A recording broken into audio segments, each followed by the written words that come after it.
In a ninja school classroom, a boy sat in the corner of the last row, his head bowed, swiftly wielding a paintbrush to create intricate designs on a sheet of white paper. Before long, the artwork was complete. The black and white patterns were divided into perfectly segmented panels, narrating a brief story. Akabane, let me see. Let me see.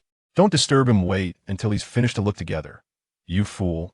Jiraiya, if you keep making noise, it'll knock you out after school. As the final stroke was made, a heated argument erupted among the nearby children.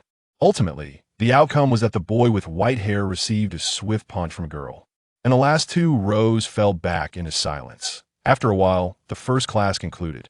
Akabane coughed a few times, tossing the page to them as he said, "You all look first.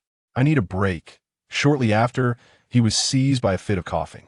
Akabane, your health is too poor. You must train hard to be able to create more art, Jiraiya remarked, reaching out quickly, but another boy, whose complexion was as pure as snow, snatched the drawing first.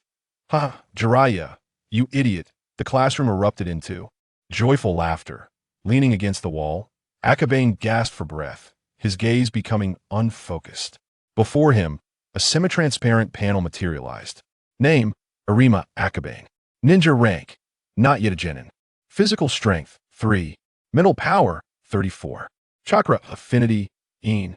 Equipment, paintbrush, drawing board. Skills, none. Points, 27. After laboriously completing a scroll, I only received this meager amount of points. Half a month ago, he had transmigrated from the 21st century as an art major to become Arima Akabane in the world of Naruto. While the activation of the comic system had occurred during a monotonous drawing session of Naruto manga, it had taken him half a month to accumulate a mere 27 points. Akabane couldn't help but feel a pang of disappointment. There was little he could do. He was just a child, and the concept of manga did not exist in the Naruto world. The acceptance of new ideas invariably requires time.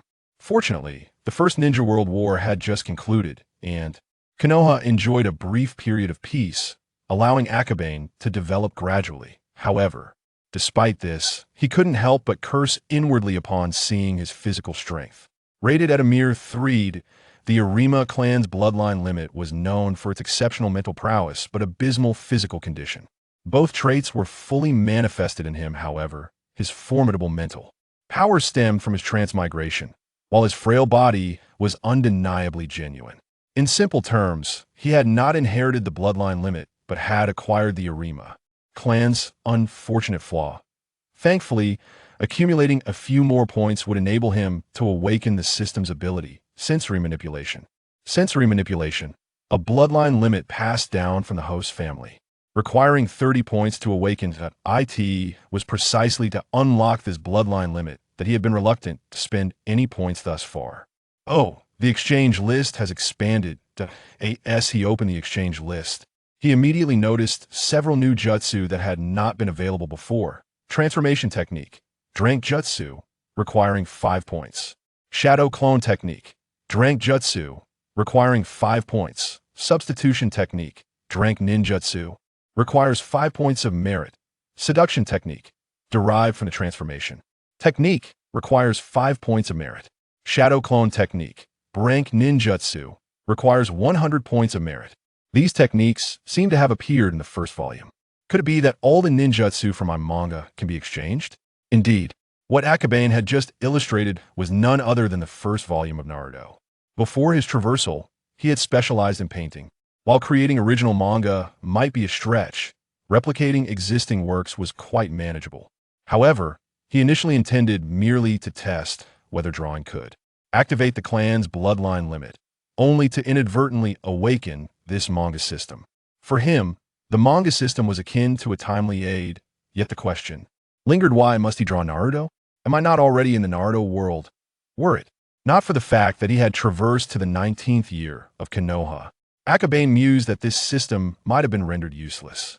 Fortunately, at present, the majority of characters from the early stages of the manga had yet to be born. No one would suspect that what he was depicting was the future. What everyone thought at most was, "Akabane, your story is quite fascinating. Haha, the Hokage and her look so old. Is this the future?" Indeed, in their eyes, These were merely figments of Akabane's imagination, brought to life through his brush. This included his teacher, Sarutobi Isoma. Akabane, I find your storytelling method quite commendable, but I hope you can be more earnest during class. As soon as class ended, Sarutobi approached Akabane for a discussion. He had uttered similar sentiments numerous times. Well, since the very first day, he began drawing Naruto in class.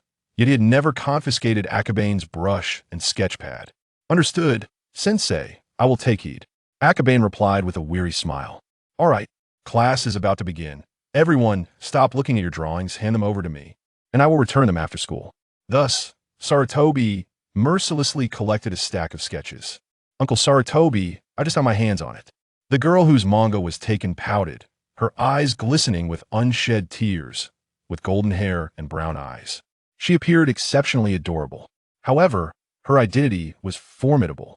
Princess of the Senju clan, Tsunade. Little Tsunade, I'll only borrow it for a moment, and I promise to return to you first after class. Sarutobi chuckled as he took the sketches back to the podium, beginning to peruse from the first page. Akabane observed that his points had increased by one once more. However, hadn't Sarutobi previously contributed 1 point? Why was he awarded another point this time? Moreover, minutes later, he accumulated an additional 2 points. By the time Sarutobi finished the first volume, Akabane's total points had soared to 31. All told. This middle-ranking teacher had granted Akabane 5 points for reading the first volume. Could it be that the higher the ninja rank, the more points awarded? Akabane pondered, gazing at the panel. He could try it out with his clan members when he returned home. The Kurama clan had not seen a new bloodline limit awakener in many years. Yet there was no shortage of Jnin and Chnin among them, that if indeed higher ranks of ninjas yield greater points, how many points could be garnered by promoting the manga to the entire clan? The thought alone is exhilarating. Class is in session, yet Sarutobi Yanichi appears blissfully unaware of this fact. He peruses the pages, seated with a contemplative expression, only to flip back to the first page and begin reading once more. Meanwhile, his peers, particularly Tsunade, who have yet to finish, are seething with frustration. Halfway through his second reading, Sarutobi Yanichi suddenly realized Iso no. Class is underway. However, I am now capable of awakening my bloodline limit. Should I exchange for it? Akabane hesitates. Upon redemption, it is likely that he will awaken immediately. The bloodline limit of the Kurama clan seems to awaken without the fanfare that other families might experience. After a moment of contemplation, Akabane ultimately succumbs to temptation and exchanges. 4-5 senses manipulation. Points 30. Exchange successful. Your bloodline limit is now awakening within you. After the successful exchange, Akabane felt a momentary blurriness in his vision, followed by a peculiar weakness in his body, yet his consciousness became strikingly clearer. In that instant, he could perceive his surroundings even with his eyes closed. However, Akabane was acutely aware that he had not yet reached such a realm. It was merely an illusion that accompanied the awakening of his bloodline limit. After a few moments, this anomaly gradually faded away. Upon opening his eyes, he surveyed the vicinity. Noticing that no one had detected anything unusual, as he had been dozing off during class earlier. Everyone understood. Given that the physical condition of the Akama clan was no secret, his eyes narrowed slightly as he picked up his brush and sketchpad. With swift strokes, a white-haired boy took form on the paper, accompanied by a hand drawn beside him. Subsequently, on the other side of the page, he quickly illustrated a second scene. This time, a palm rested atop the white-haired boy's head, annotated with a sound effect. The brush fell, and with a resounding smack, Jiraiya yelped in pain, covering his head while casting a wary and irate glance at Tsunade. Tsunade, was that you? Idiot. Tsunade dismissed him, uninterested. Did she need to sneak up on him to strike? It was you, you stinking Orochimaru. Jiraiya turned to the back of the classroom, where the culprit resided. Indeed. It was the fool.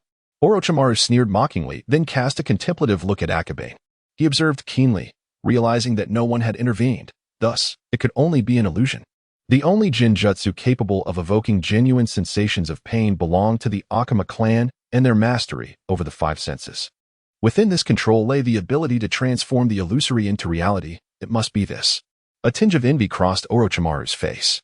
Jiraiya, take your noise outside, Sarutobi admonished. Though his eyes discreetly flicked towards Akabane, Jiraiya rubbed his head, casting a disgruntled glance around. Akabane feigned indifference, yet he was bubbling with excitement within. Mastery over the five senses, he had finally obtained the Akama clan's bloodline limit. This body had not been wasted. Then, he took a moment to glance at his attributes, only to be taken aback. Name: Akama Akabane Ninja Rank.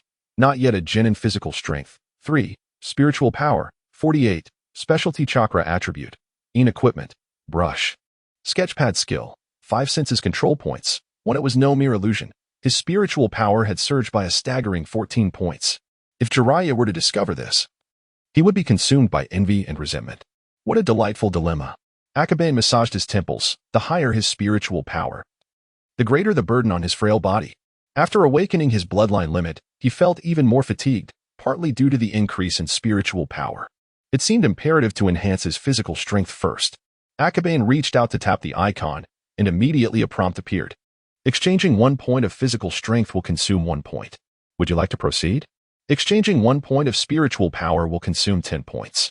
Would you like to proceed? It appears that as attributes rise, prices will also increase.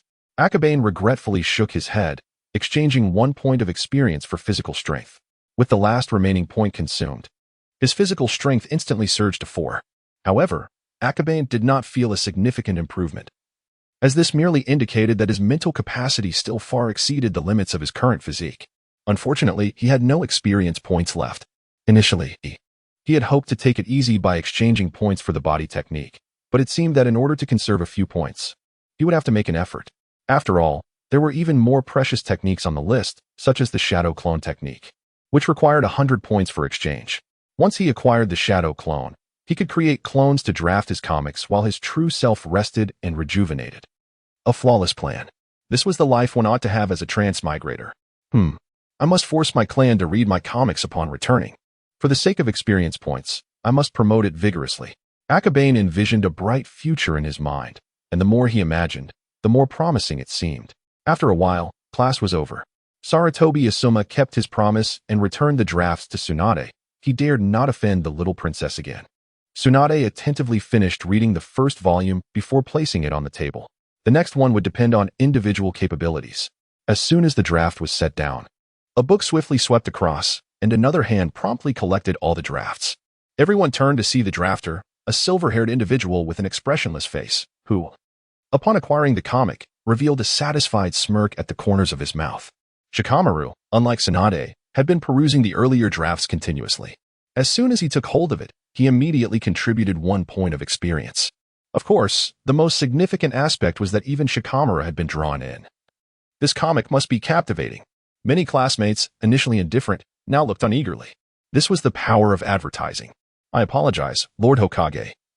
I have jeopardized the future blossoms of Konoha. Akabane could not help but shed crocodile tears while simultaneously adding the acquired experience points to his physical strength. At this moment, he possessed 5 points of physical strength. If previously he felt as if burdened with dozens of pounds, now he was merely in the state of a severe cold. With further effort, a normal physique was not merely a dream. The school day came to an end. Akabane gathered his drafts and prepared to head home when several children immediately surrounded him. Naturally, these children came from illustrious lineages, the future legendary 3 ninjas, the future White Fang, as well as Shizun's father, Kurena's father, the eldest son of the 3rd Hokage, and so on. Was Naruto Uzumaki a descendant of Mito Uzumaki? How impressive. I can even envision Uncle Third aging. The children's questions seemed endless. Akabane maintained a smile, resolutely ignoring them. Before his transmigration, he held these children in awe and admiration. However, after his arrival in this world, Akabane realized they were merely children. With the comic system, he too could reach the heights these individuals would achieve in the future, perhaps even surpassing them. How frustrating. Akabane, why won't you respond to me? Witnessing the boy's prolonged silence, Tsunade quickly stepped forward to block his path, her voice rising in a childish fury. Such a Tsunade is not only fierce, but also quite endearing, prompting him to continue teasing her. However, one wonders whether at this moment, Tsunade has mastered that terrifying technique of monstrous strength. With merely 5 points of physical prowess, he would be unable to withstand such incredible might. To safeguard his own life, Akabane decides to reveal a fragment of truth, hoping to placate this fiery young girl. The characters in the manga are all products of my imagination. though Naruto Uzumaki indeed draws inspiration from some of Granny Mito's traits. This response serves a dual purpose. Part of it is to placate the children, while another aspect aims to convey to the adults that these tales are merely as fantasies and conjectures, not tangible reality. With nearly 3 decades separating the two eras, no one would perceive this as a glimpse into the future, and Akabane's words only solidify their belief that this is merely a story from a manga. As expected, Tsunade triumphantly declares, at this age, being able to produce so many shadow clones can only be achieved by someone of the Uzumaki clan's immense chakra. In the Hokage office, Sarutobi Hiruzen gazes at the crystal ball, sighing with a sense of resignation. Indeed, it is an engaging tale, the future of Konoha. The depiction of a frail and aged figure does not evoke much sentiment from him. Life, with its inevitable cycle of aging and death, is simply a process that all must endure. Yet, the future of Konoha truly stirs his thoughts. Will there be peace in the years to come? The third Hokage understands that the current tranquility among the 5 great nations is merely a temporary respite, a time for recuperation. After regaining their strength, the specter of war will inevitably return. War signifies death. What a clever and intriguing child, he muses. It seems he has awakened his bloodline limit, but alas. The physicality of the Akimichi clan. Holding a page from a booklet, Sarutobi Hiruzen contemplates the 3 slots under his name, which include Tsunade Senju and Orochimaru. He ponders for a long time before settling on a third name. Unbeknownst to Akabane, the pen in the third Hokage's hand is determining a portion of his future path. He returns home to the Akimichi clan with the first volume of his sketches, eager to promote his manga. Father, mother, this is the story I drew. Please take a look. Akabane presents the sketches, resembling a child seeking approval. His father, Akimichi Chihiro, is a special genin in the village, while his mother, Akimichi Yuki, holds the rank of CH-ni. If his assumptions are correct, they could contribute significantly to his success. All right, let me see what my precious son has created. Akimichi Chihiro chuckles as he accepts Akabane's manga. Ha ha ha, Naruto. Do you aspire to become Hokage? Of course. A ninja who does not wish to be Hokage is not a good ninja, Akabane replies. Is that the third Hokage? Akimichi Yuki glances at the page, immediately captivated by the depicted character. To be fair, the disparity between the manga and reality is considerable, but Akabane's artistic skill is commendable, coupled with the character's distinctive attire, making it easy for one to recognize who they are. What an amusing story. It seems another statue has been added to the Hokage monument. Haha. Who do you imagine the 4th Hokage to be? Daring to deface the statue with paint. What a mischievous child. The couple's focus diverges. Yet they quickly lose themselves in the narrative of the manga. Akabane nods in satisfaction. The audience for manga is certainly not limited to children. Adults also partake in its enjoyment. As he summoned the system panel to check his current points, he was taken aback. Points, 58. How could there be so many? The system lacked a record of point transactions, rendering the details of these 50-plus points invisible. Akabane pondered carefully. On his way home, no elite ninja had obtained the manuscript.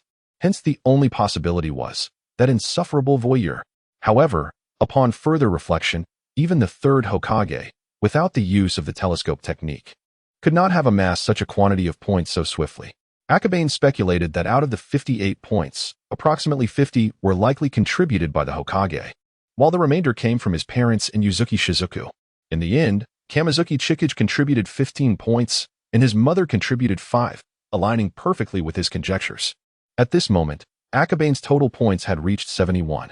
71 points were sufficient to accomplish a multitude of tasks, such as enhancing his physique to become an ordinary person.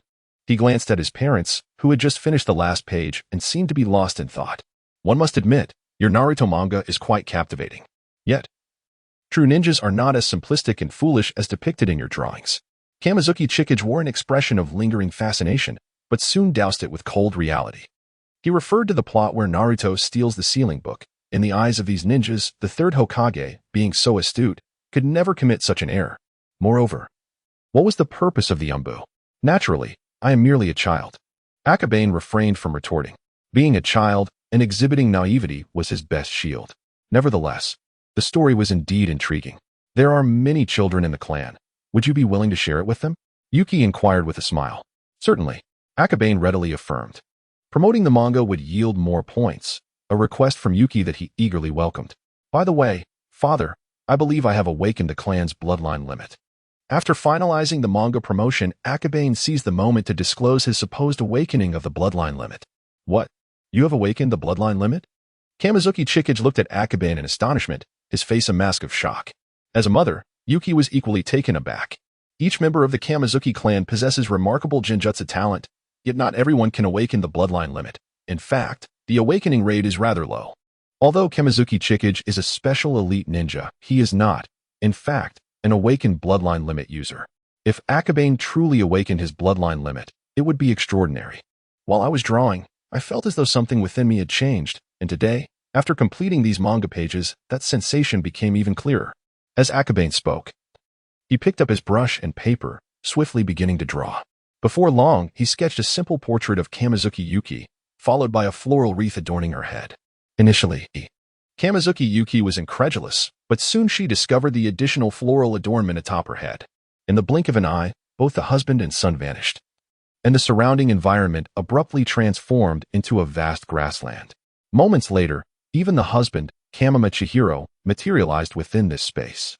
The wind, the fragrance of flowers, the sensation of the headband, everything felt astonishingly real. It was indeed mastery of the five senses. In the next instant, the illusionary realm shattered. Akabane set down his pen and took several deep breaths. However, he did not truly feel fatigued. With 48 points of mental strength, he effortlessly created the environment. And even though his opponents were elite Jonin and Chunin, their lack of resistance meant the exertion on him was minimal. Thus, his panting and weariness were mere pretense. The child. This is utterly unexpected. Kamama Chihiro's expression fluctuated between excitement and anxiety. No wonder this child had been frail since childhood. It turned out they possessed a bloodline limit. Zaki was on the verge of tears, having previously believed her child too weak to become a ninja, only to discover they were an awakened bloodline limit. This was beyond her expectations. I must inform the clan leader. Before long, the entire Kamama clan learned that the child of Kamama Chihiro had awakened. In the context of the first great ninja war, awakening a bloodline limit was not particularly remarkable, as the Kamama clan was at its zenith during that era. However, in the present day, the number of awakened individuals from the new generation had dwindled significantly. In Akabane's generation, he was the first to awaken.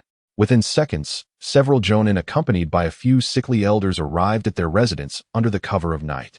Elder Masanori, please examine my child. Kamama Chihiro addressed one of the frail elders with utmost respect. Is this child truly the one who awakened the bloodline limit? The clan leader inquired with some skepticism. Yes, we have experienced it firsthand. It is indeed mastery of the five senses, replied Kamama Chihiro. The others exchanged glances, somewhat incredulous. For after all, there had been no precedent in the Kamama clan for awakening through painting. Allow me to take a look. Elder Masanori, the eldest of the Kamama clan, who had lived through the entire process from the clan's integration into Konoha to the conclusion of the first great ninja war, was regarded as the living history of the Kamama family. No one understood the bloodline limit better than he did. Supported by others, Elder Masanori trembled as he approached Akabane. Elder, Akabane respectfully bowed. Elder Masanori nodded excitedly and extended his hand, saying, Child, we need to test your aptitude for illusion. Please cast an illusion upon me. Elder, I do not know any illusions. I only know how to paint, Akabane responded. Until now, he had not learned any illusions. His former self lacked the talent. And since his reincarnation, he had not found the time. Painting? The others exchanged glances, and ultimately, they unanimously said, give it a try, but do not harm the elder.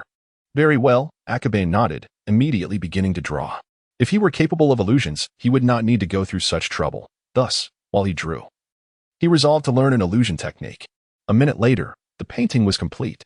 Elder Masanori appeared dazed, clearly entrapped within the illusion. The clan leader and the other elders were astonished, their anxiety mounting. Every awakened individual embodies the hope of their family. However, despite the formidable nature of the Anma clan's bloodline limit, its essence lies primarily in illusion techniques. The strength of one's mental fortitude is equally pivotal in determining a ninja's future. A few minutes later, Akahane ceased his incantation. Anma Masayuki broke free from the illusion, panting heavily and drenched in sweat. Elder, are you all right? Anma Chiaki's face paled, anxiety gnawing at his heart. Please, take a seat and rest for a moment. The clan leader assisted Elder Masayuki into a chair, and even Akahane could not suppress his unease upon witnessing the elder's condition. Surely, hadn't he inadvertently harmed the elder? Inflicting injury upon this esteemed elder would render their family's standing within the clan precarious. I am fine. Elder Masayuki, though weak and astonished, gazed at Akahane with the eyes of one beholding a rare treasure. After catching his breath, he remarked, Akahane's talent is exceptional at such a tender age. His mental strength is only slightly shy of that of a chunin. Only slightly below that of a chunin? Akahane pondered. It seemed the standard for a chunin's mental strength was around 50 points. Thus, the disparity in the exchange rates for mental and physical prowess existed due to his mental capacity already reaching the level of a genin, while his physical strength fell short of even that. At such a young age, to possess mental fortitude comparable to a chunin. Our Anma clan's hopes. Wonderful. Our family has a promising successor. The clan leader and several elders were overwhelmed with joy, tears streaming down their faces. A genius. Undoubtedly a genius. With such talent coupled with a bloodline limit, with proper guidance, he could evolve into a formidable master of illusion techniques. Akahane, your mental strength is impressive. But do not neglect your physical training. You must remain diligent, Elder Masayuki advised. Clan leader, elder, I have no issue with training, but could you assist me in promoting my comics? Akahane said, producing his sketches. What is this? The Anma clan leader, bewildered, took the stack of papers and, after a few glances, found himself both amused and exasperated. Promote these? Well, quite an engaging story, my child. I shall take charge of this. I will arrange for 50 copies to be printed and distributed to the families of the Anma clan. Elder Masayuki, having perused a few pages, promptly made his decision. Yes, print them. The other elders echoed in agreement. Given Akahane's extraordinary talent, not only would printing comics for each family be acceptable, even reallocating clan resources towards him would meet with unanimous consent. Such is the power of genius. With so many members in the Anma clan, even the genin could contribute a significant number of points, let alone the jonin and chunin. What a windfall! Akahane felt a rush of excitement, anticipating that acquiring the salted fish clone technique within a few days would not pose a challenge. Akahane, how is your health? Good lad. You must train your body. Do not be as frail as those in the clan. To awaken a bloodline limit at such a young age is truly remarkable. The following morning, as Akahane set off for school, he was greeted warmly and affectionately by numerous neighbors along the way, a stark contrast to the previous indifference they had shown towards him. A frail child without a bloodline limit. In response, he merely smiled faintly. Beyond one's parents, who is not self-serving in this world? It is human nature to seek benefits and avoid harm, and this is even more pronounced within a family. On his way to school, he took a moment to examine his attributes.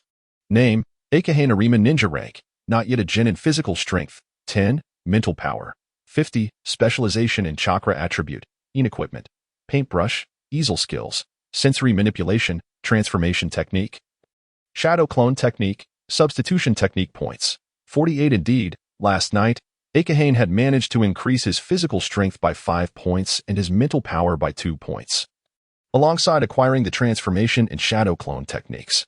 This consumed a total of 40 points. However, someone in his clan must have read the newly released manga, as his points increased by an additional 17. Closing the panel, Akahane leisurely proceeded to his classroom. In fact, by the time he arrived, Saratobi Yanagi had already commenced the lesson. Apologies, teacher, I'm late, Akahane stated succinctly, offering no further explanation. Saratobi Yanagi, with a resigned gesture, indicated for him to take his seat. Since half a month ago, Akahane had been tardy on a frequent basis, so Yanagi had grown accustomed to it. With a chuckle, Akahane made his way to his desk. However, upon arrival, he exclaimed, "Why are you sitting here?" His designated seat was in the far corner, originally next to a young Nara, but now the young Nara had been sent to accompany Jiraiya, while Tsunade had taken the seat to his right. Nara Kame wanted to swap seats with me, and I reluctantly agreed, Tsunade declared with pride. As Akahane approached his seat, he glanced over at Kame, who returned a look of resignation, while Jiraiya appeared despondent, clearly indicating that the reality was not as favorable as Tsunade had portrayed. Nevertheless, Tsunade was rarely seen sporting such adorable hair accessories. On account of her charm, he decided to let it slide. Settling down, Akahane prepared to rest his head on the desk. The curriculum at the Ninja Academy was not particularly complex, and having just acquired the transformation and shadow clone techniques, graduation seemed achievable. With this in mind, why should he bother to attend class? A ninja is not merely a student bound to traditional schooling. One only needs a cursory understanding of theory. As a university student of the 21st century, Akabane had perfected the art of idleness. Yet, just as he was about to doze off, he noticed Tsunade passing him 2 items, pen and paper. With a charming and captivating smile, she said, "Akabane, you must have forgotten your tools. Fortunately, I brought some." Akabane stared blankly at the pen and paper in his hands. Right, Akabane, hurry and draw. "I'm eager to know what happens next," Jiraiya exclaimed, his earlier gloom replaced by excitement. The other students around him wore similar expressions, their eyes gleaming with anticipation. Goodness. This is frustrating, Akabane thought, his face stiffening. He had originally intended to take it easy for a few days, waiting for his points to reach 100 to directly exchange for the shadow clone technique. But now he was being urged on by a group of young enthusiasts. If it had been Kame beside him, he could have simply ignored them. But now, seated next to the illustrious Tsunade, he had no choice. Thus, with a sense of resignation, Akabane picked up the pen and began to draw. Tsunade leaned her head on her hand, gazing at Akabane as he sketched, feeling inexplicably drowsy, her eyelids heavy with fatigue. At that moment, the students in the back began to fidget, their attention wandering just before the afternoon examination. If they did not focus, they risked failing to graduate. Sarutobi and I, observing from the front, quickly redirected their attention.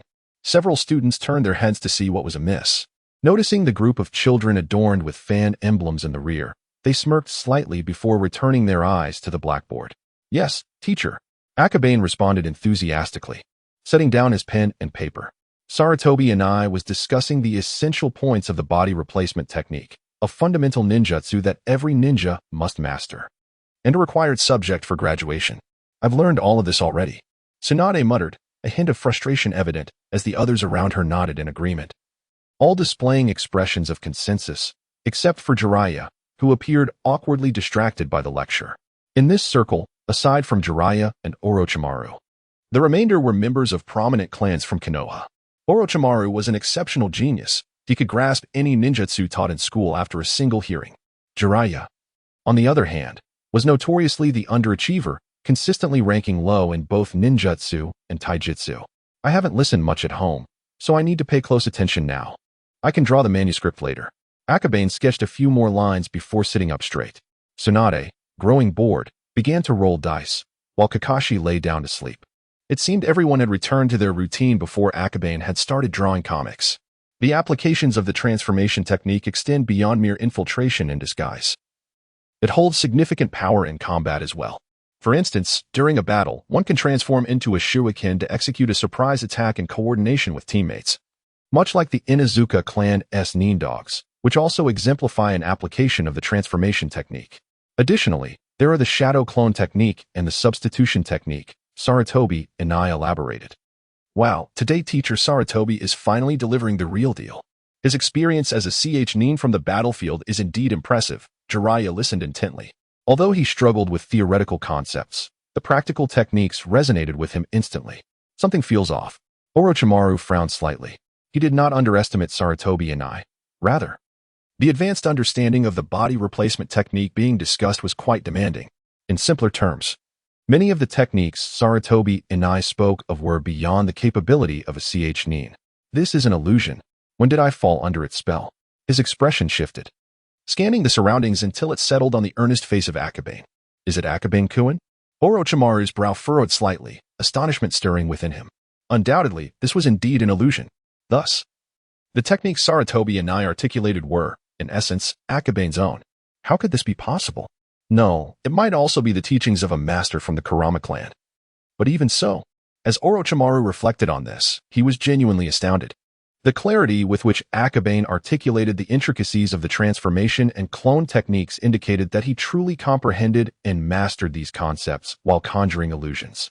In the realm of ninjutsu, the disparity between him and Akabane was stark, leaving the usually proud Orochimaru deeply disheartened. However, he soon redirected his focus towards the lecture. Moments later, Narashikaku awakened, glancing back in bewilderment. Was Tsunade genuinely paying such earnest attention to the lesson? It dawned on him that these individuals had likely fallen victim to a genjutsu. "Akabane, did you employ a genjutsu?" He mused.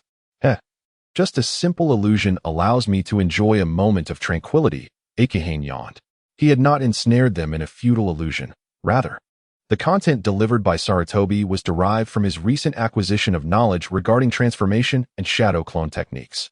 The system's offerings were undoubtedly of superior quality. Nevertheless, the awakening of Shikaku was indeed unforeseen. Akahane recognized that Shikaku had escaped the Genjutsu due to genuinely falling asleep within the illusion, thus losing consciousness. On stage, Sarutobi continued his lecture, albeit the subject matter leaned towards the mundane. Unlike a family, a school could not offer one-on-one instruction. He had to accommodate students with lesser talents and comprehension abilities. Just as Akahane was preparing to close his eyes for a brief slumber, Orochimaru stirred. "Thank you, Akahane," he said, his eyes fluttering open as if awakening from a dream, the first words out of his mouth an expression of gratitude. Akahane was momentarily taken aback, but then smiled, replying, "You're welcome. We are classmates after all." Orochimaru smiled faintly. To Akahane, this was merely a trivial matter. The transformation and shadow clone techniques together cost only 10 points, far less than the energy required to enhance a single attribute. Yet, in the eyes of Orochimaru, a common genius, this knowledge was invaluable. Knowledge equated to wealth, and for a ninja, it was synonymous with life.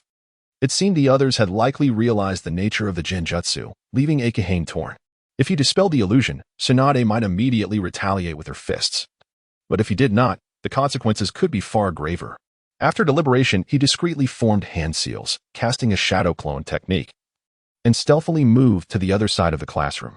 In the next moment, the Genjutsu was lifted. "Akahane, you scoundrel, how dare you use a Genjutsu on me?"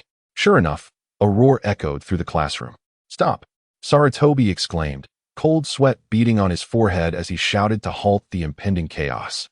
But it was already too late.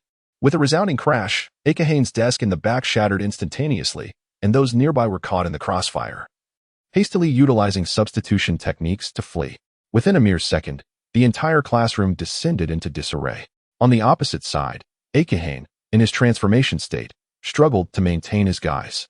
"This is terrifying." Jiraiya's face drained of color, visibly shaken.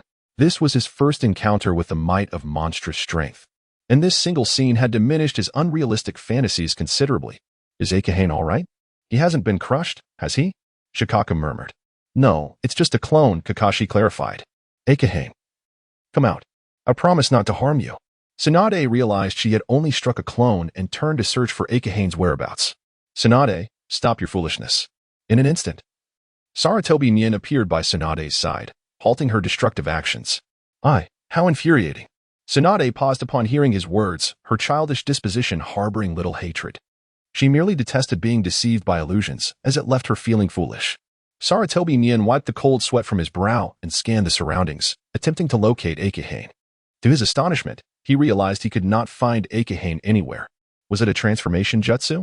Have the children of today become so formidable? Sarutobi Nien felt a tinge of existential doubt. As a chunin, how could he fail to see through a mere child's transformation technique? After a meticulous search, he finally detected an anomaly, a broom on the ground. One of them must certainly be Akahane. He sighed with relief, fortunate to have spotted the flaw. Otherwise, failing to recognize even a student's transformation would have been utterly humiliating. Release. No, I'm coming out. As the hand seals were formed, Akahane had already dispelled the transformation jutsu and rose from the ground. In that moment, Sarutobi Nien was taken aback. He had assumed the upright broom was Akahane's transformation, only to find it was the one lying on the ground, but it was of little consequence. After all, no one knew. Sarutobi Nien mused to himself. "Teacher, does that mean I won't need to take the transformation jutsu exam this afternoon?" Akahane chuckled. The classroom was sparsely equipped, and he had only hastily prepared to evade Tsunade's initial wrath. Otherwise, he was confident he could have transformed in a manner that would leave Sarutobi Nien utterly bewildered. "You still must participate." Sarutobi Nien's expression grew stern, yet it was evident he was genuinely impressed by Akahane's proficiency in transformation and shadow clone techniques. "Akahane, what else are you concealing?" Orochimaru felt a sense of alarm. If even the not-so-dominant members of the Inuzuka clan possess such hidden talents, what of the Senju, Uchiha, and Hyuga clans? The others fell into silence, including the Uchiha clan. While Akahane's manga was quite popular, that did not necessarily elevate his standing in terms of strength. In truth, prior to Akahane revealing his awakened sensory manipulation and near-perfect transformation technique, many believed he might never become a ninja due to his frail physique. However, Now no one considered Akabane weak. On the contrary, such mastery of transformation, combined with the Inuzuka clan's bloodline limit, would prove terrifying on the battlefield. Should Akabane learn additional ninjutsu and genjutsu in the future, he would undoubtedly become a veritable meat grinder in combat. The day's examination comprised shadow clone and transformation techniques. First up was Uchiha Rin, a prominent member of the Uchiha clan. Unfortunately, since his second year at the Ninja Academy, he had failed to surpass Orochimaru in grades. He confidently approached the stage, swiftly forming hand seals. In less than a second, another Sarutobi Nien appeared before everyone, flawless. Very well, next, Jiraiya. Previously, Jiraiya had dreaded examinations. But this time he strode up with confidence, a knowing smile gracing his face. As Jiraiya approached the stage, Sarutobi Nien nodded at him, signaling him to begin. Teacher, I shall begin. Transformation. As chakra surged, a cloud of dust enveloped the room, and in the next moment, a graceful figure appeared in the classroom. With a flawless physique and perfectly proportioned features, she playfully blew a kiss. Could it be the seductive technique of Uzumaki Naruto? Astonishing. Jiraiya has indeed created this jutsu. The classroom erupted in chaos, with some laughing heartily while others covered their eyes in faint shyness. Foolishness. Do not dwell on such a trivial technique. Sarutobi Kinohamaru was particularly affected, nearly bursting with excitement. Despite his battle-hardened experience, he was taken aback by Jiraiya's antics. Once this was over, I would certainly give him a piece of my mind. Tsunade snickered with disdain. How impressive to perfectly replicate a technique from the manga. It is evident that Jiraiya has made progress. Orochimaru, rarely one to speak kindly, offered a fair assessment of Jiraiya's work. My apologies. Akabane covered his face, indeed. One cannot deny that he is the master of the future protagonist. His talent in this regard is commendable. Bang! With a loud noise, Jiraiya's technique was abruptly dispelled. TCH. The underperformer resorts to such methods. Uchiha Ling scoffed, his expression dripping with contempt. His voice was soft, yet it reached Jiraiya and Sarutobi, causing Jiraiya's expression to freeze in shock. You. Jiraiya glared at him in anger, but ultimately had no choice but to perform a transformation jutsu himself. It was decent. Yet there was a subtle difference compared to Uchiha Ling. Uchiha Ling chuckled coldly, choosing not to respond further. Below, Orochimaru licked his lips, his gaze fierce. Jiraiya, step down and write a reflection on today's events. Sarutobi coughed. Very well. Jiraiya shot a glare at Uchiha Ling before stepping off the stage. It's all right. I will help you regain your dignity. Akabane chuckled darkly and stepped up to the stage. Next, Akabane. Upon reaching the front, Akabane bowed to the teacher and swiftly formed hand seals. In the blink of an eye, the transformation jutsu was complete. However, Akabane transformed not into Sarutobi, but into Uchiha Ling. With the same arrogance and lofty demeanor, he appeared as if he had been chiseled from the same mold. He raised his chin and proclaimed, "This is the true transformation technique. Your attempt hardly warrants the name. I saw through it at a glance. What are you so proud of? You." Uchiha Ling erupted in fury, rising from his seat, yet he found himself momentarily speechless. For Akabane's transformation was so remarkably similar that it felt as if he were gazing into a mirror. Teacher, how does my transformation compare to his? Akabane pointed at Uchiha Ling. Sarutobi's hand, holding the pin, froze as he pondered for a long while before finally saying, "Both are commendable. But I grant yours a perfect score." He could not afford to be careless. Akabane's understanding of the transformation jutsu was profound, capturing not only the exterior but also a deeper essence. Such a transformation technique would pose no issues even on the battlefield. Uchiha Ling sat down in silence. Next time, refrain from looking down on others. You are not so different yourself. Akabane let out a cold laugh. You are merely proficient in these tactics. When it comes to the battlefield, you are unworthy of being our Uchiha clan's adversary. A young Uchiha retorted, your genjutsu pales in comparison under our gaze. Come tomorrow's comprehensive examination, I shall demonstrate the might of the Uchiha. At that moment, Uchiha Ling regained his confidence after a setback. Oh, unfortunately, you belong to Konoha. However, tomorrow I can grant you a glimpse of your impending demise. Akabane cast him a glance before descending further. Uchiha Ling grasped his leg momentarily before releasing it. Aware that Akabane had awakened his bloodline limit, yet his pride as a member of the Uchiha forbade him from yielding. As long as I strike first, defeating him will not be difficult, he reassured himself inwardly. In contrast, Akabane descended with an air of ease, utterly indifferent to Uchiha Ling. Even if his opponent was an Uchiha, what of it? Uchiha Ling had not awakened his bloodline limit and lacked formidable mental prowess. What grounds did he have to challenge him? Thank you, Akabane. Jiraiya clenched his fists. This was a confrontation he should have resolved himself. Yet he recognized his inferiority to Uchiha Ling. No worries, your talent in practical combat is commendable. You will undoubtedly evolve into a powerful ninja, Akabane smiled. Equally unconcerned about the matter. Indeed, I shall strive to improve, Jiraiya nodded earnestly. Akabane took a seat, the table shattered, so he leaned back in his chair, crossing his legs while observing others continue their assessments. Simultaneously, he opened his system panel. 94 points. I am close, very close. Shadow clone technique is within reach. This B-rank jutsu held significant meaning for him, not merely as a means of survival but also to synergize with his genjutsu and other tactical effects. Of course, even without the shadow clone, he could still defeat Uchiha Ling. However, possessing this jutsu would allow Akabane to determine the manner of Ling's defeat. Has Akabane awakened his sensory manipulation? When Sarutobi Hiruzen received the news, the tests for all transformation techniques had been completed. Yes, Hokage-sama. Moreover, Kuruma Akabane exhibited remarkable chakra control during the transformation tests. Furthermore, we have received word from the Kuruma clan that his mental prowess is already on par with that of a Chunin. A stream of information poured forth from the Umbu member's lips, causing the third Hokage to momentarily pause in his smoking when he heard the phrase on par with a Chunin. An unprecedented genius in genjutsu, Sarutobi Hiruzen pondered thoughtfully.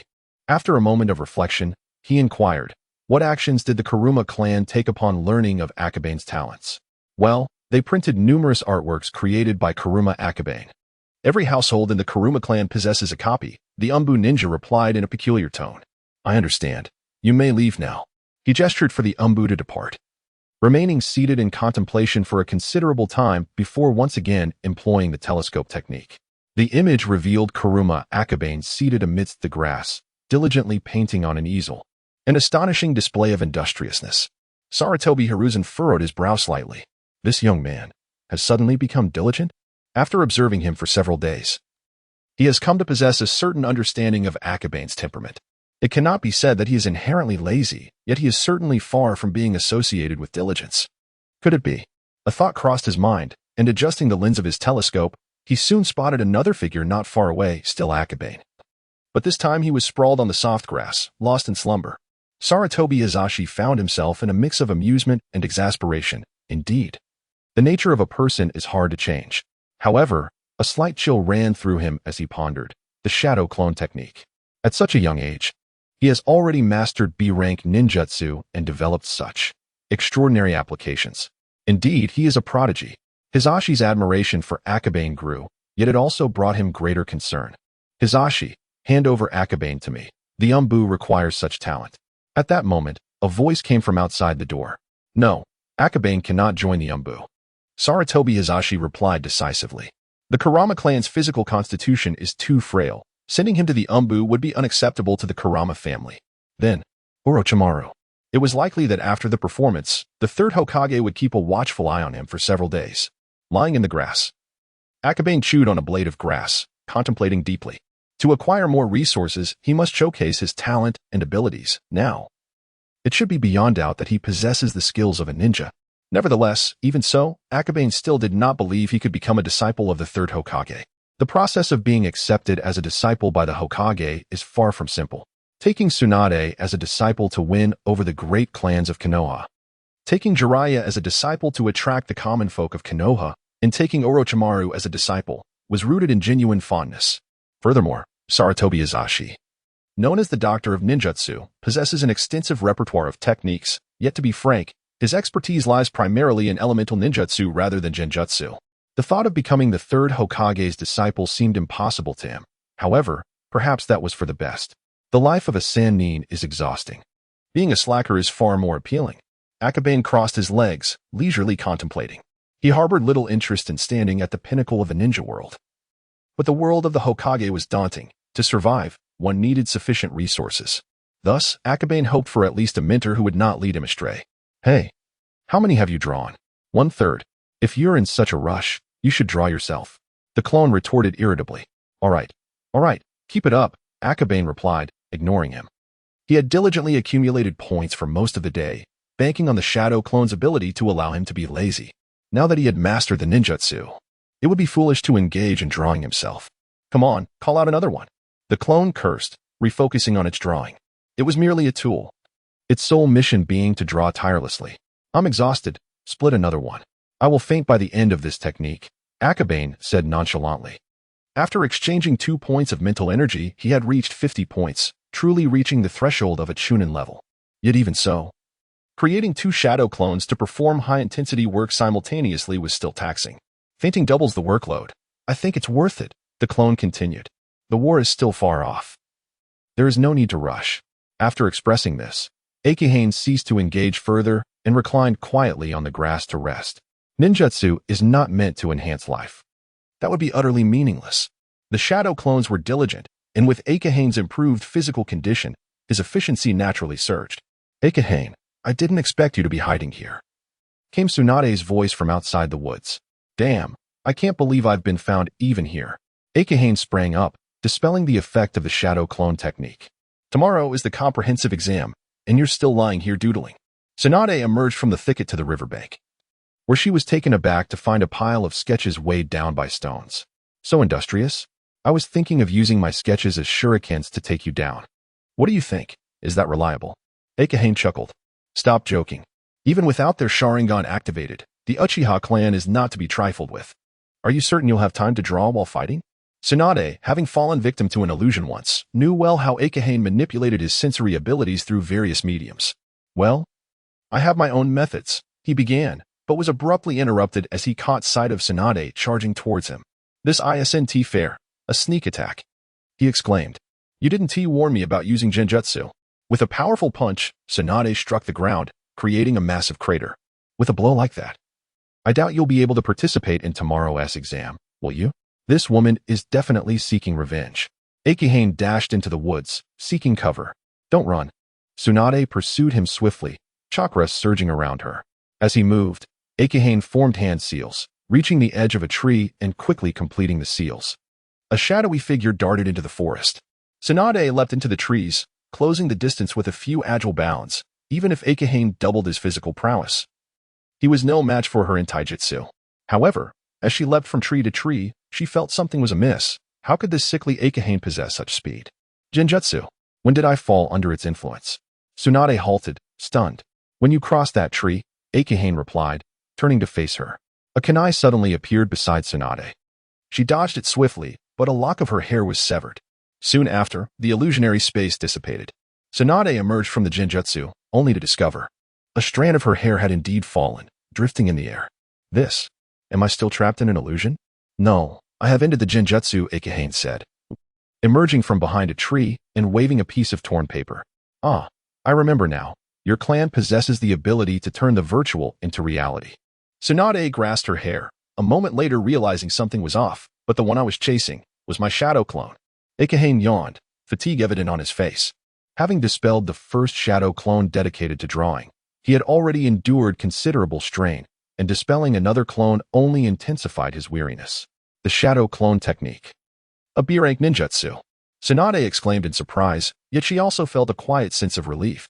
This indicated that Akabane still had several trump cards up his sleeve, making it not so challenging to contend with Uchiha due to the fact that all of Uchiha methods are laid bare for all to see.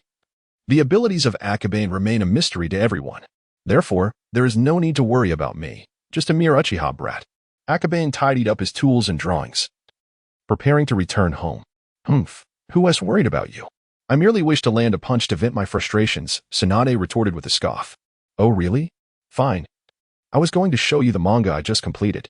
Hand it over. In an instant, Tsunade was at Akabane's side, her speed far surpassing that of a moment ago. Recognizing the impending danger, Akabane chose to remain silent, lest he truly suffer a blow.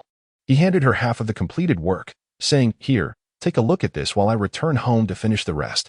Tsunade seated herself, grasping a stack of sketches to peruse.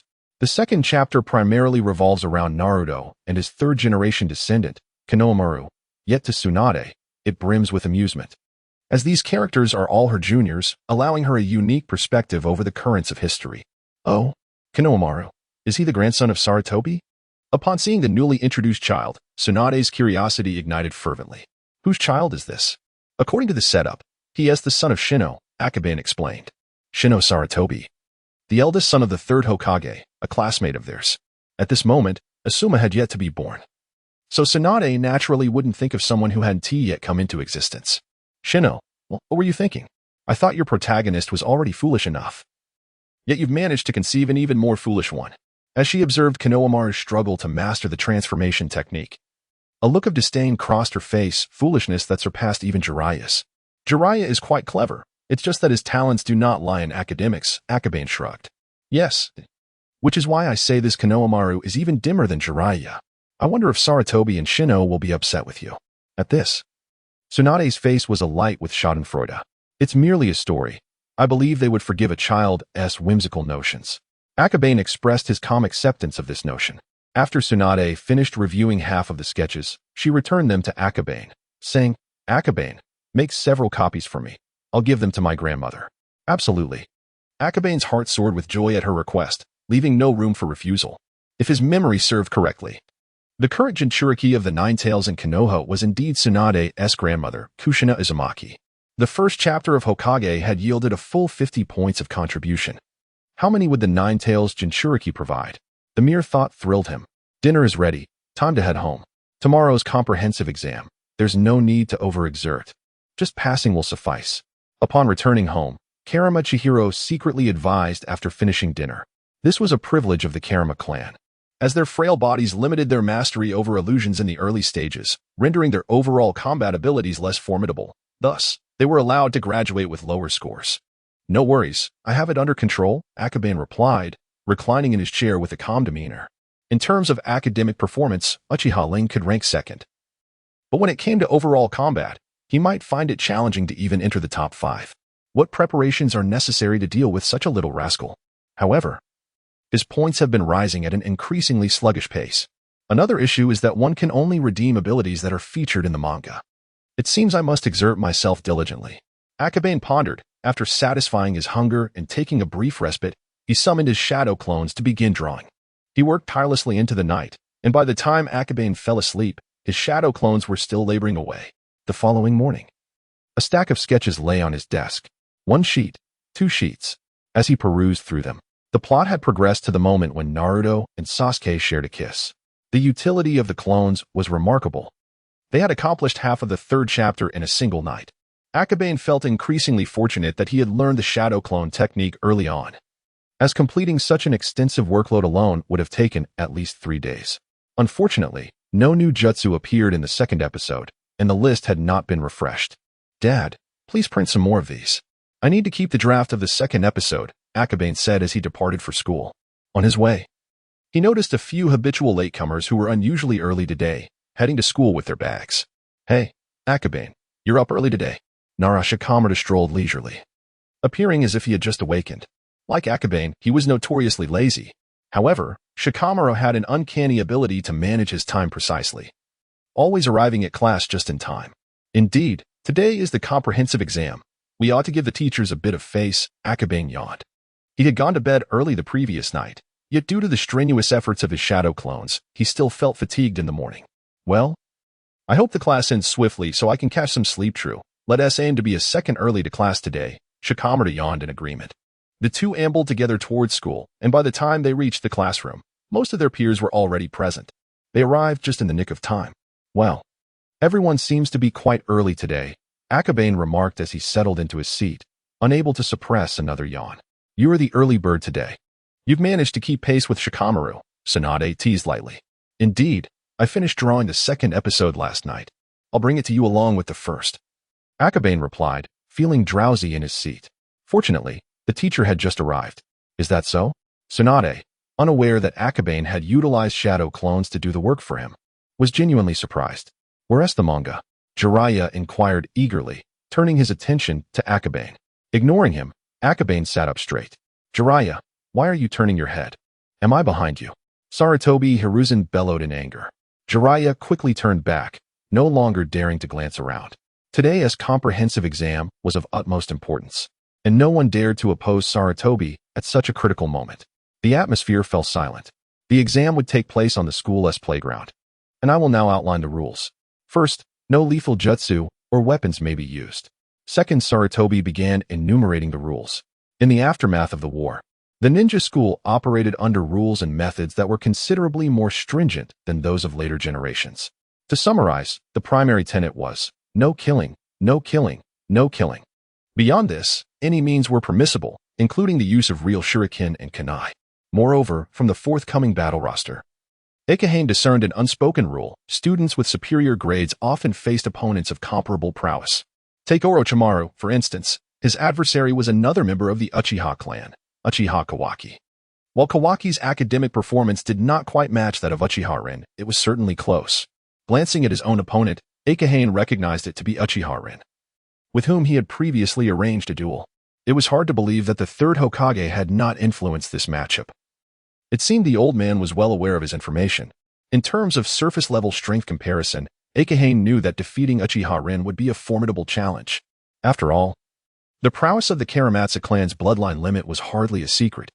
The third Hokage would not dare to arrange such a pairing unless he was confident Akabane would not suffer any serious harm during the fight. If something were to happen, the Karamatsu clan would not take it lightly. Thus, it was the third Hokage who had undoubtedly made this decision, perhaps to showcase his own strength or, rather, to display it to the public. As the comprehensive evaluation commenced, the first match was Orochimaru against Uchiha Kawaki. Upon hearing his name, Orochimaru rose and proceeded toward the exit. Uchiha Kawaki also stood up and, as he passed Orochimaru, whispered, "Academic performance does not equate to true strength. I shall demonstrate the might of the Uchiha." Indeed, the academic achievements at the ninja school did not necessarily correlate with overall strength. However, it was unfortunate for Kawaki that Orochimaru was renowned as a genius, not merely for his grades. Orochimaru paid no mind to the provocation, walking outside to the training ground with an expression of indifference. "Students may now proceed outside to observe from a safe distance," announced Sarutobi Nara, waiting for the two to exit before permitting the others to follow. Many students eagerly sprang to their feet and rushed outside, while Akabane remained seated, utterly unmoved, even contemplating a nap. "Are you not going to watch?" Tsunade inquired, somewhat astonished. "What is there to see in a fight when I already know the outcome?" Akabane replied lethargically. Tsunade found this reasoning quite valid. Yet she still wished to observe how Kawaki would be defeated, albeit with some concern for Akabane's mental state. "Are you sure you'll be all right?" "I'm fine. I could defeat him even in my sleep," Akabane assured her calmly, merely feeling drowsy and not genuinely exhausted. "All right, I will head out then," Tsunade said, following the others outside. With the classroom now empty, Akabane decided to lie down for a brief nap. Reasoning that the match held little excitement for him, he would be notified when it was his turn. Outside on the training ground, the battle raged fervently.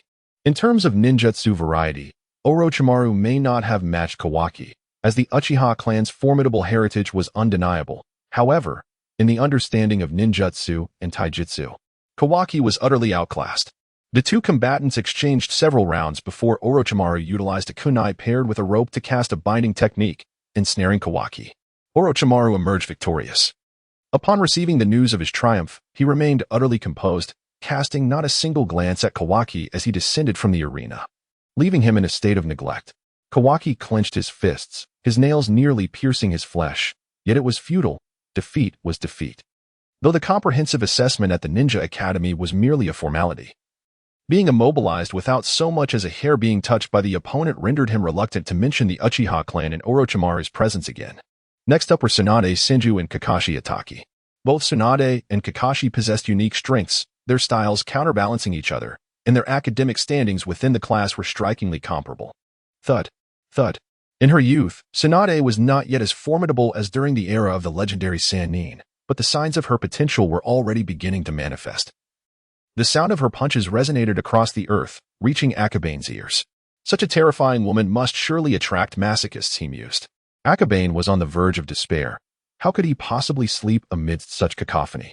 While he had previously enjoyed Tsunade's character in manga, her presence as a companion altered his perception entirely. Alas, it was a case of loving the dragon from afar. Reality was quite different.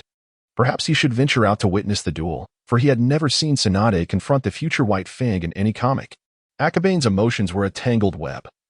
Since resistance was futile, he resolved to find enjoyment in the spectacle. "Don't run away. Let us settle this." Tsunade stood casually at the center of the playground, the ground around her marred by numerous craters, each a testament to her might. On the opposite side, Kakashi panted heavily, wielding a short blade. The two engaged in an exchange of offense and defense, yet Tsunade's extraordinary strength was daunting. Given their current physiques, a single punch would likely spell doom. Although the Hitaki clan possessed formidable sword techniques, many were lethal arts suitable only for life-and-death confrontations, leaving them at a disadvantage under the current rules. With chakra and stamina dwindling, Kakashi noted that Tsunade appeared relatively unfazed. He understood that he could no longer evade. It was time to determine the victor. The Hitaki clan's chakra reserves were modest, and this was his final strike. In a duel of masters, victory could hinge on a single move, until the outcome was revealed. Neither could ascertain who would prevail. Akabane steeled himself, his full attention fixed on the two. In the next instant, they surged forward like tigers unleashed. One punch sliced through the air, while the other flashed with the glint of a blade.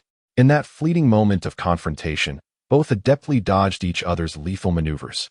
But as Tsunade evaded, she suddenly stomped her foot with tremendous force. Kakashi instantly sensed the impending danger. He had not anticipated that Tsunade could harness her immense strength in her legs, catching him off guard. Though he quickly regained his balance. Tsunade's second punch was already upon him. Tsunade wins. Sarutobi Hiruzen declared after a moment of silence, acknowledging her prowess. Indeed, he believed that had Kakashi been in his place, he too would have underestimated that kick.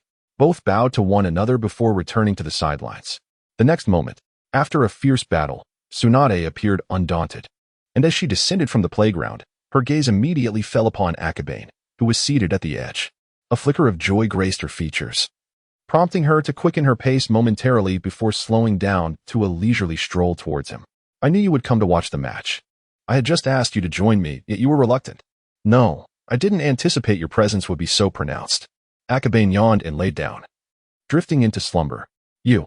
Tsunade furrowed her brow in mild irritation, then with a huff, she settled down beside him. Initially, she thought Akabane was merely feigning indifference, but after a while, she realized he had truly fallen asleep. Following Tsunade and Shikomo, the remaining battles lacked the thrilling intensity, devoid of such fierce confrontations. When the seventh group concluded, before Sarutobi could call out a name, Uchiha Ling stood up and strode toward the center of the playground. Next, Uchiha Ling, Akabane. He cast a haughty glance at Akabane, only to find him still asleep. Akabane, Sarutobi exclaimed in astonishment. Having distinctly seen Akabane emerge from the classroom and sit beside Tsunade, why was no one approaching upon his call? Akabane, Akabane. Tsunade called out several times without success, finally resorting to nudging him. Who is it? Startled awake, Akabane was not pleased. It's your turn, hurry up, Tsunade whispered. He paused momentarily, then turned his gaze to the center of the playground where Uchiha Ling had already taken his position, glaring at him intently. Get up, hurry up, and you can return to your slumber, Uchiha Ling remarked with subtle derision. Akabane, still drowsy, nodded as he walked, replying, since the beginning of school. Your words have resonated with me the most. Humph. Uchiha Ling scoffed, moving to the opposite side of the playground. Akabane reached his designated spot, equipped with a drawing board, pen, and paper, awaiting Sarutobi's command. 3, 2, 1. Ready, start. At the command, Uchiha Ling vanished from his position. D-rank, body flicker technique. However, Akabane threw a kunai, remaining motionless. Uchiha Ling smirked, aiming a kick at the flying kunai, expecting to strike Akabane's real form, only to discover it was merely a kunai. Turning back, he found Akabane still in place, a hint of a mocking smile gracing his lips. It's a clone, Uchiha Ling observed as Akabane began to sketch, forming hand seals and unleashing a jutsu. Fire style, Great Fireball technique. What? He can execute the Great Fireball technique at such a young age? This is bad. Akabane. Those close to Akabane became instantly anxious, rising in alarm. Stop. Sarutobi hastily employed the body flicker technique to intervene, but a regular ninja's body flicker was not instantaneous movement. It merely allowed for rapid movement via chakra stimulation. Even as a CH Nin, he could not reach Akabane in time, and the colossal fireball swiftly engulfed Akabane's figure. How could he use such a jutsu? He can't be dead, can he? An incident has occurred, and it concerns the esteemed Uchiha clan. The expressions of the remaining members of the Uchiha clan vary greatly. Although the Great Fireball technique is merely a C-rank ninjutsu, its destructive power is comparable to that of a B-rank technique. Employing such a technique against a mere student, who is not even a genin, is tantamount to murder. The students were unable to perceive the situation beneath the fireball, and most believed that Akabane had been engulfed by the flames, unable to evade in time. Even Orochimaru, who was typically composed, found himself staring blankly at the training ground, disbelief etched across his face. There was, however, one exception: Tsunade. Tsunade, you. Akabane has been struck directly by the fireball. He is doomed, Jiraiya exclaimed, both anxious and bewildered. Orochimaru, too, was taken aback but soon realized that Akabane must have employed some method to evade the attack. He immediately closed his eyes to sense the chakra, but regrettably, this was not an illusion. Could it be that only a shadow clone was hit by the fireball? No, that is not right. It must be a shadow clone technique, Tsunade asserted with confidence, adding that Uchiha Ling had already been affected by the technique. Just look for yourselves. As everyone turned their gaze, Sarutobi Kinomaru arrived swiftly, only to find a cloud of ash in the center of the training ground, with no sign of Akabane. At the same time, Uchiha Ling remained motionless after casting the great fireball technique, as if he had fallen into a deep slumber. It's over. I shall return to my slumber, he declared. In the next moment, Akabane, having altered his appearance, emerged from the crowd, clutching a piece of parchment. Genjutsu, successfully released. A clone, perhaps? When did that happen? Jiraiya was astonished, having fretted for so long only to realize that it was a shadow clone that had been struck by the fireball. Akabane must have executed the shadow clone technique at the precise moment the fireball was unleashed, using the substitution technique to instantly blend into the crowd, thereby executing the genjutsu and evading the attack. Orochimaru noted with a calm demeanor, though a hint of astonishment lingered in his expression. While such a maneuver is not particularly difficult, achieving it under the scrutiny of so many without anyone noticing is an impressive feat. Mastering the timing and controlling one's chakra are both essential. You infiltrated the crowd. That's cheating, Uchiha Kawaki exclaimed in anger. Haha. Akabane replied with a derisive chuckle, clearly disinterested. Halt, you. Kawaki stood up to argue, but was promptly interrupted by Sarutobi Kinomaru. Do you understand what a comprehensive exam entails? The use of clones, substitution techniques, and transformations for infiltration is permitted, but I made it clear that lethal ninjutsu is forbidden. Did you think my words fell on deaf ears? This statement left several members of the Uchiha clan speechless. The instructor had indeed not mentioned that entering the crowd was prohibited, and the Uchiha clan members had failed to notice Akabane's use of the shadow clone technique, leaving them with no retort. Enough, there is no need to explain anything to fools. Akabane wiped the parchment clean, and soon after, Uchiha Ling regained consciousness. Haha. I have won. Though his mouth was scorched by flames, Uchiha Ling laughed heartily upon awakening. In his eyes, he had triumphed over Akabane with the great fireball technique. But he quickly sensed something was amiss with the gazes of those around him. It seemed they were looking at him as if he were a simpleton. One, I'm afraid you have already lost. Furthermore, you have employed the great fireball technique, imposing a year of retention as punishment. Sarutobi's expression was far from pleasant. While Akabane had escaped death, Uchiha Ling's use of such a lethal and perilous jutsu during the comprehensive examination was indeed a breach of regulations. What? I lost? Uchiha Ling's primary concern was not the prospect of being held back, but rather the fact that he had been defeated. Brother, you have fallen victim to an illusion. You have lost. Kawaki felt embarrassed for him, unable to comprehend how he could be so oblivious to his defeat, still believing himself the victor. However, upon further reflection, he couldn't help but breathe a sigh of relief.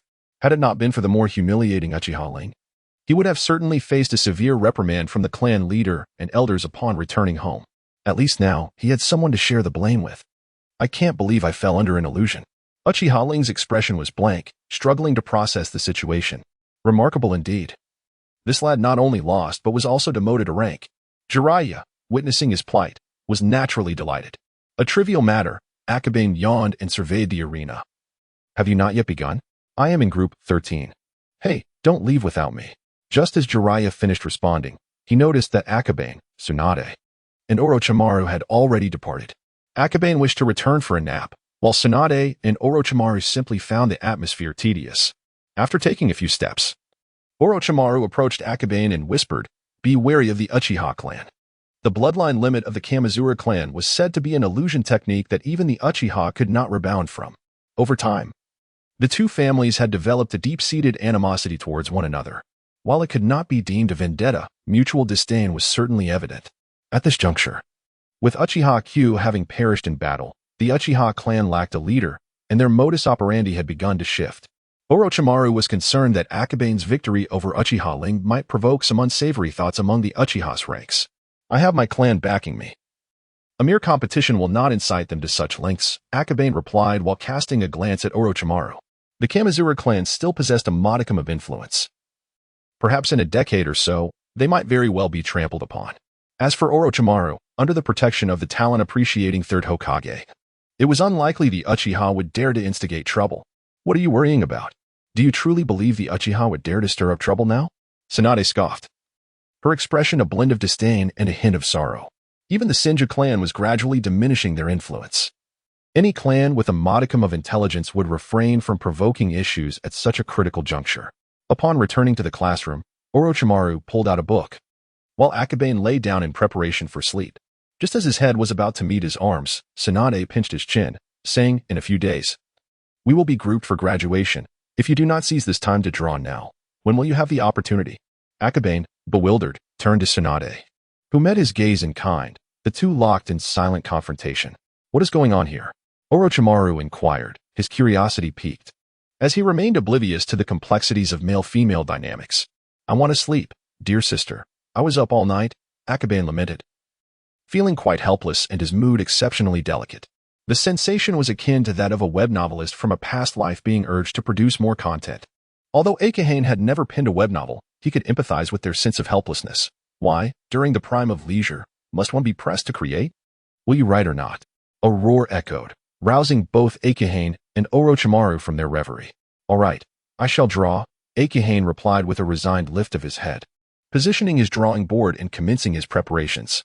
The desk he was currently using had only just been retrieved from the storeroom by his teacher the previous day. Should he inadvertently offend Tsunade, he could very well be held accountable for its cost. Nevertheless, once equipped with his tools, Akahane swiftly formed hand seals with both hands and, in the blink of an eye, executed the shadow clone technique.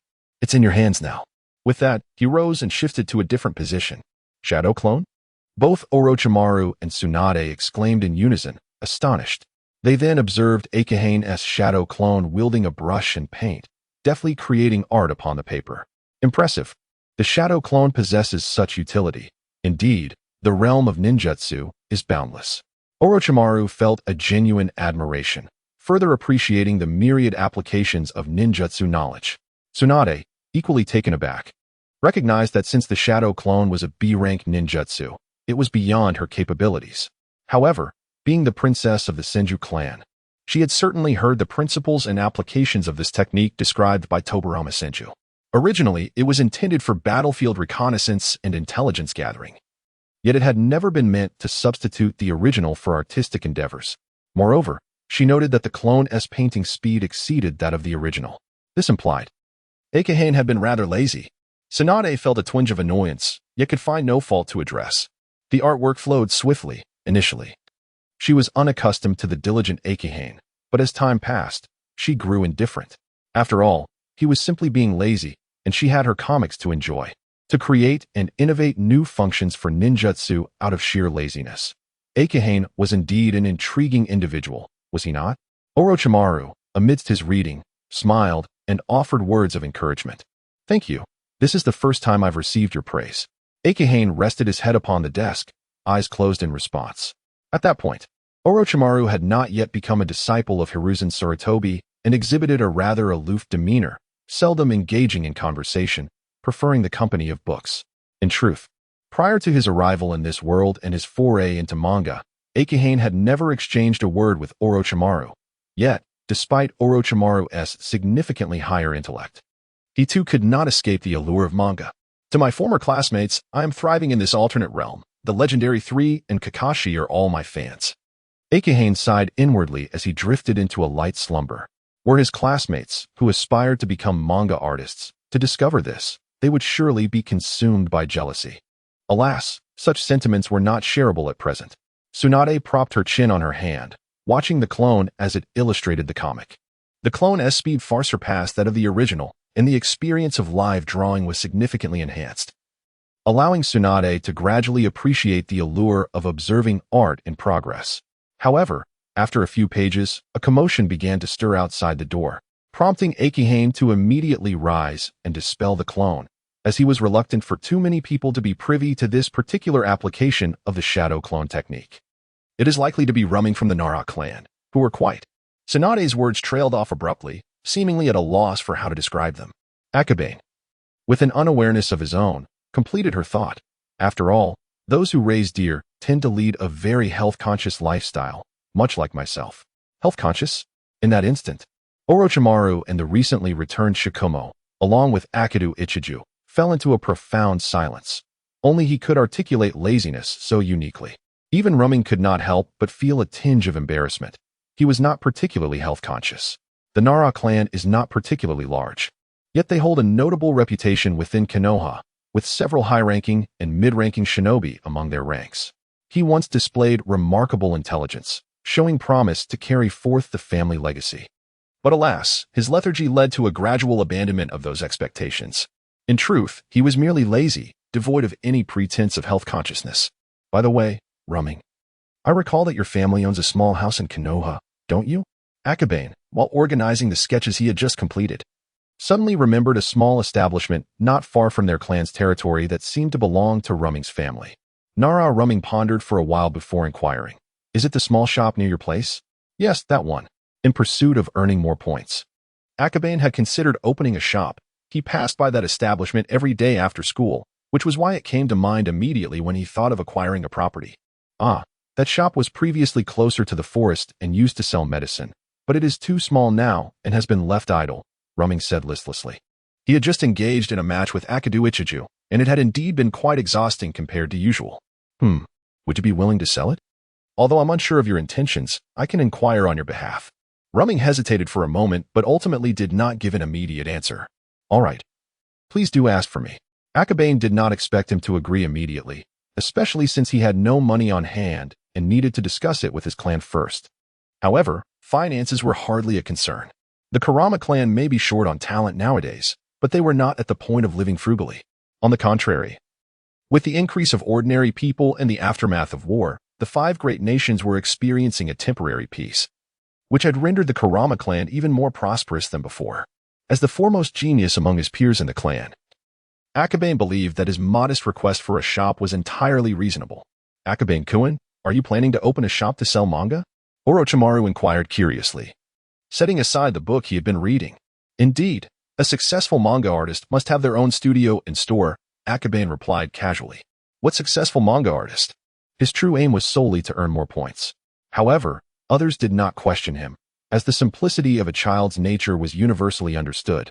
Even in the world of shinobi, Tsunade leaned back in her chair, her expression reflecting uncertainty, having lost the will to engage in banter with Akabane. Noticing her demeanor, he ventured to offer some encouragement. My goal is to become a manga artist. Perhaps in the future, you too will discover your own aspirations.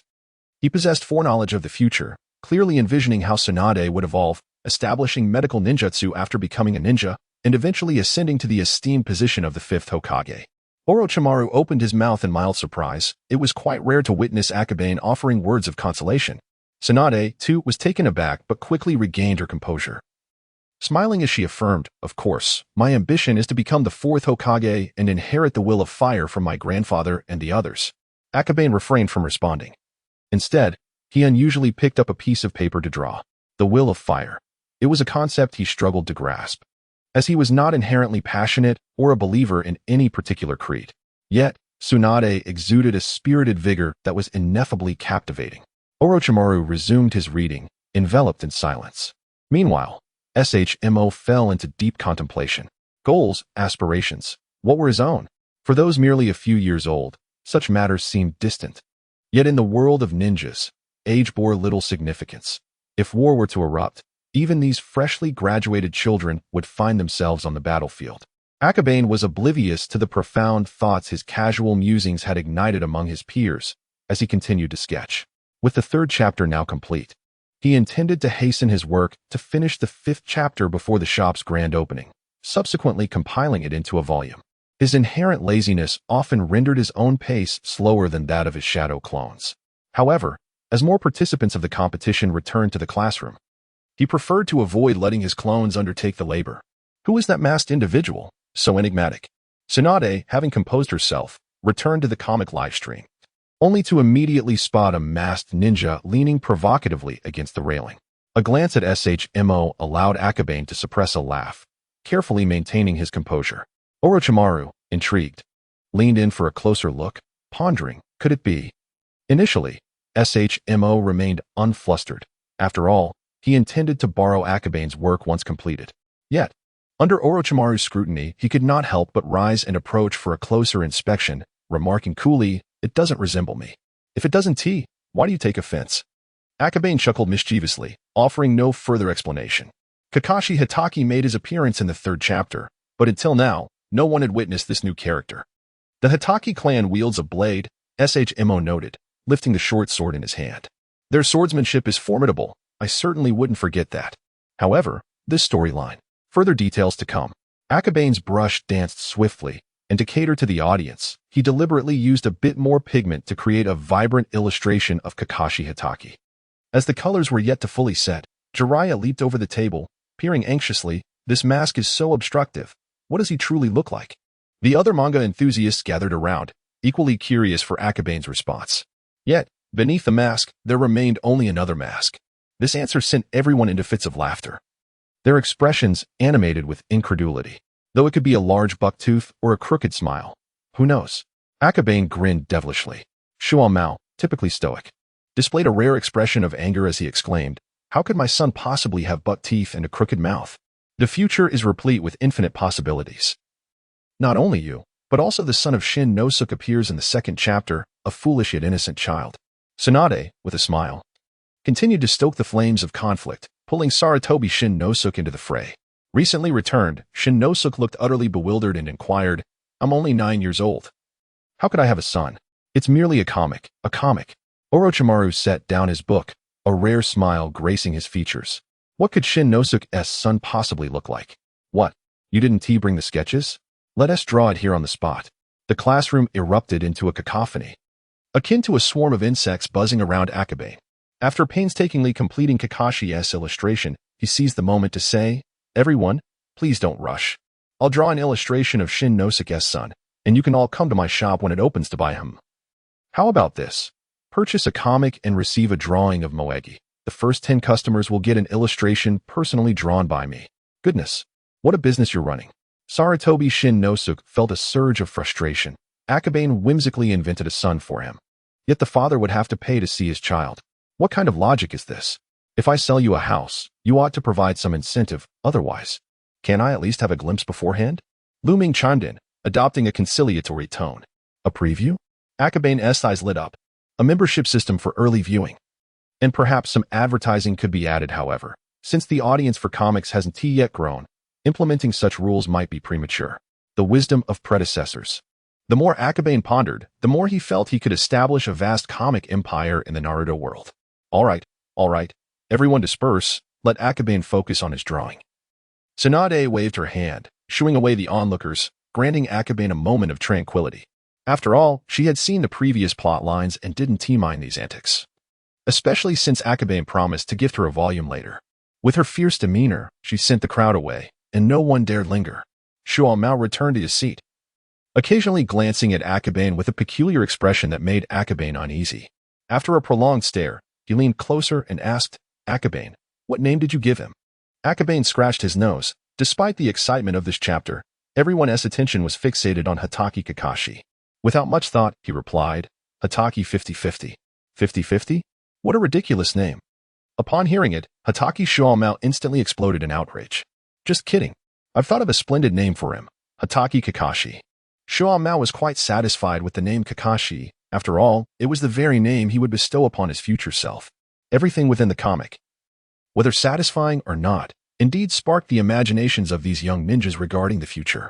With a clear goal in mind, Akabane felt it was time to exert a bit more effort. The grouping was imminent. In the presence of a new instructor, the prospect of losing his genius flair weighed heavily on him. He feared that his comics might not sell well in the future, as the star effect seemed universally beneficial. He silently calculated that the 5th and 6th chapters would revolve around Kakashi's test of Team 7, a plot that would introduce numerous new ninjutsu techniques. If he could complete the sixth chapter swiftly, he could soon exchange for these techniques, particularly the Naruto technique. To acquire more ninjutsu at an earlier date, he would have to work overtime. Deep down, Akabane let out a sigh. While the Naruto technique could indeed be learned from the Akamura clan, mastering it to a pinnacle level seemed utterly unattainable. Instead of incessantly practicing ninjutsu, he preferred to pick up his pen and create more comic panels. However, with only the fourth chapter completed, it was anyone's guess how long it would take to finish the rest. Fortunately, there were no classes ahead, allowing him to utilize shadow clones for assistance, such as the advantage of being a ninja. Before he could sketch out a few more panels, students began to return from outside, and by the time the last two arrived, Saratobi Irika trailed behind them back into the classroom. The comprehensive exams had concluded for the day, and aside from Uchiha Ling, he would assess the remaining students' performances at his discretion. For those who passed all courses, they would receive their ninja headbands. In the coming days, everyone could enjoy a well-deserved respite. Saratobi Irika spoke in a calm tone, yet a hint of melancholy lingered in his voice. After teaching for several years, the abrupt departure of his students left a sense of wistfulness in his heart. A break, you say? This meant he could have his shadow clones do the work while he leisurely sketched a few panels. If uninterrupted, it would be the perfect holiday. How delightful. Oh, and he would need to inform his parents that he would be in seclusion, declining any visitors. The pressure from Tsunade to produce more content gave him pause. While he typically ignored such requests, Tsunade was different. Her bold personality and formidable strength made her unmatched among her peers, and few dared to stand in her way due to her prestigious lineage. Encountering her was truly a stroke of misfortune. Akabane pondered that staying at home might not be the safest option. He would need to find a secure and secluded place to reside. All right, everyone may head home now. As soon as the words left his lips, the classroom erupted into a cacophony, students showcasing their talents as they rushed towards the door. Within mere seconds, the once crowded room lay empty. Saratobi Irika wore a look of desolation. Most of these students would likely have little future interaction with him. Hey, Akabane, why are you still here? He inquired, noticing that one individual remained seated even as the others departed. Please don't think too much of it, sensei. I just have a weak constitution and prefer to wait until most have left, Akabane replied, rising slowly as he made his way towards the exit. Saratobi Irika's expression froze momentarily. By the way, sensei, when you get new students, don't forget to promote my comics, Akabane added, suddenly turning back to relay his request before finally exiting. Saratobi Irika sighed after a brief pause, realizing that he should not have harbored any illusions about him. Even at this moment, he was still thinking about promoting his comics. However, the boy's work was genuinely captivating. Perhaps Irika felt a similar sentiment when he had been in his position. He let out a soft sigh, feeling an intense resonance with the characters from the comics.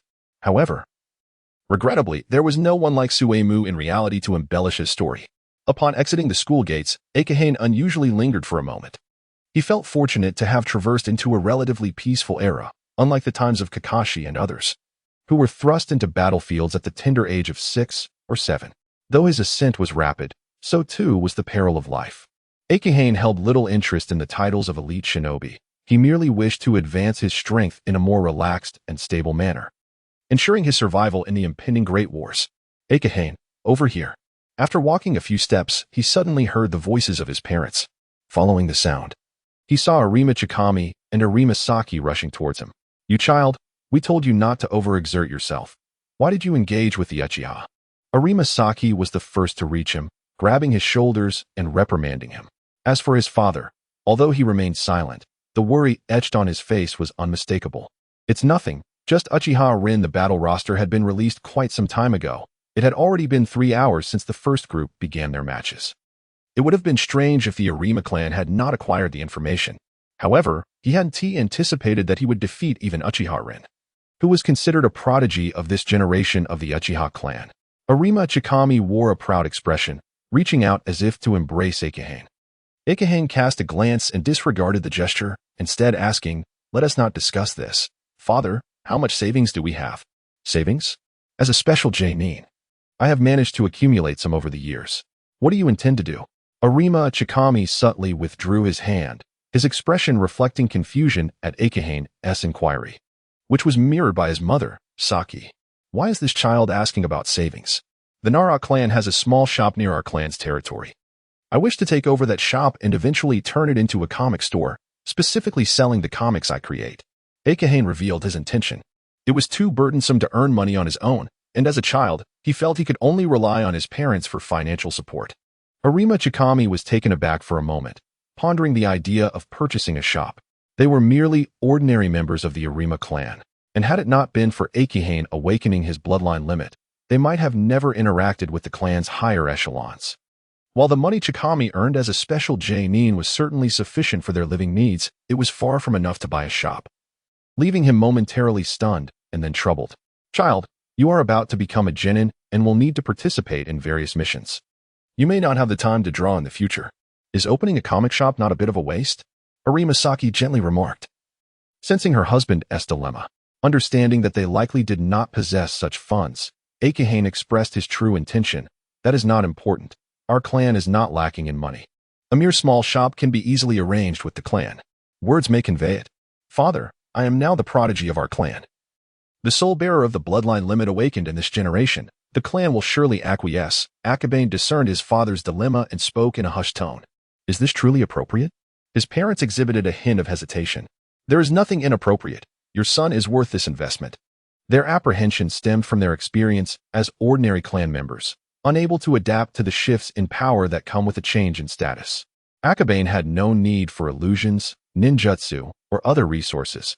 It was entirely reasonable to request financial support, as he had no intention of showcasing his talents without reaping any rewards. Child, you. Akama Chiaki and Akama Saki were taken aback. Akabane's maturity surpassed that of an ordinary child, particularly evident over the past half-month. Well, the child has grown. It is time he pursues his own ambitions. Although Akama Chiaki possessed abilities of a special jonin, he was not considered a prominent figure within the Akama clan, nor was he an awakened bloodline limit user. Thus his understanding of the clan's bloodline limits was rather limited. Consequently, they attributed Akabane's transformation to the formidable mental prowess that accompanied the awakening of his bloodline limit. Father, does this mean you will assist me in speaking with the clan leader? Upon hearing his father's tone, Akabane sensed that success was half assured. Akama Chiaki nodded, his expression complex as he affectionately ruffled Akabane's hair, saying, I will address this matter with the clan. Even if they refuse, I possess a small sum of money. Rest assured, the clan will undoubtedly agree. Akabane was confident in this, for in a ninja family, the most abundant resource was ordinary money. Each day, individuals from lesser-known clans casually distributed high-consumption items like shurikens, kunai, and explosive tags, as if they were mere grains of rice. The Akama clan, though facing a transitional phase, had not yet reached a state of decline. The family of three gradually returned home from school. Upon arriving, Akabane retreated to his room to draw manga. Shadow Clone Jutsu. Upon entering his abode, he immediately performed the hand seals to invoke a shadow clone, summoning a new assistant. The shadow clone surveyed its surroundings expressionlessly before picking up a paintbrush. No need for that expression. I shall be working today as well. Akabane chuckled and began mixing colors. How peculiar. The shadow clone glanced at its original self, unable to suppress a smirk. As a student of art, despite having been rather lackadaisical in college, the foundational skill of mixing paint was second nature, and it did not take long to prepare all the necessary colors. Once the colors were ready, Akabane stood up and stretched, on the verge of speaking. No need to say anything. I know what you intend to convey. It is now my turn to work. The shadow clone remained expressionless, dipping the brush into the paint and contemplating how to proceed, clearly not expecting Akabane to contribute significantly. The one who knows oneself best is oneself. From the outset, the shadow clone had never believed in Akabane's so-called collaborative efforts. If that were the case, why would I have worked so hard to master the shadow clone technique? Do not say that. I need to recover my chakra. I am not truly resting. Akabane initially intended to take a brief respite, yet the incessant mockery from his shadow clone rendered him somewhat reluctant to actually recline upon his bed. Thus, he altered his decision and settled into a meditative posture to refine his chakra. In passing, he glanced at the system panel. After a day or two, his points had risen to over 50 following the exchange for shadow clones. However, as of today, the points had largely stagnated. After some contemplation, Akabane resolved to allocate all 50 points towards enhancing his physique. His mental fortitude had reached a sufficient level compared to his physical form, necessitating an elevation of the latter. Moreover, a primary reason for this choice was the exorbitant cost of enhancing mental strength. 50 points represented a critical threshold. Below it lay the realm of genin. while above transitioned into Chunin, with each additional point demanding 50 points. Should he choose to enhance his mental prowess, he could only acquire a single point, which would be of little consequence. Conversely, enhancing his physique by 5 points would yield entirely different results. Not only would his physical capabilities improve, but his chakra recovery and quantity seemed to increase slightly as well, a veritable boon for Akabane. Subsequently, Akabane settled back into meditation, focusing on chakra recovery. The shadow clone had not anticipated that Akabane would genuinely refrain from idleness. Even while merely seated and recuperating, he felt an overwhelming sense of fortune, thus far. He was the most distinguished among all of Akabane's shadow clones.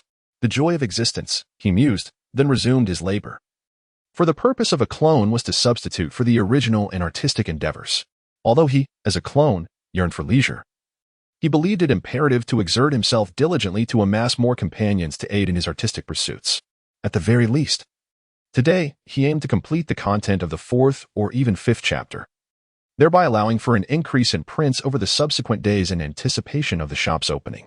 He was equally invested in the comic shop. For the same reason, his desire to procure more beleaguered shadow clone companions. Of course, Akabane himself was also striving, with a fortified physique and robust mental strength. His chakra recovery far exceeded that of most genin.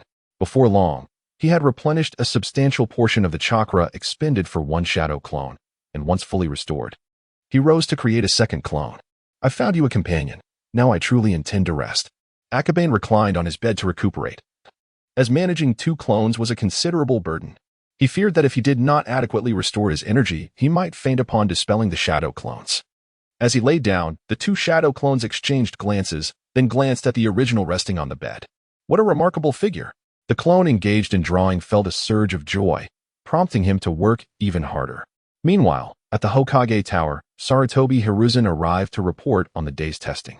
Sarutobi Hizashi listened attentively. However, it is worth noting that this foremost voyeur of Konoha had already witnessed the entirety of the battle through his crystal ball, and moreover, he had seen it with greater clarity than Sarutobi Hizashi, who was present. After all, there were many details that Sarutobi Hizashi could not discern. While the telescope technique afforded an unobstructed view, Uchiha Ling has handled matters as you instructed. As for the other members of the Uchiha clan, they may graduate as usual. Sarutobi Hiruzen stated. Understood. Upon receiving the command, Sarutobi Hiruzen departed from the office. Meanwhile, Shimura Danzo retrieved his pipe, igniting it as he pondered. On his desk lay a roster, featuring the names of Anma Akabane, Hitaki Sakumo, and Mitarashi Anko aligned in a row, while the preceding instructor's name remained conspicuously blank. Ultimately, he inscribed the name Shimura Danzo, requesting his presence. Before long, a figure knocked and entered. It was indeed Shimura Danzo. He glanced at the list and remarked, "These 3 are your carefully selected individuals." Currently, Danzo served as the head of the Umbu, still tethered to its roots and not entirely autonomous. Indeed, within the next year, you shall act as their leading instructor, but remember, you must not employ the methods of the root. Hiruzen's tone was stern, allowing no room for error. You seem confident in them, Danzo observed, smirking as he departed with the list in hand. They were all prodigies. A year would undoubtedly suffice. Hiruzen added, as for the year following, I have other arrangements for you. You may return to your root affairs. Danzo, with implied meaning, turned and exited at a measured pace. A loud thud resonated as one of his shadow clones, having exhausted its chakra, disintegrated. Akabane, resting in bed with closed eyes, felt a jolt of awareness, accompanied by a chaotic barrage of thoughts and an overwhelming fatigue. In that fleeting moment, he felt an intense drowsiness, nearly succumbing to slumber. Thank goodness I had 2 clones split off. If I had unleashed them all at once like Naruto, I might have already been unconscious in bed, Akabane mused, suffused with both relief and a tinge of melancholy. The protagonist is often fortunate, especially one reincarnated with Azura's chakra, while one as beleaguered as himself must stagger along slowly. Akabane, your father has returned. Just as he lamented, a voice drifted up from downstairs. Anma Chikage, his adoptive father, sounded quite pleased, indicating that matters had been successfully resolved. You stay here for now. I shall inquire about our comic shop.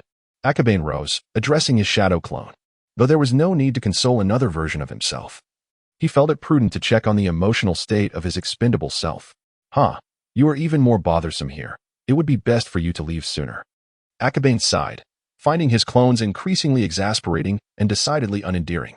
Ultimately, they were all facets of himself, so he deemed it unnecessary to dwell on it. He descended the stairs to find Anma holding a piece of paper. This is the deed to that shop. As of today, it is yours. Has the Nara Shikamaru family shop been secured? Akabane inquired, astonished at the swiftness of the Anma family's efficiency. He hurried over to accept the deed from Kekkei, which bore the address of the shop, accompanied by the emblematic ninjutsu seal of the Anma clan. One ninjutsu seal suffices. How convenient for a ninja, Akabane mused. Confirming that this was indeed the deed to the shop, which now belonged to the Anma clan. However, he knew it would eventually be his. As the sole inheritor of the bloodline limit in this generation, the future of the Kurama clan rests firmly in his grasp. Yet, the thought of being the clan leader feels overwhelmingly burdensome. Akabane shook his head, casting aside his musings to concentrate on the matter at hand. Father, could you please arrange for the clan to assist with the renovation of the shop? I will provide the design. The establishment was originally a transfer station and pharmacy for the Nara clan's medicinal herbs. Thus, it could not retain the former decor. Running a comic shop is no issue. However, my child, I hope you will devote more attention to ninjutsu and not squander your prodigious talent. Kurama had no objections. After all, they had already acquired the shop, so what was a little more renovation expense? His only concern was that Akabane should not invest too much energy into comics. In the world of ninjas, strength reigns supreme. With Akabane's bloodline limit and formidable genjutsu aptitude, Kekkei believed he should not waste his potential on such a side venture. Do not worry, father. I will not neglect my training in ninjutsu. Akabane was well aware that ninjutsu and genjutsu could be exchanged through the system. All he needed were points. Relying solely on recommendations was inefficient, and opening a comic shop was his first step. Once he cultivated a fan base for his comics, the points would flow in abundantly, and he would not fear mastering ninjutsu. Upon returning upstairs, Akabane initially intended to sketch the interior of his comic shop. However, just as he grasped his pen, he heard a faint rustling outside the window. Who is it? Akabane and his shadow clone both became alert, their eyes fixed on the outside. Moments later, a melodious voice chimed. It's me. Open the door. Tsunade? Akabane paused for a moment in disbelief before rising to open the window. As he did, he saw Tsunade hanging upside down from the eaves, her hands just reaching the window.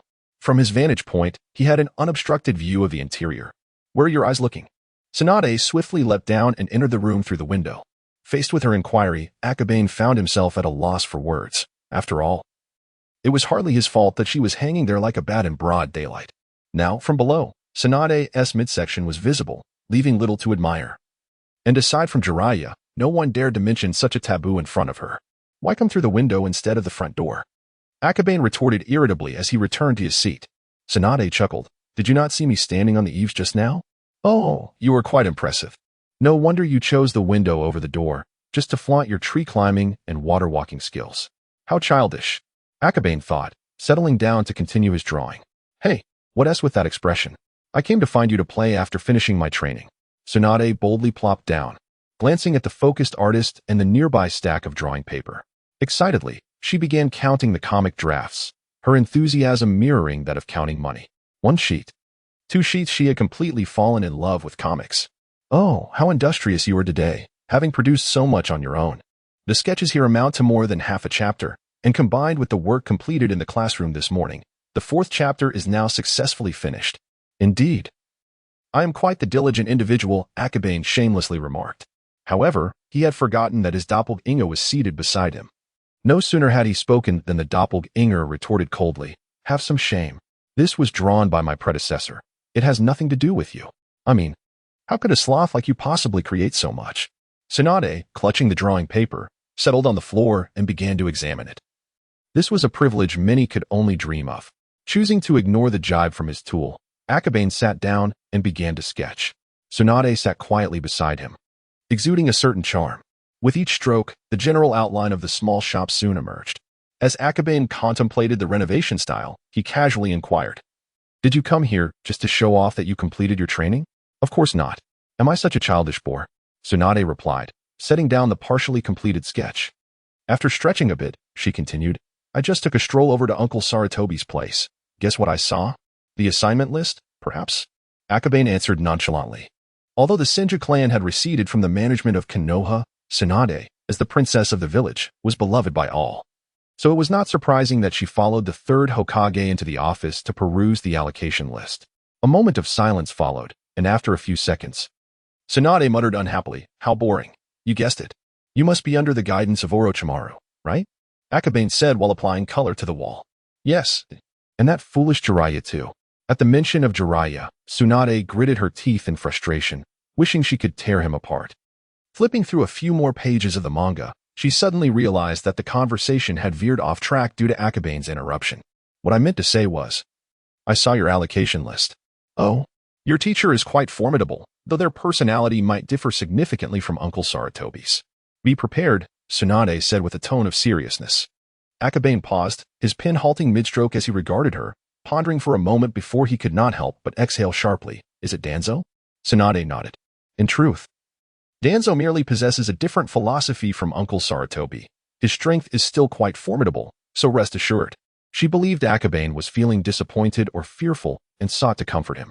However, she was unaware that he was not particularly worried about the matter of his teacher. If he were to encounter a mentor who was neither overly strict nor too lax, it would be quite ideal.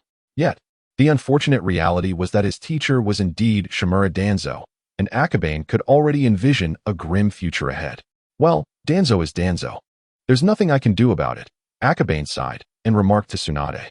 "When the ship reaches the bridge, it will naturally straighten out. After all, Danzo in his youth was certainly not as twisted as he is in his old age, at least now he has fewer eyes watching him.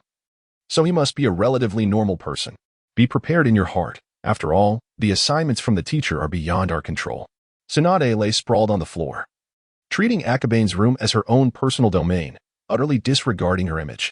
Akabane, engrossed in his artwork, paid her little mind, but after about half a minute, the door to the room was suddenly flung open. "Akabane, this is..." Saratobi Zaki stepped inside, ready to speak, but was taken aback by the sight of two Akabane's painting, while a young girl lay on the floor, carelessly rummaging through sketches.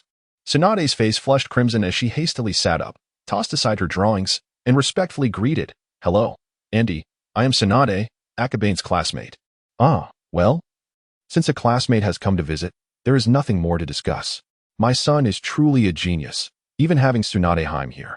Zaki closed the door, turning around with a face beaming with joy. Akabane, perplexed by his mother's thoughts, found the scene rather unusual, given their time together over the past month. As for Tsunade, she sat slumped on the floor in an exaggerated pose of despair. Did she regret climbing through the window?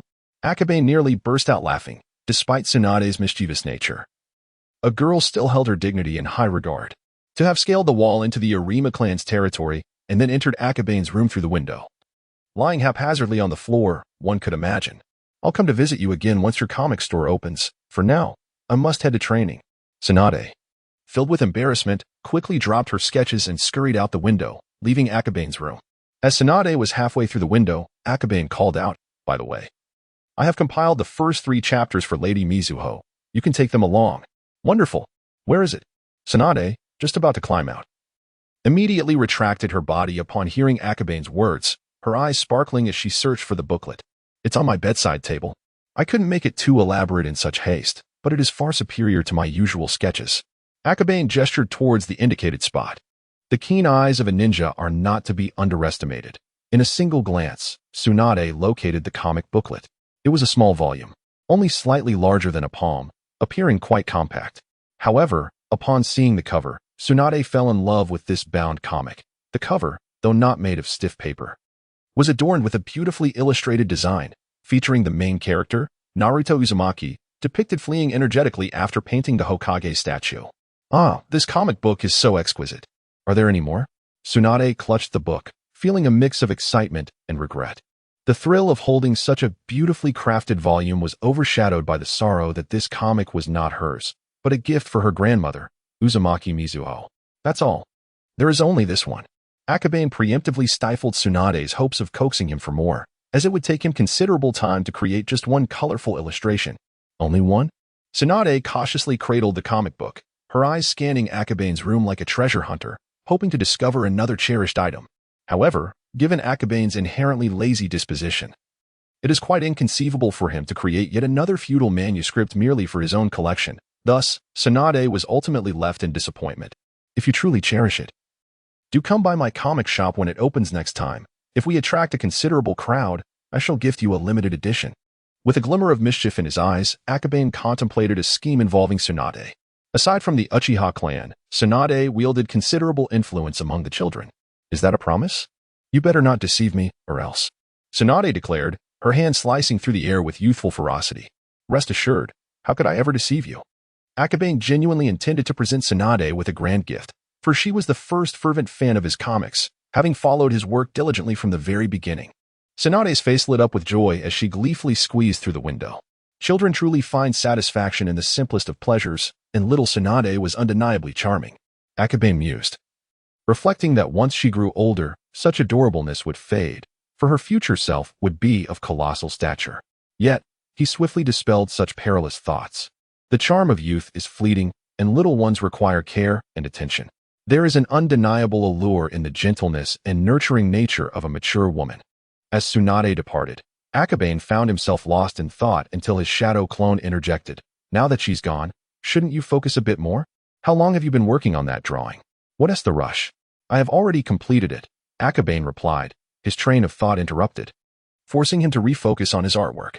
The design for the comic shop was nearly finished, yet, being merely a drawing, it could not compete with the precision of computer modeling, rendering many aspects somewhat abstract and difficult to comprehend. After a few more glances and revisions, he nodded in satisfaction. Just as he rose to open the door, he spotted Arima Saki nonchalantly emerging from the adjacent room. With a gentle sigh, Akabane chose to overlook her previous actions and casually inquired, "Did my mother seek me for something?" "It was nothing of great consequence. I merely thought since you will have a break starting tomorrow, I should prepare you for some chakra control training," Arima Saki replied. Illusions demand not only mental fortitude but also formidable chakra control. Thus, honing this skill was an indispensable component of their training regimen. Climbing trees and walking on water? "I think those exercises can be skipped," Akabane promptly asserted. It was essential to communicate clearly with his parents, otherwise they would go to great lengths to arrange trainings, causing him undue stress. Do not underestimate the fundamentals. The more powerful the ninjutsu, the more solid a foundation is required for mastery, Arima Saki insisted, rarely taking such a firm stance. Realizing that mere words would not suffice, Akabane pondered for a moment, then emulated Tsunade by walking straight up the wall of his home, ultimately finding himself standing on the ceiling. "If you require me to demonstrate walking on water, I can do so in the bathroom," he yawned. Arima Saki was taken aback, simultaneously rendered speechless. Why has this good child become so lethargic over the past fortnight? Yet, she found no faults, after all. The young Akabane had mastered everything she could teach, and judging by the other Akabane diligently training in the room, it seemed this child had even grasped the art of shadow clones. Alas, Anma Saki accepted the reality that her genius son required no training arrangements from her, and her thoughts shifted to Tsunade. What a splendid child, though still so young. On Tsunade's end, after scaling the walls of the Anma clan's territory, she returned to the Senju clan with a beautifully crafted manga volume of the first 3 episodes. The present-day Senju clan is rather small, with most members having integrated into the larger Konoha community, leaving only the direct descendants residing in the forest of Senju. The clan leader is none other than the Jinchuriki of the Nine Tails, Uzumaki Mido. In the afternoon, Uzumaki Mido squinted her eyes, basking in the sunlight in the courtyard, when suddenly, a voice called out from afar, "Grandmother, grandmother." Almost immediately, a figure rushed towards her from the rooftop. "Little Tsunade, have you gotten into trouble again?" Upon seeing the small girl, a smile graced Mido's face. The war had taken many of her relatives, and now only a few remained. Tsunade, cherished since childhood by Senju Hashirama, was undoubtedly the most favored, often causing mischief and running to Mido to resolve her troubles. Thus, upon seeing Tsunade approach, Mido instinctively assumed the girl was in trouble once more. Tsunade landed on the ground of the courtyard, pouting in discontent. "Not at all. I brought something interesting for you." "Grandmother."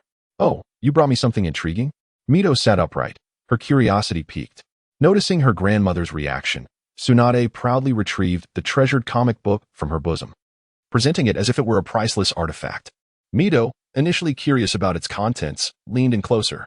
On the cover was an adorable child with 6 whiskers, illustrated in an unprecedented style. "What is this?" she wondered, taking it to examine more closely. As she turned the first page, she was greeted with a plethora of similar illustrations accompanied by narrative text, the plot becoming instantly clear. This is a different kind of story, distinct from oral tales or novels. "Look, grandmother, This character is named Uzumaki Naruto. Tsunade exclaimed, pointing eagerly at the blonde boy on the cover. Uzumaki Naruto? Mito paused momentarily before delving back into the first page. The Ninetales, the fourth Hokage. This speaks of the future, not the present. Who illustrated this? She pondered, a sense of astonishment filling her. Others might be oblivious, but she understood all too well that the Ninetales referred to the beast within her, Kurama. My classmate, Akabane. Tsunade replied. The Akabane clan. No wonder. Is he an awakened bloodline limit user? Mito deduced. Indeed, he awakened his bloodline limit not long ago. His genjutsu is quite formidable, Tsunade lamented, expressing her frustration at being unable to contend with Akabane's terrifying illusions. That makes sense. The Akabane clan has not seen the emergence of a bloodline limit in several years, Mito remarked, her tone laden with significance, suddenly encountering such a treasure.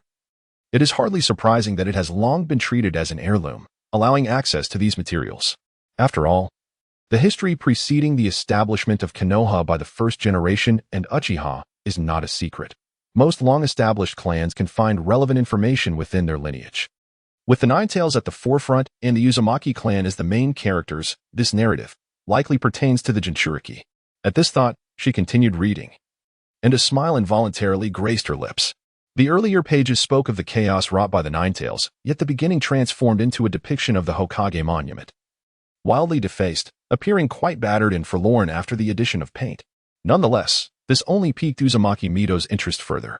Turning the pages, the serene ambience of the courtyard allowed the sound of the wind to be heard, her face radiating a tranquil beauty. Upon reaching a page celebrating the excitement of others, she felt a pang of sorrow as she noticed Naruto sitting alone outside. She lingered on that page for a while. Although the Uzumaki clan resided in the land of whirlpools, they had always maintained a close relationship with Konoha. Why then? Would members of the Uzumaki clan be subjected to such treatment? They should not endure this. Confusion and indignation welled within her, only to be replaced by calmness. After all, it was merely a story. However, as she delved deeper, her emotions intensified, nearly causing her to overflow with chakra upon hearing Iruka reveal the truth. She could not deny the allure of this tale, even stirring the emotions of one as seasoned as herself. With a gentle sigh, Uzumaki Mito closed the comic book. Ah, grandmother, are you not going to continue reading? Tsunade inquired, puzzled. I am feeling a bit fatigued, and could you find the author of this book? I wish to meet that child in person, Mito responded. Tsunade hesitated for a moment before nodding. All right, but it's quite late today. I will arrange for him to come tomorrow. Mito nodded, holding the comic in her hand as she rose to return indoors, saying, I will keep this book for now. I will take my time to read it. Okay, fine. Tsunade felt a pang of disappointment. She had hoped to ask her grandmother for the rare handcrafted comic book immediately after she finished reading it. Little did she expect Mito to be in no rush to finish, closing it after just one chapter, thwarting her plans. However, why did her grandmother wish to find Akabane? A wave of confusion washed over her, but she dismissed it, reasoning that her grandmother would not harm Akabane. Meanwhile, Akabane, having dealt with the eager request from Saki, promptly took the sketch to seek out the clan leader. The matter concerning his mother was but a minor interruption. His primary focus remained on establishing the comic shop. Shimura Danzo was not to be trifled with. While the theft of the bell was a dubious matter, an entrance examination was inevitable. For the sake of a prosperous future, Akabane needed to perform commendably to avoid the torment of the old pervert, Danzo. For the entire Kurama clan, the expenses of a mere comic shop were insignificant. Conversely, a talent like Akabane was a rarity, and they unhesitatingly purchased the premises, promptly commencing renovations upon receiving the design blueprint. At this moment, Konoha was yet to have the esteemed Captain Yamato leading the construction team. The townsfolk employed traditional methods in their building endeavors, and to decorate according to Akabane's illustrations would require at least 3 to 4 days, which was still relatively swift. In the case of an ordinary household, it could take 1 to 2 months. However, with only a few days at his disposal, Akabane found himself far from idle. Crafting a manga house could not simply rely on sketches as before. It necessitated painted covers, posters, and other embellishments. Fortunately, the technological advancements in the world of Naruto were rather peculiar. Otherwise, achieving the goal of having manga widely circulated might entail first inventing the printing press. After fulfilling his tasks, Akabane finally returned home to rest. Having participated in an examination and produced several manga illustrations, along with additional colored artwork, he was utterly exhausted. As he lay in bed, His thoughts began to wander, eventually landing on the rare manga he had given Tsunade. Considering the time that had passed, Tsunade must have returned to her clan to hand over the book to Uzumaki Mido. Opening the system panel, he checked his points. 60? He was taken aback. Was that the score for one chapter or several? If it was merely for 3 chapters, that was disheartening. Especially considering Mido was the wife of the contemporary Ninetales Jinchuriki and Shinja Hashirama. This wave of emotions caused the shadow clone he had summoned to vanish in an instant, leaving him fatigued, with a dull ache in his temples. Naruto was truly a powerhouse. He had persevered with 3 shadow clones, tirelessly practicing to grasp the nature transformation of wind chakra. Had it been Akabane, he would have collapsed long ago. A sense of bitterness welled up within him as he reflected on how he had only managed to produce 2 clones in an afternoon, resulting in such meager outcomes. The heritage chakra was indeed impressive, yet he sighed in envy before redirecting his focus back to the system. 60 points. The realization weighed heavily upon him, especially since those were the first 3 chapters of a handmade, limited edition manga priceless once he became a renowned manga artist. Yet, it merely yielded 60 points now. Perhaps Mido hadn't even finished reading the manga. He resolved to inquire with Tsunade later. Akabane forced himself to find solace. Otherwise, his mindset would surely shatter. Mustering his spirits, he tidied the chaotic remnants left by his shadow clones. With 2 clones diligently working, their efficiency was indeed remarkable, and they completed the 5th chapter in a single afternoon. This meant that the first volume he had envisioned could now be planned for production. Additionally, he noticed several new ninjutsu options appearing in his exchange list. Concealment and hiding, basic ninja technique, requiring 5 points for exchange. Body flicker technique, D-rank ninjutsu, requiring 5 points for exchange. 1,000 years of pain. In conjunction with the body flicker technique, it targets the opponent's rear vital point with a tiger seal attack, requiring no points. No points required? Akabane widened his eyes in disbelief. However, upon reading the name of the ninjutsu, he was left speechless.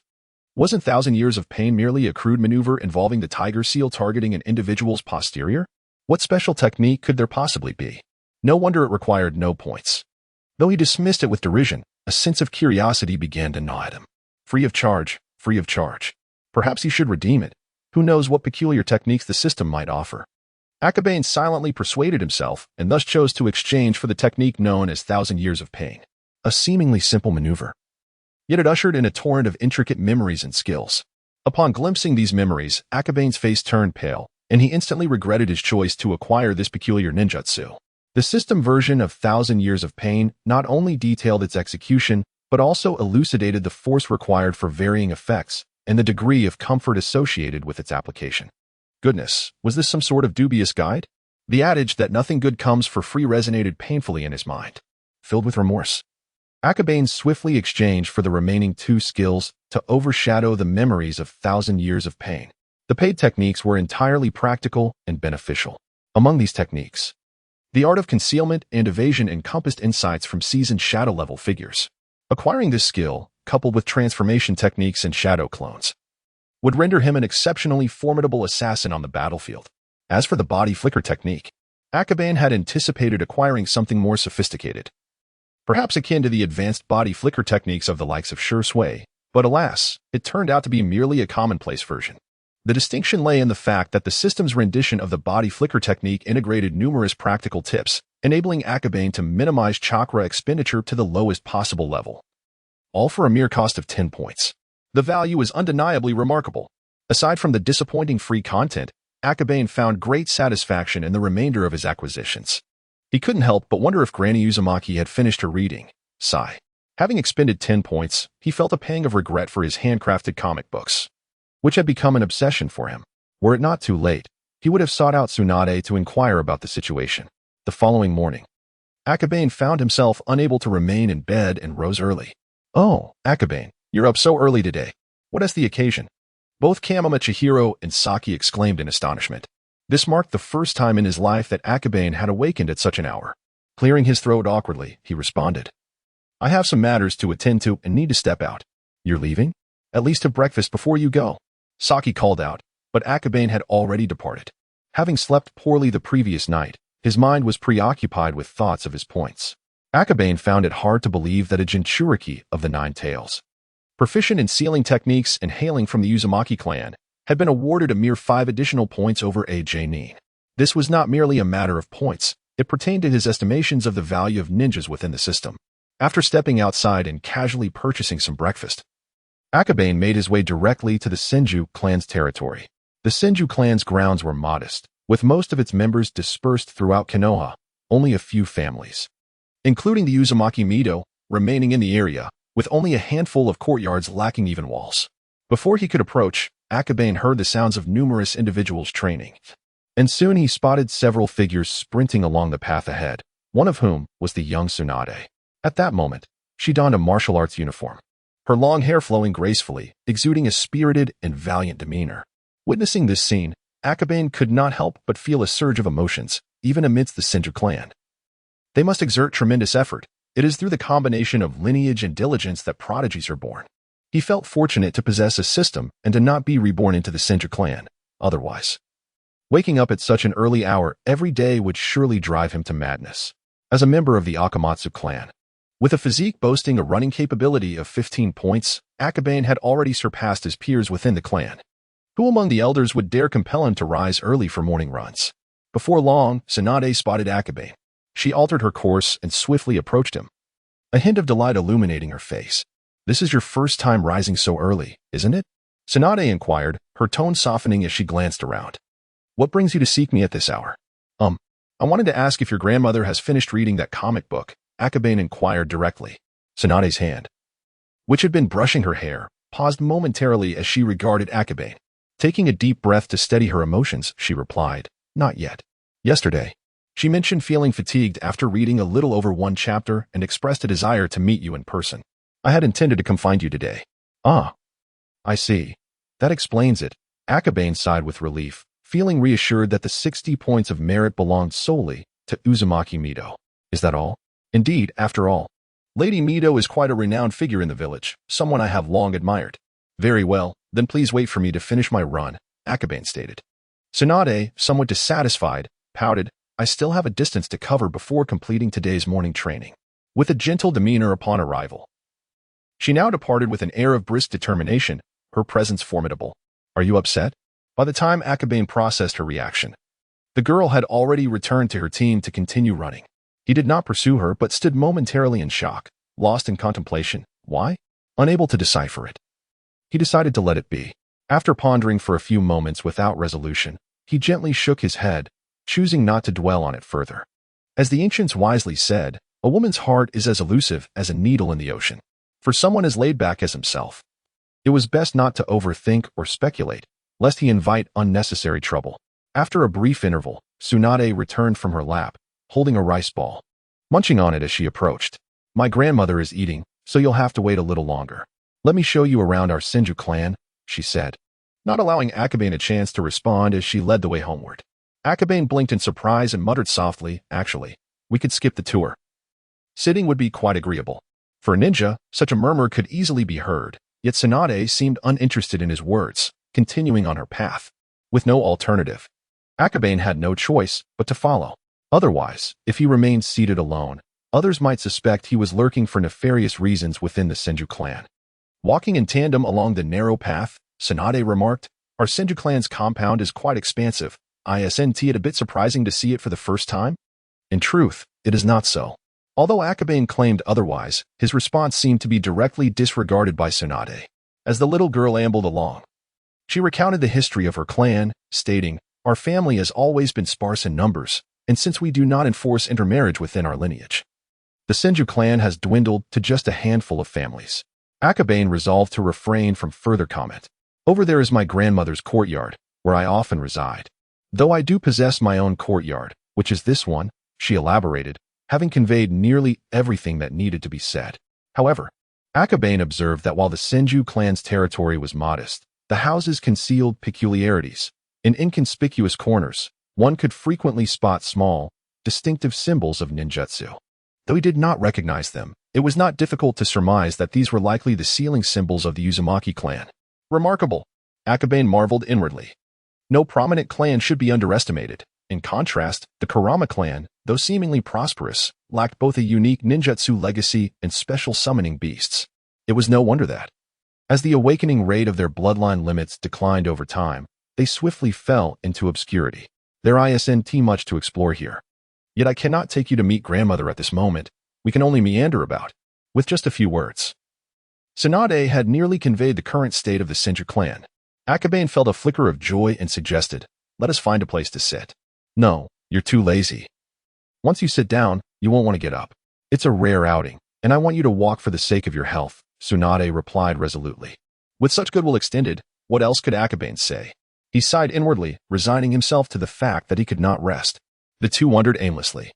And after half an hour of aimless wandering, a ninja from the Senju clan finally arrived to escort them to meet Uzumaki Mido. Upon entering the courtyard, Akabane beheld a figure reclining on a chair, engrossed in a small book. The Uzumaki clan's formidable vitality and sealing techniques endowed Mido with the strength to defy the ravages of time. She appeared as a beautiful woman in her 30s rather than a legendary ninja of the same era as Hashirama Senju. Are you Akabane from the Kurama clan? As little Tsunade mentioned? Please, have a seat.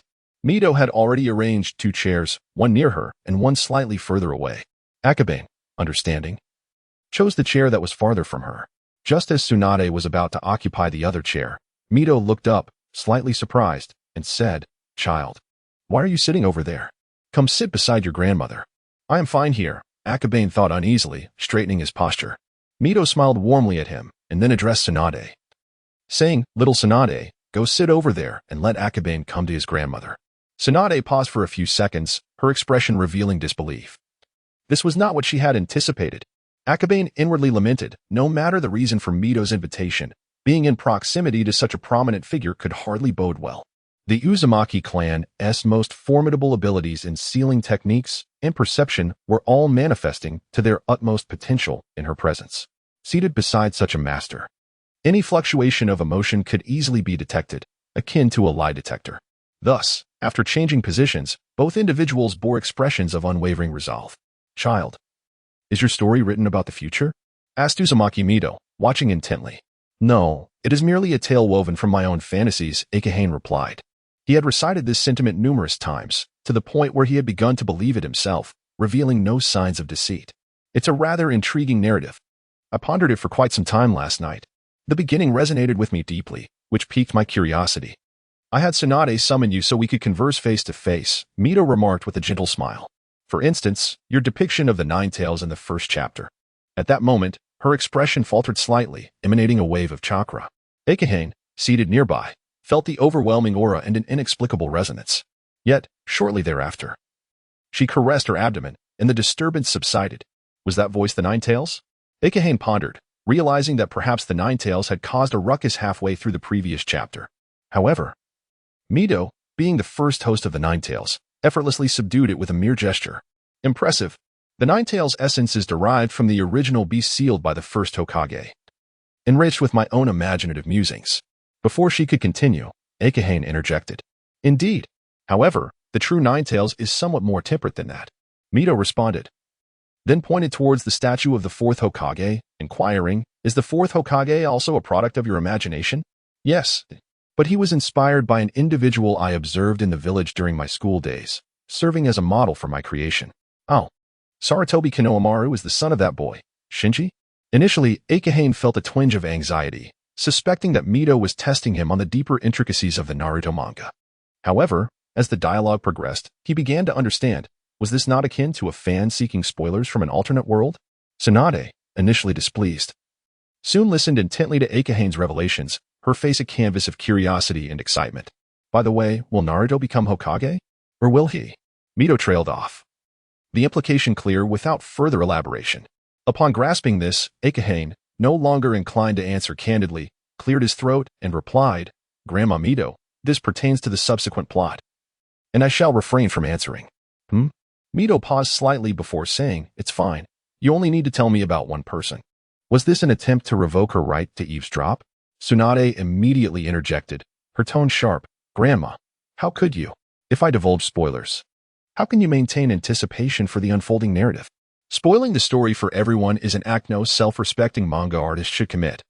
Regardless of the formidable strength of the Inquirer, Akahane asserted firmly, unwavering in his stance. Mido sighed with a hint of regret, refraining from pressing further. In the small courtyard, Uzumaki Sueho continued to peruse her manga. At this moment, Akabane noticed that she had not even finished the first chapter until now, only just encountering Konohamaru. This indicated that the 60 points she had accrued did not encompass the entirety of the first chapter. A glance at the system panel revealed her points had surged to 88. A realization dawned upon Akabane. The sudden upheaval of the Nine Tails during their conversation implied that the beast could also perceive the manga Uzumaki Sueho was enjoying. Being a Jinchuriki was indeed advantageous, granting double points. Consequently, Akabane regarded Uzumaki Sueho with even greater fervor. Undoubtedly, she was the most prized customer. Ha ha ha, Konohamaru was quite amusing. After finishing the second chapter, Uzumaki Sueho could not suppress a few chuckles, turning to Akabane with a teasing remark, "You little rascal. How could you conceive such a banal technique as the seduction jutsu at your tender age? You shouldn't be reading such material, you know?" Cough. Akabane's face flushed with embarrassment as he awkwardly deflected the subject. The seduction jutsu plays a significant role in Naruto. It certainly could not be omitted. Reluctantly, he chose to bear this burden with courage. Upon concluding the second chapter, she let out a slight sigh and closed the comic. "Grandma, aren't you going to read more?" Akabane was momentarily taken aback. "Alas, it was your fault for not divulging the subsequent plot. If I read it all at once, there would be nothing left for tomorrow." Uzumaki Sueho carefully tucked the manga into her clothing. For someone like her, seasoned by the trials of life and unable to easily leave the village, this manga was indeed the finest remedy for her boredom. Such self-restraint was admirable, especially considering Akabane lacked it entirely. Each time he returned home, he would vow to diligently sketch the next chapters, yet his body would betray him, luring him to rest in bed. Another onlooker witnessed this scene, their emotions equally complex. Seeing how much his grandmother cherished the manga, acquiring this rare edition would be impossible. "Do not worry, Grandma. My manga shop will open in a few days, and I shall bring you a copy, along with a special poster of Naruto Uzumaki." While comforting her, Akabane also seized the opportunity to promote his manga shop. Offering a copy was merely a gesture for now.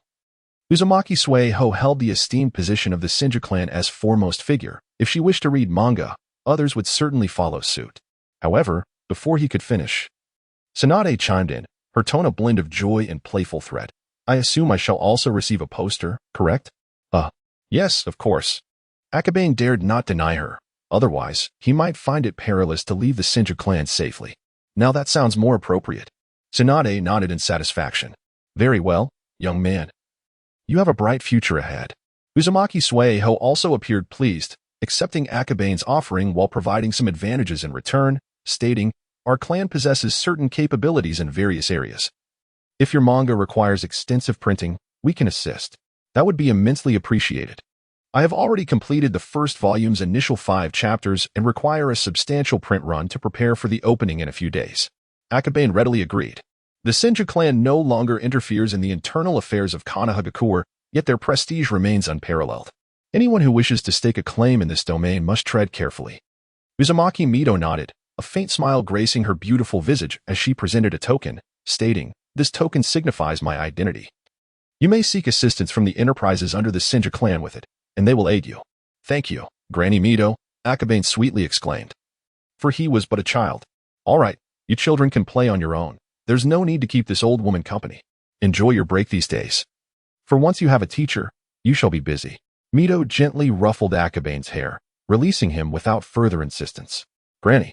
Akabane gazed at her face, feeling the term incongruous in relation to her. Indeed, the Ein seal was a peculiar artifact. To avoid premature aging, he vowed to master such a formidable technique, lest he find himself in constant pain and fatigue, as if destined to become one with his bed. "Then we shall take our leave, Granny. Please do not disturb your rest," Akabane declared as he departed. Such a polite child, Mito smiled, her eyes narrowing in delight, a truly enchanting sight. The two individuals subsequently left the Shinju clan and returned to the village of Konoha. Upon reaching the street, Tsunade glanced around and suddenly recollected something, leading her down a narrow alley.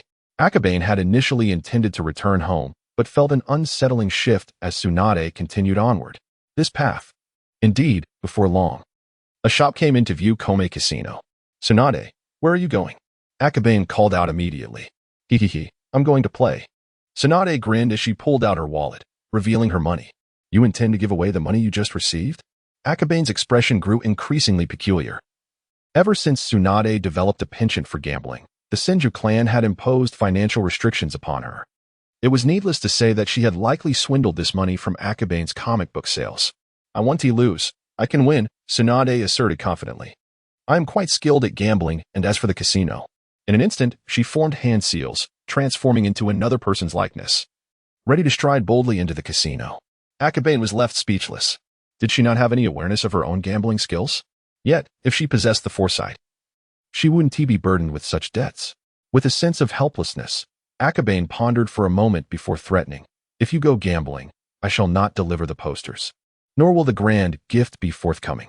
"What? Akabane, you cannot do this to me." Tsunade's face was filled with indignation. "I want you to give the comic book to Granny Mido, and if you deceive her out of her money, I shall report you." Akabane added, "I am not. I didn't stop making baseless accusations." Tsunade hastily denied, yet her flustered expression only served to affirm Akabane's suspicions. She feared neither the heavens nor the earth, yet she dreaded the whirlpool of her grandmother's water technique.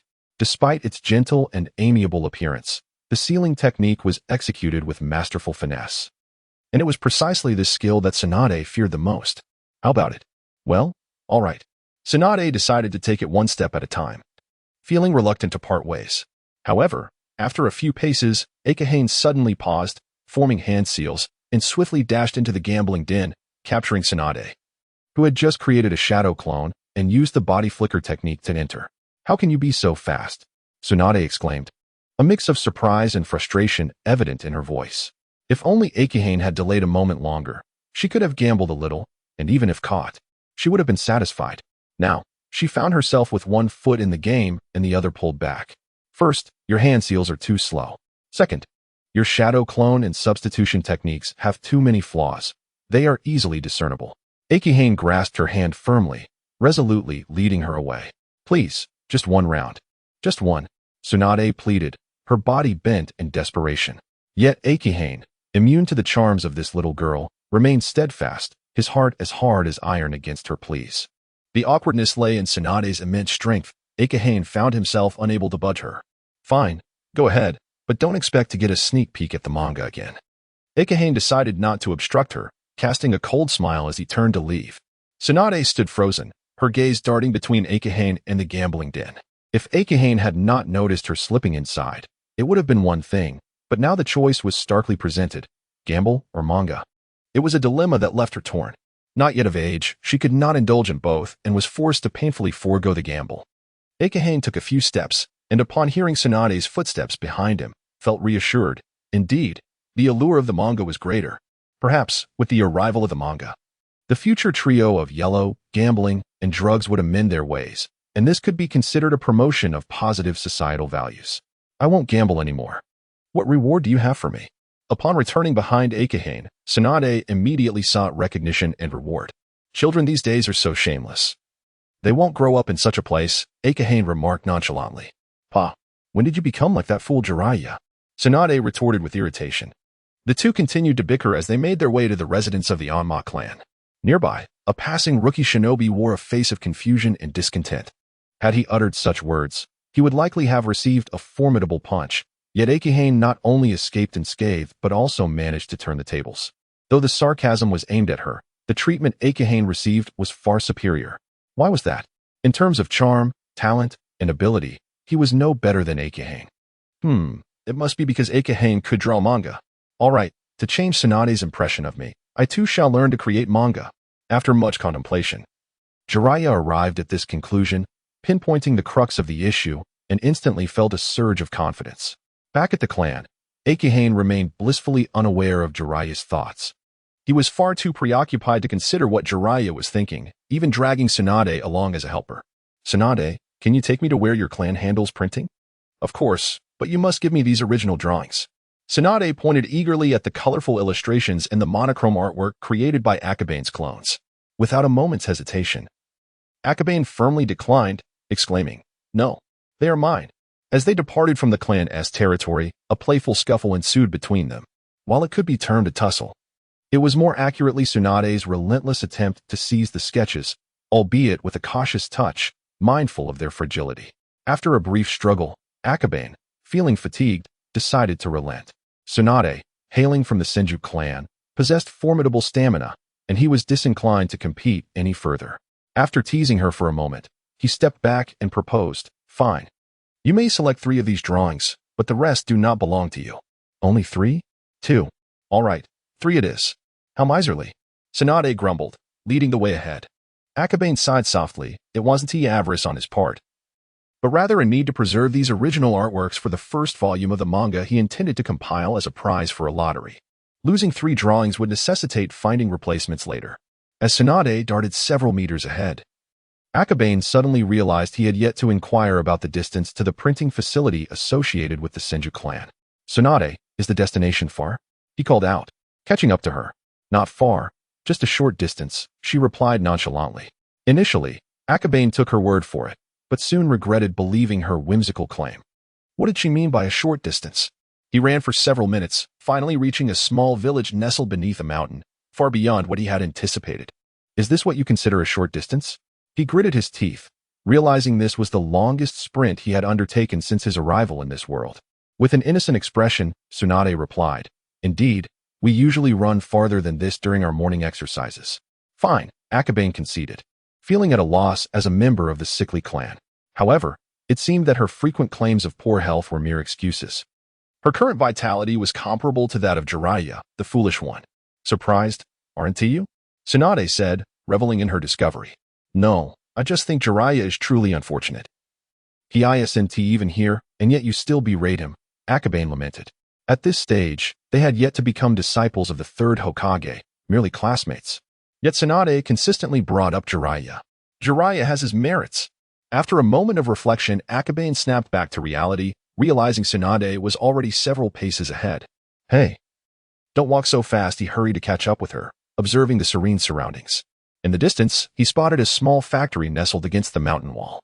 "This factory isn't part of our clan's holdings, but it is closely tied to us. As long as we present our token, assisting in printing the manga shouldn't be an issue," Tsunade explained, pointing towards the establishment.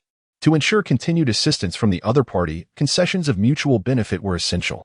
Akabane quickened his pace as he headed towards the factory. Behind him, Tsunade followed nonchalantly, solely responsible for leading the way and reaping the benefits, indifferent to the underlying interests at stake. Upon entering the factory, Akabane realized that it was not merely a printing facility. Armed with the token from Uzumaki Mido, he immediately beheld an array of kunai, shuriken, and an assortment of other weaponry being transported. Although the factory appeared modest in size, half of it lay within the mountain, housing a weapons manufacturing plant of paramount importance to any nation. Could this factory truly assist in printing comics? Akabane glanced back at Tsunade, feeling a twinge of anxiety. "Is there a problem?" "It's perfectly safe here, thanks to the reputation of the Senju clan. You needn't worry about the content of the comics being leaked." "Isn't that reassuring?" Tsunade perceived no issue, and instead found Akabane's unease peculiar. After a brief moment of contemplation, Akabane nodded and replied, "No, I was mistaken. This factory is indeed the best choice. Who would dare to steal comics from an armory? As long as the original content remains secure, the majority of the profits from the comics will be in my hands." He then glanced at the token in his palm, pondering its implications. Was Uzumaki Mido's recommendation based on these considerations, or was it merely a whimsical decision? Ultimately, he decided that speculating on the thoughts of such prominent figures was futile. It would only lead to unnecessary worry. Shaking his head, he resolved to focus on the fact that this was his best option at present, dismissing any further contemplation. Clang! Clang! As he approached the mountain wall, Akabane could hear the distinct sound of metal being forged even through the stone. Before long, a man hurried towards him. He was the factory manager and the overall head of the facility, recognizing Tsunade yet harboring a hint of wariness. Clearly, Tsunade's reputation here was significant and predominantly negative. Akabane stepped forward, presenting the token to him. "Hello, my name is Arima Akabane. Tsunade is merely guiding me." "Arima?" The manager paused, taking the token for a closer inspection. After a moment, he solemnly returned it to Akabane and introduced himself. "I am Yamano Izumi, the factory manager."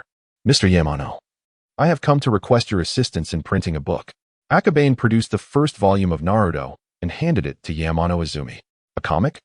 Yamano Izumi's brow furrowed in skepticism as he accepted the manga and cast a glance at its pages.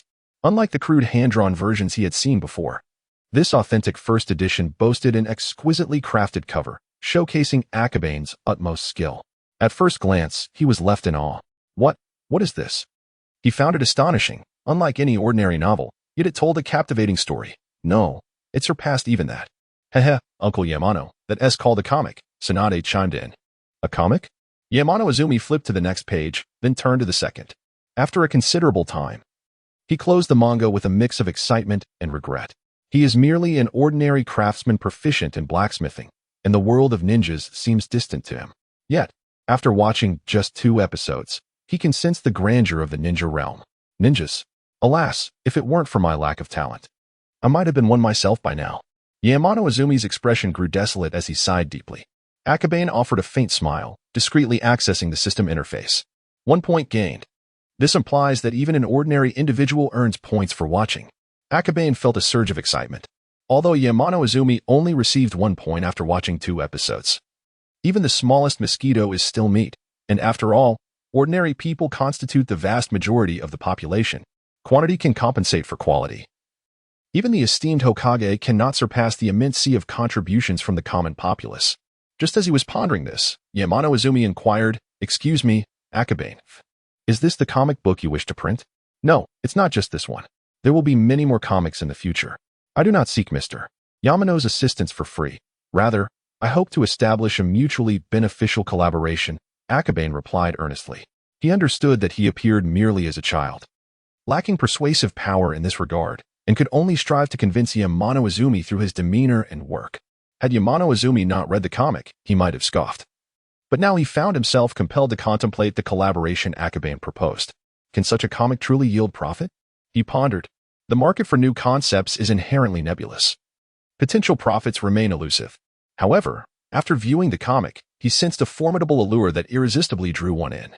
Perhaps this endeavor might indeed flourish. After a moment of contemplation, he asked, "How do you envision our collaboration? I recognize that the factory is not solely yours, Mr. Yamano, so I present 2 options. 1, I provide a fixed remuneration, and you assist with the editing and printing. The other, I offer you a 10% share of the comic's revenue as compensation," Akabane outlined, allowing Yamano Izumi to choose. I need to discuss it with others." Yamano Izumi hesitated. He had become the factory director due to his exceptional blacksmithing skills and a touch of cleverness. Yet this commercial matter exceeded his knowledge. "I completely understand. Please take your time. If necessary, you may take this comic with you, provided it remains undamaged," Akabane said with a friendly smile. Yamano Izumi nodded, carefully stowing away the comic book. This book pertained to the printing workshop. Thus, he primarily sought the opinion of the workshop director. Tsunade, observing from the side, refrained from voicing her thoughts. Once Yamano Izumi departed, she asked, "Why didn't you opt for a fixed remuneration?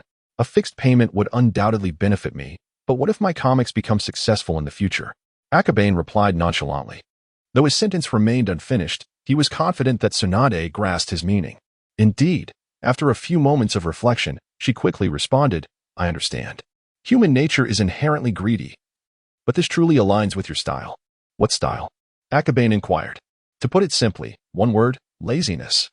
He was reluctant to deal with potential disturbances from these individuals in the future, so he initially presented 2 options, allowing them to fully comprehend the value of the manga before making a decision. Otherwise, he could easily secure a partnership agreement with Yamano Senko at a lower price. Leveraging personal connections. Now that everything had been laid out, should there be any unrest among the printing workers later, it would be their supervisor approaching Akabane, rather than a throng of individuals. Furthermore, money was not of paramount importance to Akabane. After a brief moment, Yamano Senko returned, accompanied by several individuals who appeared to be the supervisors and workers from the printing workshop. "Mr. Yamano, what brings you here?" Akabane felt a slight headache. He had intentionally clarified the terms to avoid engaging with too many people, yet here they were. Yamano Senko glanced awkwardly at the people behind him and indicated one of them, saying, "This is Ichiro Noda, the person responsible for printing at our facility." "Hello, Mr. Anma. I sincerely appreciate the opportunity you have provided us. We are unable to choose between your 2 options. Would it be possible to find a middle ground?" Ichiro Noda spoke cautiously, clearly anxious. It was evident he had perused the manga, understood its content, and recognized its value, which explained his excitement. The workers behind him seemed equally aware of the significance. "Excellent. Let us clarify everything in one go to minimize future entanglements," Akabane thought to himself. He understood Noda's intentions well. They desired both salaries and a share of the profits, which simplified matters. Thus, I can only offer a half share of the profits. Along with a portion of remuneration, we can discuss the specifics further. That is wonderful. Thank you for your generosity. Ichiro Noda repeatedly bowed in gratitude, visibly elated. Simultaneously, the crowd erupted into a cacophony of chatter. This is fantastic. We actually have business to engage in. Who knows how much we can earn? But it is certainly better than nothing. Thank you, Mr. Arma. Thank you, Mr. Arma. Though Akabane was quite young, no one dared to underestimate him. They all addressed him with utmost respect. It was due to his surname, Arma, his creation of such remarkable manga, and the evident exceptional qualities he displayed in his demeanor, which commanded respect from these ordinary individuals. Akabane felt a sense of satisfaction, coupled with surprise.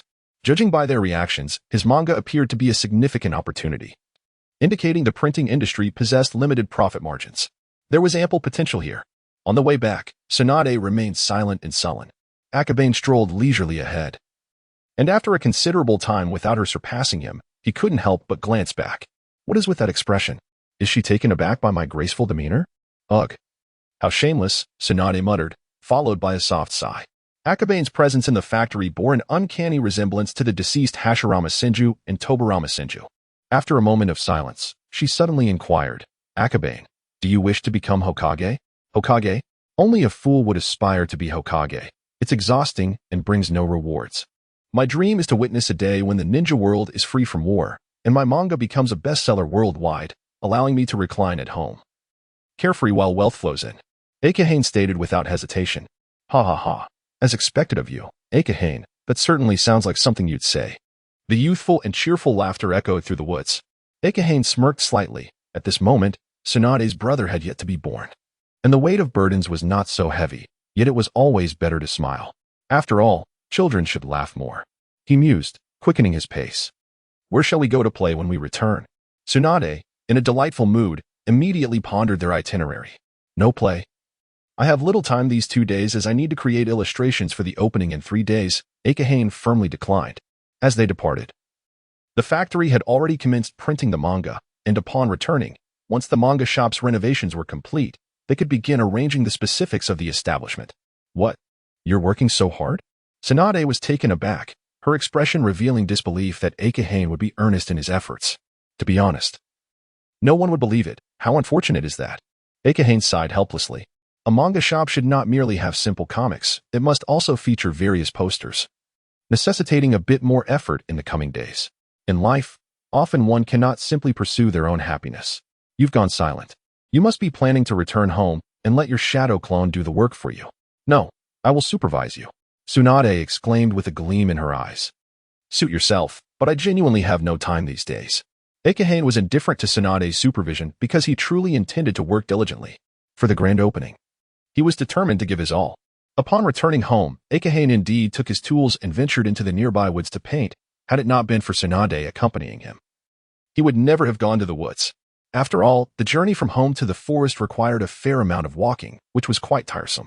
However, to avoid the peculiar gaze of Saki, Tsunade dared not step a foot into the Anma clan's territory. Thus, Akahane found himself questioning why so many men in his previous life were so eager to find girlfriends. Was being single not preferable?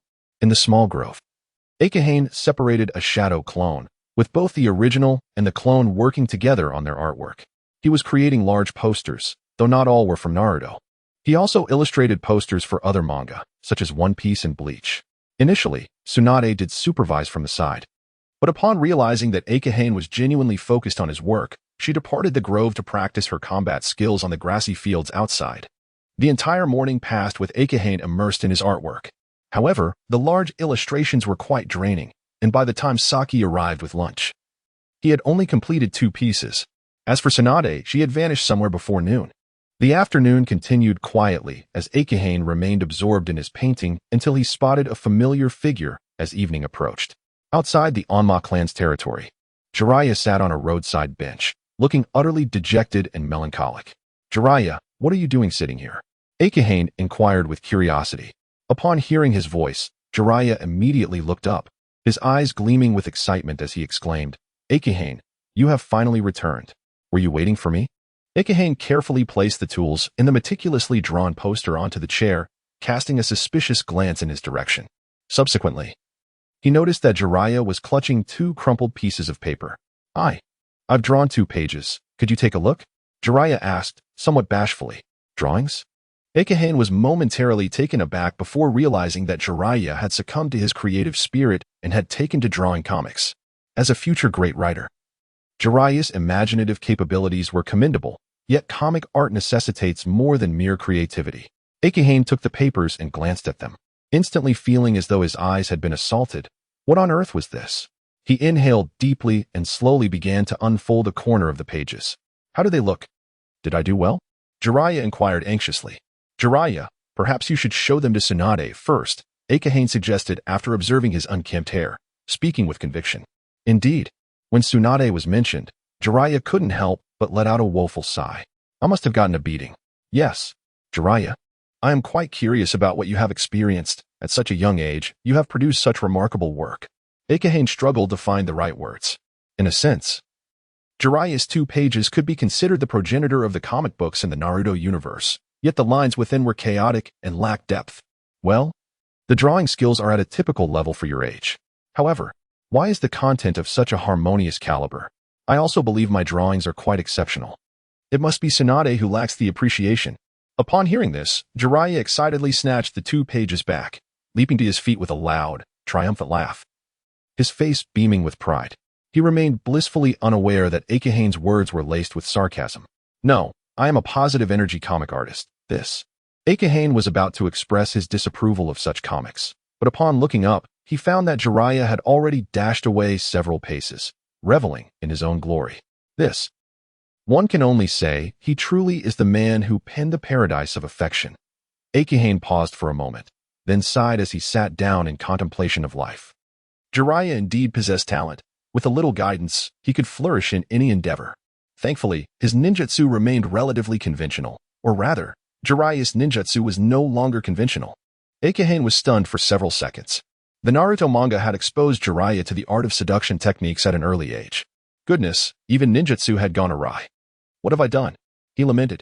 I apologize, Lord Third, your workload is about to increase. Kekkei expressed, simultaneously offering a silent prayer for the third Hokage. If Jiraiya's drawing skills failed to improve, that would be one matter. But if he were to master the techniques of drawing to reach the standards of the Eastern comic world in his previous life, then the third Hokage would certainly need to pay attention to his health. It would be utterly absurd for the Hokage to fall due to physical depletion. Upon reflection, he felt that the likelihood of transforming Jiraiya through 3 generations was pitiably slim.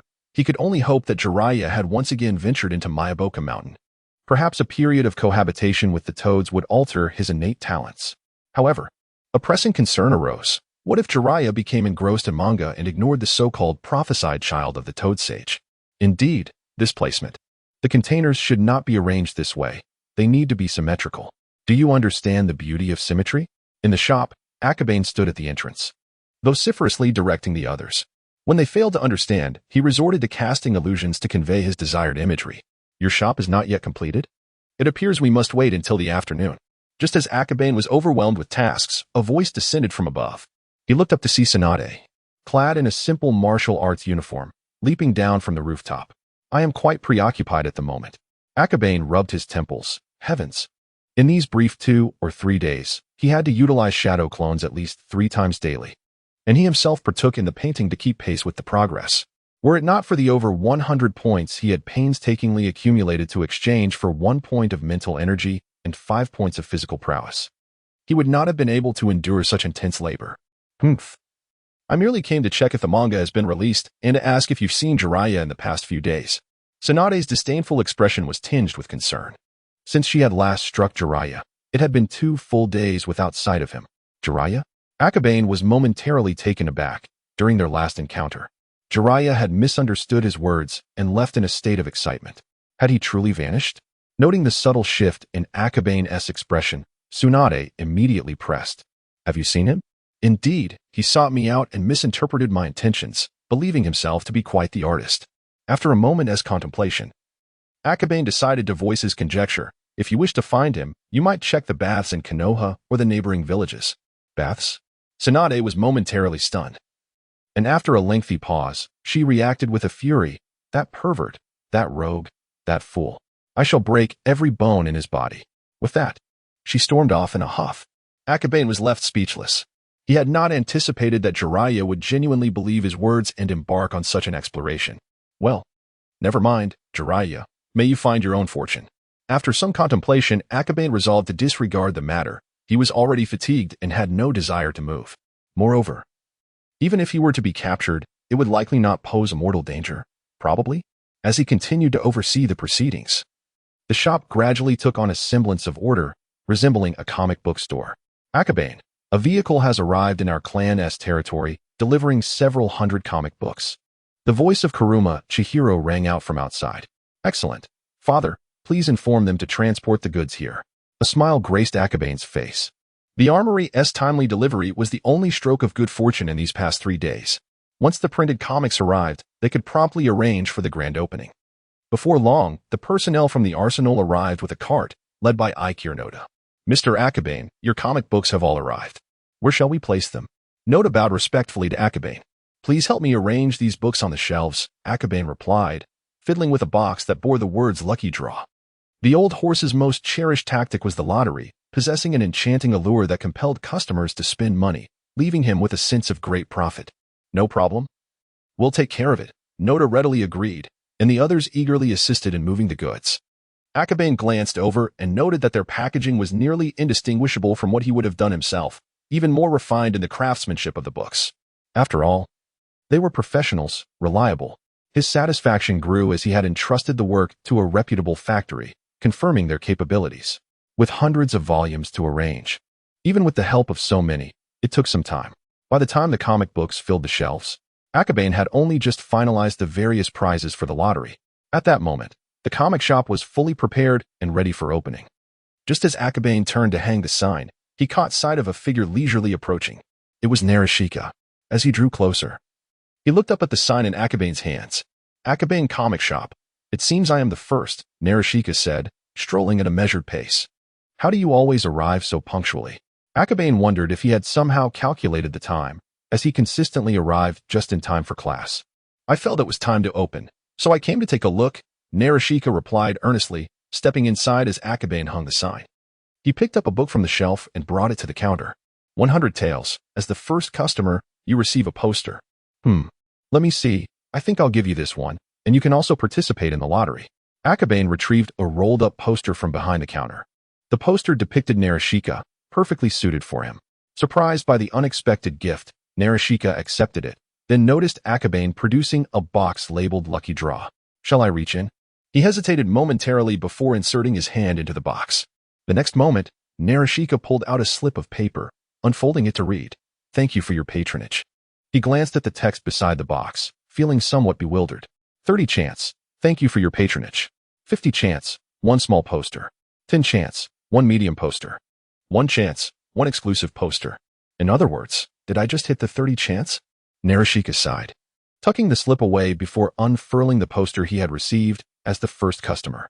Spreading it out, he saw a laid-back man with sky-high pigtails, evoking a striking sense of familiarity. Who is this? Naruto exclaimed, astonished.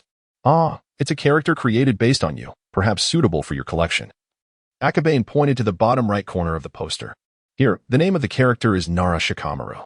Nara Shikamaru. Thank you. Nara Shikamaru carefully rolled up, waving his hand in gratitude. Subsequently, he turned and strolled away, casually perusing the comic book as he walked. To be honest, Akabane did not expect the first customer to be Shikamaru.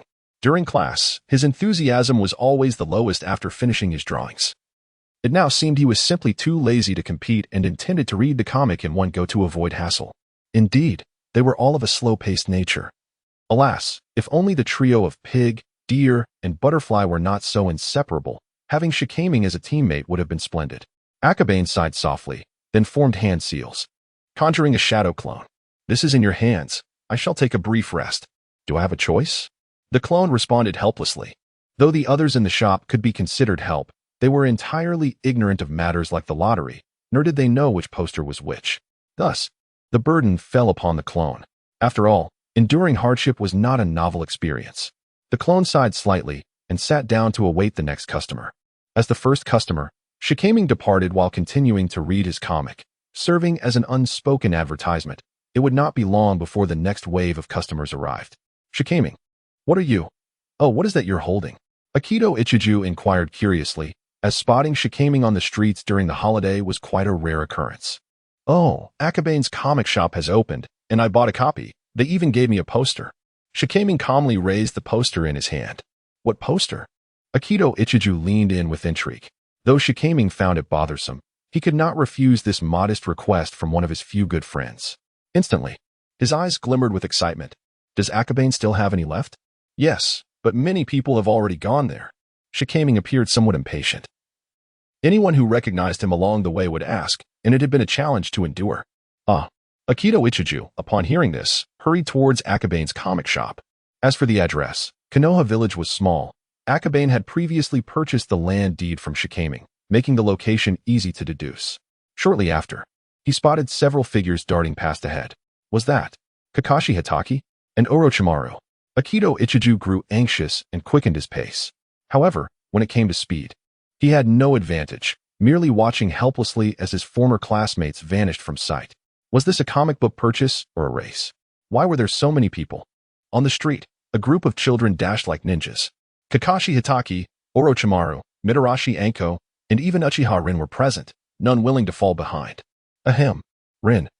Let us rush to secure the top spots for the posters. What will you grab? Tsukuyami Yoru excitedly cleared his throat. Humph. I am not going just for the comics. I intend to confront Akabane again after his underhanded victory last time. I shall defeat him fair and square.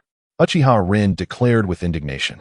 However, he soon realized that while he was speaking, Orochimaru and the others had swiftly surpassed him, including the previously engaged Moonlight Night dance. How infuriating and cunning. He immediately quickened his pace to pursue them. At this moment, Uchiha Ling had forgotten that he was there to seek revenge on Akabane. What was the point of competing with Orochimaru and the others? This scene continued until they reached Akabane's comic shop. In fact, after Lu Ming departed, Akabane promptly received his second customer. Unlike the first, this second patron held significant stature. Lord Hokage, what brings you here? Akabane exclaimed, astonished and somewhat helpless. Hee. Your comics are quite amusing. I came to purchase a copy and also to collect a drawing to give to Shin no Su. Saratobi Hiruzen chuckled, holding his pipe. You are breaking the rules, Akabane replied, speechless. As a powerful figure of the ninja world, Saratobi Hiruzen's body flicker technique surpassed that of ordinary ninjas by leaps and bounds. Shin no Su was not particularly adept at speed. Saratobi Hiruzen casually picked up a comic and expressed his own helplessness. No wonder. He must have come to buy a book for his son. Otherwise, he could have simply used his telescope technique to spy and wouldn't need to make a personal visit. At that moment, dust billowed in the distance. Kakashi Tsukumo was far ahead, followed closely by Orochimaru, Moonlight Night Dance, and Mito Washi no Kyo. Behind them trailed a few classmates who usually played with Akabane. As Tsukumo dashed forward and reached the shop, he intended to ask Akabane for a comic, but was taken aback to see Saratobi Hiruzen exiting. This, Lord Third. Shortly thereafter, Orochimaru and the others arrived. Saratobi Hiruzen paused for a moment, then lifted his pipe, clearing the way for Kakashi Tsukumo and the others to enter. Did Lord Third also come for the poster? Orochimaru sighed softly, his eyes filled with a hint of resentment. Saratobi Hiruzen's expression also froze, momentarily unsure how to respond. Should he admit that he was there to compete for a poster for his son? Akabane watched with amusement, as a clone. Such a scene was one of the few delights he encountered. As the children gradually arrived, Saratobi Hiruzen lightly coughed and said, Of course not. I merely came to support this child Akabane by purchasing some comics. The posters are yours. Lord Third, that will be 100 Ryo, Akabane said with a smile. Extending his hand, Saratobi Hiruzen accepted the comic and silently departed. As a highly esteemed Hokage, he found it difficult to lower his dignity by competing for comic posters in front of so many children. After watching him leave, Orochimaru turned to Kakashi Tsukumo and then glanced at Akabane, saying, Since I scared off Lord Third, shouldn't this spot rightfully belong to me? Absolutely not, Kakashi Tsukumo replied, glaring with rare intensity. Quiet down, quiet down. Lord Third can only be considered to have voluntarily forfeited. The principle of first come, first served still applies, Akabane remarked. Orochimaru wore a disappointed expression and nodded silently. Then I shall count as third. At least that is something. Although he was young, He was quite astute with numbers. Had he not driven away Saratobi Hiruzen, he would have been fourth. Now he at least secured a place among the top three. Under the moonlit night, a few coughs were heard, and before the argument could unfold, Orochimaru had already stepped in to retrieve the book. The crowd lined up, urging each other to remain calm. If they caused a commotion, the small comic store would be quite noisy. As a mere clone, he could not maintain order. Humph, YQ. Akabane. Come out and face me in a one-on-one challenge. Uchiha Ling finally arrived, shouting loudly at the entrance. The clone frowned slightly. Although he was a clone, like his original self, he despised trouble, and Uchiha Ling was undoubtedly a significant nuisance. Akabane, stop playing dead. Come out and fight me. Last time I was careless and lost. This time, I will not. Uchiha Ling insisted. Both Kakashi Hitaki and Orochimaru turned to look at Uchiha Ling. They did not step outside, for this was Akabane's domain. But if Akabane requested their assistance, they would be more than willing to lend a hand as friends. What are you trying to do? I came for a one-on-one challenge, not to cause chaos, Uchiha Ling declared. Both Orochimaru and Kakashi were among the top combat experts in the class. Although Uchiha Ling possessed remarkable talent, he felt no confidence facing either of them. Well, a one-on-one isn't impossible, but first, you should buy a comic, the clone suggested, pointing towards the interior of the store. That response was far beyond Uchiha Ling's expectations, and he was momentarily at a loss for how to react. Kids these days, the clone chuckled inwardly, calmly taking a seat. If I buy a comic, will you fight me? Uchiha Ling's eyes glinted with intensity, radiating a murderous aura. Indeed, the clone nodded in agreement. After all, he was merely a clone. When the time came for a fight, it would be the lazy original who would take action, not him. At that moment, Orochimaru and Kakashi had already selected their comics and emerged from the store. The top three would receive a free medium-sized poster. Let me see. The clone mused, browsing for a while before finally selecting two posters, one for Kakashi and the other for Orochimaru. Kakashi accepted his with a joyful expression. He had hurried over the moment he heard the news, relieved to have made it in time. Quick, let's see what it is. Mizuki Yoshio, who was fifth in line, urged Kakashi to unveil his poster. At this age, Kakashi was still just a child, although he possessed a steady temperament. He couldn't resist the urge to reveal it under his classmates' prompting. Uchiha Ling feigned disdain, yet his eyes couldn't help but glance over. What lay before them was a large illustration depicting a masked man leaning against a grand tree, quietly reading a book titled Intimate Paradise. In the lower right corner was inscribed Kakashi Hitaki. Is this a painting? Instantly, Uchiha Ling's eyes sparkled with enthusiasm. Orochimaru, what about yours? Mizuki Yoshio turned to Orochimaru, eager to see his selection. Unfortunately, Orochimaru rolled up his comic and shook his head, saying, I'll look at it later. Upon hearing Orochimaru's response, disappointment washed over the others, including Uchiha Ling, who could not help but wear a look of dismay. Coming from humble beginnings, Orochimaru had learned the virtue of patience at a young age. Though the others were curious, they refrained from pressuring him. With a faint smile, the clone produced a box. The top 100 participants would have another chance to win a prize. A prize draw? Orochimaru instantly comprehended the implication of the words on the box. With a stroke of luck, he might even obtain a poster. He was unaware of what his poster would depict, yet the artistic representation stirred the few strings of his heart. What could the poster be? Uchiha Ling harbored curiosity within, yet dared not voice his inquiry. He had never perused the comics, having always looked down upon Kuruma Akabane, but after glimpsing the image of Kakashi Hitaki moments ago, he found himself inexplicably enamored. Orochimaru reached inside and withdrew. Third prize, a small poster. The clone retrieved an illustration the size of a comic book cover from the bottom of the cabinet and handed it to Orochimaru. This time, it was a genuine random selection, devoid of any bias. Orochimaru unfolded it to discover a character embodying Uchiha's aesthetic, with pronounced laugh lines and striking blood-red eyes, accompanied by a crow perched upon his shoulder, sharing the same haunting gaze. Uchiha Itachi? The clone raised an eyebrow, bemused that among so many, Orochimaru had drawn this particular one. What's wrong? Orochimaru noticed Akabane's unusual expression, suspecting there was something amiss with the drawing. He scrutinized the image of Uchiha Itachi closely, yet could discern nothing untoward. It's nothing. This is an illustration of Uchiha Itachi. Uchiha Itachi? Uchiha Ling's curiosity deepened, though his pride restrained him from looking, fearing it would imply an interest in comics. Well, I quite like it. Thank you. Orochimaru bowed politely. Kakashi Shimo also eagerly reached out for a ticket, but regrettably, This time he drew a thank you for your patronage note. Thank you, Shimo, for drawing a thank you for your patronage ticket for us. Zixiao, having obtained a comic book, approached to settle the bill, playfully jabbing Shimo in the process. Shimo appeared utterly speechless. Nevertheless, having secured the large poster, he felt quite satisfied. Next, it was Uchiha Ling's turn. Ling wrestled with the dilemma: should he delve into the comics? If he did, it felt as though he would be admitting defeat. If he refrained, he would have wasted his purchase, which seemed foolish. Just a glance. If it doesn't satisfy me, I won't buy it. And then he'll have to challenge me. Ling resolved internally. He selected a book from the shelf and flipped it open to a page. The first page depicted the Nine Tails. The Nine Tails? Wasn't that the most formidable tailed beast in legend? Ling gasped internally, compelled to read further. The second page revealed the aged third Hokage. Is this truly the character of my imagination? It resembles him so closely, though it was a comic version. The portrayal was so vivid that he felt as if he were witnessing the genuine, elderly third Hokage. How was this accomplished? Ling's heart was astonished by these few pages of the comic. Ling, would you like to purchase a copy? The clone inquired with a cheerful smile. Buy it, of course. Ling instinctively replied, then immediately realized his response, pausing for a moment before adding, if I don't buy it, how would you accept my challenge? Very well, Lin, you have one more chance to draw. Would you like to try? Akabane's clone pointed toward the box. I've spent all my money.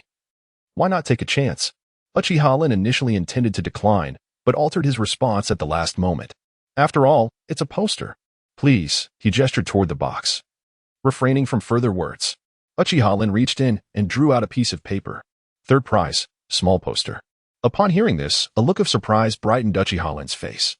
Though he quickly masked it, wary of being seen by others, Akabane casually retrieved a poster as well. Uchiha Lin unfolded it to reveal a similarly proud and imposing visage, adorned with the unique emblem of the Uchiha clan, reminiscent of the earlier Uchiha Itachi. Uchiha Sasuke. He stood there, holding the small poster, momentarily stunned. Is this a member of the Uchiha family? Oh, foolish brother, if you wish to kill me, then harbor your hatred for me. What did you say? Uchiha Lin's expression was one of confusion. Nothing, just a line from a script that popped into my mind. Akabane's clone replied nonchalantly. To kill you. Right. Now you must accept my challenge. Uchiha Lin suddenly recalled his initial purpose, hastily setting aside the comic he had just purchased and the newly acquired poster. His demeanor turning serious. Hey, after reading the comic, didn't you gain any insights? Such as love and peace? The clone sighed, a hint of exasperation evident. Love and peace? Nonsense. I want to challenge you. Uchiha Lin's purpose became clearer, his tone growing resolute. Fine, but fighting is not my forte. Those inside, come out and host. He shouted loudly, then sat back, resting his head in his hands, motionless. Uchiha Lin was bewildered, his expression vacant, while Orochimaru and the others, initially ready to leave, now wore curious expressions. Then, all right, Lin, considering you've purchased a comic, I will resolve this swiftly. Akabane emerged, his expression weary and resigned. Uchiha Lin assumed a battle stance, preparing himself. Akabane, let me see just how deep your abilities run. Orochimaru mused inwardly. In his heart, Akabane was both a dear friend and a formidable opponent. This was because Akabane had always concealed his true strength, making him inscrutable. If Akabane were to discern his thoughts, he would surely feel even more frustrated. If possible, he wished to avoid trouble this time. It was the clone who sought to create complications. Can't stand to see others at ease. Akabane cast a glance at the clone, inwardly sighing. Uchiha Lin, cautious, dared not respond to Akabane's banter, fearing he might seize the opportunity to strike. Let us begin, Akabane said calmly. With that, Uchiha Lin launched himself at Akabane. However, the figure before him vanished in an instant. What? Uchiha Lin gasped, alertly scanning his surroundings. Behind me. He sensed Akabane's position and swiftly turned. In that moment, he felt a blur before his eyes, and then saw Akabane charging toward him, kunai in hand, moving with remarkable speed. This is incorrect. I have fallen into an illusion. Uchiha Lin was astonished within. When did this happen? In the next moment, he realized that Akabane had swiftly closed the distance. A kunai poised to pierce his heart. Fear gripped him, and he screamed, sensing the approach of death. Amidst his cries, he noticed the environment around him had shifted. Upon reopening his eyes, he found Kuruma Akabane standing before him. This is the Naruto vision technique. Uchiha Lin's face turned pale, his legs trembling. The Naruto vision technique itself was not terrifying, as long as one recognized they were ensnared within it. They could employ the methods taught in school to escape. However, he had just discovered he was unable to break free. The Kuruma clan's use of this technique was extraordinary. Is this how it ends? The others looked on in astonishment. Uchiha Ling was utterly inept.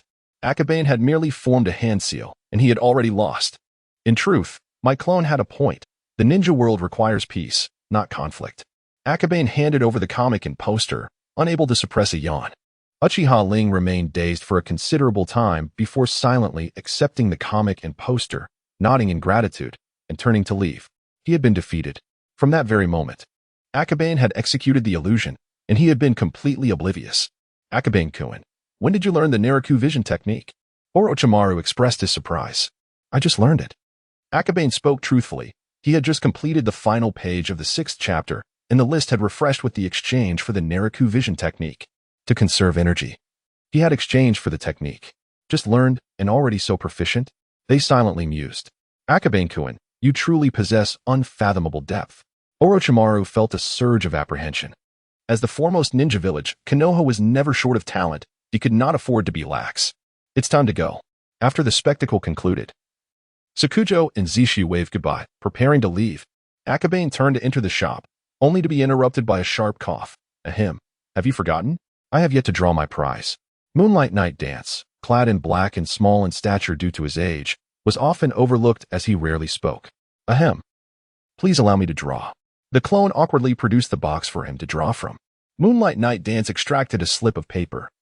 Only to be disappointed. Thank you for your patronage. If you are willing to purchase another copy, I can give you another chance to draw. Observing the dejection on his face, Akabane couldn't help but speak up. Really? Yes. Akabane nodded. He was not one to squander money without offering a reward. With such a high probability of winning, purchasing again would surely yield success.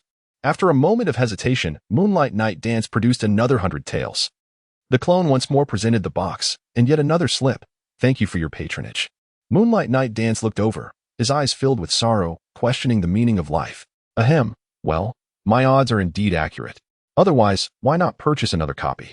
In addition to the draw, I will also gift you a small poster. Akabane said awkwardly. What would I do with so many comics? Moonlight Night Dance sighed softly.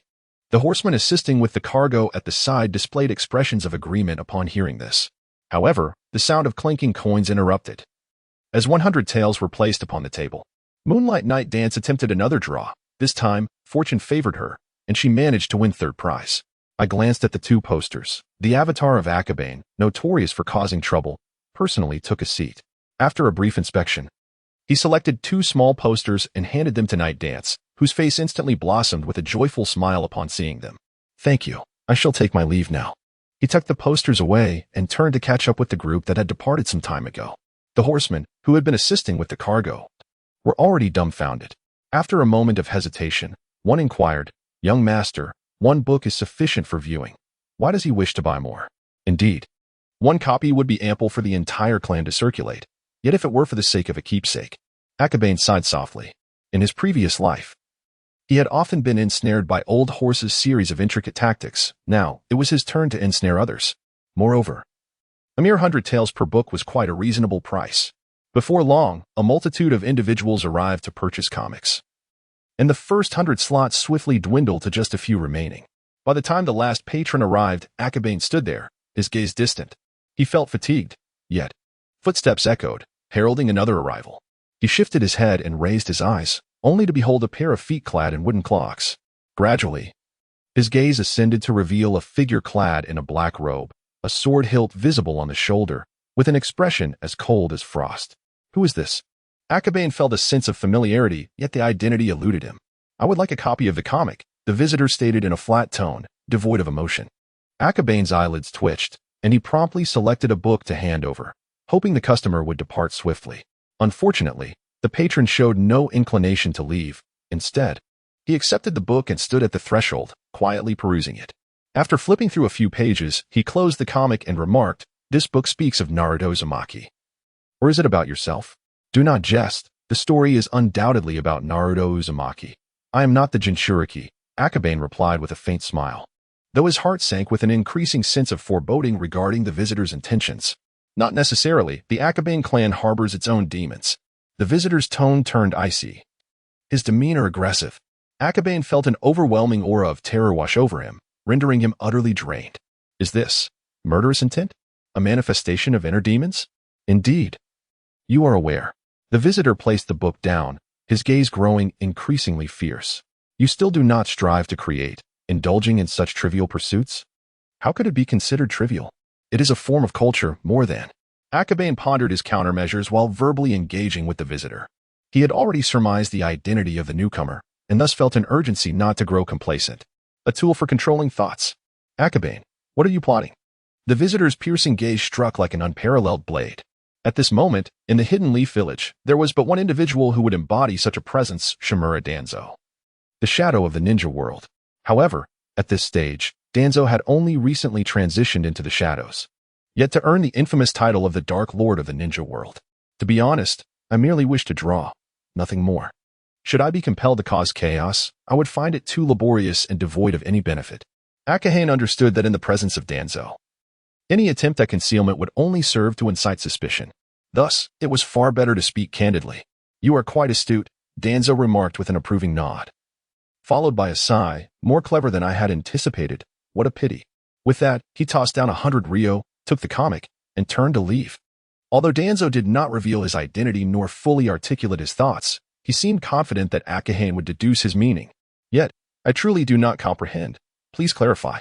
Akahane lamented inwardly.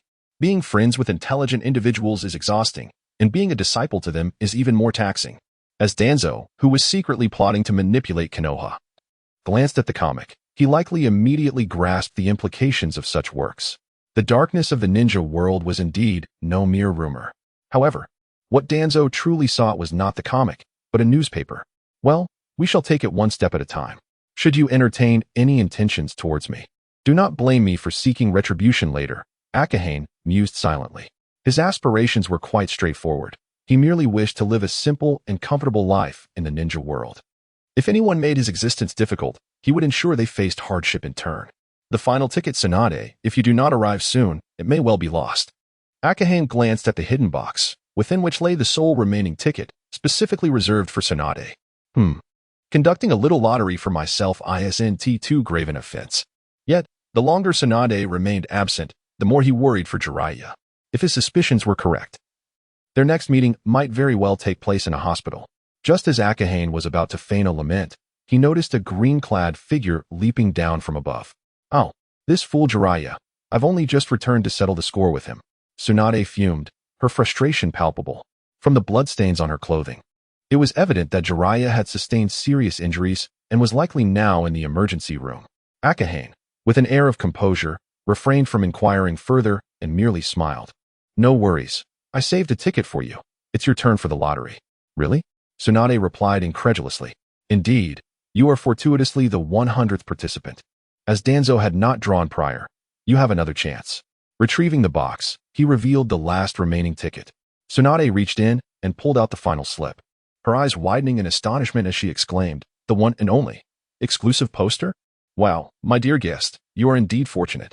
Congratulations on winning the grand prize. In an exaggerated tone, she watched as a rolled-up poster, carefully stored in a tube, was placed upon the table. Is this it? Tsunade's eyes sparkled. Just the length of the tube indicated that the artwork must be grand and exquisite, warranting such careful packaging. Upon unfurling it, a breathtaking scene unfolded before her, a depiction unlike anything she had ever witnessed. This is. The artwork was extensive, sprawling across the table, and featured a colossal wooden statue. The statue was immense, dominating half of the canvas, and under the backdrop of towering mountains, it appeared even more formidable. Upon closer inspection, it was adorned with 1,000 giant hands, and beneath it stood a solitary figure, the god of ninjas, Hashirama Senju. Title: True Thousand Hands. I have heard that the esteemed first Hokage possessed a technique by this name, and thus, guided by my imagination, I have rendered this illustration, hoping not to bring shame upon your grandfather. Akabane holds a certain reverence towards that venerable figure, refraining from any excessive liberties. Tsunade, filled with excitement, carefully rolled up the scroll, her voice brimming with gratitude. Thank you, Akabane. Thank you. It just happened to be your turn. This is your comic book. Akabane offered her a volume. Tsunade accepted it, recognizing its significance without needing to articulate it. This drawing was evidently crafted for her, preserved for her. Thus the lottery ticket was not merely a matter of chance, it was deliberately concealed by Akabane. Tsunade felt a rush of sweetness and exhilaration, clutching the scroll tightly. Unwilling to let go. Since her childhood, Senju Hashirama had been her most cherished figure, her heroic idol. And she once believed this man would eternally stand tall in the ninja world. Yet one day, the hero fell throughout my youth. I had never witnessed my grandfather in action, so I remain uncertain if this ninjutsu truly manifests in such a manner. Perhaps my grandmother would know. Carrying the poster and comic, Tsunade found herself disinterested in further banter with Akabane. Bring one for Granny Mito. Akabane casually handed her another volume. No need for payment. Consider it a token of gratitude for Granny Mito. I never intended to charge you. After a moment of touched emotion, Tsunade reverted to her usual demeanor. Tucking the comic under her arm and departing with the scroll. Yunlang, the lottery has concluded.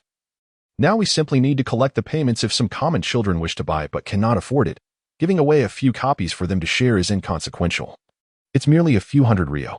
Akabane stood to relay his instructions, preparing to return home for a proper rest. Yes, young master. Yunlang, who had been responsible for placing the comics on the shelves, readily agreed. Over the past few hours, he assisted Akabane in stocking the shop, observing the transactions with clarity. Moreover, as Akabane had stated, even with potential errors, the losses would amount to at most a few hundred or a few thousand ryo. A sum the Kuruma clan could bear. After several days of strenuous effort, Akabane indeed felt fatigued. These were among the most laborious days since his arrival in the world of Naruto, comparable to the finals of his previous life. Where sleeplessness threatened to overwhelm him, the Senju clan. That mischievous boy must have opened shop today, if only he had delivered a comic book sooner. Does he not realize how bored I am? Vortex Mito reclined languidly in her chair. Despite her ample patience, 3 days had passed, and she had barely finished the first 3 chapters. Granny, look what I brought. Tsunade's voice rang from outside the door. Without waiting for her to enter, Vortex Mito suddenly sprang to her feet, a blur of motion as she darted out. In the next instant, she was back in her chair, the comic in hand along with a paper tube. Granny, why are you snatching things? That's mine. Tsunade exclaimed, rushing in to reclaim the tube. With a swift motion, Vortex Mito executed a sealing technique, her hand weaving a spell that took effect immediately. Little Tsunade, I was merely taking a glance. Why the haste? Tsunade attempted to voice her protest, but she had fallen victim to the unique sealing technique of the Vortex clan, rendering her chakra unusable and her body immobile. Vortex Miza disregarded her lovely granddaughter, carefully unwrapping one end of the paper tube while cradling a comic book. In an instant, a grand illustration emerged from the tube. Oh, what a magnificent comic, dear granddaughter. Grandma shall accept this gift, Vortex Miza teased. Tsunade immediately struggled against the seal, but alas. Vortex Miza was renowned as the most adept in sealing techniques within the ninja world. Even someone as formidable as Tsunade could not escape her grasp. Yet, in truth, this was merely Vortex Mizua's way of concealing her emotions.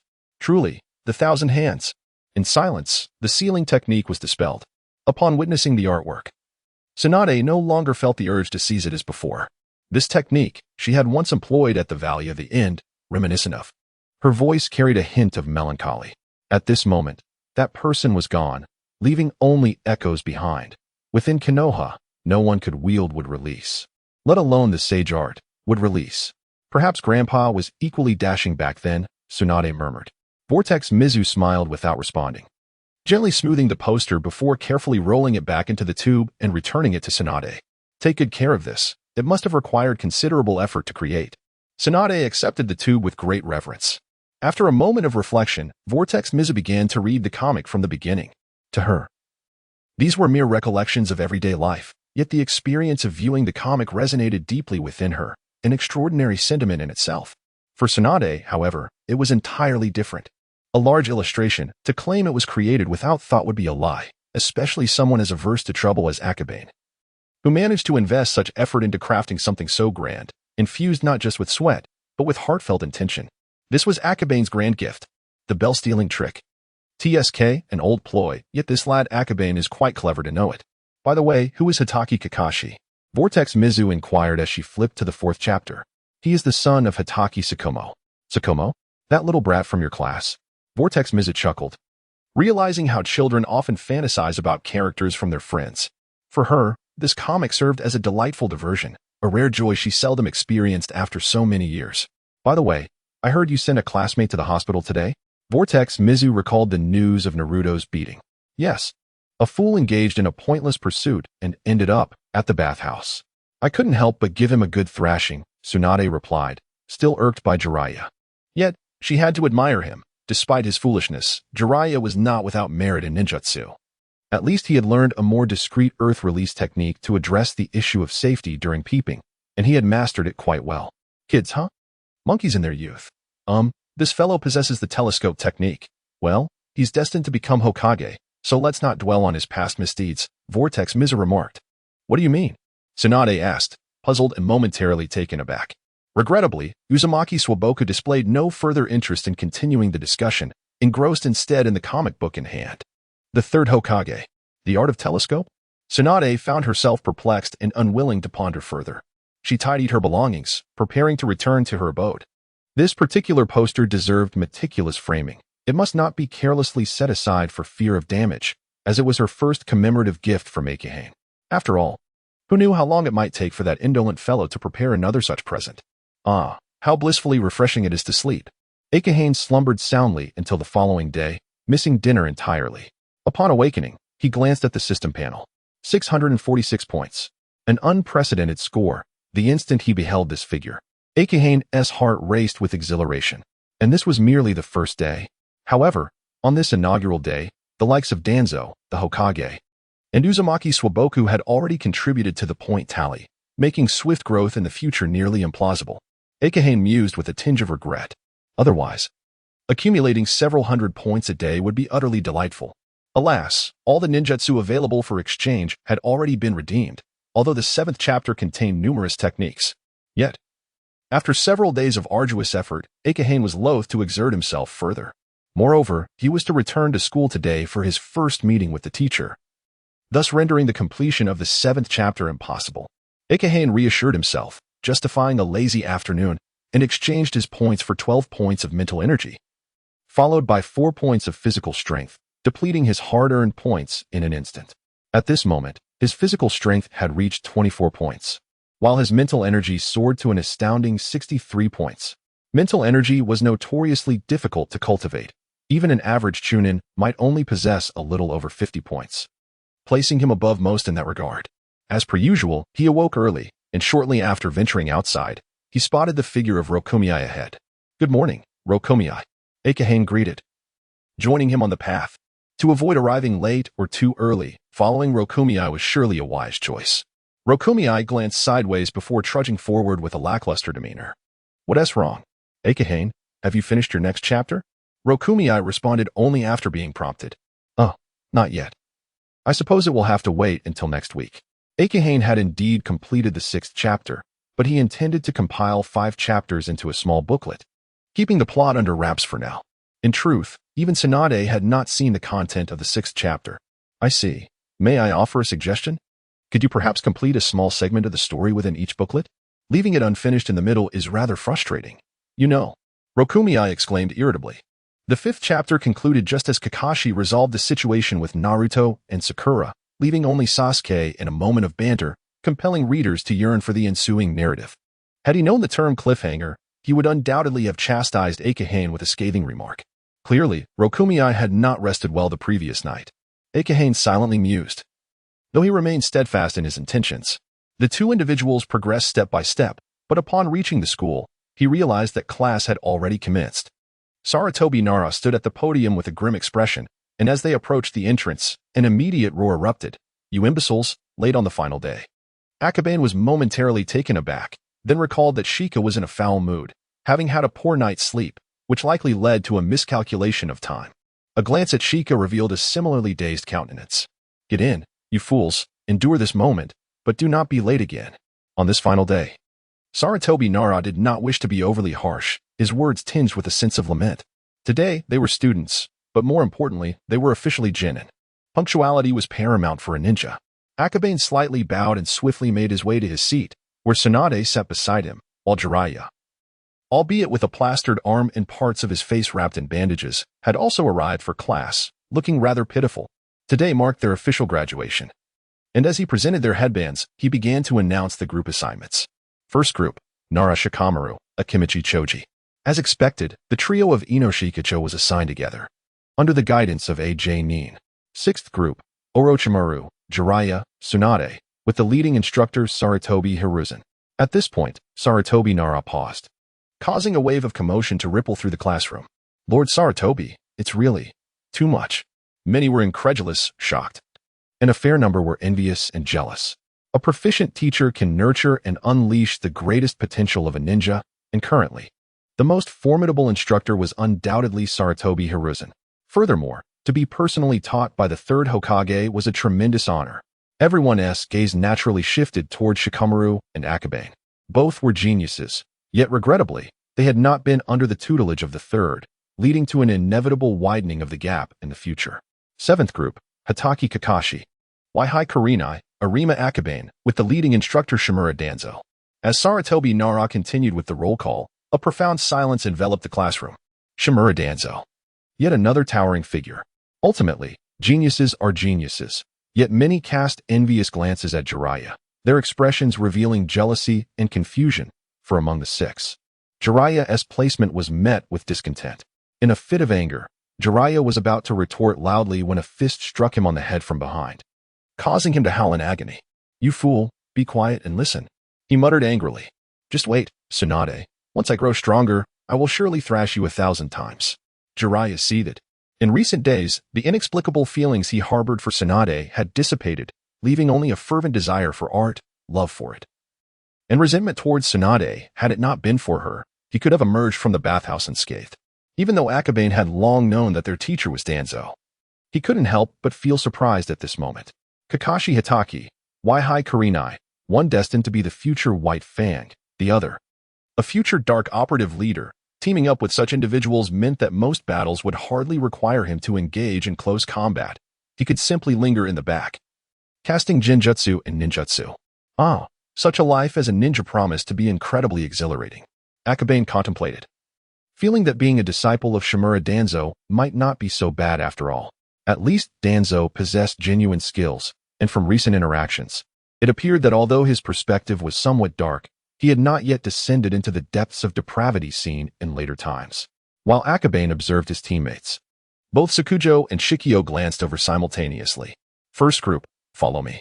The third group exchanged glances, but the sounds of numerous jonin could already be heard outside the door. The esteemed leaders had come to collect their students. Before long, most of the classroom's occupants had departed, leaving only 3 or 4 groups behind. Notably the 6th and 7th groups, comprising Akabane and his 5 companions. One couldn't help but wonder why he had been placed in the same group as the flat-chested Tsunade. Jiraiya sighed despondently. "Come on, Jiraiya, do you want to get beaten again?" Orochimaru remarked as he stretched lazily, having set his book aside. In truth, Jiraiya's selection was quite reasonable. In terms of the ability to withstand punishment, few in the class surpassed him. Akabane chuckled softly, for instance. What would happen if you all took a few punches from Tsunade? Upon hearing this, everyone turned in unison to Tsunade. They glanced at her face, then at her hands, and collectively shook their heads in horror. The sheer strength of the Senju clan's monstrous might was far beyond what they could endure, not to mention, a full-powered punch could very well lead to fractures. As for Jiraiya, in this regard, he truly had some merit. Even Tsunade herself couldn't help but agree. When it came to enduring punishment, no one in the class could rival Jiraiya, particularly since he would still provoke others even knowing he would be hit. With a face seemingly designed for receiving blows, his presence in the group provided ample reassurance. 7 squat. At that moment, the youthful Shimura Danzo approached the door and called out briefly. Indeed, it was the peculiar individual from yesterday's book purchase. Akabane inwardly lamented, feeling a sense of foreboding for the days to come. "Let's go." Shikio stood up and led the way outside. Danzo did not wait. By the time they reached the corridor, he had already vanished around the corner. Seriously, is this how it begins? Akabane sighed helplessly. This is a test. Only by finding him can we become the students of a teacher. Mitsuhashi Shikio spoke with a solemn tone. Let's move ahead. There must be clues. Akabane replied calmly. Danzo would not leave an unsolvable riddle, as he was merely testing them, not deliberately rejecting potential disciples. Upon reaching the staircase, Shikio scanned the surroundings and quickly focused on a corner, exclaiming, Lord Danzo has left us a clue. It was a piece of torn fabric, evidently left there intentionally. Kakashi bit his finger, then pressed his hands together, performing a summoning technique. In response, a young dog appeared before them. Although still quite juvenile, it was indeed a dog. Wolfang, help us find the owner of this fabric. The little pup barked enthusiastically and swiftly set off down the corridor, eager to follow the trail. Akabane, feeling reassured, recognized the reliability of his teammates and was no longer concerned about locating Shimura Danzo. He could once again enjoy a leisurely respite. Upon reaching the upper floor, Wolfang halted. Be cautious. The second floor may harbor traps.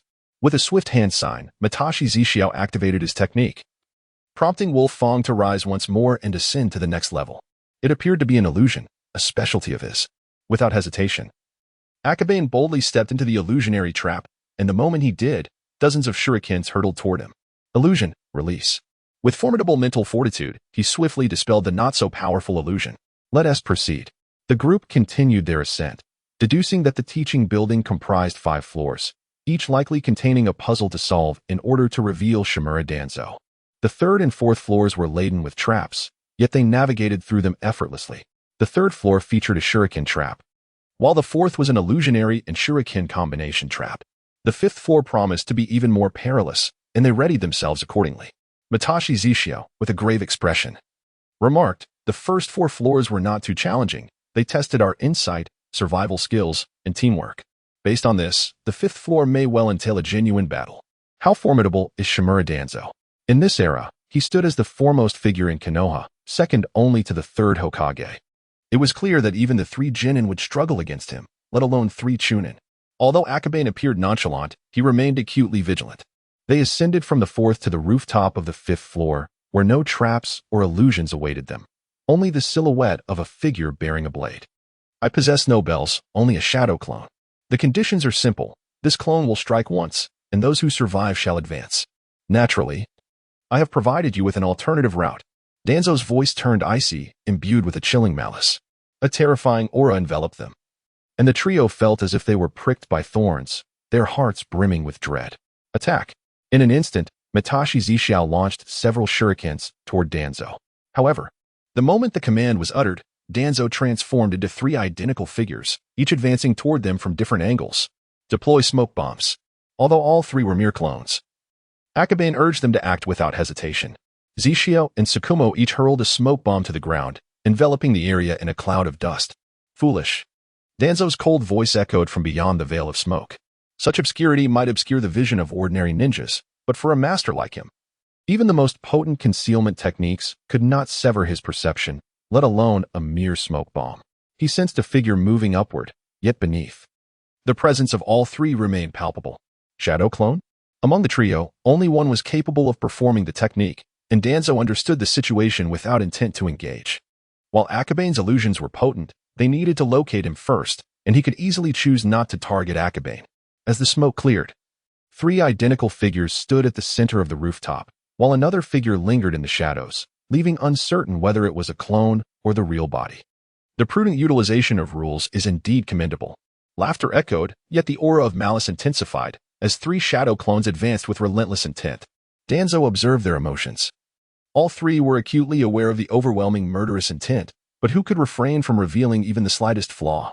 A blade struck forth like a flash of lightning, aimed at the trio. There was no stipulation that a single strike could only claim 1 life. Danzo's murderous intent was genuine, and his target was equally real. However, at the moment the blade was unleashed, Akabane swiftly formed hand seals, Genjutsu, Naraka's gaze. The seals were completed in an instant, hitting Danzo momentarily.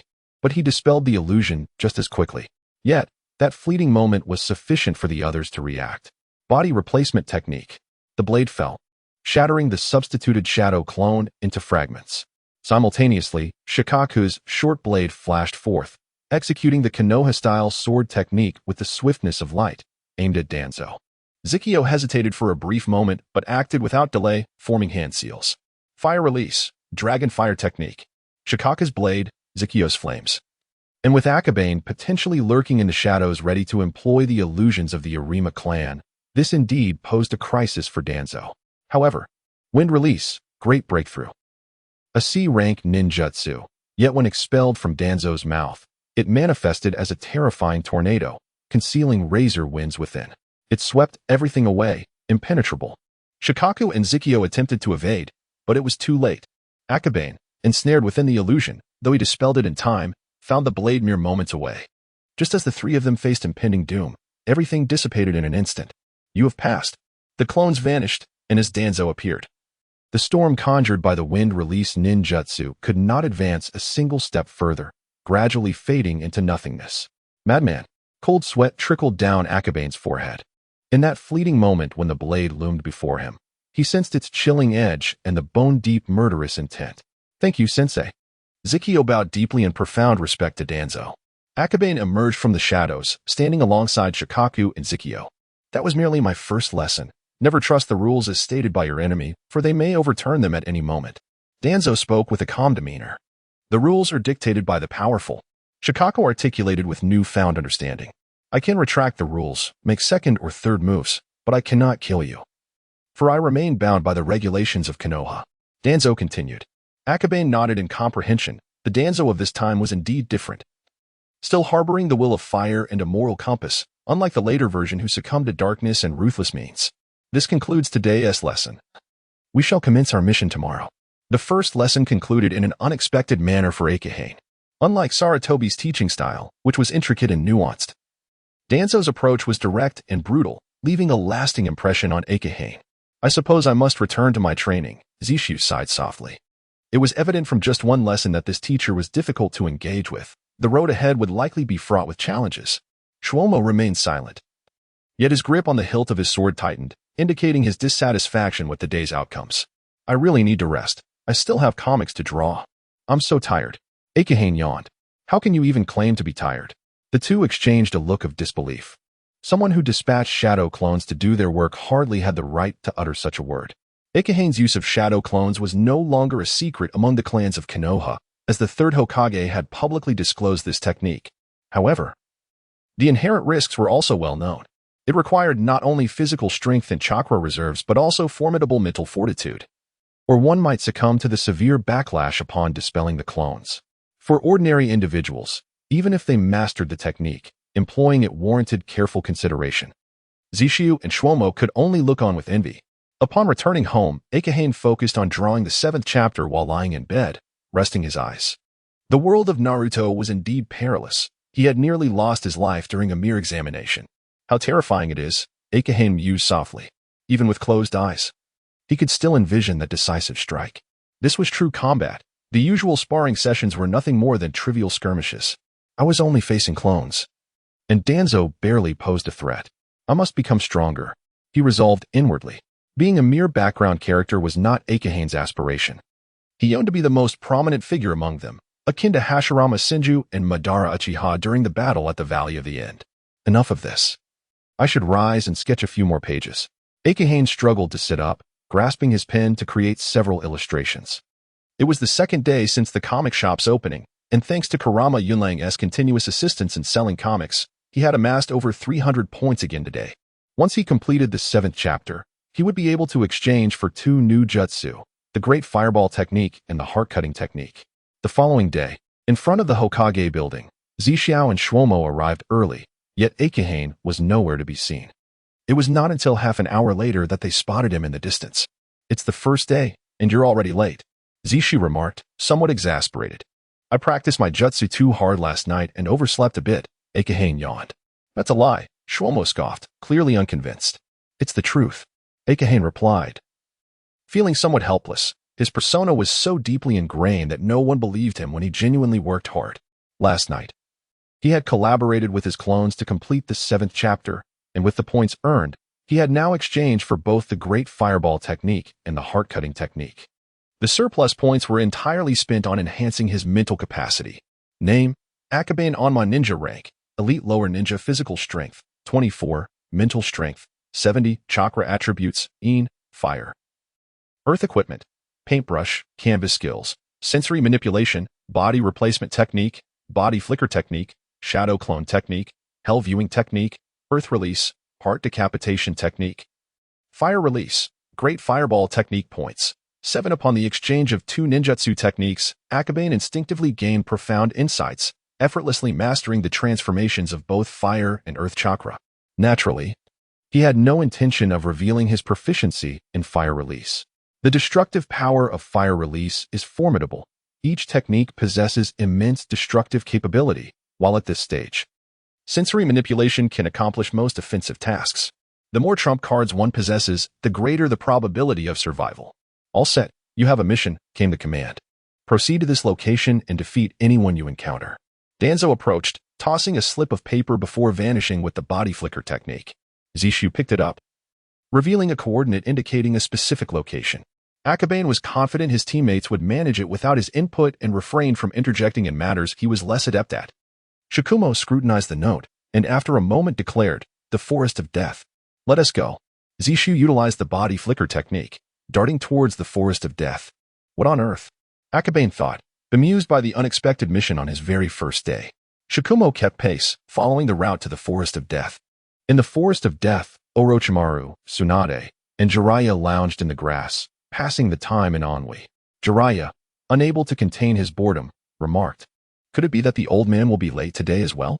The bell-snatching tradition of our teachers is likely unavoidable today." Tsunade reclined on the grass, shaking her legs as she replied. Orochimaru, the least bored among them, quietly perused a book. Hearing this, he paused momentarily to say, "Not necessarily." What do you mean?" Jiraiya immediately sat up, intrigued by the most talented one among them, Orochimaru. "Explaining it to you may take a considerable amount of time." Orochimaru did not meet his gaze but spoke to Tsunade. Team 7 completed their test yesterday. With the teacher's prolonged absence, it's likely the bell is gone. Disconnected phrases, yet Tsunade understood instantly. "So, we may very well encounter Shikumo and his team." Other than Zixiao. I've long wanted to take on the other two." The competitive spirit surged within her, and she yearned for a battle with them at that very moment. She only hoped the laggard would not hold them back. Otherwise, Orochimaru closed his book and sighed softly. "Previously, I merely speculated. But now I am certain. They have arrived. I am not the laggard. Just you wait. I will defeat them," Jiraiya declared with indignation. No sooner had he spoken than he vanished in a flash. What an idiot. Tsunade stood momentarily stunned before unleashing a torrent of curses. "You seek Shikumo, and I will find Akabane. Exercise caution," Orochimaru said gravely, immediately rising to pursue the source of the sound. "Shama very well. I shall teach him a lesson." Tsunade hesitated for a moment but ultimately acquiesced to the decision. Though reluctant, she had to admit that she currently had no effective countermeasure against genjutsu. Perhaps Orochimaru excelled in that domain. Meanwhile, Akabane and his companions ventured into the Death Forest. "Be cautious, I sense a chakra presence," Akabane remarked. This heightened perception was a result of his enhanced mental fortitude. The other two nodded in understanding and advanced a few paces, with Zishu also detecting the aura. That fool Shamu's voice was devoid of warmth as he accurately assessed Jiraiya's actions. Such an unmasked presence. Did he believe this was a bathing house? Akabane covered his face, feeling embarrassed for Jiraiya. To a ninja, even if Jiraiya concealed himself underground, he remained as conspicuous as a firefly in the night. "Let us take him down first," Zishu said coldly and without mercy. "Aren't we all old classmates? Can't we show him some courtesy?" "Completing the mission takes precedence," Shama concurred with Zishu's sentiment, leaving Akabane with no choice but to accept that Jiraiya was destined to be the first to fall, just as in the manga. Very well. The trio advanced together, not intending to split their forces. Of course, though their actions were aligned, their motivations varied. Zishu believed that teamwork in battle was paramount, while Shamo prioritized mission completion. As for Akabane, he simply wished to avoid being alone. Those who venture solo are always at risk of capture, a well-known truth among gamers. Confronting two foes alone, while not guaranteed capture, would undoubtedly be exhausting. I refuse to follow the manga-esque narrative. Those two old men have such a twisted sense of humor. Akabane mused inwardly. Jiraiya was just ahead. He hoped the men wouldn't act too foolishly. Just then, a loud shout erupted from the ground, and a figure leapt upwards, launching a surprise attack on Yuzuki Zishu. The assailant was remarkably swift, striking Zishu in an instant. However, bang! How could it be wood? A substitution technique so cunning. Jiraiya exclaimed in frustration, ready to retreat. But at that moment, Zishu stood in front, with Shamu and Akabane flanking him, effectively sealing off all of Jiraiya's escape routes. "Jiraiya, I must say, you were truly remarkably foolish. It would not be an exaggeration for Lord Third to send you back to the academy for a retake." Akabane sighed softly. "You are also cunning. You actually laid an ambush for me," Jiraiya exclaimed, bewildered. Let me go, he shouted angrily. Bound like a caterpillar. On to the next one, Zishu said, exerting force to hoist the restrained Jiraiya up into a tree. Jiraiya might escape. I wish to stay behind to keep watch over him, Akabane volunteered. Don't be lazy. Shaman knew Akabane's true intention was to shirk responsibility. All right. Since that's the case, let us not waste any more time, or else it will become even more troublesome if they set a trap later. Akabane rose. Since he could not avoid work, he must resolve the battle swiftly. Let us proceed. As their voices faded, the three vanished into the depths of the forest. Hey! Let me down. Don't leave me. Jiraiya cried out in despair. He was not foolish. He merely lacked a certain connection in his mind. If this were to end like this, there was a real possibility of being sent back to school. I must escape. I must escape. Damn it, Zishu. You're binding me too tightly. Deep within the death forest, Orochimaru began to set traps. Shouldn't we rescue Jiraiya? Tsunade asked, concern etched on her face. Given that fool's nature, he would undoubtedly confront the three of them alone. He might already have fallen into a trap. Rescuing him would be futile. Survival is paramount. We shall wait for an opportunity, Orochimaru replied indifferently. Tsunade fell silent for a moment, then began assisting in setting up traps. Their mindset shifted. They no longer hoped for Jiraiya's escape, but rather wished for him to buy them a few more seconds to delay their pursuers. However, we are nearing a trap. Akahane paused on a branch, while Zishu and Shumo stood on another tree, hesitant to descend. Who knew how many traps lay ahead? Orochimaru had excelled in all subjects at the Ninja Academy, and his prowess in trap setting was formidable. I'll go first. Without hesitation, Shumo leaped from the tree. I'll cover you. Assess the situation and provide support, Zishu calmly instructed. The trio worked in harmony. Shumo, agile and adept at reconnaissance, led the charge, while Zishu exhibited versatility capable of managing various tasks. Although Akahane was not as multifaceted, his abilities were uniquely peculiar, with the strongest survival and containment skills. Understood, Akahane replied. Secretly pleased. This role suited him perfectly. As long as he remained hidden in the shadows, he could launch surprise attacks without engaging directly. A perfect fit for a slothful individual. Shumo darted through the trees, continuously searching for traces of Orochimaru and Tsunade. After moving 100 paces away, he halted. Vigilance etched on his face as he scanned his surroundings. Summoning technique. Wolf Fang, assist me in locating nearby enemies. Though still young, Wolf Fang was a ninja dog from the Inuzuka clan, specially trained from an early age and possessed considerable abilities. However, despite its talents, it had yet to master the art of climbing trees.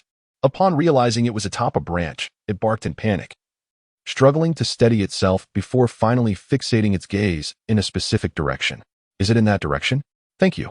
Shumo sent the terrified Wolf Fang back, hand resting on a short blade, rapidly moving toward that direction. Akahane yawned, but suddenly his expression sharpened as he instinctively sensed an impending crisis. Is that you, Orochimaru? Very well. Thoughts whirled in his mind as the body flicker technique activated. In the next instant, the branch he had previously occupied shattered silently, and Orochimaru appeared, attempting to conceal himself once more. Earth release, heart-cutting technique. Not good.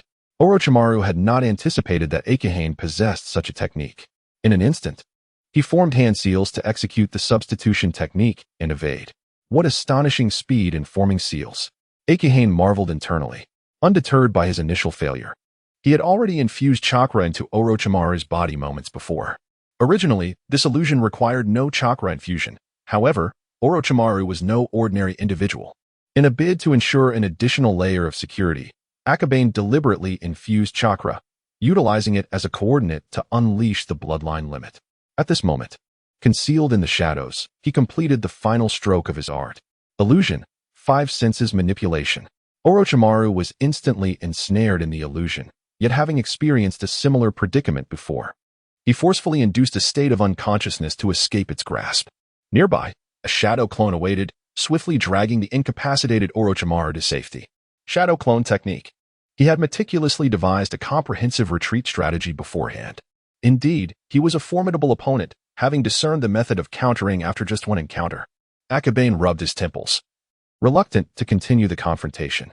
However, since Orochimaru had sought him out, evasion would only appear cowardly. Akabane utilized the body flicker technique to pursue the direction of Orochimaru's escape. Do not pursue. We must first deal with Tsunade. Zishu, initially several steps away, observed Akabane's attempt to repel Orochimaru and wished for him to join in addressing Tsunade. To his surprise, he saw Akabane tracking Orochimaru instead. Well then, I will distract Orochimaru. We can still triumph over Tsunade 2 against 1. Zishi resolved without further hesitation, continuing his advance towards Tsunade. With the body flicker technique, he swiftly closed the distance, soon spotting the recently awakened Orochimaru and his shadow clone.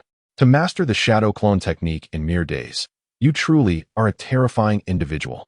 Akabane remarked with a hint of admiration. That sentiment should be mine to express. Akabane-kun, Orochimaru replied with a wry smile. He had anticipated that while Akabane excelled in illusions and body techniques, he would possess shortcomings in physical combat and other ninjutsu, only to find himself outmaneuvered by Akabane's earth techniques. Had it not been for a cunning ploy, this earth technique might have led to his downfall. Boom. A resounding crash echoed as a distant tree shuddered violently, nearly toppling over. Tsunade too was encountering difficulties. Orochimaru licked his lips. His fighting spirit ignited. He realized he must first address Akabane. Fighting you is exhausting. I am rather disinclined to engage in such complexities. Akabane sighed softly, then added, however, I will seek out Tsunade, and you will rescue Jiraiya. Although Jiraiya may be somewhat lacking, he was by no means a true underdog. His physical combat and earth techniques were commendable, and if unleashed, would pose considerable trouble. With that, Orochimaru and his clone sprang into action, kunai in hand, charging toward Akabane. He was intent on engaging in a physical confrontation. Akabane, however, was not so thoughtless. In fact, the figure remaining in place had long since been merely a clone, not even a shadow clone. A diversion. Sensing something amiss within mere strides, Orochimaru immediately halted and retreated, heading toward the direction of the trap he had set. Yet, at that moment, two figures emerged from the side. How did Zixiao end up here? No. It's the Naruto gaze technique. Orochimaru swiftly dispelled the illusion. He had always excelled in this domain.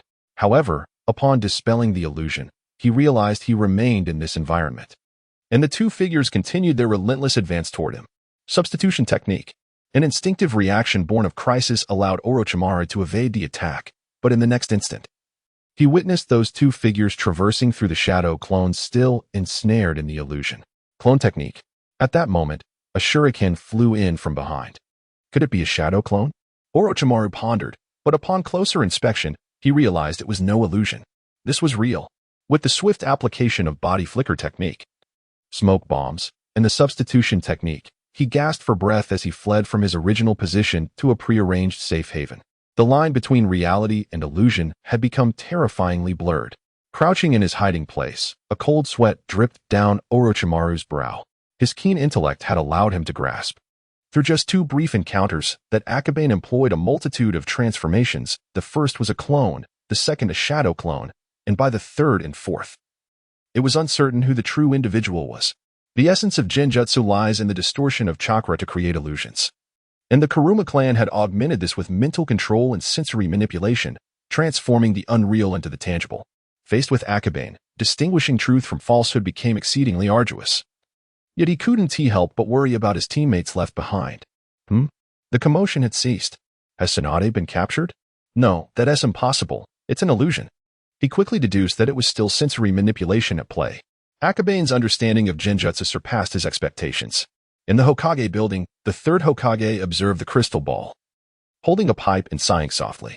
Initially, he had felt confident in Orochimaru, believing that even if Jiraiya were easily apprehended, Orochimaru could mount a commendable counterattack alongside Tsunade. However, witnessing the current situation, he began to doubt the possibility of success. The essence of genjutsu is deception, employing illusions, clones, and shadow clones in tandem creates a double layer of deceit. Shimura Danzo wore a faintly concealed expression of admiration before sighing quietly, lamenting the potential loss. Perhaps with more experience he would change. The third Hokage spoke casually. To them, laziness was Akabane's greatest adversary. At this moment, the battle within the crystal ball shifted once more. The previously motionless Orochimaru finally regained his senses, yet he was confronted by an entirely new adversary, Mikazuki Shizuku. Was it a clone, or was it an illusion? Just as Orochimaru began to awaken, he had little time to contemplate as the figure lunged at him. Instinctively, he hurled a shuriken, which zipped past the assailant. A clone. Rising to his feet, Orochimaru prepared to relocate, but in the next instant, another Shizuku appeared. Was this yet another clone? The relentless assaults left him no respite, compounded by Akabane's masterful use of shadow techniques that blurred the line between reality and illusion, rendering Orochimaru's limited combat experience insufficient to discern the truth. Wind release, great breakthrough. He formed hand seals, exhaling a powerful gust of wind. However, Shizuka swiftly evaded, leaping to a branch above the concealed bushes while simultaneously forming hand seals. This was bad. It was indeed real. Panic surged within Orochimaru as he sensed the impending threat below. Earth release, heart decapitation technique. Earth release. No wonder Akabane knew my location. This was dire. Just as Orochimaru intended to utilize the substitution technique, it was too late. He was dragged into the earth, leaving only his head exposed. So it was a shadow clone. I have been defeated. Orochimaru cast a glance and instantly comprehended the situation. Mitsurashi Kisho was merely a shadow clone, while the true lethal technique was the earth release, heart's decapitation technique. Employing various strategies, he sought understanding. Akabane emerged from the earth, observing Orochimaru from the side. Orochimaru had not deciphered the properties of the earth attribute and, unable to employ earth release to escape, was left to await his fate. He raised his gaze, seemingly in contemplation, and after a lengthy silence, sighed softly. Placing my first target upon you was indeed a mistake. Had I left a shadow clone here to delay you while my true self aided Tsunade or Jiraiya, we might not have faced defeat. You have indeed underestimated me. Yet my chakra reserves are nearly expended. Should you muster more strength, perhaps I would be at a loss against you. Akabane replied with a faint smile. Orochimaru closed his eyes, not convinced by this assertion. In that brief moment, Akabane had utilized shadow clones twice, bloodline limits twice, countless instances of the Naruto's insight technique, and thrice employed earth release. Such a chakra expenditure far exceeded that of a mere genin. To claim he was at his limit was nothing short of deceit. Outside, the tremors had ceased, evidently indicating that Tsunade had abandoned her energy-draining techniques and was now fleeing, possibly to rescue Jiraiya, thus creating a 2-on-2 scenario. Yet could the exhausted Tsunade still engage in battle after rescuing Jiraiya? Worries brewed within Orochimaru's mind. Do not overthink it. If you attempt to flee, it will complicate matters for me. It is best if we all remain still. Akabane cast a sidelong glance, unwilling to permit Orochimaru's escape, though still relatively inexperienced. Orochimaru had no doubt that a moment's negligence could grant his opponent an opportunity to flee. Akabane, you truly are a formidable adversary. Fortunately, we are both from Konoha. Orochimaru sighed quietly, refraining from further speculation. Likewise, Akabane responded. The accolades from future great scientists filled Akabane with a sense of satisfaction that it was a fleeting sentiment. A mere compliment paled in comparison to the hardships endured today. Let me out. I shall not flee. Orochimaru shifted uncomfortably underground, finding it impossible to read. Just a moment. Akabane rose, glanced above, and waved his hand, asking, is the third Hokage present? I have rendered Orochimaru immobile in a true battle. I could have easily slain him. Thus he is effectively out of the fray. Upon finishing his words, he dispelled the jutsu, extracting Orochimaru from the pit. Orochimaru gazed up in astonishment, then tilted his head to inquire, is the third Hokage here? Not physically present, but he is capable of observing, Akabane replied, taking a seat with a nonchalant demeanor. The telescope technique? I had thought it was merely a figment of your imagination. As Orochimaru, freed, stretched his limbs, he evidently had no intention of leaving, choosing instead to sit down and peruse a book attentively. Why do you always have books to read? Akabane queried, intrigued, leaning to glimpse the book's contents. However, Orochimaru swiftly averted his gaze, seemingly unwilling to disclose the title or subject matter. It is merely some knowledge regarding ninjutsu, Orochimaru responded, his eyes betraying a hint of panic, though his voice remained composed. Very well, Akabane conceded. Although Orochimaru's skill in deception has yet to reach its zenith, and his gaze wanders when he speaks, Akabane sees no need to delve deeper, for it remains a private matter of his own. One engrossed in reading, the other in repose, they quietly await the conclusion of the ongoing battles. Time slips by unmeasured. Orochimaru, Akabane, come forth, calls Sarutobi Hiruzen, his voice echoing through the forest, signaling that the external conflict appears to have drawn to a close. Another departure is at hand. Being a ninja truly is a troublesome vocation. After managing to steal a moment's respite, they must now rise once more. Let us be off. Orochimaru closes his book and emerges from the thicket, making his way towards the source of the voice, which marks the spot they had gathered earlier that morning. The The return promises another round of busyness. Akabane ambles along, unhurried. Feed me. I haven't tea had breakfast. A voice cries out. And Akabane recognizes Jiraiya's familiar tone. As Orochimaru exits the forest, he beholds Jiraiya bound to a wooden post, while Tsunade indulges in a meal beside him. Teasing Jiraiya as she eats. Orochimaru, this is for you. Tsunade gestures towards another meal on the ground, her words muffled by food. Nearby, Hiruzen and Shimura Danzo await. Hiruzen remains silent, yet Danzo sneers coldly, remarking, Do you believe you are worthy to partake? I am not worthy. This is Jiraiya's. Orochimaru admits with a hint of shame. Ha ha ha. Orochimaru, you have finally come to realize that I surpass you. Jiraiya laughs heartily, struggling against his restraints. Then hand over the meal. I am famished. Oh, why is that? Hiruzen inquires with curiosity, taken aback by Orochimaru's words. As it is customary for those bound to a tree to be returned to the academy, this meal symbolizes not merely sustenance, but also a pupil's place. If Jiraiya fails to become the third apprentice this year, he may never have the chance again. Orochimaru glances at Jiraiya, hesitating, as if contemplating his next words. Allow me to elaborate. In simple terms, he believes it understandable that Jiraiya has been reduced to such foolishness. And he cannot forgive himself for being defeated by me due to carelessness. Akabane dispels his fatigue and offers an explanation for Orochimaru. What? Jiraiya's expression turns blank. His previous pride evaporating as he looks at Orochimaru, only to find that the latter's countenance unmistakably suggests acknowledgement. By that logic, I too am unworthy of a meal. For I failed to salvage the situation and was thus vanquished, Tsunade states after a moment's reflection. The mission concludes. You are to return and train on your own. Danzo declares before turning to depart. This, very well, then, esteemed third, we take our leave. Shurzwa understands that this matter pertains solely to Team 6 and does not involve them further. Akabane finds delight in this development, relishing the opportunity to return and rest. Hoping to avoid any further disturbances. I am quite curious. How did you defeat Orochimaru? Upon returning to Konoha, Shurzwa, after a long silence, finally cannot restrain himself from posing the question. Indeed, I too am curious, Shikumo echoes, looking on with interest. Having been in the same class for many years, who could possibly be unaware of Orochimaru's remarkable abilities? He has consistently occupied the top ranks across various subjects over the years. While academic performance does not necessarily equate to true strength, being hailed as a genius of a generation by the third Hokage, his combat prowess is undoubtedly commendable. The greater reason, however, lies in my seemingly languid demeanor, as I often appear engrossed in manga, leading others to doubt my capabilities.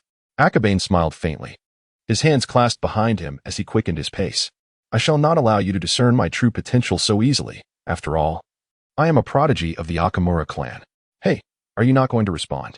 Zishao called out. But he soon realized that Akabane was walking faster and ultimately employed the body flicker technique, swiftly disappearing from sight. The two remaining behind exchanged a glance, an unspoken understanding passing between them. It appeared that he had taken offense. Zishao tilted his head, contemplating the possibility, though it might simply be a matter of mischievous amusement. Shumo let out a sigh. Based on his limited understanding of Akabane, it was plausible that this was indeed his intention, to uncover the truth. They would likely need to inquire with Orochimaru himself. Back so soon. Did you complete the test? Upon seeing Akabane's return, Kurama Chiharu expressed some surprise. He was unaware that Akabane had already completed Danzo's evaluation the previous day, thus becoming Danzo's apprentice. After a moment's hesitation, Akabane divulged part of the situation. It is done. The teacher has accepted us as disciples. That is splendid. As Danzo-sama's disciple, you shall undoubtedly surpass me, your father, Kurama Chiharu exclaimed with immense excitement. The identity of Danzo as the head of the Umbu and a survivor of the Great Wars rendered him the most esteemed and formidable figure in the village, second only to the Hokage. Of course, this does not include the hidden NPC, Uzumaki Mido, whose existence was likely known only to the clan leaders. Indeed, Akabane nodded slightly. The aspiration for their child to succeed is a universal dream among parents. Both Kurama Chiharu and Kurama Saki possessed modest talents, achieving only this level in their lifetimes. Yet they envisioned a brighter future through Akabane. Let the child indulge in art. It is rare to have leisure time. Soon enough, there will be missions. And such tranquility will be a luxury, Kurama Saki interjected, urging Chiharu to refrain from unnecessary chatter. Within the family, a warm atmosphere prevailed, most importantly. Meals were prepared and clothes were laundered. This, indeed, is the essence of life. Akabane reflected on this, increasingly feeling that being a ninja was a burdensome existence. If given the choice, he would prefer not to be a ninja at all. However, considering Danzo's character, if he were to remain secluded in the village, it would not be long before he was summoned to the root division for tea. Sighing, he thought, having finally secured a holiday, I ought to rest well. Lying on his bed, he felt disinclined to move, but for the sake of updating. Shadow clone technique. A tool was summoned, momentarily bewildered. Yet his gaze gradually sharpened on the drawing board and the lazy figure on the bed. Clones have no rights, he lamented internally, reluctantly picking up the brush to begin his work. Do not give me that look. I need to replenish my chakra, and I, too, share in the fatigue. Akabane sighed in resignation, sitting cross-legged to commence his chakra recovery. After a brief moment, Akabane's chakra had mostly recovered, and he was about to lie down for a proper rest when a series of knocks resonated from the window. Who could it be? Is that Jiraiya? Upon recognizing the voice, Akabane reluctantly rose to open the window. As he did so, an unexpected commotion ensued, followed by, wait a moment. Bang. With a loud thud, he extended his head out of the window and glanced down. Jiraiya lay motionless on the ground. After several agonizing seconds, Jiraiya finally managed to crawl back up, trembling from the pain. Couldn't you have used the front door? Is my home devoid of a proper entrance? Akabane remarked with a hint of exasperation. Ninjas, of course, we cannot take the ordinary path, Jiraiya gasped, his body still reeling from the fall. You're just pretending. What brings you here? Akabane couldn't help but surmise the nature of Jiraiya's visit, suspecting it involved matters of strength. Coming from humble beginnings, he had few avenues for assistance. Jiraiya glanced at Akabane and then at his shadow clone, a wave of envy washing over him as he exclaimed, how wonderful it is to have the shadow clone technique. Akabane, would you be willing to teach me? If Lord Third believes you are capable, he will certainly instruct you, Akabane responded brusquely. Lord Third, do I truly have the qualifications to be a disciple? Jiraiya sat down on the floor, his expression one of deep despondency. The test he had just completed had dealt a significant blow to his spirits, leaving even the typically optimistic Jiraiya feeling deflated. Akabane initially intended to refrain from offering encouragement, but seeing Jiraiya's demeanor compelled him to sit back down. To be honest, he was at a loss for words. Jiraiya's talent was rather mediocre, and even his strongest suit, Earth Release, was not particularly remarkable due to various factors. He hardly seemed fitting for the position of a disciple of the third Hokage.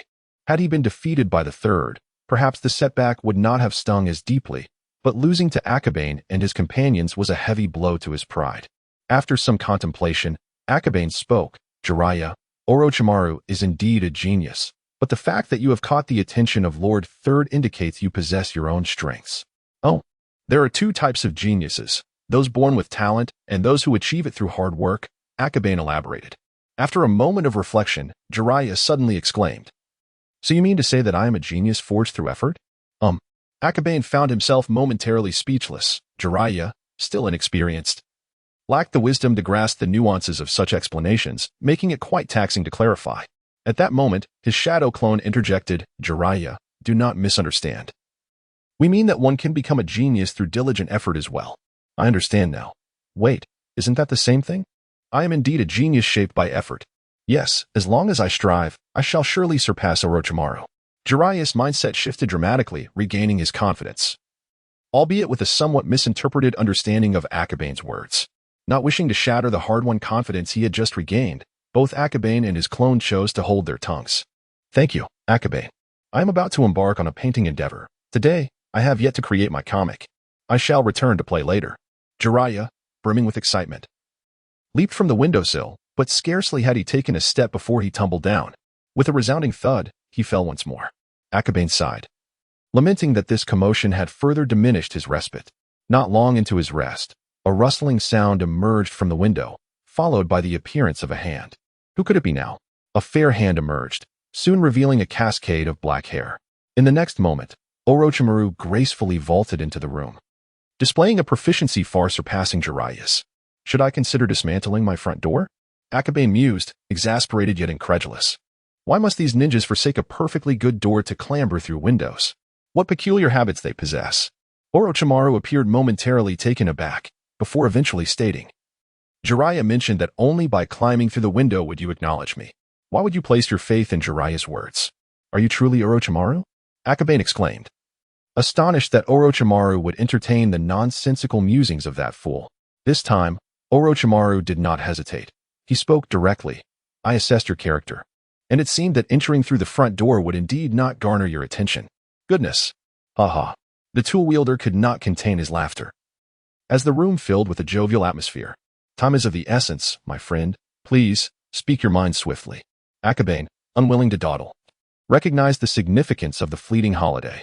Orochimaru hesitated, struggling to articulate his thoughts. After several attempts, he finally revealed his intent. I wish to request that you, Akabane-kun, teach me the art of illusion techniques. Illusion? My mastery of such techniques is rather elementary. They merely involve multiple layers of deception, Akabane replied nonchalantly. But how can you ascertain that what I perceive within the illusion is indeed those scenes? Orochimaru inquired. Although lacking expertise in illusionary arts, he had studied these texts. The essence of the Naraka technique is to disrupt chakra and consciousness, rendering the opponent susceptible to their deepest fears. How could Akabane be certain that he witnessed an ambush by 3 adversaries? Well, through reasonable guidance. Reasonable guidance? Orochimaru pondered deeply. I see.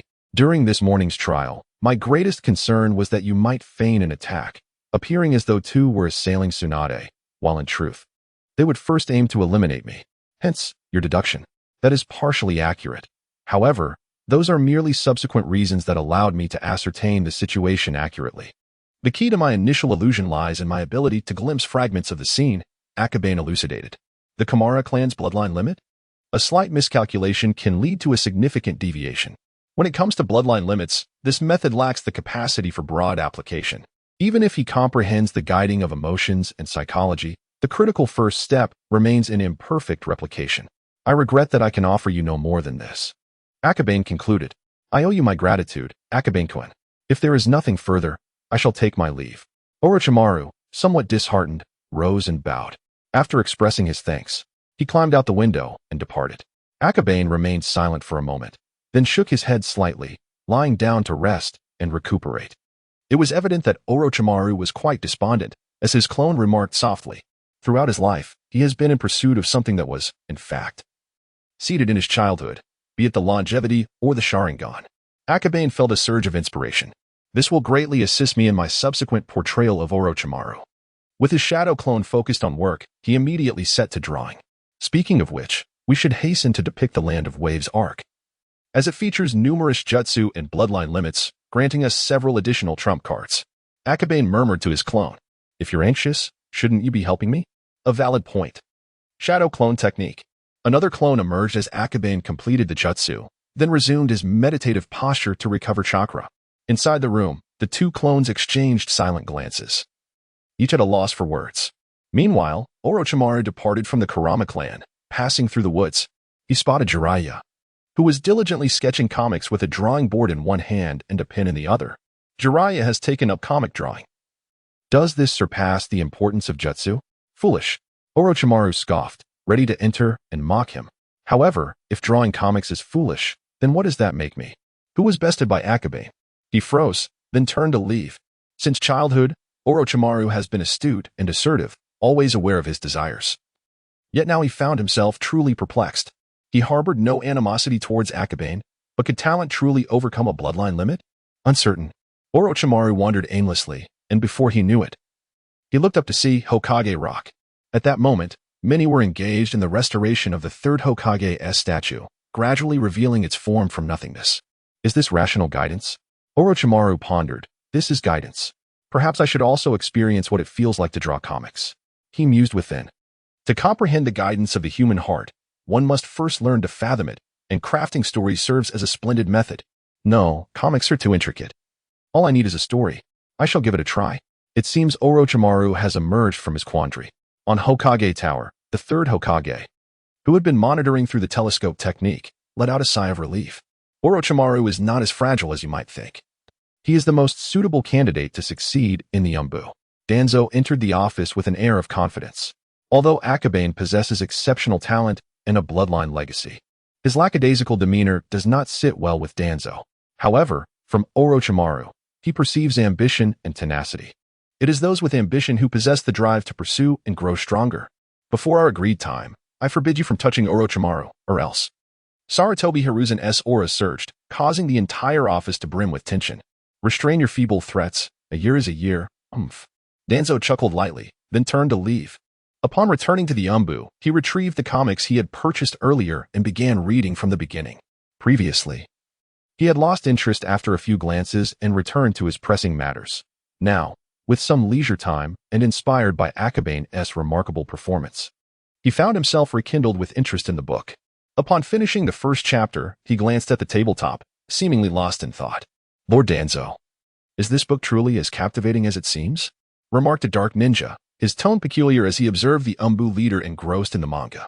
The book itself is of little consequence. It is the author who holds significance, Danzo replied with a hint of indifference. Oh, is it the disciple you've taken under your wing, Akabane?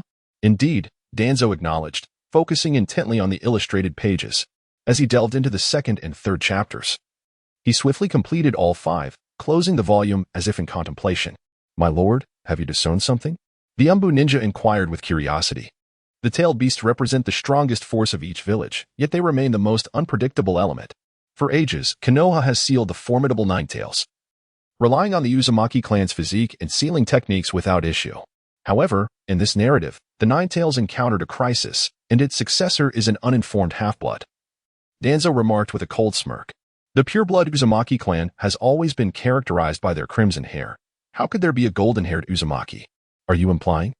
The Umbu ninja pondered the gravity of the situation, realizing that Danzo believed the Uzumaki clan would face an impending calamity, one that could nearly lead to their extinction. Why so? Perhaps this is merely a figment of his imagination, the protective Umbu ninja mused, increasingly perplexed. The Uzumaki clan resides in the land of whirlpools. Who could dare to lay a hand upon them? Moreover, Akabane is but a child. What profound implications could there be?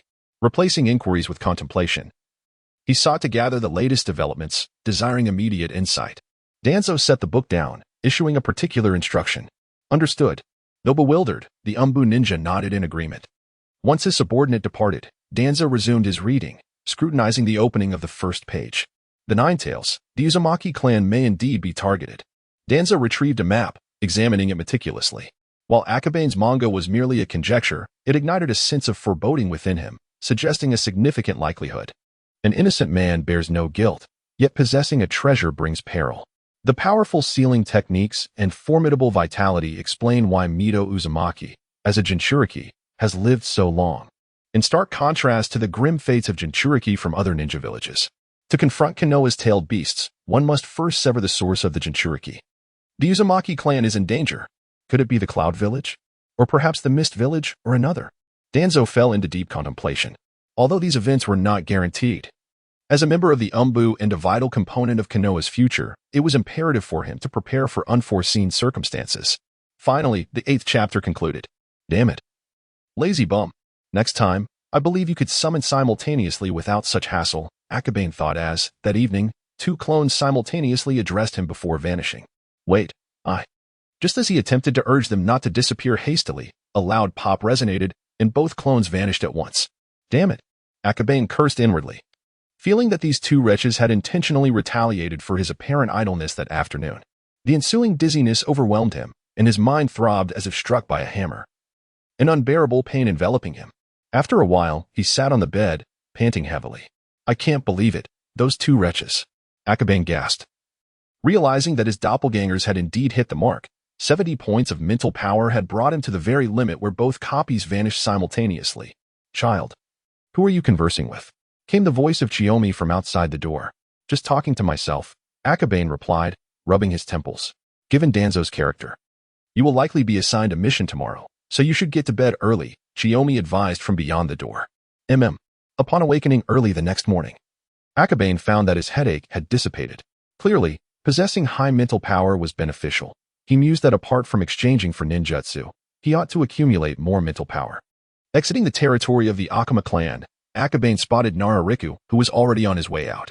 How curious, Riku, you're up so early, Akabane remarked, astonished. I've never been late in all my years of schooling. You have no right to claim I wake up late, Riku retorted with a smirk. Actually, you were late once, Akabane casually replied as he walked towards the Hokage building. That was because of who? The only time I was late was on graduation day, Riku thought, feeling quite annoyed at the memory. A lateness is a lateness. Once is the same as many. Now, enough chatter. Let us hurry for our mission. With that, Akabane quickened his pace towards the Hokage building. Rika paused for a moment, unable to shake the thought. What time is it now? Is he in such a rush that he might be late? Contemplating this, he too hastened his steps toward the Hokage building. Wait. Why am I going to the Hokage building? I have training today. Rika realized after a few paces. I'm a genin, still in training. What mission could I possibly have? He looked on in a daze, then felt a twinge of sympathy for Akabane. Thinking how unfortunate it was to be under the tutelage of a taskmaster like Danzo, even someone like Akabane had started to work diligently. If Akabane were aware of Riku's sentiment, he would wholeheartedly agree. Being assigned to a task-oriented maniac like Danzo truly was a stroke of ill fortune. Upon reaching the Hokage building, Akabane barely had time to catch his breath before Danzo stepped out, already holding a mission scroll, followed closely by Shikaku Nara and Shizune. Your mission is to assist in patrolling the borders, Danzo stated flatly. What? Isn't it typical for genin to help villagers with chores? Akabane exclaimed, taken aback. This is merely a C-rank mission. Given your strength this year, you are more than capable of handling it, Danzo replied, unfazed by Akabane's words. Having observed the manga, he had begun to understand this young man's character. Intelligent and precociously thoughtful, his only flaw seemed to be laziness. Young people must be pushed. Danzo mused as he strode forward toward the village's outskirts. As one of Konoha's top experts, Danzo naturally attracted considerable attention, turning heads as he passed by. Upon reaching the gates, he produced the pass and the mission scroll. Lord Danzo is participating in the border patrol? Danzo replied coldly, then glanced back at the trio following him. The gatekeeper, a middle-ranking ninja, glanced at Akabane and his companions, inscribing their names on the travel list before casting a spell on the pass. Lord Danzo, please, he said, handing back the pass, which signified their departure from the Hidden Leaf village. Danzo nodded slightly, leading the three away. This is my first time leaving the village, Zishi remarked with a sense of nostalgia. His talents were not particularly remarkable. It was through relentless effort that he achieved his current standing, and even now, he had scarcely taken a moment's rest. After all, he was still a child, except for that one. Danzo observed discreetly, aside from Akabane. The others were filled with curiosity about the outside world. Even Shumo cast furtive glances, while Akabane appeared on the verge of sleep, showing an unsettling level of maturity that betrayed no interest in the world beyond. Teacher, where are we headed? Is it far? After walking for quite a while, Akabane felt a surge of desire to resign, if such a concept existed for a ninja. Look for yourself, Danzo replied, tossing a map in Akabane's direction. He caught the map without asking where they were going, fully aware that Danzo would not provide any answers. The message was clear, learn for yourself. As he examined the map, he noticed its rough quality, reminiscent of ancient Chinese cartography, but it was sufficient for general navigation. After scrutinizing it carefully, he finally identified their location. Why is it the border of the Land of Whirlpools? Akabane's face paled as he comprehended the distance to the Land of Whirlpools. Heaven knows how long it would take to get there. Danzo was being unreasonable. How could a newcomer be sent on a mission so far on their third day? What's wrong? Zishio inquired, peering at the map, then exclaimed in surprise, the Land of Whirlpools. What else with that look of excitement? Akabane retorted, feeling a sense of dread at the thought of a long, arduous journey. The Land of Whirlpools is quite mysterious, Shumo remarked succinctly. Mysterious, my foot, Akabane thought, realizing that he had no choice but to follow Danzo, who remained silent throughout. He was merely a genin, while Danzo was the head of the Umbu. The journey from the Hidden Leaf to the Land of Whirlpools would undoubtedly take a significant amount of time, even for ninjas. Though Danzo appeared to walk slowly, he was indeed swift and agile. Initially, Akabane kept pace, but soon Danzo began to quicken his steps. Is Danzo testing my taijutsu? Akabane pondered, maintaining his current speed. After a considerable wait, he gradually increased his pace. By now, Danzo, Shumo, and Zixiao had ventured quite far ahead, waiting for him in the woods. Speed up. You can do it. Danzo's icy gaze pierced through Akabane's thoughts, as if he could read his mind. This was a psychological battle. His taijutsu had yet to be revealed. Even Danzo was unaware of his true capabilities, and Akabane himself had no idea of the standards that came with a physique of 24 points. After another attempt, Danzo realized that Akabane truly could not catch up, and only then did he relent, having painstakingly conserved some energy. Akabane contemplated Danzo's true purpose in bringing them to this location. Was Danzo leading them to the vicinity of the Land of Whirlpools solely for the sake of a mission? It would never be so simple. He contemplated inwardly, reflecting upon the circumstances that would unfold in the future. Was he truly leading us to shed blood? Akabane was astonished and filled with dread. Although Danzo had yet to establish the root organization, the root team already existed, according to his training regimen. Those who reached a certain level of prowess would inevitably be required to engage in lethal combat. Only those ninjas who had taken lives could be deemed truly useful. If given the choice, Akabane would prefer to remain uninvolved, shunning the act of killing. You were too fatigued. You only arrived here at night. Upon reaching their destination, Danzo spoke with a detached tone, pointing towards a nearby mountain peak. I have a covert mission for you. There exists a bandit faction responsible for training rogue ninjas. I order you to eradicate them. What? Zixiao exclaimed, her face paling. Kill? Shikaka tightened his grip on the hilt of his blade, feeling a mix of tension and confusion, yet devoid of fear. The blade was an instrument of death. He had prepared himself for this since childhood.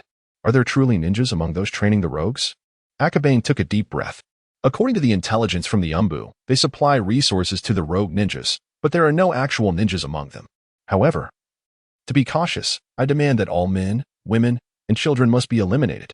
After finishing his statement, Danzo's gaze turned icy as he scrutinized them. I do not wish to have to intervene personally to ensure you fulfill this task. This. Zishi was terrified, flustered, and her expression reflected indecision. While she could bring herself to kill, the thought of taking the lives of the innocent was intolerable. Yes, sensei. Shikaka grasped his short blade and rose, heading towards the mountain peak. Patrolling the borders and eliminating the bandits that obstructed trade was indeed part of their duty. Akabane sighed softly, grasping his pen and paper as he made his way to the encampment atop the mountain. The circumstances were beyond their control, since Danzo had spoken. They were compelled to complete the mission. Akabane and Shikaku would inevitably take action, but Zixiao, what would you choose to do? Danzo watched them depart for a considerable time before following at a leisurely pace. Akabane was mature, and Shikaku had been influenced by his upbringing. Only Zixiao fell short in both regards, her resolve perhaps not as steadfast. As they approached the mountain, Akabane could already see the flickering lights above. Our teacher wants us to kill children. This was an ordeal they would have to face eventually. They were merely taking the initial step, a reality that every ninja must have anticipated. Akabane stated calmly, though anxiety churned within him. He maintained a composed facade, lest he appear no different from these young ones. Shikaku placed his hand on his blade, saying, since childhood, my father taught me that a blade is a tool for killing. Ninjas are born for the purpose of slaying. Just as Akabane said, this is a step we must eventually take. I have been a ninja since my early years, solely wishing to vanquish enemy ninjas. Zixiao clenched her fists. After all, they were still children. How could they possibly accept the notion of killing other children so readily? If you cannot bear it, I shall ascend and eliminate all the children myself. Shikaka declared, determined to charge up the mountainside. Let me handle it. I will grant them a merciful end. Akabane replied, taking up his drawing board as he ascended, believing that his sensory manipulation would allow for a painless demise. No, I shall also take action. My talents may not match yours, but if I retreat at this juncture, I shall forever remain at a disadvantage. I refuse to lag behind. I aspire to become a formidable ninja. Zixiao gritted his teeth and, gripping his kunai, charged up the mountain. With a burst of speed, he reached the mountainside in the blink of an eye, wielding his kunai with lethal intent, sparing no one. The mountain bandits, no matter how ferocious, were merely ordinary men. While the three of them were elite lower ninjas, how could mere mortals contend with ninjas?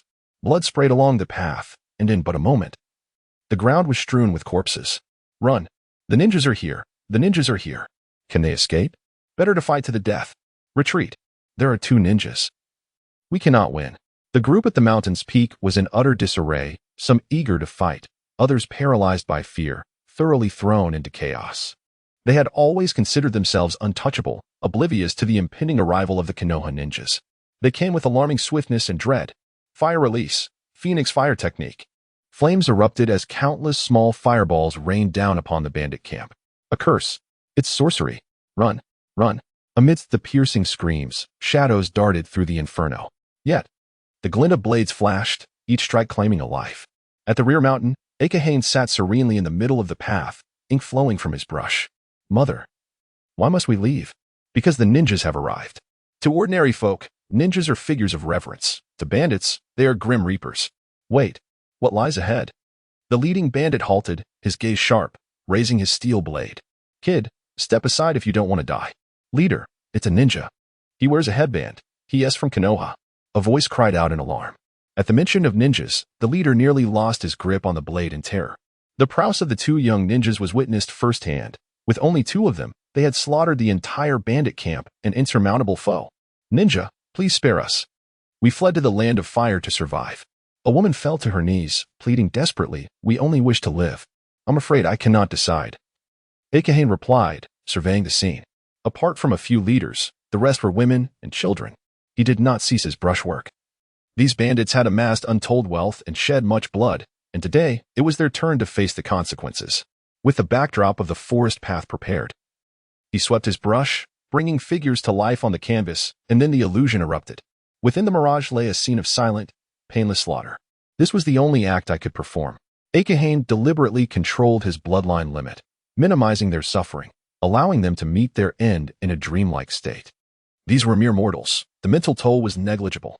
Minutes later, the scroll was torn apart. All fell to the ground, their bodies bearing frostbite, as if frozen in death. Kekkei surveyed the devastation, remaining silent for a long while. He had taken lives. The act of slaughter without shedding blood is far more terrifying than the sight of blood itself, for within Kekkei's heart, there exists not even the slightest tremor. As if merely erasing a scene from a canvas rather than truly extinguishing the lives of many, the land of whirlpools is in disarray. TZ has come here, presumably to investigate the situation in the land of whirlpools. Kekkei, not foolish and possessing knowledge of future events, comprehended everything in an instant. The frost of 3 feet is not the result of a single day's chill. The seeds of destruction for Uzumaki village had long been sown. Kekkei, do you ponder this? Have you grasped something? A voice echoed from behind. It was Shimura TZ. Kekkei turned, offering a slight bow, and after a moment's reflection, stated, Master, regarding the land of whirlpools, I wish to hear your innermost thoughts. The turmoil in the land of whirlpools has indeed affected the land of fire. Considering the daimyo's disposition towards the land of whirlpools, it is unlikely they will extend any friendship.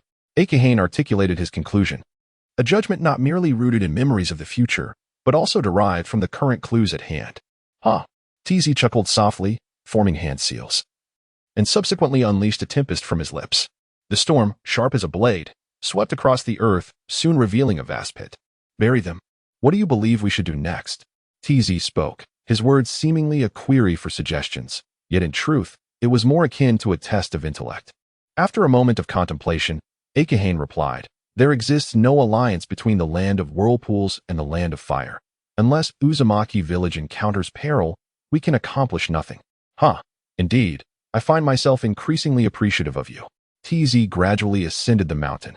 Kekkei buried the bodies, and upon completing this grim task, he returned to the mountaintop. Master, it appears the summit is uninhabitable. We shall have to camp outdoors tonight. Kekkei surveyed the area, finding the mountaintop in disarray, with homes either stained by blood or consumed by flames, rendering them unfit for shelter. No matter, as long as we have a place to rest. TZ casually selected a room to reside in. After a moment's hesitation, Shizuka and Sakujo followed suit, settling in the adjacent room where blood had been shed. Kekkei entered.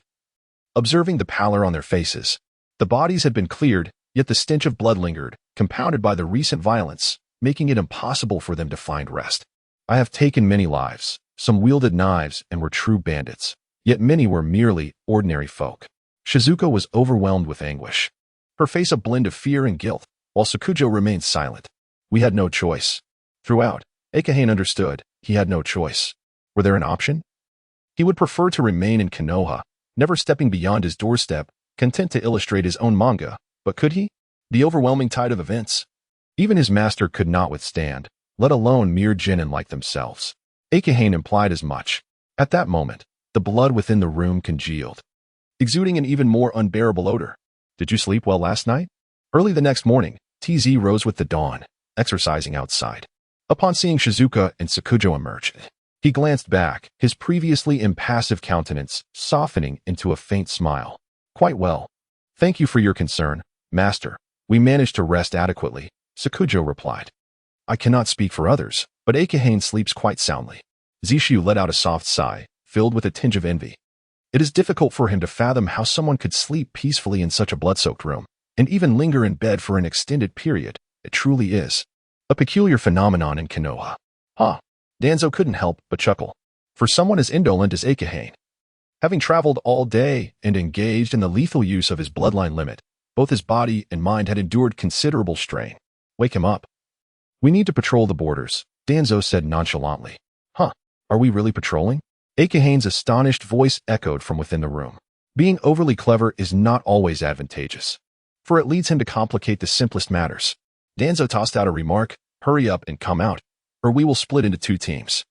Splitting into 2 teams sounds good, Akabane exclaimed, his eyes lighting up. Zishio, Shuahao, you take one route. Akabane will accompany me. With that, Danzo headed down the mountain. Akabane's expression was blank. This was not the script he had anticipated. Wait, we are supposed to go together. As he rushed out, Shuahao and Zishio had already taken one route, while Danzo moved toward the back mountain. I wanted to go with Zishio.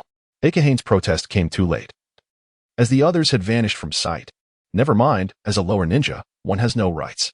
The drudgery of labor is invariably assigned to the subordinates, ultimately glorified as training. Akabane, there are merchants passing by ahead. You must protect them. Following the border line north from the mountain top, Danzo halted at a merchant road, pointing towards the direction of the land of whirlpools. All right, this was something he had anticipated. Encountering it now was not particularly surprising. Akabane proceeded along the merchant road, soon arriving at the boundary between the 2 nations. A line was drawn at this location.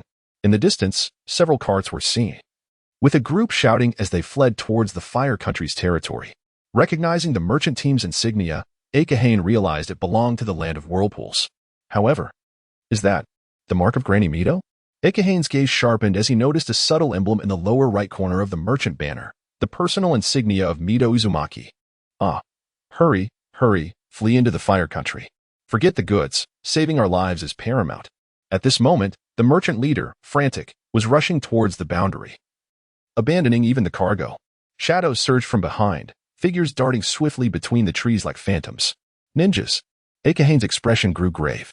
He had traversed long distances and taken lives in the past few days, yet he had never experienced a true battle against ninjas. And he was equally uncertain of their strength. Should he seek Danzo?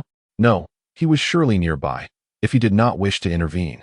Seeking him would be futile and would only delay the rescue. Time was of the essence, and Akabane had no time to hesitate. Gripping a kunai stained with dye, he swept it across the backdrop, creating a scene in mere moments. A narrow path, a forest. Within a few breaths, it was completed, followed by the application of dark ink, meticulously refining the lines until human figures emerged. We made it through. The instant they crossed the boundary line, many were already utterly exhausted, collapsing directly to the ground. However, in the next moment, a flurry of dark shadows surged forth from the distant woods, their shuriken flying with deadly precision, showing no mercy even as their quarry fled to the land of fire. Ah, run! Hearing the anguished cries, the team leader turned back, horrified to discover that the ninjas had not ceased their relentless pursuit. At that moment, Akabane's artwork was complete. 5 senses manipulation. Within the painting, leaves transformed into the most lethal of blades, slicing through the throats of several ninjas. In the instant the technique was cast, his mind was pierced with excruciating pain, rivaling the sensation of a shadow clone's demise. Simultaneously, the relentless ninjas found their throats gushing with blood. Gasping, there was no time for screams. Only the instinctual awakening of fear. What was happening? Had a ninja lord intervened? Was it a ninja lord from Konoha? Instantly, several formidable ninjas fell, leading the merchant caravan to believe that a master from Konoha had come to their aid. After a brief contemplation, Akabane formed hand seals to invoke a transformation technique, disguising himself as a member of Konoha's Umbu, before leaping down from the tree. Are you members of the Senju clan's merchant caravan? These individuals clearly recognized the Umbu attire, and upon seeing Akabane, they immediately sighed in relief, recounting their tale. We are the merchant caravan responsible for the trade between the Uzumaki clan and Konoha. This is our passage token. They presented the token. Akabane took it, scrutinizing it closely. This token bore a striking resemblance to the one Uzumaki Mito had given him, the only difference being that the other token was inscribed with the symbols of both the Uzumaki and Senju clans, while the one in his hand bore the unique seal of Uzumaki Mito. Just then, from the direction of the land of whirlpools, several kunai flew towards them, each trailing an explosive tag. Amidst the trees, Akabane caught sight of a pair of terrifying eyes. In that fleeting glance, a thought flashed through his mind, Jonin. He immediately utilized the substitution technique to escape, and then formed hand seals to unleash an illusion.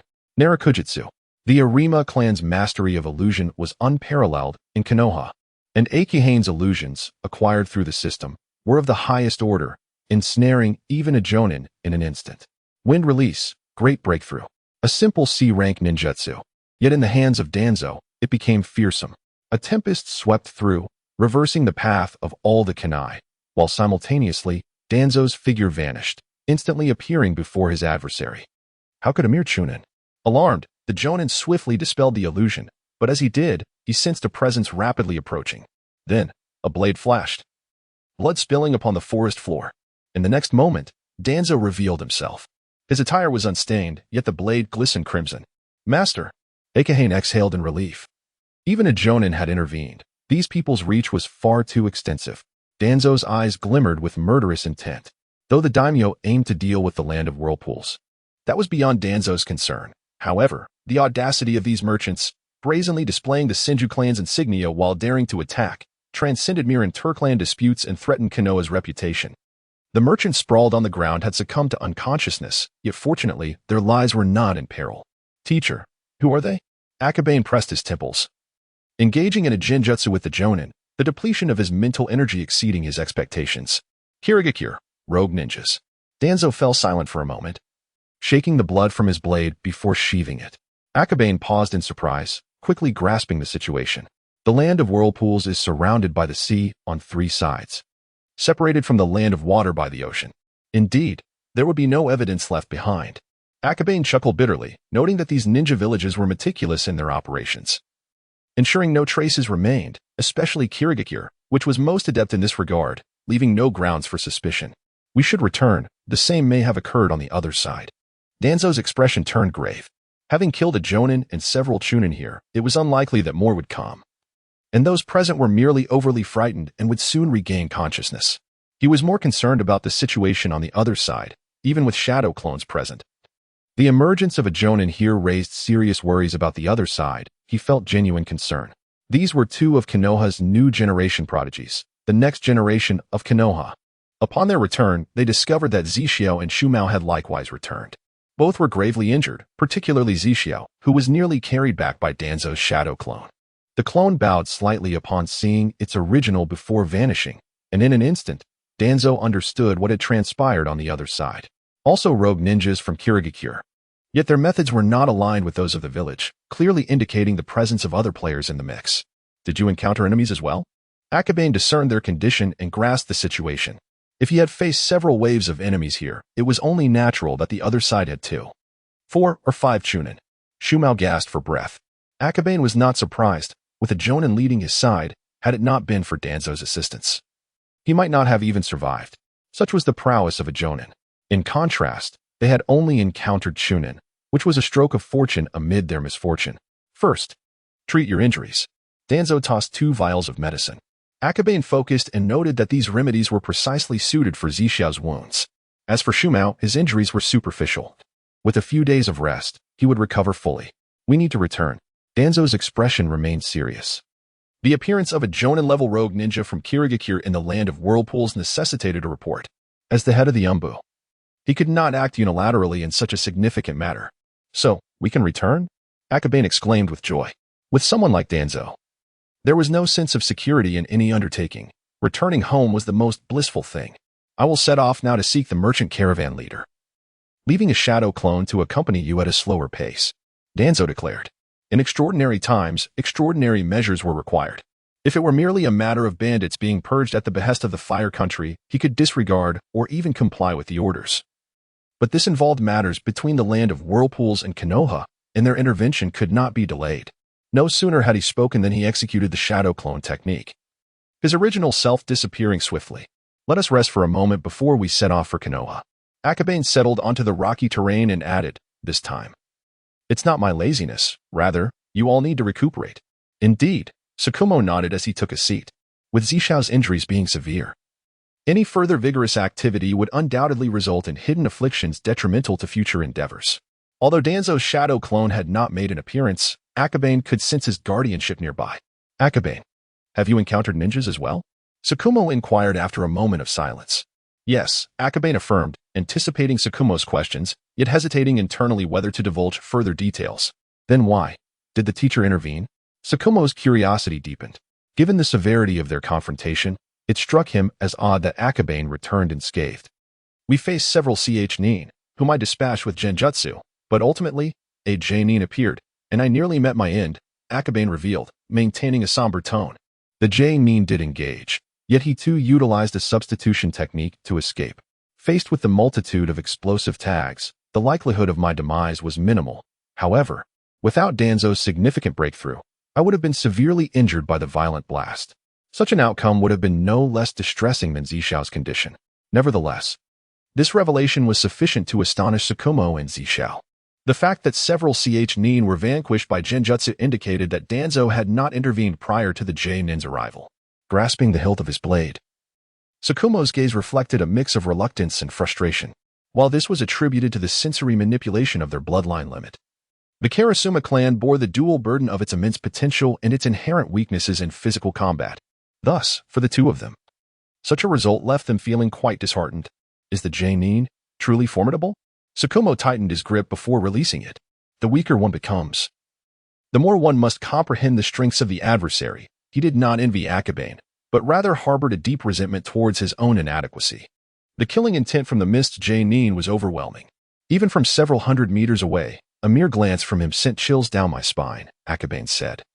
Unusually serious and unreserved. Given our current capabilities, the likelihood of defeating a nin is scarcely 1 in 10. 1 in 10? Is that your bloodline limit? Zisha inquired. It was well known among many clans that the Karasuma clan's bloodline limit could transform illusions into reality. To them, that 1 in 10 chance seemed to rest solely with Akabane. Yet, he shook his head. The nin's power is too great. He could eliminate me within seconds. Thus, I have but one opportunity, and I believe that genjutsu cannot vanquish a nin. To eliminate him would require the seamless cooperation of 3. Sensory manipulation is not an invincible technique. Otherwise, the Karasuma clan could quietly ensnare opponents within genjutsu, rendering the need for ninja warfare moot, as they could simply target the leaders of each village directly. Based on this practical encounter, Akabane surmised that his current upper limit would at best inflict a degree of damage on a nin. Attempting to kill him was a mere fantasy. This did not even account for the backlash of the nin's mental fortitude. My swordsmanship? Tsukumo, possessing keen battle intelligence, quickly visualized the scenario and arrived at a conclusion. Their sole opportunity lay in creating multiple distractions, granting Tsukumo a chance for a decisive strike. No matter how formidable a ninja may be, they cannot surpass the might of a blade. Indeed, there is no need for you to belittle yourselves. Each individual possesses their own strengths and virtues. Akabane nodded in acknowledgement. He did not shy away from his own prowess, for to do so would only lead Shimo and Zisha to believe he was concealing his true self. By being forthright, he offered them greater solace. At least, that is how his somewhat limited emotional intelligence interpreted it. Truly, had it not been for Zishao's protection in this battle, I might have already met my demise, Shimo remarked with profound sentiment. Thank you both, Zisha expressed with gratitude.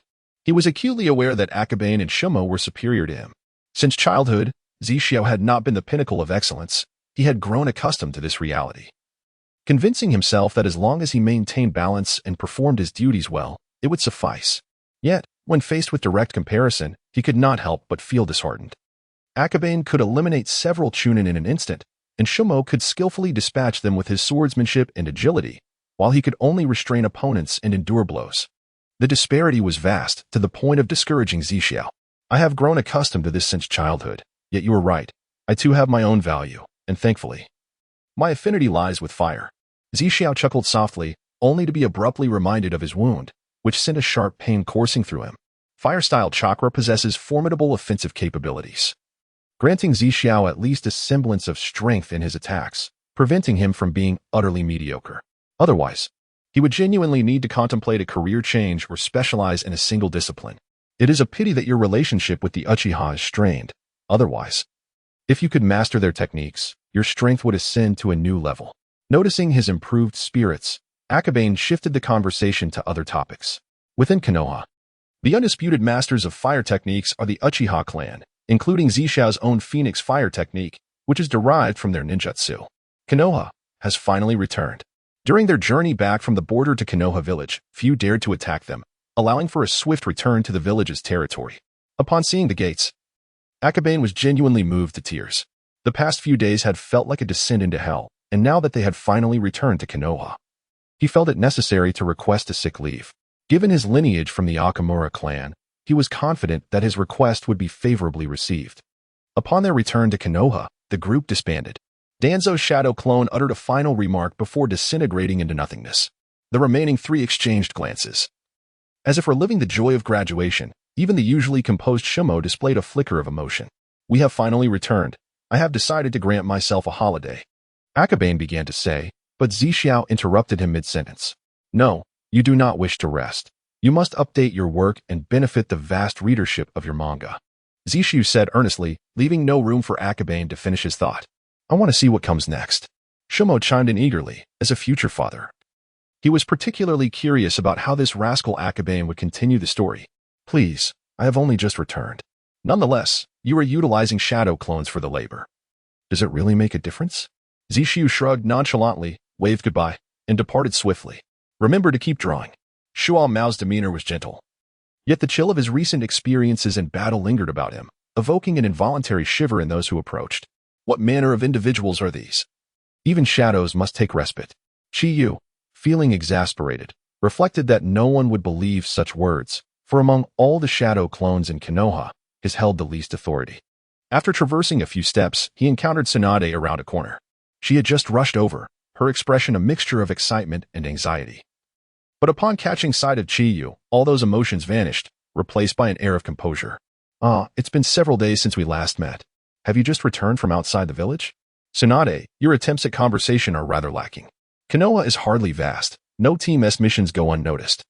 Chi Yu silently critiqued her, yet, appreciating her goodwill, he refrained from voicing his thoughts. Yes, I just completed a mission. I envy you.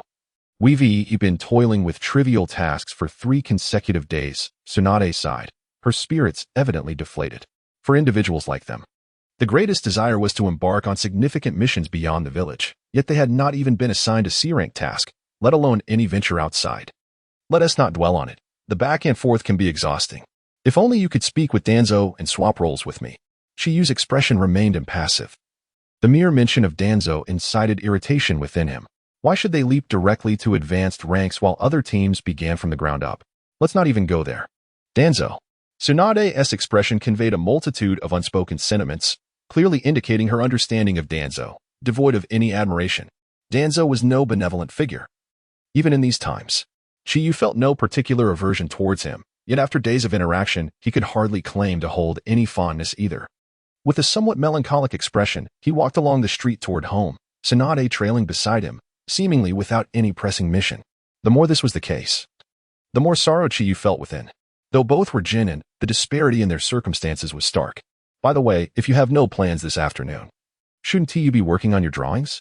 It has been 4 or 5 days, and you have yet to reveal the next part of the story. As Tsunade walked alongside him, she suddenly recalled the primary reason for her visit. It seems she was here to urge him to produce more content. And don't forget to leave me the original cover draft. Noticing Chi Yu continue onward, Tsunade called out from behind. He felt a wave of exasperation wash over him and weakly waved his hand before turning down a side street toward home. Regardless of the circumstances, updates must be made. Otherwise, the fervent fans would come knocking. And even the Arima clan may not be able to shield him entirely, let alone the threat posed by a single Uzumaki water user. Meanwhile, in the Hokage building, the leaders gathered. Esteemed colleagues, our land of whirlpools has suddenly been plagued by numerous rogue ninjas, jeopardizing all our trade routes. And many of our own ninjas are being pursued. The leader of the merchant convoy, who had been brought to Konoha by Danzo, slowly articulated the dire situation in the land of whirlpools, while the office housed the 3rd Hokage, Danzo, and the likes of Nara Shikamaru and Mido Gate.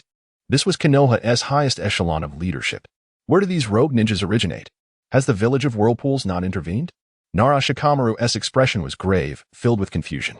The village of whirlpools was Konoha's genuine ally, and those in leadership were acutely aware of the formidable strength of the Uzumaki clan. This is a truly formidable clan, each member possessing exceptional talents, rendering mere rogue ninjas utterly incapable of contending with them. There are simply too many. The number of rogue ninjas is overwhelming, their origins indistinguishable. and they tend to avoid direct confrontation with the ninjas of the Uzumaki village. Although the Uzumaki clan has mobilized their forces, their efficiency is dismally low. Lamented the leader of the merchant convoy. Were it not for his connections with the Senju and Uzumaki clans, he would remain oblivious to such profound secrets. Which is precisely why Danzo hastened him to Konoha. Regrettably, as the leader, he has been targeted mercilessly, sustaining grave injuries and falling into a coma for half a day. Otherwise, they would not have to wait until now. So, do you wish for us to intervene? The third Hokage exhaled a plume of smoke, uttering the first words. Yes. Please, Hokage-sama, assist Uzumaki village, aid the land of Whirlpool, implored the merchant convoy leader, kneeling in desperation. Is this your own desire? Or that of the Uzumaki clan, or Uzumaki village? Danzo queried coldly. This is undoubtedly the intention of the Uzumaki clan. Cold sweat beaded on the merchant leader's forehead, his gaze darting nervously among the four individuals present. He is lying. Danzo's expression remained impassive, devoid of any emotion. The third Hokage took several puffs of his cigarette, remaining silent. At this moment, Mito Minyan felt compelled to speak. Mr. Kazama, we do not wish to hear falsehoods. Please answer honestly. My lords, this truly. Danzo's eyes widened, a murderous intent emanating from him. Danzo, do not treat the guests of Konoha in such a manner. The third Hokage immediately interjected, then smiled gently, saying, Mr. Kazama, I believe that Uzumaki village did not request our intervention, did they? Otherwise, it would not be you here, but members of the Uzumaki clan.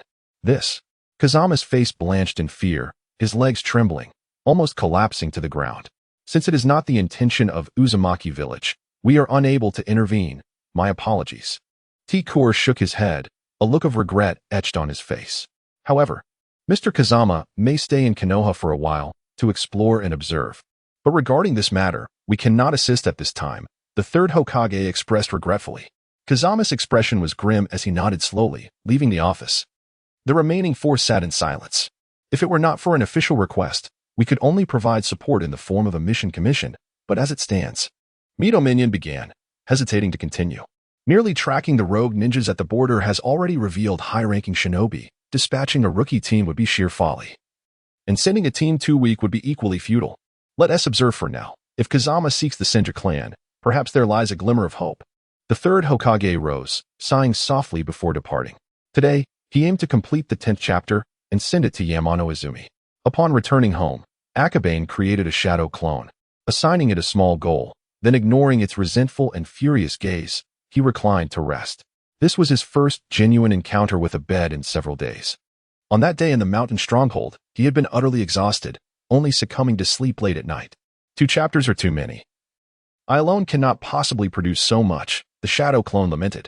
Rest assured, I shall soon manifest a second self. However, I am currently too fatigued. And manifesting a second incarnation may lead me to faint, at which point you would all vanish as well. Akabane appeared weary. Yet he was fully aware of the circumstances surrounding the creation of his doppelganger. In truth, he had not engaged in much labor these past few days, at most. He had merely traversed back and forth. Ultimately, it was a matter of laziness. The doppelganger silently criticized Akabane, feeling no inclination to further comment on him. Whether it involved one or two, the amount of work he performed remained unchanged. If anything, the progress on the manga was merely a tad slower. Nevertheless, Akabane did not deceive him. After a brief respite, he indeed managed to manifest a second self. Should I pay a visit to Granny Mito? On second thought. I have been traveling for days and am utterly exhausted. Besides, the affairs of the Land of Waves do not concern me greatly, so I shall let it be. On the return journey, Akabane contemplated discussing the matter of Kazama's will with Granny Mito, only to be instantly deterred by the weight of fatigue. Venturing outside seemed too taxing. At this moment, within the Senju clan, Kazama's will arrived at this location, prompted by certain unexpected occurrences, presenting the token of his merchant caravan. Please, esteemed sir, assist me in delivering this token, Kazama's will requested, seeking an audience with the princess. With utmost respect, he handed the token to the ninja stationed before the estate. His demeanor earnest. You seek Lady Mito? Please wait. The Senju ninja glanced at him, clearly recognizing Kazama's identity, and swiftly disappeared with the token. Mere seconds later, he reappeared. Lady Mito is currently resting. She will receive you in a few minutes, he stated nonchalantly. Very well, Kazama's will replied respectfully. Not daring to overstep. Uzumaki Mito, the princess of the Land of Waves, was also the most formidable member of the Uzumaki clan in existence today. However, as the Jinchuriki of the Nine Tails, she was fated to reside within Konoha. Should she step beyond the village's borders, not only would the higher-ups of Konoha be unsettled, but the leaders of other shinobi villages would likely lose sleep as well, for she embodied the most fearsome military force in the current shinobi world. Within the small courtyard, Uzumaki Mito sat quietly with Tsunade. That insufferable brat returns from outside, but did not mention a desire to visit me? Mito scoffed. He went straight home. It is unlikely he will come here willingly, Tsunade mused, pondering how to entice Akabane to visit. Not merely unlikely, but probably impossible, Mito sneered. Though a hint of doubt surfaced, after all, that young man had arrived quite early last time. As for that, I cannot say, Tsunade replied, shaking her head. She too had been astonished that Akabane had risen so early, even before the day of class had begun. But enough about him. When the second volume of the manga is released, dear granddaughter, do remember to procure a copy for me, Mito said with a gentle smile. That is no issue. But what of that individual outside? Shall we not acknowledge him? She added, having noticed the token that had been presented, which clearly belonged to the merchant caravan responsible for transactions between the Senju and Uzumaki clans. Let him take a moment to reflect. It will save me time. Mito reclined in her chair, eyes closed in contemplation. She was well aware of the mire surrounding the Uzumaki clan, yet the prospect of resolving this dilemma seemed insurmountable. As thoughts swirled in her mind, she suddenly recalled a particular comic book. Granddaughter, please retrieve that comic, she commanded. Tsunade, taken aback, pondered the necessity of pulling it out again after having perused it 2 or 3 times already. Nevertheless, with Mito's directive, she complied and hurried inside to collect the first volume. Receiving the comic, Mito opened the first page. The Nine Tails, Naruto, Uzumaki. How far the Uzumaki clan has fallen, to the point where the descendants no longer comprehend sealing techniques. Mito chuckled lightly at the first page. Yet her expression grew increasingly grave. If this were a hypothesis, Tsunade, summon Kazama's, she commanded, closing the book and straightening her posture. A torrent of thoughts racing through her mind. If her conjecture proved correct, it would not only spell disaster for the Uzumaki clan, but for the entirety of the Land of Whirlpools. Before long, Tsunade arrived in the courtyard with Kazama's in tow. Upon seeing Mito, Kazama was initially taken aback, his face displaying sheer astonishment. Moments later, realizing his lapse in composure, he knelt in supplication, saying, Your Highness, please forgive me. I merely found myself astonished by your ageless beauty. Fear not, I have long ceased to be a princess. Mito replied nonchalantly. Please, rise and sit. Yes, thank you, Your Highness. Kazama, noting Mito's unchanged appearance, felt a deeper respect for her, careful not to exhibit any discourtesy. You represent the trade delegation between the Land of Whirlpools and Konoha, do you not? Mito inquired, holding her token, and after a brief pause, asked, Indeed. Our lineage is responsible for maintaining the trade route between Uzumaki Village and Leaf Village, Kazama confirmed. Your desire to meet me extends beyond mere commerce, does it not? Mito set the token aside. If it were solely for trade, the Senju clan's token would suffice for their temporary stay in Konoha. There would be no need to seek out this retired elder. To be candid, Your Highness, my request for an audience stems from a plea for assistance for Uzumaki Village and the Land of Whirlpools, Kazama replied, once again kneeling, bowing his head repeatedly. Oh? Mito reclined further, her eyes narrowing slightly. The Land of Whirlpools was currently teeming with rogue ninjas from other nations, some deliberately dispatched by enemy states, while others sought refuge amidst the chaos. Though the ninjas of Uzumaki Village had mobilized, they were utterly incapable of eradicating every threat. For instance, during this latest crisis, 3 Chunin who had been assigned for protection had all been slain. Kazama lamented, recounting the terror of being pursued by ninjas, a nightmare for someone of his ordinary stature. He recounted the series of events in their entirety to Mito. I recall that previously, it was always a team of Jonin tasked with safeguarding us, Mito remarked. Yes, but the Jonin have all been dispatched to eliminate the rogue ninjas. Kazama explained, though he harbored doubts about whether a Jonin-led team could truly ensure their safety. Given that the adversaries had also deployed a Jonin, along with 4 or 5 Chunin. In every regard, this was a meticulously orchestrated rebel operation. Holding the comic, Uzumaki Mito flipped through the pages repeatedly, eventually sitting upright and stating, The Senju clan has already receded from the leadership of Konoha. I cannot intervene in its decisions. Upon hearing this, Kazama's felt a profound despair wash over him, collapsing onto the ground as if lifeless. However, you may take this comic to the head of the Uzumaki clan. He might grasp the essence of my words. Additionally, I recommend you have 1 or 2 teams of ninja accompany you for protection. Otherwise, I doubt you will survive the journey back to the land of whirlpools. Mito said candidly. Kazamazawa had arrived at Konoha, and this information would soon reach the ears of those with ill intentions.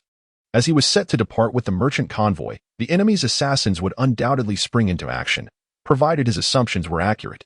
He paused momentarily, then opened the first page of the book, initially believing it to be a strategic manual, only to discover it was merely a collection of illustrations that seemed to weave together a narrative. But what could it signify? His limited understanding left him perplexed about its meaning, so he tucked it away to present to the wise head of the Uzumaki clan upon his return.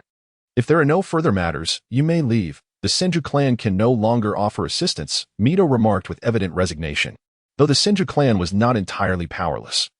The forces aiming for the destruction of the Uzumaki clan were not limited to a single village or nation, but rather encompassed all nations possessing tailed beasts.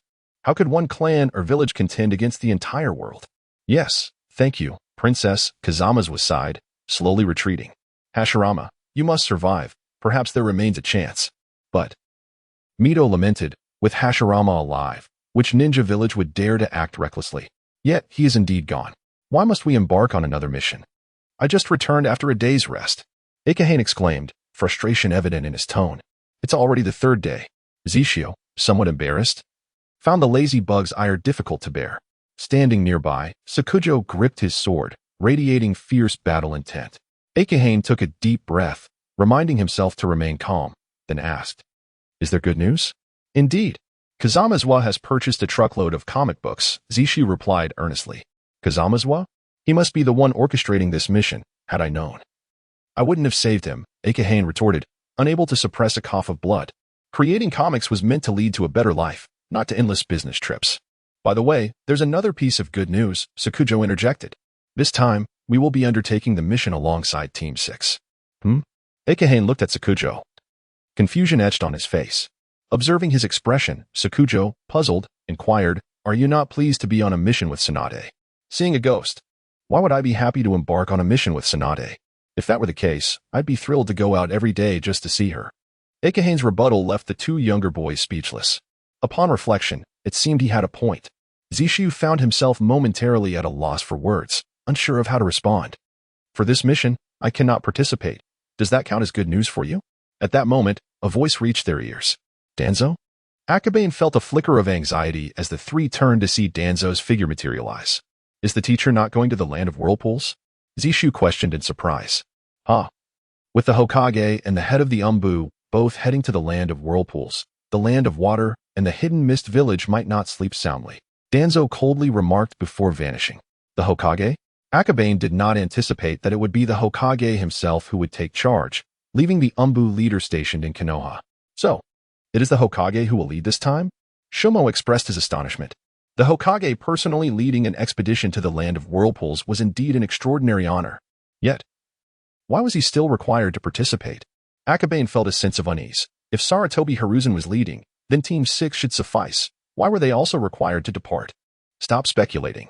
You'll know everything once you meet the Hokage, Zishio urged, pulling an unwilling Akabane from the Anma clan to the front gate of Konoha. Within a week. This was the 2nd time Akabane had approached this gate of his own volition. Tsunade, Orochimaru, and Jiraiya had long been waiting there, and as Akabane and the others arrived, Sarutobi Hiruzen was just arriving alongside the merchant caravan. Yesterday, the remainder of the merchant group had also reached Konoha. Are you Lord Akabane of the Anma clan? I am deeply grateful for your life-saving assistance the day before, the merchant Kazamazawa said, his gaze sweeping over to land on the reluctant boy. The 3rd Hokage had informed him that the one most unwilling to participate would undoubtedly be Akabane. Old man, I kindly saved you. Yet you want to drag me into this mission? Akabane retorted with irritation, although he could not fully grasp the meaning of mission. It was easy to infer from the context what Akabane intended. Kazamazawa awkwardly scratched his head, momentarily at a loss for words.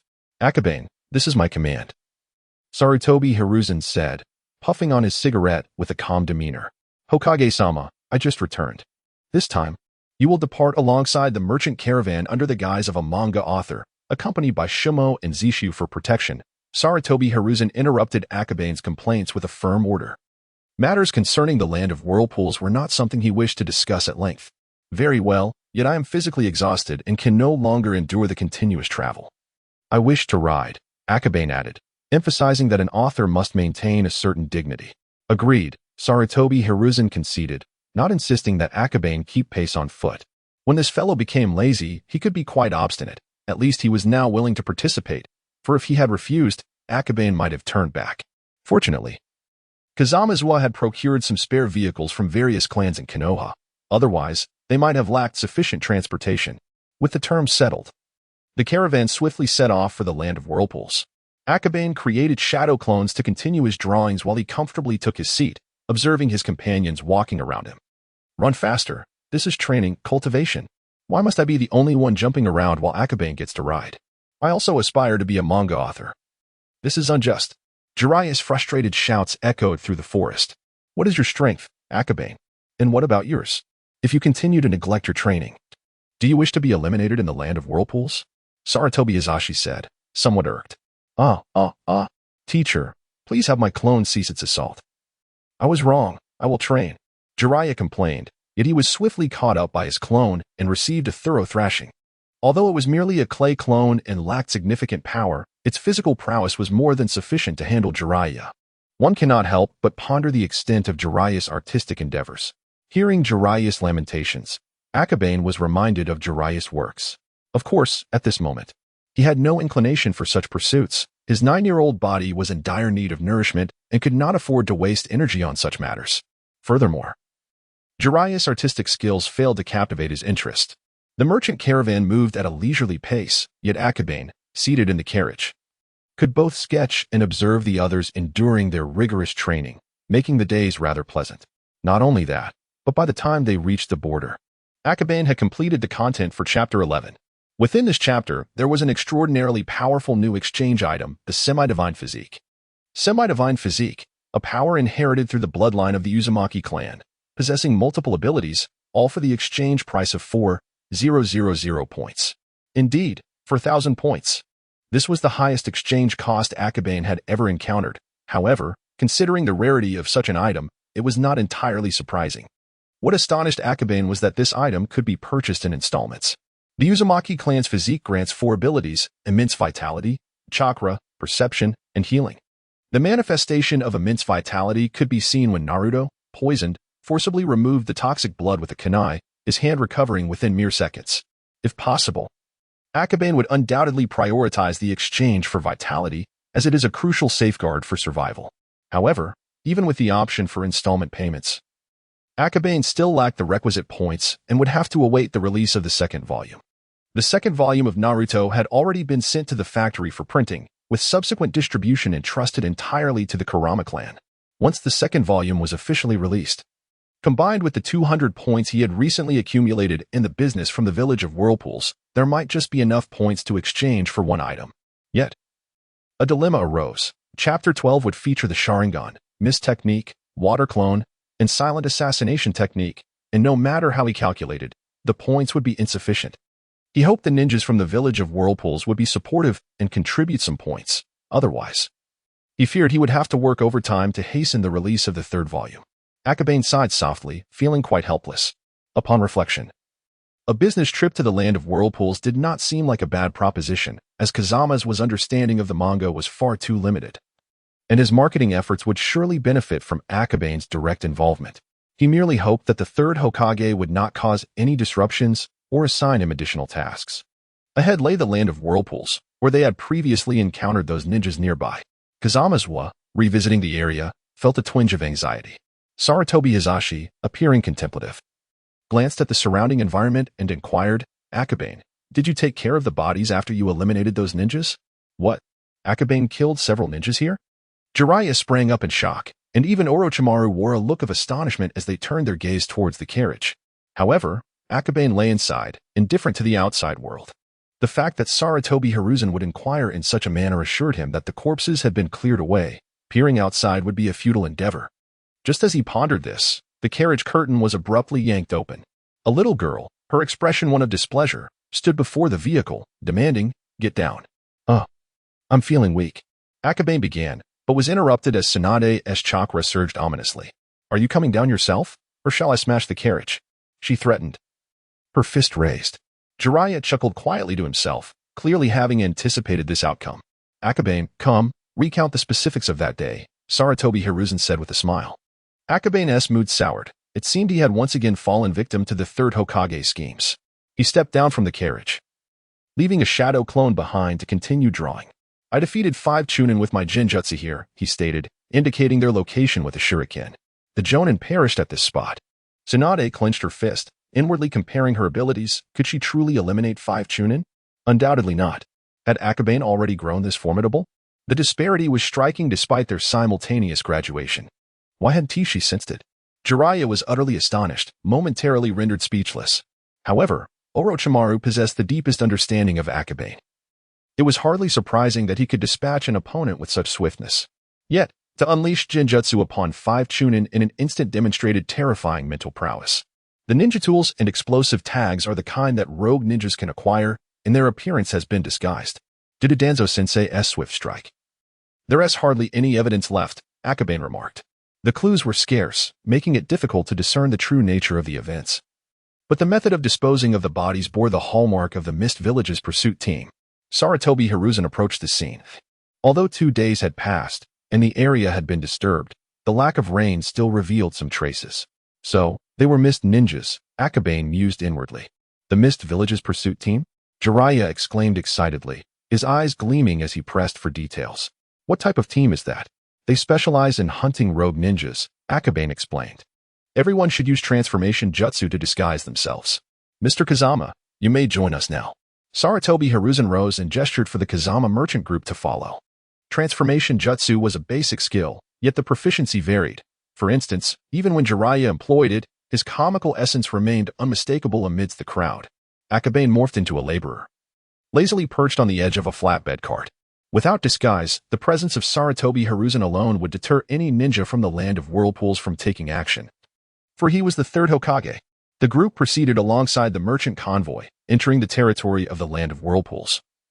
And it was too long before Akabane truly comprehended the chaos that now enveloped the region. The fields lie barren, the houses stand desolate, clearly untouched by human presence for an extended period.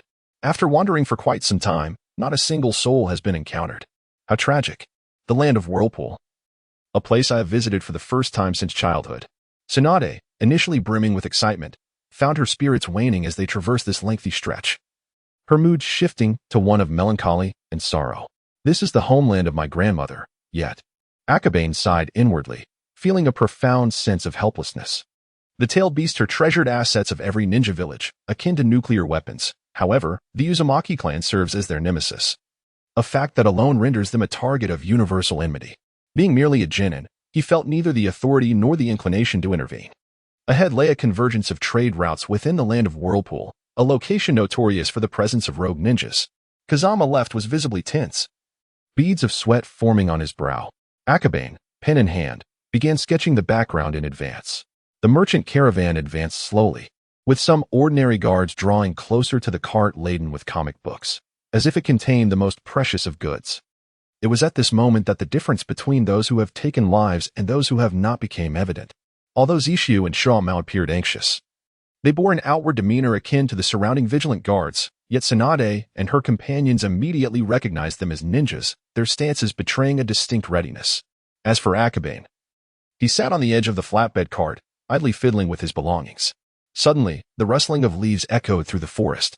"Be careful," Orochimaru shouted, just as several shurikens hurtled forth from the trees. Jiraiya sprang into action, deflecting the projectiles with his kunai, while Tsunade charged straight into the woods. "Watch out."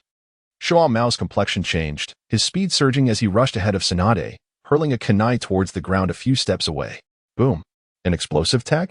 Tsunade, focused on the enemy, momentarily overlooked the potential traps, and upon witnessing Shao Mao disable the trap, a creeping dread enveloped her. It turned out to be a group of young ninjas, freshly graduated from Konoha, perhaps? Unaware of their jounin, yet they must face their demise. Misconcealment technique.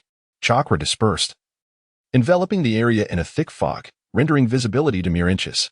Misconcealment technique. Such an expansive range could only belong to a jounin. Akabane felt a tightening in his chest. The adversary had remained hidden from the outset, and with visibility compromised, he found it impossible to employ his illusions through drawing. In this milieu, his genjutsu was rendered nearly futile. A miscalculation. Unable to see or hear anything, everyone held their breath, wary of making any careless moves. Akabane remained alert. Suddenly, a faint breeze brushed past his ear. In an instant, he formed hand seals, earth release, heart-cutting technique.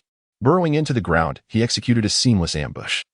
The concealed mist Nin was caught off guard, dragged underground, and subsequently pierced through the throat by a kunai. To wield earth release with such finesse. You must be a jounin from Konoha, right? A cold voice resonated from behind him. Silent killing technique. Akabane was drenched in cold sweat. As if sensing the approach of a blade, and the speed of his hand seals accelerated to unprecedented levels. Body replacement technique. Silently shifting his position. He understood that his opponent could undoubtedly locate him. Within the realm of the Mist Ninja, the technique of concealment reigned supreme. Come on, third Hokage. Are you not going to make a move? Akabane cursed inwardly, with a Jonin nearby. His life was hanging by a thread if no action was taken. Suddenly, he felt a wave of disorientation wash over him. In the next moment, a fragment of memory flooded his mind. Memories from the shadow clone he had painted, marking the completion of his 12th chapter. How wonderful! Akabane was elated, swiftly accessing the list to exchange for the silent assassination technique. Instantly, the sounds and breaths around him became sharply clear. Behind him stood a Mist Jonin wielding a blade, while not far away. Orochimaru and his companions were engaged in a fierce struggle with the Chunin. Jiraiya, in particular, was breathing heavily, evidently wounded. However, he noticed something rather peculiar. Although the Mist Jonin bore a sword, he showed no signs of aggression. Could it be that my silent assassination technique lacks sophistication? Akabane quickly dismissed this notion. The only plausible explanation was that the Jonin had no intention to strike. Perhaps the third Hokage had already neutralized him. Damn. He swiftly gathered his wits and, suppressing an inner scoff, utilized earth release to hasten towards Orochimaru's location. As he approached a struggling Chunin, he executed the same tactic, pulling the opponent down and dispatching him with a swift strike of his kunai. Yet, after regrouping, Akabane refrained from further action, opting instead to crouch in a concealed position akin to the Mist Jonin, quietly observing. With the overall situation seemingly resolved, it would be prudent to allow others to hone their skills while he conserved his energy. Kid, are you not afraid of death? While he was indulging in idleness, the Jonin abruptly materialized behind him, the blade sweeping towards him. Akabane, resigned, ducked beneath the sluggish arc of the blade, retorting, Lord Hokage, please, no more jesting. Ah, clever lad. You deduced that I wouldn't strike you with that blade, didn't you? Sarutobi Hiruzen spoke in a low voice. It was absurd to remind someone before executing a silent assassination. Akabane calmly remarked. Of course, he was merely being retrospective. Had it not been for the technique of silent assassination he had exchanged for, he might still be cowering underground. Hiruzen was unfazed. Based on his observations of Akabane, he found him to be intelligent, lazy, yet somewhat reluctant to risk his life. This was the more palatable interpretation. The less flattering would be to say he was simply afraid of dying. Hence, he remained composed, assured there was no threat, and merely watched the unfolding drama. Hey, call me teacher when you're out there. I'm Danzo S. Sr., so I can be considered a min or two. Hiruzen casually settled down for a chat. Do you know why I'm doing this? Akabane was more than willing to engage in conversation. He replied softly. The likelihood of encountering Mist ninjas in the future is high. It would be beneficial for them to familiarize themselves with Mist combat strategies in advance. Indeed. But these individuals are not shadow clones. They are very much real. Did you manage to subdue him? Akabane was finally taken aback. He had assumed the Jonin was merely a guise performed by Hiruzen all along, not realizing that the speaker was indeed the genuine article. I bound him. Sarutobi Hiruzen finally astonished Akabane, a sense of pride swelling within him. In truth, Akabane was indeed taken aback. As a Jonin, to be subdued in an instant by another was a feat only the Hokage could achieve. How formidable! Having effectively dealt with his adversaries, there was no need for further theatrics. Sarutobi Hiruzen rose, forming hand seals to disperse the thick fog, allowing everyone to finally perceive the surrounding devastation. A scene of utter chaos. Not a single Chunin had been slain. Zixiao found it curious, only to then see Akabane and Sarutobi Hiruzen standing together. An act? No, that was not the case. Aside from the Chunins they had dispatched, two had been dragged into the ground, leaving only their heads above the surface. This was clearly the work of Akabane. Orochimaru's emotions grew increasingly complex as he quickly grasped the situation. The third had swiftly dealt with the Jonin and then disguised himself as an enemy to test their capabilities. Undoubtedly, this examination was not directed at them. The 5 of them were already struggling to contend with a few Chunits, unlike Akabane, who navigated the fog with ease, swiftly eliminating 2 Chunits.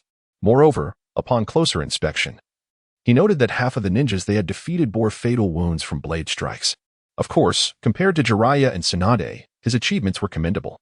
"Let us interrogate this Jonin," Sarutobi Hiruzen declared, walking into the woods, with all but the merchant's guards following closely behind. Is he truly the Jonin? Such arrogance. And yet he fainted the moment he made a move. He must be overexerting himself, his body depleted. "Jiraiya," Sarutobi Hiruzen coughed, hastily stopping the conversation. Jiraiya, confused as to why his mentor coughed, sensed the reprimanding tone and fell silent to avoid another of Tsunade's punches.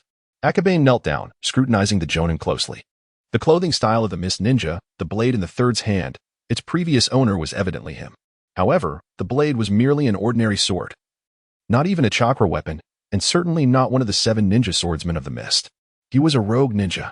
Tsunade, observing the scratch on the forehead protector, fell into deep thought. It seemed that even if he survived, the village hidden in the mist would never acknowledge him.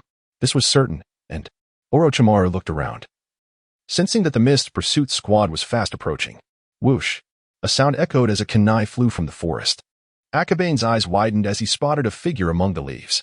The mist pursuit squad. "Gentlemen, could you kindly hand him over to me? I have been hunting him for several days," he said politely, saluting.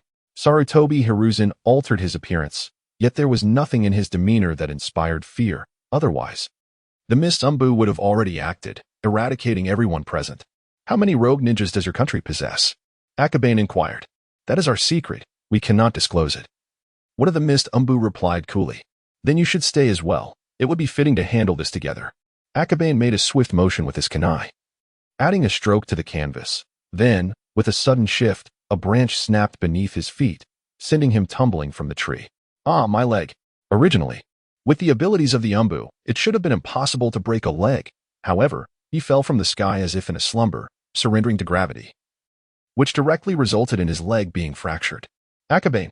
Sarutobi Izashi was taken aback by Akabane's intervention, realizing it was too late to call him back. Yet, simultaneously, he felt a profound astonishment. As an Umbu, this hidden mist ninja possessed formidable strength, but Akabane's mastery of the 5 senses rendered his opponent incapable of resistance, transforming the intangible into reality as he severed the branch, and the broken leg was not solely due to the fall from the branch. The true cause lay in the environment that had led to the injury. In terms of mastery and utilization of the bloodline limit, Akabane surpassed many seasoned veterans of the Arima clan, becoming a formidable presence on the battlefield. While others may not discern the intricacies, they were acutely aware of the difficulty in ensnaring an Umbu. You all. The Mist Umbu awakened, their expression one of utter disbelief. They revealed their identity, yet the opponent still struck. This was tantamount to declaring war against the hidden mist. Sarutobi Izashi stated indifferently. "What plans do you have in this region, Hidden Mist Village? I am merely here to pursue a rogue ninja. Should you kill me, it would be tantamount to harboring a traitor." He gritted his teeth in frustration. How could the others know it wasn't he the rogue who turned against you? Your implication can only be that the rogue was sent by you, thus he would not retaliate against you. Akabane rose, stretched lazily, and offered a faint smirk. Water style. The Mist Umbu was about to employ water style, only to be swiftly dispatched by a single strike. Sarutobi Hizashi sheathed his blade, his expression unperturbed. As Umbu, they could divulge no further intelligence. "And the other one?" Tsunade inquired. "Bring him back to the village. Let the members of the Yamanaka clan examine him." As Sarutobi Hizashi spoke, he created a shadow clone and, after splitting into 2, sealed the Umbu's body with a sealing technique. He then instructed Uzumaki and Sakamoto, "You will return to the village with my clone, delivering him and the Mist Umbu to your teacher." Understood. Sakamoto took the sealing scroll, while Uzumaki hoisted the body, and together with the shadow clone, they made their way back to the Hidden Leaf Village. Tsunade watched them depart, then remarked in surprise, "This time, you didn't mention wanting to return. It's truly remarkable. Such an impossible occurrence, I cannot be bothered to elaborate." Akabane stood up. The land of whirlpools is perilous, yet it also presents an opportunity. The more he observes, the less likely he will attract suspicion when detailing subsequent events. Moreover, He wished to confirm a hypothesis. His awakening of the five senses control had only cost him 30 points. However, the physical prowess of the Uzumaki clan necessitated 4,000 points. An ordinary Sharingan would require between 300 and 1,000 points. While the five senses control may not rival the Mangekyou Sharingan, it was certainly superior to the ordinary Sharingan. And at merely 30 points, it perhaps indicated a means to conserve points under certain conditions. The Uchiha clan's eyes are difficult to procure. Yet the blood of the Uzumaki clan is currently not hard to find. Mr. Kazama, let us continue on our journey. Sarutobi Izashi rose. And everything he had witnessed upon entering the land of whirlpools strengthened his resolve to protect the village of Uzumaki, at the very least, to preserve the bloodline of the Uzumaki clan. Currently, all the hidden villages have refrained from taking overt action, and Konoha cannot directly assist the whirlpool village. Otherwise, it would lead to yet another war among the shinobi world. Sensei, might I be granted that blade? Jiraiya gazed longingly at the sword, his mouth nearly watering. However, that blade is a considerable peril. One must tread carefully to possess it, for it may cost one's life. Akabane couldn't help but interject with a warning. Although it is merely an ordinary sword, he had observed that it bore the personal mark of a certain Genin. You fool. There is no way the sensei would wield that blade without purpose. It's not meant for you. Tsunade exclaimed, her voice filled with exasperation. Had it not been for her concern regarding his recent injuries, she would have struck him already. Sarutobi Hiruzen smiled softly, glancing at them without uttering a word. Yet his expression tacitly agreed with Tsunade's assertion. As for its utility, Akabane could surmise its significance. The secret techniques of the Yamashiro clan can extract intelligence from a Genin's mind, allowing Sarutobi Hiruzen to utilize that information and disguise to uncover more rogue shinobi hidden within the land of Whirlpool. This sword serves as one of the tools of disguise. Furthermore, even if Akabane refrained from taking action and left the mist umbu behind, Sarutobi Hiruzen would still proceed. Lord Kurama. Kazama Zaki stealthily approached and unexpectedly called out. Akabane shivered.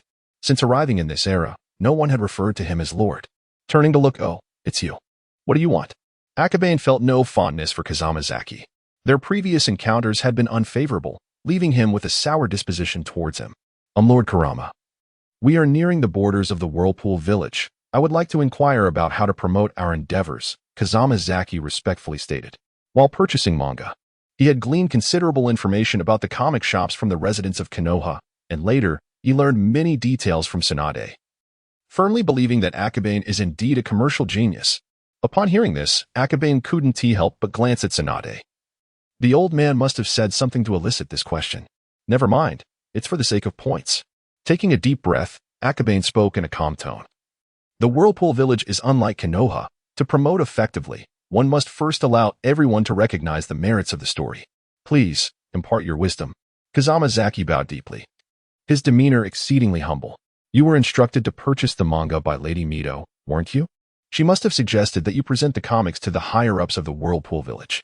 Show them the comics. And it would be best if each individual received a copy. Then inform the villagers that the higher-ups have all acquired this book, and its reputation will naturally spread. Akabane languidly articulated his thoughts while leaning against the carriage, shaking his legs. Initially perplexed, Kazama Zaki's expression shifted between surprise and trepidation. What is the matter? Lord, if this book truly garners the attention of the higher-ups, will they permit me to sell it? Kazama Zaki, possessing considerable business acumen, posed a rather foolish question. One that Akabane found too tedious to answer. He simply pointed towards Sarutobi Hiruzen. Now I see, he realized, if the Hokage himself has arrived. Would the Uzumaki clan dare to refuse sales? Besides, he had perused the content and discerned nothing amiss. Kazama's felt that he could not discern much. Nor could most other guests. Perhaps only a formidable figure like Lord Mito would grasp the secrets within the tome. With this thought, all his pressure dissipated in an instant. He busied himself with his own matters, preferring to avoid drawing attention from others. Akabane, feeling somewhat guilty, cast a furtive glance at Tsunade. Internally grateful that he was not on her team. Otherwise, life would be excessively arduous. My lord, upon returning to the Whirlpool village, I humbly request your continued guidance. He hurried ahead, brimming with excitement. Tsunade cast a sidelong glance back at him, her gaze fixed on Akabane until he finally leaped from the vehicle. Reluctantly, Akabane disembarked and walked, relieved that they were nearing Whirlpool village, soon spotting a few scattered hamlets on the outskirts. The villages here starkly contrasted with the initial impression. Fields on both sides bustled with dozens of people engaged in farming, creating an atmosphere of peace and contentment. It was hard to imagine such a vast disparity between the internal and external conditions without witnessing it firsthand, all due to the ravages of war. Orochimaru clenched his fist, his expression growing cold. This was the reality of warfare. Sarutobi Hiruzen gently patted his head, reflecting on the harshness of conflict, emphasizing the need to prevent its occurrence. Jiraiya felt a pang of sorrow. He always harbored the deepest affection for Orochimaru among his 3 disciples. Sensei, we will assist the land of waves, won't we? Tsunade's spirits were low. This was her grandmother's homeland, now in disarray, and her grandmother could not return for certain reasons to save her village. The thought resonated deeply with Tsunade. Yes, we will help the land of waves. Sarutobi hesitated for a moment, took a puff of smoke, then continued, war truly is a nuisance. Akabane, seated in the vehicle, remained silent during the conversation. Assist the land of waves? Don't be ridiculous. The fate of a nation is not something that Konoha can dictate. Even if Konoha intervenes, it would only be to aid Whirlpool Village and the Uzumaki clan, or even just a fraction of its members. However, he was indifferent to these matters. Akabane feared that the 3rd Hokage and Danzo harbored ulterior motives, which could disrupt his tranquility. Let us sketch for now. Shadow clone technique. A clone appeared, casting a disinterested glance at Akabane before autonomously boarding the cart. The group continued on their journey, soon arriving before the grand gates of Whirlpool Village. In the comics, Whirlpool Village had never been depicted, and Akabane couldn't help but feel a sense of curiosity. Upon seeing it, he felt an inexplicable familiarity. Hey, Akabane, the style here resembles my grandmother's courtyard. Tsunade exclaimed in surprise. Akabane suddenly understood that courtyard had been constructed in this style. No wonder. However, Tsunade's outburst drew an odd look from Orochimaru, who scrutinized Akabane closely. You, Akabane-kun, have even met Lord Mido? For certain reasons, they had crossed paths. Akabane cleared his throat, refraining from divulging specifics. After all, revealing that he was a fan of Mido Uzumaki, given his illustrious lineage, would surely astonish many. Is it from a comic? Indeed, grandmother has perused the manga, particularly those crafted by Akabane. Tsunade proudly boasts of this. How delightful. Orochimaru, filled with genuine envy, regards Uzumaki Mido as a living legend he has longed to meet. However, ever since the Senju clan withdrew from the seat of power over the past 2 years, sightings of Mido have become exceedingly rare. Yet, after a brief moment of envy, a sudden epiphany struck him, interlinking all the thoughts swirling in his mind. Could it be that the reason the teacher is coming to the land of whirlpools is due to those few pages in Akabane's manga? This notion is rather. What is it about the content of Akabane that commands such reverence? Orochimaru found himself bewildered, secretly deeming the idea utterly absurd. At the tender age of 9, he was oblivious to the concept of a Jinchuriki, and his understanding of the Nine Tails was limited to the legendary tales of the first Hokage. Orochimaru. Why the look of utter astonishment? The teacher and the others have already moved on. Oh. After pondering for an extended period, Orochimaru could not arrive at a conclusion. Jiraiya called out and immediately sprinted to catch up. As he passed by Akabane, he gazed at him for a few seconds. In that fleeting moment, even Orochimaru was unsure of the emotion he felt, only sensing that perhaps in the future, this individual before him would become a target of his pursuit. Is this the village of the whirlpools? Wow, they all have red hair. Fool, do not be so astonished. The Uzumaki clan is known for their crimson locks.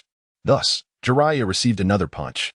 Akabane's eyes swept across the interior of the village of the whirlpools, where indeed, all the inhabitants bore red hair. Turning his head, he noticed that the caravan led by Kazama had not entered the village but had diverted towards another direction. Could it be that all the villagers of the whirlpools? He was struck with astonishment, realizing that the entire village might indeed be comprised of the Uzumaki clan, while those on the outskirts were merely outsiders. Esteemed guests, I shall take you to meet the clan leader, Kazama said with a wry smile, stepping forward to lead the way. This is the village of the whirlpools. Without Lord Hashirama, Konoha would be much the same, Sarutobi Hiruzen sighed.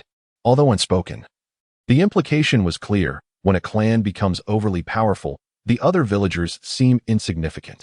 I believe it is partly due to Lord Hashirama and partly due to the Uchiha. Akabane added. You were correct. Sarutobi Hiruzen did not refute, for it was indeed the truth. The Senju, Uchiha, and other clans of Konoha collectively formed a stable equilibrium, which evolved into the current state after a series of rivalries. Times give rise to heroes, Orochimaru mused. Balance is sought amidst chaos. Akabane quoted a saying from a past life. That makes sense. Tsunade was indeed intelligent, yet most of the time, she preferred not to ponder deeply. She favored fists and gambling over contemplation. As for Jiraiya, he was a man devoted to art, displaying even less interest in such matters. Over there is the clan leader's office. Kazama pointed ahead after a short walk. Akabane looked up and immediately spotted a building adorned with the emblem of the Uzumaki clan. As they approached, a figure awaited them in anticipation. Hiruzen, I did not expect you to come in person this time. Although Sarutobi Hiruzen utilized transformation techniques, he could not conceal his identity from the opponent, who saw through him instantly. Hihi, Uzumaki Shuhei, it has been many years since we last met. I heard that Mr. Kazama has arrived in Konoha, so I came to see for myself. Sarutobi Hiruzen dispelled his transformation and approached Uzumaki Shuhei to exchange pleasantries. Is he the clan leader? Chiha frowned, observing discreetly. He appeared to be of a similar age to the third Hokage, exuding an air befitting someone of high status. Though his true strength was indiscernible from his exterior, it could be assumed that he was formidable. It has been years since I visited Uzumaki village. Let me show you around. Uzumaki Shuhei was warm and welcoming, yet his enthusiasm seemed laced with ulterior motives. This time, we primarily escorted Mr. Kazama back. So let us discuss official matters first. Sarutobi Hiruzen shook his head. Given the current state of the Land of Waves, he lacked the disposition to wander through Uzumaki village. Very well, let us converse as we walk. Understanding their own circumstances, Uzumaki Shuhei had merely feigned composure before. It was indeed preferable to address the matter directly. Subsequently, Kazama reported his journey, detailing encounters with elite and mid-ranked ninja, his rescue by Chiha, and his subsequent meeting with Uzumaki Mido, among other things. Are you saying that this book, oh no, comic? Uzumaki Shuhei glanced at the book, then at Chiha, his face a canvas of confusion. What information could a mere child's book possibly contain? That is what the princess stated, Kazama replied respectfully. Shuhei pondered, flipping to the first page. The Nine-Tails Fox? Is this not the tailed beast of Konoha? He quickly connected the dots. Was he the first Jinchuriki of Konoha Uzumaki Mido? However, on this page, the Nine-Tails had emerged, yet the host appeared to be a fool who couldn't even master the shadow clone technique. Even if our Uzumaki clan has fallen from grace, we would never descend to such depths. Upon reaching this point, Uzumaki Shuhei nearly tore the book in his fury. Observing his rage, Chiha remained unperturbed, calmly responding, Oh, is that your perspective? The Land of Waves is indeed facing challenges, but the annihilation of our clan is utterly impossible. Uzumaki Shuhei asserted confidently. Every ninja of our clan possesses formidable strength. Extermination would be exceedingly difficult. Sarutobi Hiruzen refrained from interjecting, calmly smoking his pipe and observing. While Chiha scoffed and remained silent. What are you laughing at? Uzumaki Shuhei retorted coldly. I am not boasting. If the Land of Water seeks to obliterate the Land of Waves, they may as well wait for the next life. What if it is not merely the Land of Water? Chiha replied mercilessly. The Land of Waves has been comfortably secluded for too long. Long enough that you can no longer see your own reflection. The Land of Fire is our ally, is it not? How come I was unaware of this? Without allowing him to finish, Orochimaru interrupted. Uzumaki Shuhei was pointing at Sarutobi Hiruzen, but suddenly realized they had allied with Konoha, not the Land of Fire. Ahem. Shuhei, children speak without restraint. There is no need to take it too seriously. Sarutobi Hiruzen leapt forth to intervene, preventing despair from engulfing the Uzumaki clan. As the leader of his people, he was not one to take out his frustrations on the youth. Upon revisiting the book, Uzumaki Shuhei felt an increasing sense of foreboding. Realizing that the illustrations within might well depict the future of the Uzumaki clan, with the nation shattered and familial ties severed. He took a deep breath and sank into a state of helplessness. If the Land of Fire were to strike, could the Land of Whirlpools withstand the onslaught? Even with Konoha as an ally, should the Land of Fire choose to act, Konoha would be unable to dispatch a substantial force. No wonder it was only you who arrived. Uzumaki Shuhei turned the pages of the manga, and after a few moments, he shut his eyes in anguish. At that moment, everything became clear. Why, upon learning of the plight of the Land of Whirlpools, did Konoha send only Sarutobi Hiruzen along with a handful of lower-ranked ninjas, under the guise of escorting a merchant convoy? Shuhei, it is not too late to preserve the future of your clan to the greatest extent possible, Sarutobi Hiruzen remarked. And then what? After surviving, where could they possibly go? Hidden villages and nations must collaborate while seeking a delicate balance. If the Land of Fire were to truly trust Konoha, the protection of the 12 guardians would no longer be necessary. Should the Uzumaki clan rejoin Konoha, it could prove. With the truth dawning upon him, Uzumaki Shukai's heart sank deeper into fear. Is it truly that dire? Tsunade listened in shock, having assumed it was merely an ordinary disaster, but now it seemed to hint at national calamity. The Jinchuriki, sigh. Uzumaki Shukai struggled to articulate the complexities of their clan's predicament. It was not merely a matter of position or national strength, but rather the issue of the Jinchuriki. Every village yearned for a perfect Jinchuriki, yet none wished for another to possess one. Thus, calamity was inevitable. The more he pondered, the more he feared the prescient insight of the manga's creator, particularly knowing that this author was merely 9 years old and standing before him. Young master, what do you believe the Uzumaki clan should do? Uzumaki Shukai hesitated to inquire. Branch off, change names. Akabane continually gestured towards Tsunade, implying something significant. This insinuation was the Senju clan? Uzumaki Shukai paused momentarily, contemplating the possibilities. If it were the Senju clan, with their smaller numbers, the daimyo might indeed show them respect. Yes, there could also be a marriage alliance. Young master, I recall you are from the Inuzuka clan? He fixed his gaze on Akabane, his eyes brimming with eagerness. The lineage must not be carelessly transmitted. Those before him were undoubtedly extraordinary individuals. Well, except for that prematurely aged white-haired one. Uzumaki Shukai began to entertain thoughts regarding Orochimaru and Akabane, particularly Akabane, as the Inuzuka clan's frail constitution would greatly benefit from the Uzumaki clan's robust lineage to enhance their offspring's bloodline. Perfect. Akabane felt a chill under Shukai's intense gaze, his mind racing as he suddenly grasped the elder's intentions. No, I am still just a child. Young master, the Inuzuka clan is physically weak. And as for the Uzumaki clan's constitution, need I elaborate? Uzumaki Shukai passionately extolled the virtues of the Uzumaki clan, adding that the combination of the Inuzuka clan's genjutsu with the Uzumaki clan's sealing techniques. Ha ha ha. Sarutobi Hiruzen emitted a strange chuckle, having no intention of intervening. Sealing techniques combined with genjutsu? This is indeed an intriguing notion, and it also offers the allure of acquiring the blood of the Uzumaki clan. No, I merely desire the blood. The old ghost is intent on offering me the entire person. Akabane hastily shook his head. Such a condition is utterly preposterous. Even if the blood of the Uzumaki clan could indeed lessen the requirement for points, he would never consent. Our clan's girls are quite charming. Have you truly given it no thought? Uzumaki Shuhai expressed his regret. Hey, you can't be serious.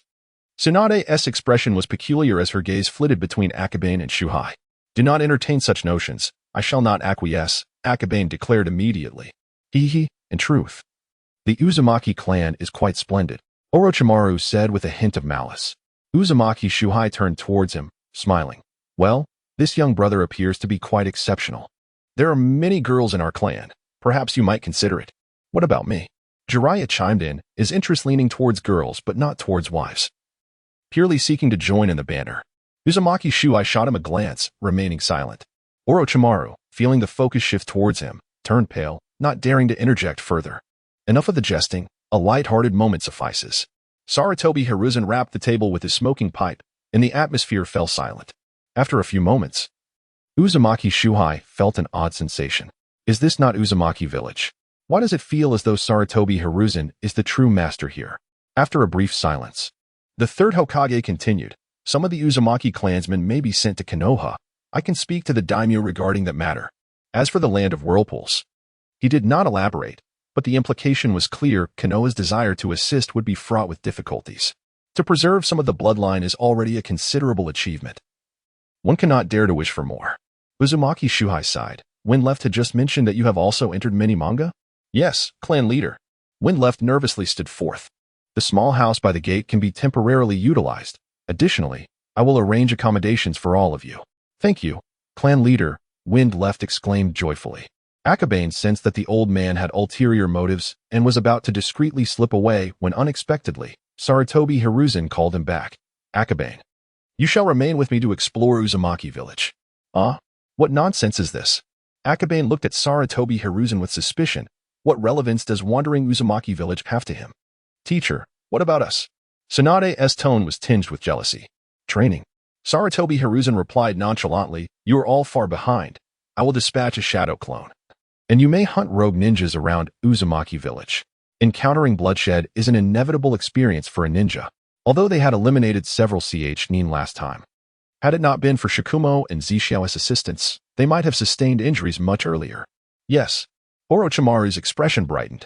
At present, his enthusiasm for combat greatly surpassed his interest in remaining in Uzumaki village. Humph, there is no need for the teacher's clone to accompany. I can handle those rogue ninjas on my own. Fool, do not hinder me, and I shall be grateful enough for your presence. The atmosphere, which had been somewhat gloomy, swiftly revived under Jiraiya's few remarks. Although Tsunade was in a sour mood, she nonetheless followed along as they departed. She was acutely aware of the vast gap in practical experience, a realization that could only be grasped through continuous combat. After bidding them farewell, Akabane composedly inquired, "Chief of the Uzumaki clan, teacher, where shall we wander?" "Let us first go to my home." "Your home?" Akabane gazed intently at the swirling Uzumaki, his mind wandering to the absurd notion of matchmaking, reminiscent of blind dates from a past life. Could it be that a girl awaited us there? In the hidden leaf village. Within the Umbu headquarters, a ninja approached Danzo. "Sir, the second volume of Akabane's manga has been released." The Umbu ninja presented the artwork to Danzo, who noted the absence of a cover, indicating it had been pilfered from the armory. He glanced at it and queried, "What are the jonin sent by the Hokage? What have we discovered?" The Mist Jonin, a disciple of the previous wielder of the decapitating sword, excels in silent assassination techniques but was deemed lacking in talent, leading to his defection from the Mist Village. The Umbu provided a detailed report of their findings. Danzo tapped his fingers on the table, pondering for a moment before asking, "Is there no deeper intelligence?" "None at present. Continue the investigation." Upon issuing the command, the Umbu vanished, and Danzo turned to the second volume. In the dimly lit underground space, the only sound was that of pages turning. He read swiftly, skimming through the initial chapters until he gradually paused at the 9th and 10th. In the land of waves. The task selection mechanism of the leaf is so stringent that it is inconceivable for an error in rank assessment to occur. Danzo let out a cold laugh, closing the second volume before retrieving a map. After studying it for a while, he sat down, deep in thought. The annihilation of the land of waves was inevitable. But if he could intervene and use it as a pawn, in the event of a future war, it might serve as a strategic advantage. The crucial factor still lay with the Uzumaki village. The Uzumaki clan must not perish, at least not now. Danzo mused. He then redirected his focus back to the land of waves. "Hiruzen, upon your return, the land of waves shall become my battlefield." As Hokage, Sarutobi Hiruzen could not linger in the land of waves for long. That battleground would inevitably fall under Umbu jurisdiction. "My daughter, Uzumaki Kyuki." Gazing into the girl's round, bright eyes, Akabane felt a shiver run down his spine. Was she truly promoting her daughter? However, she was merely 6 years old. Was this not excessive? "My dear, the manga in your hands was illustrated by Big Brother Akabane. Do you like it?" Uzumaki Zuha crouched down, speaking gently and affectionately to her daughter. "Thank you, Big Brother Akabane." Uzumaki Kyuki clutched the manga tightly, sweetly addressing him. "In no need," Akabane stammered, covering his face. How could Zuha push such a young child into the proverbial fire? "Well, Akabane, why don't you keep Kyuki company for a while? I have urgent matters to discuss with Hiruzen." Uzumaki Zuha wore a sly smile. "Oh, okay." Akabane, fully aware of Zuha's ulterior motives, reluctantly agreed. Kyuki, being well-behaved, sat down with the manga, her eyes fixated on the illustrations. At just 6 years of age, she had already mastered the majority of characters. Akabane gazed at her for a few moments, feeling a twinge of sentiment within. To be honest, while Uzumaki Kyuki may be young, her features are undeniably exquisite. In her youthful form, she might even surpass Tsunade in cuteness by a slight margin. When it comes to appearances, Tsunade holds a slight edge. But her monstrous strength and gambling tendencies hardly align with the essence of a young girl. Kyuki, on the other hand, embodies gracefulness, gentleness, and an enchanting charm. Ahem. Is something wrong, Brother Akabane? Is your throat itchy? Allow me to fetch you some water. No, please continue. Akabane hurriedly denied, striving to dispel those perilous thoughts from his mind. I insist on pouring it for you. My father always says that one must serve tea to guests. Kyuki tiptoed to the table and poured a cup of water. As she presented it, he noticed a few unknown flower petals floating atop, exuding a delightful fragrance. How remarkable for a little girl from the Uzumaki clan to be so considerate, cute, thoughtful, polite, and nurturing. She truly embodies the ideal companion for a homebody. Oh dear. The fluttering of my heart. Brother Akabane, why does the Naruto in the picture have blonde hair? The little girl inquired, puzzled. In her understanding, all members of the Uzumaki clan possess beautiful red hair. Akabane patiently explained, it is because his father is not from the Uzumaki clan. He inherited his hair from him. What does inheritance mean? It refers to certain traits from parents being passed down to the next generation. Oh, but why can't Naruto even master the shadow clone technique? Our Uzumaki clan has great talent, and these techniques are quite easy for us to grasp. After a series of questions, Akabane experienced the sensation of fatherhood. The struggle. He sighed. There is no perfect young girl. No matter how adorable and considerate, a child remains a child at heart. Brother, you are so amazing. You know so much. As she watched and questioned, the little girl grew increasingly in awe of Akabane. Ahem, I just read a lot of books, he replied with shameless pride. The little girl was unaware of Akabane's true nature. Had it been Tsunade, she would likely have scoffed and mocked him immediately. By the way, where is your mother? The two adults were likely engaged in discussions about personnel matters for Konoha.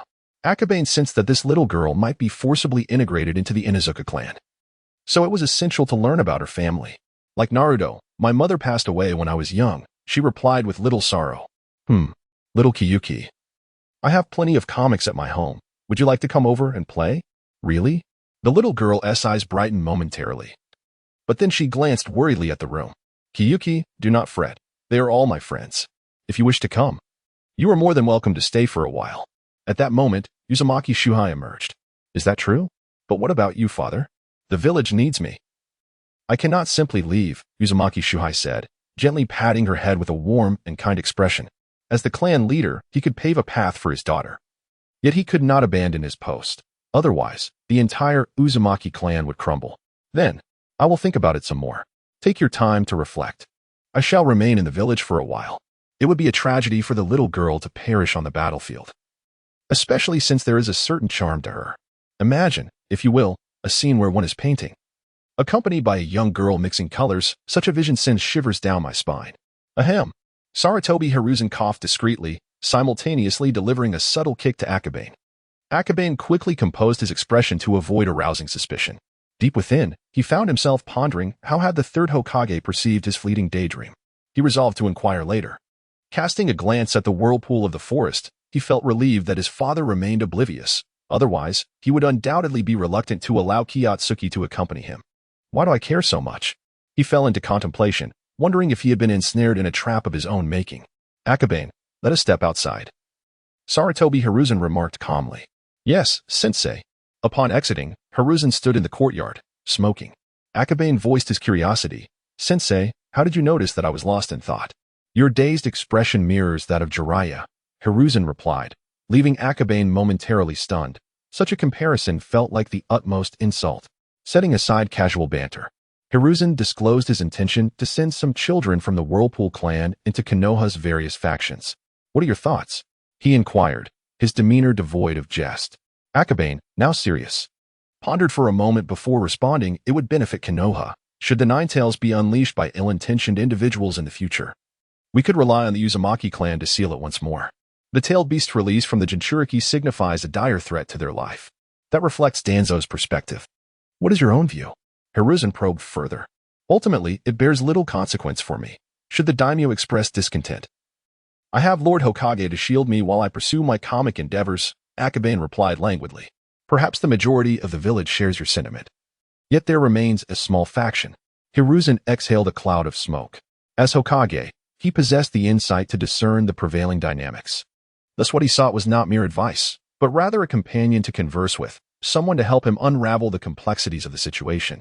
This small faction could potentially be the Uchiha, the Hyuga, or perhaps other clans. The integration of any minor factions could lead to instability. As for the Uchiha, whether the Uzumaki clan joins Konoha or not, their dissatisfaction is inevitable. The Hyuga clan, under the Uchiha's influence, would remain silent. Akabane trailed off at the mention of the Hyuga, choosing not to elaborate. Presently, the third Hokage had just ascended to power, at the pinnacle of his influence. The voices of minor clans could largely be disregarded, especially considering it involved only a handful of children, minimizing the likelihood of public backlash. Indeed, after Kiyotsuki joins Konoha, if any turmoil arises in the land of whirlpools, you must soothe her. It would be best if you could persuade her to change her surname. Wait, what do you mean by that? Akabane's expression shifted. When a woman marries, she often adopts her husband's surname. The implication behind the third's words felt rather unsettling. It was a matter of literal interpretation. Saratobi Hiruzen remarked that the daimyo had been quite active lately, first reallocating ninjas for protection, and now seemingly intent on establishing a guard of ninjas. One must still attend to the necessary superficial duties. A guard of ninjas? Perhaps the future 12 guardians of the leaf? Akabane pondered quietly. If that were the case, it would explain the lack of significant actions from Konoha during this period in the original narrative, with only Kushina Izumaki arriving later, while many others seemingly fled to marry ordinary individuals. He contemplated for a moment but could not arrive at a clear conclusion. Nonetheless, I am heartened by your change in attitude. The third Hokage reached out to pat Akabane's head, only to be deftly evaded. Such a charming girl. It would be a tragedy if she perished in war. Akabane sighed. The more he reflected, the more he understood the rarity of peace in Konoha.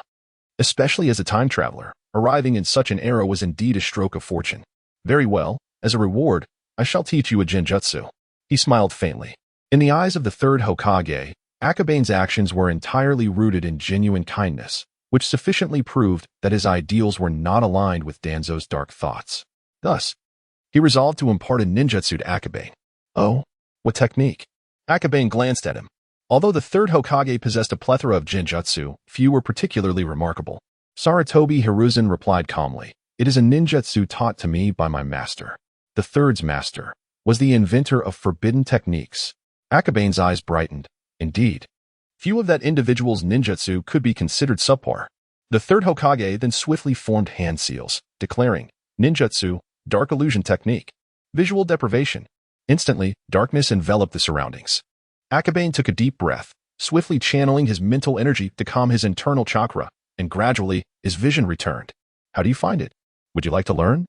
Saratobi Hiruzen smiled slightly.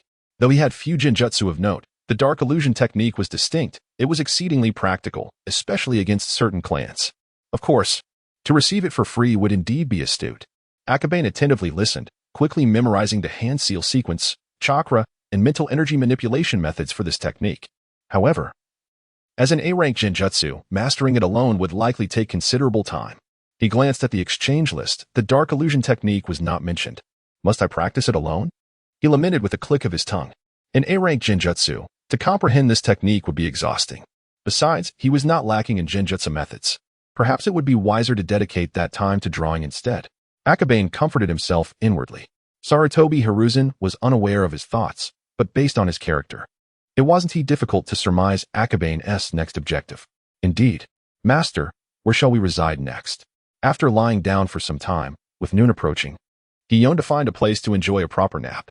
Practicing ninjutsu could wait. Drawing was exhausting. Let the shadow clone handle it. "Yes. I shall primarily focus on resting." "No rush. You should practice the genjutsu more," Saratobi Hiruzen said with a cheerful smile. Akabane let out a cold chuckle, pondering the absurdity of attempting to compel him to practice illusionary techniques in such a manner.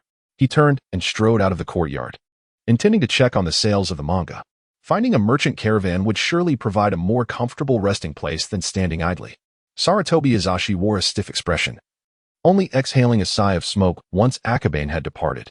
If only this lad could muster a bit more diligence, he thought. Upon leaving the courtyard, Akabane met up with the caravan at the village entrance. Although he was a stranger, his emergence from the chief's residence afforded him a relatively smooth passage, with no one hindering his way. At last, he spotted Kazama Zwa and his entourage at the village entrance. "Shift the cabinet just a bit." "Yes, place it right there." Kazama Zwa commanded loudly, urging everyone to quickly arrange the interior of the house. The room had been vacant for quite some time, accumulating a significant amount of dust, and merely cleaning it consumed a considerable portion of their time. However, upon observing the shop's decor, Akabane nearly retched. "Mr. Akabane, do you find something amiss?" Kazama asked, astonished. He glanced back, increasingly perplexed. "It seems perfectly fine to me." The shop's decor was so ghastly that it would surely repel customers, let alone entice them to make a purchase. "Do you not understand the concept of symmetry?" Akabane remarked, his expression one of utter disbelief. He was not afflicted by obsessive-compulsive disorder, but the disarray of the arrangement was an affront to his artistic sensibilities. Is it merely decoration? Must it be so exaggerated? Kazama pondered for a long while, unable to grasp his meaning. After a thorough examination of the room, Akabane took out his pen and paper and swiftly sketched a blueprint. He then tossed the sketch into Kazama's hands. Follow this layout. Kazama's scrutinized the drawing closely before instructing the workers to adhere to it. With a blueprint in hand, the team worked with remarkable efficiency, and before long, the small room had transformed into an orderly space. The cabinets were neatly arranged on either side, and a table was placed in the center, laden with stacks of manga. "Sir, it certainly looks much better," Kazama's exclaimed in delight. "Yet it is still insufficient," Akabane observed from outside, shaking his head in regret. A few more posters were needed. After a moment's contemplation, an idea struck him. When promoting, inform them that not only can they purchase manga here, but they can also receive hand-drawn portraits at random. Akabane formed hand seals, and an identical shadow clone materialized beside him. "Very well, I shall attend to it immediately." Kazama's were promised. The ninjas of Whirlpool Village may have ventured out, but their families remained, and Kazama's target audience for selling manga was precisely this demographic. Thus, he hurried off, armed with a manga book, to begin his sales pitch at each household. Outside the shop, the shadow clone prepared the necessary materials and settled down to mix paints. Street painting. The ingenious solution Akabane conceived involved creating posters on site, which could later be framed and displayed in the shop, truly a twofold benefit. As for the original, Akabane sprawled across several sheets of paper laid out on the cart loaded with manga. Regrettably, the second volume was still in print. Otherwise, selling both the first and second volumes simultaneously could have yielded a substantial harvest of points. Such thoughts lingered in his mind. As time goes by, it seems that the second volume from Konoha is about to be released. For now, Akabane has set aside thoughts of returning to Konoha, as the third Hokage and Danzo will likely keep him here, if he can accumulate enough points to exchange for the Sharingan or a portion of Sage Physique. His survival capabilities will be significantly enhanced. After all, the ability to preserve one's life is never excessive, he mused. Up until now, he has yet to utilize techniques such as the Fireball Jutsu, Mist Concealment Technique, or Silent Assassination Technique. These will serve as his trump cards on the battlefield. In a world of peace, these ninjutsu may go unused, but alas. Reclining in the vehicle, Akabane's gaze was fixated on the trees and flowers. For him at present, lying back to rest was the most precious of days. Perhaps tomorrow, like the legendary Sannin of the future, he would find himself pitifully hunting rogue ninjas. As tasks were completed, the surroundings gradually fell into silence, leaving only the diligent sounds of the workers. Akabane lay back, slowly drifting into slumber. Just then, footsteps echoed from the ground. The noise of the flatbed cart became increasingly chaotic. Soon, the sounds grew clearer. Akabane turned on the cart, lifting his head to see a swarm of children rushing towards him. Only children? He paused for a moment, realizing that while children are easily lured by manga, if it were just children, who would foot the bill? Surely, he expected to engage in charity. Akabane and I, Saratobi and wasn't mistaken. You truly came here. A bright, ringing voice suddenly called out. What was that voice? Akabane quickly lay back down, slowly peering towards the shadow clone. A group of children arrived. Leading the charge was none other than the little girl from the clan leader's family. Wow, is the third Hokage seeking revenge? Akabane thought, feeling a mix of discomfort as he instinctively withdrew his head while subtly employing the transformation jutsu. However, this must be the real Akabane and I. A gaze swept upward, and Akabane beheld an innocent, youthful face, confirming that he had indeed used the transformation jutsu. Didn't I give you a comic? He sat up, awkwardly clearing his throat. I came to find Akabane and I, only to hear from Kazama Ajisen that you were drawing, said Kiyotsuki. She had arrived without anyone to guide her, which perhaps indicated her ability is perception. He thought to himself. In the comics, Cheyenne possesses formidable sensing abilities, and when combined with Kagura's special technique, she becomes a human radar. Such capabilities would be a tremendous asset on the battlefield. While Akabane was astounded, he couldn't help but worry about whether she could grow up safely with such a gifted ability. Images of the third Hokage, Danzo, and others flashed through his mind. If those individuals were aware, she might not safely pass through life. He's drawing. It seems to be a person with red hair. Came a voice from among the children watching, eliciting a chorus of gasps. Kiyotsuki peered curiously, yet appeared hesitant, fearing that Akabane might flee, leaving her in a state of inner turmoil. He's drawing someone from the Uzumaki clan. Oh. Meanwhile, many others were gathering around, and after a moment of hesitation, Kiyotsuki ultimately decided against approaching. At that moment, Akabane's shadow clone completed a drawing. Big brother, who is he? A child eagerly approached the front, filled with curiosity, and asked. Nagato. The shadow clone smiled gently, removing the completed drawing and preparing to hang it up. Before it could be properly displayed, everyone rushed through the door, captivated by a figure within the painting, a boy of about 7 or 8, with fiery red hair cascading over one eye. Although he lacked the Rinnegan, he still exuded a charming handsomeness. The Uzumaki clan, descendants of the Sage of Six Paths, might possess a partial understanding of the Rinnegan, while the clan of the horses likely had no such records, rendering any depiction inexplicable. The third Hokage was astute, perhaps even more so than Danzo, and Akabane wished to avoid any unnecessary risks. Next, I decided to draw a picture for one of the children present. This young girl, clutching a comic book, was chosen. The clone turned to gaze at Uzumaki Kyuki, then extracted a fresh sheet of paper to begin sketching. Me? The little girl stared wide-eyed at the clone before glancing at Akabane, who had utilized a transformation technique. A small gift, Akabane said with a gentle smile. Since it was the clone doing the work, he was happy to see it unfold. The little girl nodded, standing up straight with a mixture of excitement and anxiety.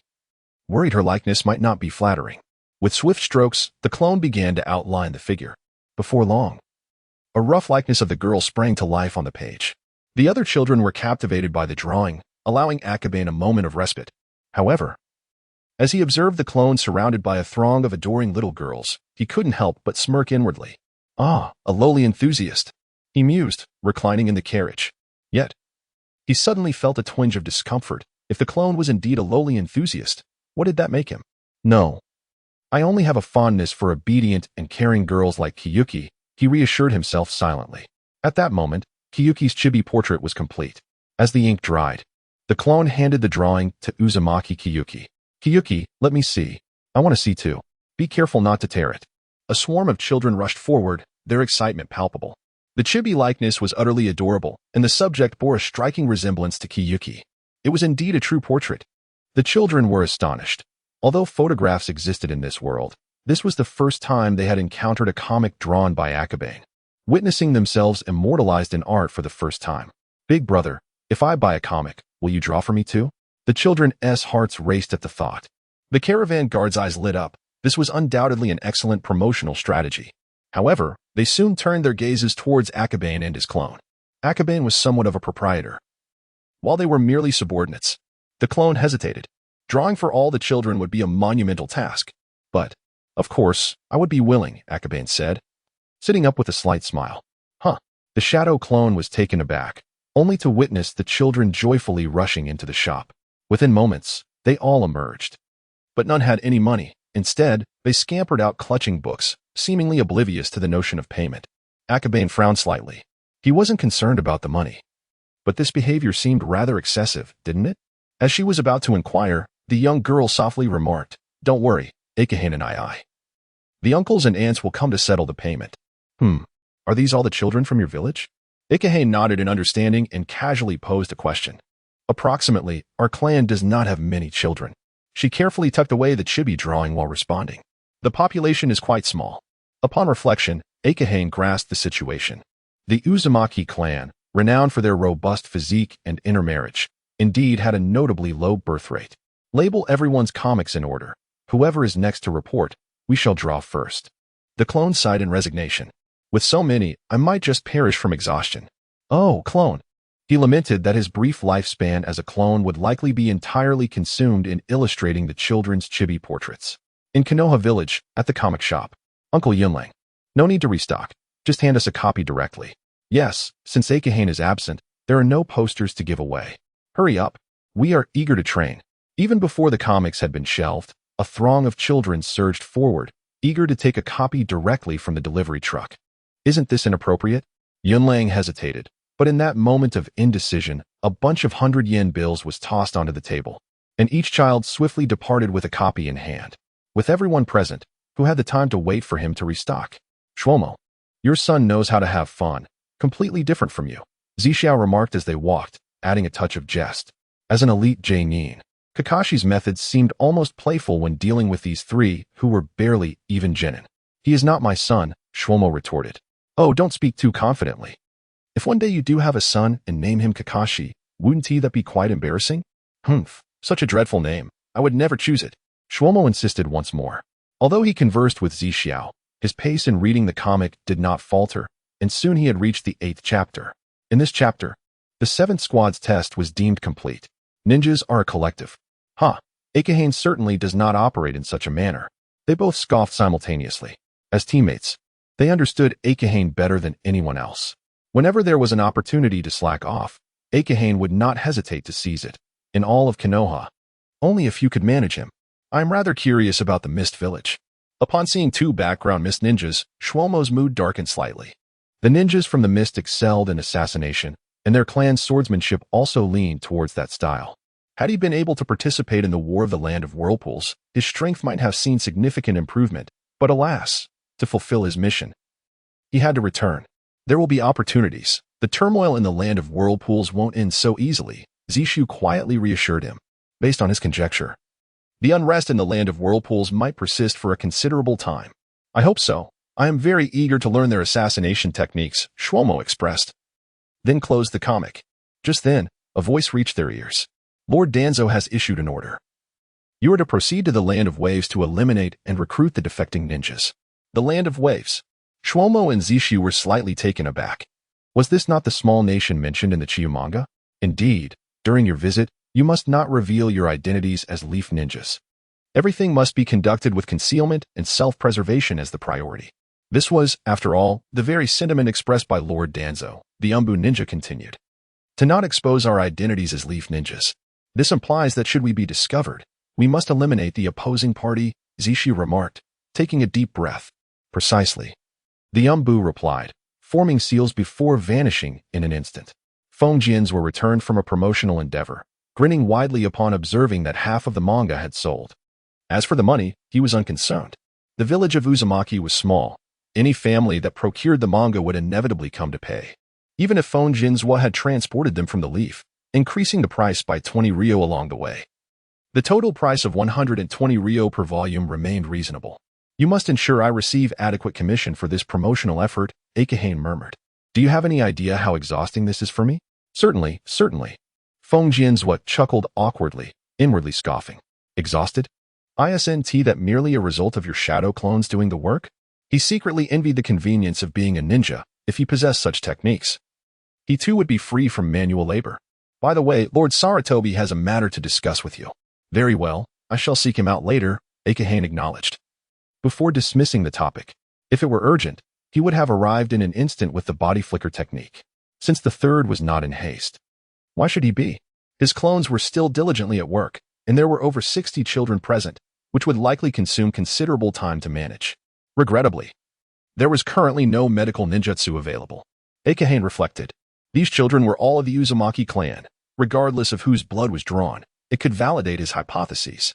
However, without medical ninjutsu, should he proceed with any actions, the elite of the Uzumaki clan could very well emerge in full force the next moment.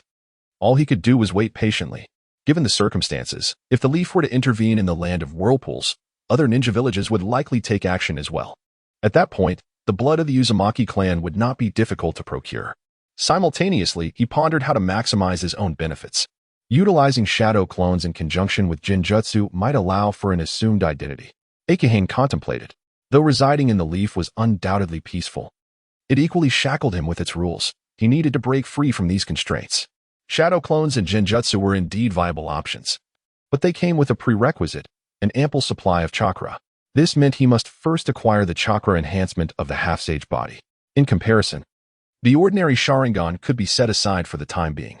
As Akahane reclined on the cart, weariness began to overtake him, and he contemplated a brief slumber. Akahane and I, someone is coming. 3. No, one is a clone, Qingwei whispered softly into his ear. Someone is approaching? He inquired, slightly surprised. After enhancing his spiritual power, Akahane's perception was far from lacking, yet he had heard nothing. Qingwei not only sensed the presence, but also discerned the number of individuals and clones. Such perceptiveness at such a young age was indeed formidable. On the battlefield, the opponent's deployment held no secrets, making combat a rather effortless endeavor. Akabane shivered slightly, gravely whispering, Qingwei, you must never reveal this ability to anyone. You must pretend to be oblivious. Do you understand? All right, the little girl nodded. appearing somewhat perplexed. At that moment, Akabane also heard the voices of three individuals. Shortly thereafter, Orochimaru, Tsunade, and a clone of Hiruzen Tsurutobi entered his line of sight. What about Jiraiya? Akabane exclaimed in astonishment, quickly realizing that the third Hokage had summoned him likely due to Jiraiya's latest mischief. Jiraiya had gone missing. Tsunade, filled with sorrow and self-reproach, lamented, "If only I had been able to provide support sooner, things might have been different." "Tsunade, this is not your fault." Hiruzen Tsurutobi's clone replied, his expression intricate. What transpired? A vague suspicion stirred within Akabane, but clarity was essential. Jiraiya utilized the summoning technique and then vanished. Orochimaru's voice was even more somber than usual, clearly displeased. "The crucial issue is that I did not teach him the summoning technique," Hiruzen Tsurutobi sighed. Jiraiya was an ordinary citizen. His parents perished in the First Shinobi World War. It is improbable that he acquired the summoning technique without guidance. Such techniques are not commonplace, and few in Konoha are knowledgeable about summoning. Upon hearing this, Akabane's heart sank. It had changed. In the original narrative, Jiraiya learned the summoning technique from the third Hokage. But now, due to Akabane's presence, the third's focus had shifted to the land of whirlpools, leaving the summoning technique unpassed. So, from where did Jiraiya acquire the summoning technique? Without a teacher, speculation suggested only one possibility: Mount Myaboku and the Great Sage of the Toads. The Great Sage's power and age remain a mystery. As the most enigmatic being of Mount Myaboku, it possesses the ability to foresee portions of the future, and the so-called child of prophecy is the product of this sage. If it were indeed the Great Sage, teaching Jiraiya the summoning technique would pose no challenge. "What are you contemplating?" Tsunade inquired anxiously upon noticing Akabane's contemplative demeanor. The likelihood of Jiraiya mastering the summoning technique on his own is quite low. It is far more plausible that a formidable sage has taken an interest in him, thus imparting the technique, Akabane elucidated. Hearing a glimmer of hope, Orochimaru promptly inquired, "Sensei, is there truly such a possibility?" After taking a drag from his cigarette, Hiruzen Tsurutobi pondered for a moment before responding. If indeed a powerful entity has taught Jiraiya the summoning technique, guiding him would be relatively straightforward.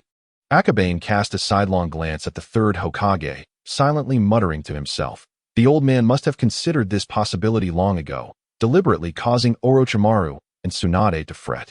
If the third Hokage genuinely worried for Jiraiya, he would be better off seeking his own summoning beast rather than relying on Akabane. So, it is highly likely that Jiraiya is safe? Tsunade exhaled, her previously tense expression finally easing. Yes, however, the existence of various mysterious beings in the summoning realm makes it exceedingly difficult to ascertain his precise location. We can only await his return, Hiruzen Tsurutobi sighed, voicing his innermost thoughts. Mount Myaboku. Surrounded by petrified frog statues, a colossal frog and a serpent were locked in a tense standoff not far away.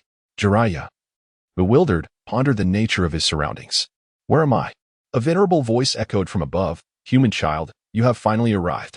Jiraiya looked up to perceive a tiny green figure above the waterfall. Upon closer inspection, it revealed itself to be a frog. What on earth is this place?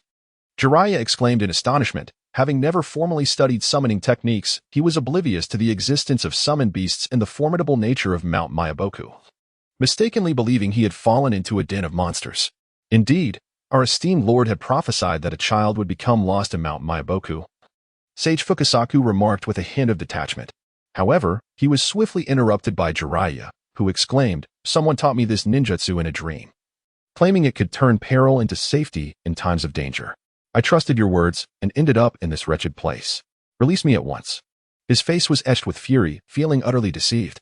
Fukasaku was taken aback, left speechless for what felt like an eternity. This is not what was foretold. However, what matters is that this is an inevitable destination in your destiny. Your name shall undoubtedly be inscribed upon the scroll of Mount Myaboku. At that moment, another frog leapt forth, revealing itself to be Sage Shima. Destiny? Indeed.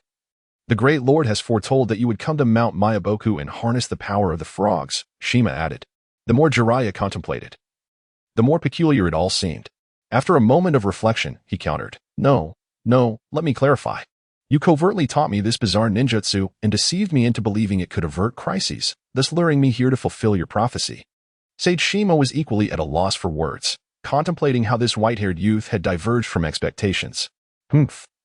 Had it not been for my frequent comic illustrations and narrative contemplation, I might have truly fallen for your ruse. What are your ulterior motives in deceiving me? Jiraiya asserted, standing with an air of self-importance. Enough of this chatter. In Mount Myaboku, you will gain strength and accomplish feats you once deemed impossible.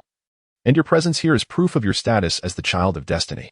Sage Fukasaku, now irritated, lamented the influence of comics on the youth's perception.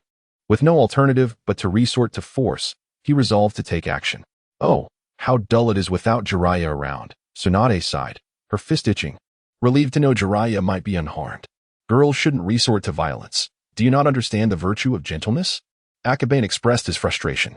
Jiraiya had gone to Mount Myaboku for a form of respite, yet his absence necessitated a substitute for missions. Complicating matters as the third Hokage surprisingly opted not to send a shadow clone along. With no time to rest, and the responsibility of caring for Orochimaru and Tsunade weighing heavily upon him, the pressure was immense. Haha. I certainly lack the gentleness of the Uzumaki girls. You need not accompany us on our mission. Tsunade's forehead throbbed with veins, her expression darkening as she walked ahead. Had it not been for her concern for Akabane's frail health, she might have struck him in an instant. I did not say such a thing. Akabane shrugged nonchalantly, seemingly indifferent. Orochimaru scrutinized Akabane, unable to detect any flaws, yet something felt amiss. Were it not for the confirmation of Jiraiya's disappearance, he might have suspected that the Akabane before him was merely Jiraiya in a reckless guise, equally fearless. Doubt began to creep in, with subtle movements drawing the attention of an unseen observer. Such recklessness must be avoided in the future. Akabane silently berated his shadow clone while mentally noting the key points. The shadow clone possessed independent consciousness. Henceforth, the disguise of language and personality must be meticulously observed. Otherwise, even the youthful Orochimaru could perceive the truth, let alone the likes of the third Hokage or Danzo, those cunning manipulators. After a moment of contemplation, he concluded that allowing the clone to act freely might not be prudent. The shadow clone slowed its pace, falling to the rear of the trio. And in the next instant, body replacement technique. They exchanged positions, swiftly dispelling the clone. Orochimaru felt a subtle unease and glanced back at Akabane. Yet he could not articulate what felt amiss. Hey, you lurking behind. Are you planning to flee? Tsunade turned around, her expression fierce. If Akabane truly intended to slack off and escape, she might have delivered a righteous punch. No, he merely felt fatigued and had slowed down. Throughout the ordeal, Akabane was merely testing the efficacy of the shadow clone in conjunction with Genjutsu. If he were to be lazy, now was not the time. Otherwise, with just Orochimaru and Tsunade, escape would be impossible. He was indeed lazy, but he would never gamble with the lives of his comrades. By the way, where are we headed today? Akabane followed leisurely, still unaware of their objective. To eliminate rogue ninjas, there must be a target. The teacher had not specified, likely intending for them to investigate on their own. Yesterday, they had encountered numerous ninjas ahead. Today, they would start from here and see if they could uncover any clues. Orochimaru pointed towards a fork in the woods ahead. I'll take a look. Akabane moved forward, standing atop a large tree to survey the terrain. Yesterday, you were separated?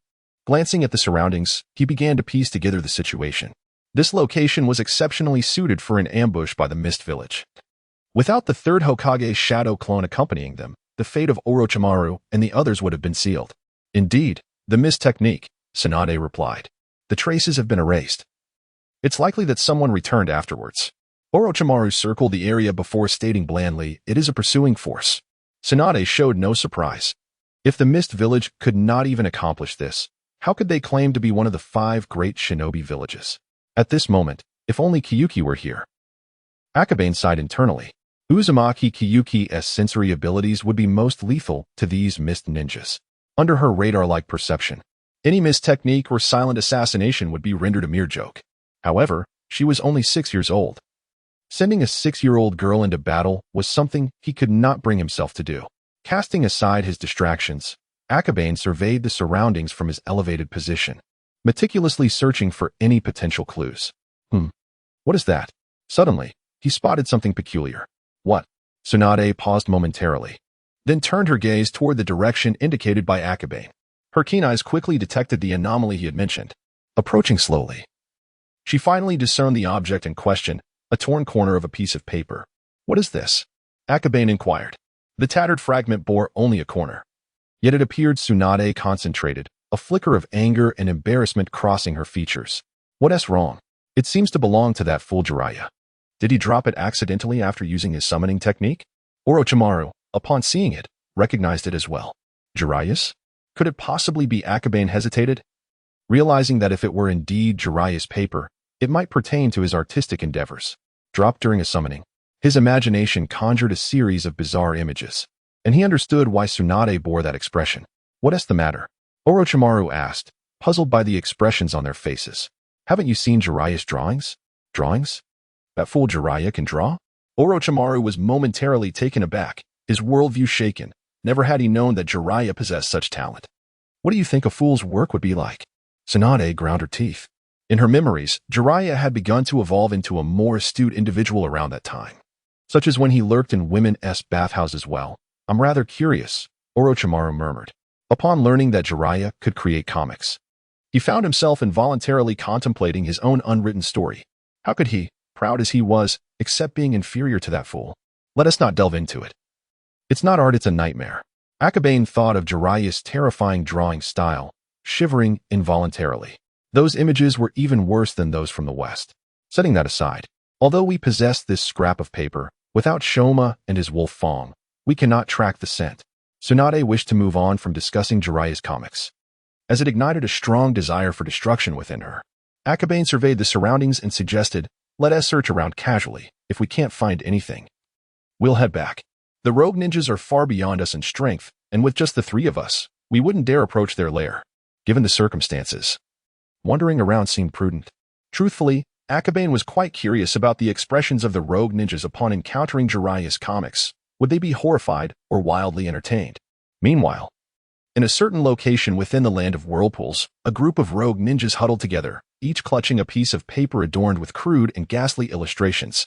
As they passed the pages around, each individual became engrossed, utterly captivated. In a world devoid of artistic representation, their understanding of drawings was limited to mundane decorations. They had never encountered such a fascinating form. After a brief moment, everyone set down the paper, sighing with disappointment. Having perused several pages without the promise of a sequel left them feeling frustrated. What a pity, if that white-haired brat were still alive. We could have captured him and forced him to continue drawing. One of the Nins sighed, his face reflecting unfulfilled desire. After sighing, he turned to look around and couldn't help but shudder. What is this situation? The expressions of the individuals around him were peculiarly unsettling, their eyes seemingly radiating an eerie light, sending chills down his spine. My lord, I shall step outside for a moment. I need to relieve myself. Go ahead. Take these paintings with you. I shall preserve them in the cave. The three dispersed, searching within 100 paces of each other, while Akabane meandered casually, eventually discovering the bank of a small river. The land of water was abundant in resources, with numerous rivers flowing through it, allowing the mist shinobi to often escape via these waterways. Upon reaching the riverbank, Akabane sought any remnants left behind. However, not far away, the rustling of leaves in the underbrush caught his attention. Was it an animal? A sense of doubt filled his mind as he cautiously approached, mindful not to alert the creature. As he drew nearer, Akabane glimpsed a flash of blue through the gaps in the foliage. The attire of a rogue shinobi. He felt a surge of caution while simultaneously wondering what this individual was up to in such a furtive manner. Silently descending from the tree to the ground, Akabane formed hand seals, his figure melding into the earth. Earth release, heart decapitation technique. As he moved closer, the sounds from above grew increasingly distinct.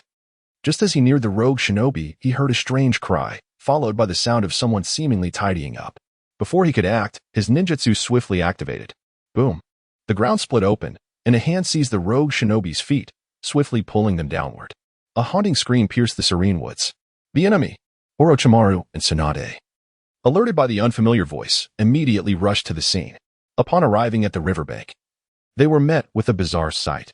Akabane's shadow clone had a kunai pressed against the rogue shinobi's throat, while the original stood nearby, disdainfully washing his hands in the water. What is the meaning of this? Orochimaru, arriving a moment before Tsunade, was the first to reach the scene. Akabane vigorously rubbed his hands together and sighed softly.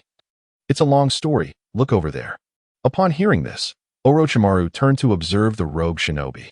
On the ground lay a pool of murky white, gradually seeping into the earth. Had they arrived any later, it would likely have been entirely obscured. You are ninjas from Konoha. The rogue shinobi, his face flushed with shame yet with a kunai pressing against his neck, spoke in a stammering voice. How did you capture a missed shinobi? Tsunade's gaze immediately fell upon the rogue shinobi bound by the heart decapitation technique, her expression one of astonishment. He was dozing off, and Akabane seized the opportunity, Orochimaru remarked, stepping calmly onto the affected ground. It was Jiraiya's doing. Akabane interjected, vigorously scrubbing his arms with water. Though his hands had not come into contact with the substance, the very thought of it left him feeling unsettled. Had he not been outside, he would have longed for a thorough bath.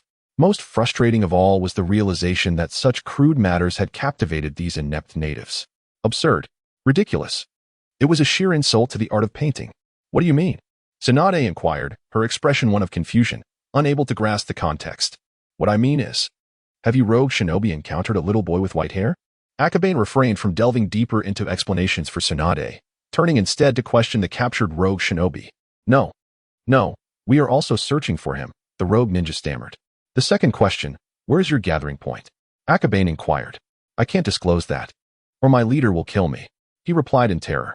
You are in our grasp. Your leader would need to consult us before even thinking of killing you.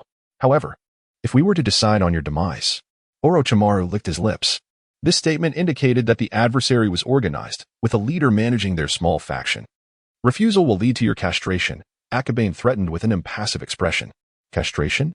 Fear flickered across the rogue ninja's face. The thought of such a fate was unbearable. Yet the terror of his leader extinguished any flicker of defiance. It appeared there was no escape. Just as he finished his thought, he felt a disorienting pull as a shadow clone yanked him from the earth, followed by a swift blade. An eternity of agony. After a shriek, he found himself disoriented again, Akabane materializing before him once more, and he was back underground. Genjutsu? Will you speak? Akabane's voice echoed in his ears. It seems you refuse to speak. Confusion clouded his mind, leaving no time for a response, as the illusion enveloped him once more. The repetitive visions filled him with dread. Even after dispelling the Genjutsu, his body remained in excruciating pain, as if he had truly endured such torture. What kind of Genjutsu is this? As a mist ninja, he had undergone training to withstand the severe tortures derived from illusions, yet he had never encountered such a terrifying manifestation. The Kama clan. Manipulation of the five senses, Akabane stated nonchalantly. I am still young and lack proficiency. You will serve as my experiment. No. Just kill me, please. Upon hearing the name Kama, his pupils constricted with immense fear. Young? Lacking skill? Surely, this was a deception. Only those with supreme control could master Genjutsu to such an extent, as evidenced by this incident. What appeared to be the Naruto technique bore the characteristics of five-sense manipulation. Each heir of the Kama bloodline was a nightmare on the battlefield, and to him, Akabane was far more terrifying than most Kama clan members. Killing you would be too merciful. I calculated that you would need to endure at least 100 illusions before your body suffers any real damage. So, will you speak? Akabane's gaze was icy, filled with murderous intent. I will speak. I will reveal everything. Our lair is on the mountain upstream of this river, where there is a cave. Overwhelmed by fear, his spirit shattered as he shouted in horror, spilling all information like beans from a jar. If I discover you have deceived me, I will ensure you endure even more, 200 times, perhaps even 1,000, Akabane declared, then commanded the clone to strike him unconscious. At that moment, he noticed Orochimaru and Tsunade gazing at him in shock. What happened? Good question. Orochimaru silently lamented within, unsure of where to begin. Katsuyu inhaled deeply and cautiously inquired, can you truly maintain control, ensuring that only after more than 100 illusions would a wound remain? The truth is, my control is lacking.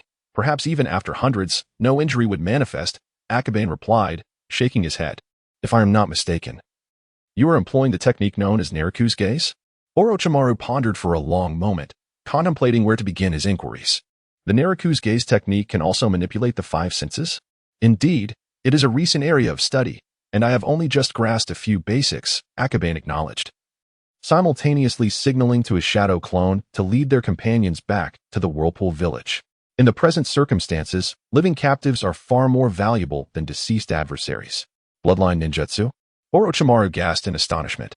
He had previously inquired with the third Hokage about matters concerning the manipulation of the five senses and thus possessed some insider knowledge. The Kurama clan's ability to manipulate the five senses was formidable, yet the family's awakening rate was dismally low. Coupled with the intricacies of the mental domain, Their application of bloodline limits had remained quite rudimentary from the era of the first Hokage to the present. No one had yet achieved the fusion of ordinary illusions with the manipulation of the five senses, which indicated that Akabane was the first Kurama clansman to merge conventional illusions with bloodline limits. How remarkable, Akabane-kun. Orochimaru was profoundly astonished. Simultaneously contemplating a deeper issue, Akabane's supposed laziness might be a fade, as he had likely been diligently studying ninjutsu, illusions, and bloodline limits all along. Coincidentally, Tsunade harbored similar suspicions in her heart. Upon observing their expressions, Akabane discerned that the two had seemingly developed some sort of misunderstanding regarding him. The integration of bloodline limits with illusions had been attempted by the ancestors of the Kurama clan long ago. However, they discovered that such fusion could only inflict pain upon the opponent without allowing injuries from the illusion to be translated into reality, leading them to abandon this line of research in favor of simplifying the application of bloodline limits. Thus, Akabane's methods merely imitated a portion of Tsukuyami's effects using the bloodline techniques of the Kurama clan. Nevertheless, seeing their astonished faces, Akabane resolved to keep this information to himself, as the clan's ancient texts were largely inaccessible to outsiders. Should we not consult the teacher? Akabane felt a surge of frustration. The two, aware of the location of their stronghold, were eager to infiltrate and eliminate it. We shall observe from the periphery. We want to be going in, Tsunade declared enthusiastically. I truly cannot believe this. Every man has uttered such words. Akabane silently mocked within. He glanced at Orochimaru, hoping the composed individual would provide a rational response. Orochimaru pondered for a moment before explaining. I believe the teacher sent us out with the expectation of honing our skills. Returning now would not be advisable. Cold-kun remains immature. Akabane sighed softly, as the two disregarded his reasonable suggestion entirely. In a short span, they had already set off, preparing to head towards the hideout of the rogue ninjas they had coerced. Watching them depart, he felt compelled to follow despite his reluctance. Their adversaries' lair lay upstream along the river, and the three navigated the waterway, soon catching sight of a mountain. Indeed, it was not far at all. Orochimaru whispered to Akabane. In that location, the hand-to-hand combat was sufficient evidence that their stronghold was not far away, which was also the reason Orochimaru agreed to come and investigate. The opposing leader was surely a Jonin, and we cannot proceed any further. Akabane was terrified of death, and the Jonin posed a significant threat to his life. Akabane-kun, a life of excessive comfort does not foster growth. Do you not perceive this as a splendid opportunity? Orochimaru licked his lips, his eyes brimming with the spirit of battle. Opportunity? Do you truly believe the leader is so foolish? Akabane retorted without reservation. One foolish enough to emerge from Jiraiya's painfully poor creations is already too many. Perhaps you should look ahead, Orochimaru suggested, gesturing forward. Akabane raised his gaze in the indicated direction and noticed a thicket gently swaying. At that moment, he believed. These unsophisticated natives were indeed captivated by Jiraiya's clumsy works. Akabane-kun, I have a bold idea, Orochimaru remarked, a trace of amusement gracing his features. I have a rather immature plan, Akabane replied casually, then stealthily retreated beyond the range of their vigilance. What on earth are you discussing? Tsunade questioned, bewildered by their sudden withdrawal. However, she soon witnessed Akabane sitting down and swiftly wielding a brush. Drawing? She leaned closer, her cheeks flushing and chakra surging within her. Tsunade, do not interfere. Orochimaru quickly grasped Tsunade, fully aware of the terrifying power of her fists. Had it not been for Jiraiya's resilience, he might have genuinely perished last time. I do not admire this art, yet I must prove that Jiraiya's work is utterly worthless. Upon completing his drawing, Akabane placed it on the board to dry. Tsunade glanced over and noted that this small page did not contain overly crude content, but rather a delicate and enticing style.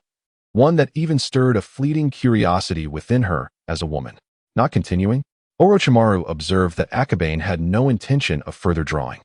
I have stated that I do not appreciate such art. One page suffices to deal with this tasteless rubbish, Akabane proclaimed with pride. In terms of artistry and understanding of manga, Jiraiya was no match for him, especially with a world standing behind him. What do you plan to do next? Tsunade responded without excessive agitation, seemingly having set aside her prejudices. We shall employ shadow clones to disguise ourselves and then enter to present the artwork, Akabane stated. Afterward, we await a signal. Should the shadow clone dissipate, we shall retreat immediately. A gentleman does not place himself in perilous situations. Such dangerous tasks are best left to clones. He felt no remorse regarding this. Agreed. This is the optimal plan. His teacher was right. Akabane only truly unveiled his talents in times of crisis. Tsunade and Orochimaru exchanged a glance and nodded in unison. With hands forming seals, shadow clones appeared, and subsequently utilized transformation techniques to take on the appearance of the ninja they had previously captured. Akabane handed over the drawing, and the clone's expression was blank, yet its eyes conveyed a profound disdain. Regardless of whether he would be discovered, he could never return to this painting. Go on, I shall remember you. The silent disdain was most lethal. He felt a tinge of awkwardness and managed to utter a few polite words. The clone took the painting and ascended the mountain. Passing by a thicket, he glanced over, noticing the other party still engrossed in their endeavors. Not daring to interrupt, Akabane's clone continued onward until he reached the mountain top. With no one there to hinder or inquire, such lax security, Jiraiya is truly formidable, he mused inwardly. A few sheets of paper had resulted in such a calamity, biological weaponry indeed. Shaking his head, the clone pressed on. Before long, a campfire came into view, followed by the entrance of a narrow cave, cleverly camouflaged, making it difficult for an untrained eye to discern. As he stepped into the cave, a voice emerged. Leader. It is I, Lu Chuan, what is it? My subordinate has been searching outside and discovered traces of the white-haired boy, but he fled swiftly, leaving behind a single page of paper, which I have brought for your review. The clone replied respectfully. Paper? Let me see. The leader stepped out from within. Taking the paper, his face immediately betraying surprise. A mere glance left him eager for more, yet alas, the content of the painting was limited, with no continuation. The female ninja, Muzan, is this all there is? He asked irritably. Yes, my incompetence prevented me from capturing him, Akabane's clone admitted, feeling ashamed. Where did you find him? I was lying in wait by the riverbank when I spotted him. He spoke half-truths, subtly guiding the leader's thoughts in that direction. Was there only one? Yes, leader. It seems he had become separated from the Konoha ninjas. Likely due to that strange ninjutsu from earlier, the clone continued to respond. The leader found himself in a quandary. He dared not confront the elite ninjas of Konoha. Yet hearing that only the white-haired boy was alone piqued his interest. If captured, not only could he obtain the painting but also negotiate benefits with Konoha. Take me to see him. Yes. With that, Akabane's clone turned and led the way, but after a few steps, he asked with concern, My lord, what if we leave and the Konoha ninjas find this place? The Whirlpool village is unaware of our presence here. Konoha has only just arrived. How could they know? He scoffed. Does it really matter? If Konoha's elite ninja were to find this place, my remaining here would only spell doom. Indeed, my lord. Inferring from the other's words, he deduced that no other elite ninjas were present, and the rogue ninja organization was quite disorganized, showing little regard for the lives of others. This was an opportunity to be exploited. The plan was feasible. With this thought, he refrained from dismissing the clone's alert and instead led the leader to the location where they had previously captured the mist ninja named Lu Chuan. It was safe. Akabane and his companions were positioned perfectly to observe as the clone escorted the leader away. Very well, I can hardly contain my anticipation. These scoundrels deserve to descend into the depths of hell, Tsunade declared, her fist clenched and teeth gritted. It was indeed these treacherous rogue ninjas who had obliterated the happiness of the land of whirlpools. Although she was not a native of the land of whirlpools, her connection to Uzumaki Mido allowed her to empathize deeply with their plight. Stay calm. We must wait a little longer. Orochimaru meticulously polished his kunai. This was a test of bloodshed, but unlike others, it was a trial they had imposed upon themselves. As shadows receded, Akabane gestured for everyone to commence their actions. In an instant, Orochimaru and Tsunade departed towards the mountains. While you engage, I shall remain in the shadows to seize any opportunities, Akabane thought, settling into a concealed position at the mountain's base, observing both the mountain and valley while channeling his chakra to restore his energy. After executing 2 successive shadow clones, his chakra reserves were nearly depleted, making further participation a burden. Meanwhile, a leader of a faction of shadow clones had departed to the riverside where a previous battle had taken place. Did a confrontation occur here? He mused, spotting traces of earth manipulation. Doubt arose in his mind, yet he refrained from acting. Indeed, my lord. That brat has inexplicably grown significantly stronger and possesses a formidable toad summoning beast. My subordinate was caught off guard and ambushed, the shadow clone confessed, shame evident in his tone. Caught off guard, you say? The J-mean stepped upon the liquid beneath his feet, comprehending the reason for the ambush. Fool. You lack the sense to handle serious matters and instead indulge in such trivialities. Yes, my lord, your reprimands are just, the clone hastily acknowledged. With no dignity to uphold, he promptly accepted blame. Having assumed a role, he understood the necessity of bearing the consequences. After admitting his fault, he gestured towards the direction of the land of whirlpools and added, "He failed to eliminate me and was, in fact, pursued by me. However, that region is the territory of the land of whirlpools, and I dared not venture further, allowing him to escape. Our strength is currently insufficient to penetrate the land of whirlpools." When the land of whirlpools was mentioned, even the leader, Ajay, displayed a flicker of trepidation upon his countenance. A realization flickered within the clone's mind. The innate talents of the Uzumaki clan had caused them considerable distress. Yet a dilemma arose. If he feared entering the land of whirlpools, how could he delay their plans? He felt a headache coming on. Ajay returned, poised to alter the entire situation, potentially placing Orochimaru and Tsunade in grave peril. Regardless of the circumstances, he was determined to either delay or issue a warning. However, Lu Chuan, you seem contemplative. What occupies your thoughts? The leader inquired mildly. The clone instinctively sensed something amiss, as if an elusive aura of malice was honing in on him. Am I suspected? He thought, making a swift decision to perform the substitution technique. Water release, water dragon bullet technique. A surge of chakra surged forth, and in the blink of an eye, a magnificent water dragon erupted from the river, rushing towards him with incredible speed. Too swift. Just as the clone executed the substitution, the water dragon roared towards him, leaving him no time to evade. He was struck directly. Yet at that very moment, he unleashed his final illusion, Naraka's vision. As the clone dissipated, Akabane felt a sudden awareness, the memories of his demise echoing in his mind. This is a blatant display of bullying. The water dragon bullet is classified as a B-rank ninjutsu, demanding considerable skill and an immense amount of chakra, making it a powerful water release technique reserved for elite ninjas. Employing such an ability against lower-ranked ninjas renders them nearly defenseless. Even the formidable Akabane would find it exceedingly difficult to evade it. Furthermore, the experience of this elite ninja in battle is overwhelmingly extensive, ensuring a complete domination. Akabane swiftly rose and ascended the mountain. The opponent's engagement indicated they had detected some clues, and lingering would only increase the peril. Shortly thereafter, boom, a resounding explosion echoed from a corner of the mountain. It was evident that Tsunade had lost control and unleashed excessive force in her strike. Akabane hurried toward the source of the sound and moments later witnessed another massive tree being shattered, its towering trunk crashing down. Such raw power was excessive. The physique and chakra capacity of the Senju clan, combined with their monstrous strength techniques, were truly monstrous. A single punch from them would likely devastate anyone untrained in physical combat. Akabane felt a bead of cold sweat form on his forehead. In the manga, Orochimaru had survived numerous punches without succumbing, a testament to the triumph of scientific research over innate talent. However, the immediate concern was not the monstrous strength. Tsunade, the elite ninja, had seen through their ruse, retreat. Upon issuing the command, he discerned the sounds and swiftly headed toward another disturbance. What? How infuriating. Tsunade, upon hearing this, pursued the Chunin, delivering a lethal blow, and then prepared to confront Orochimaru. Yet, as they turned back, they spotted a shadow at the mountain's foot rapidly approaching. Time was of the essence. I'll handle this, Tsunade shouted, then hastily sprinted up the mountain, quickly reaching the cave's entrance. With a mighty punch, boom. The cave could not withstand the tremendous force, and the ceiling was obliterated. Another punch followed, causing the cave to collapse. Retreat.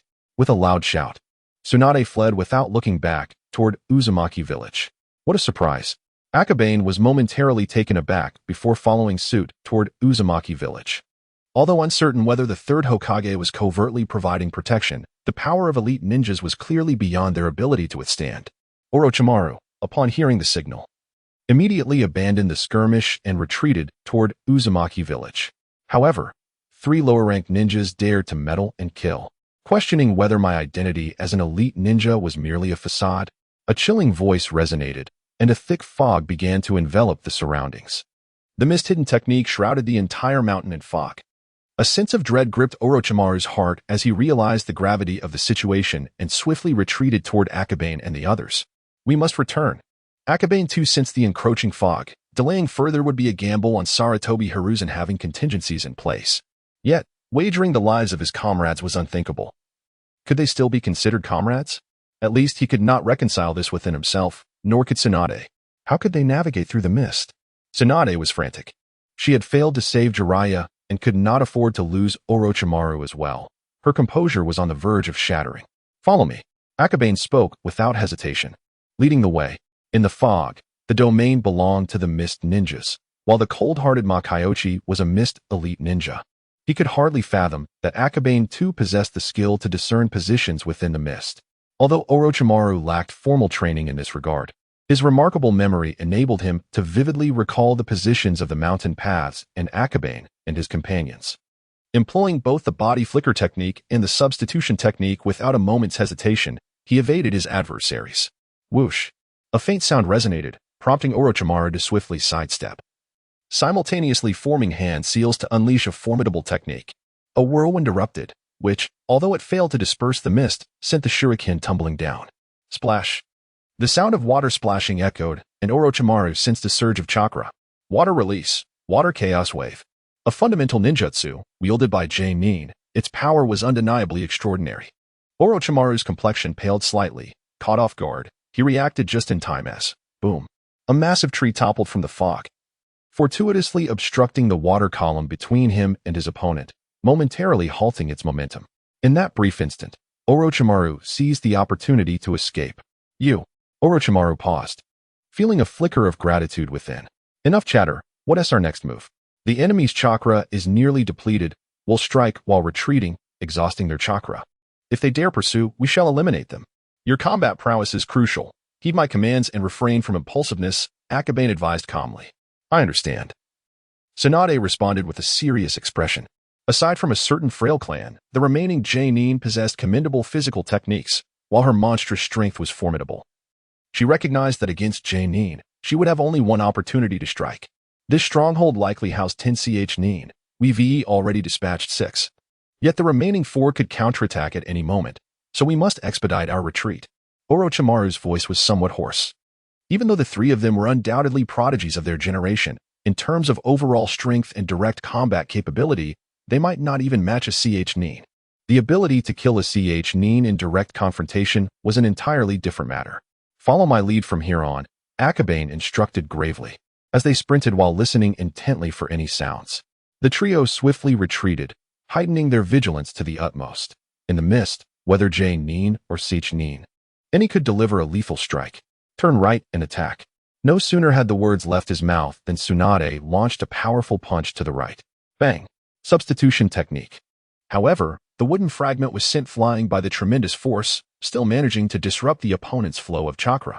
How terrifying is this force? The Nin, struck and filled with dread, found the situation utterly absurd. Was this truly a mere genin? Turn left. Wind release. Orochimaru hurled a flurry of shuriken while simultaneously forming hand seals. Wind release. Gale palm.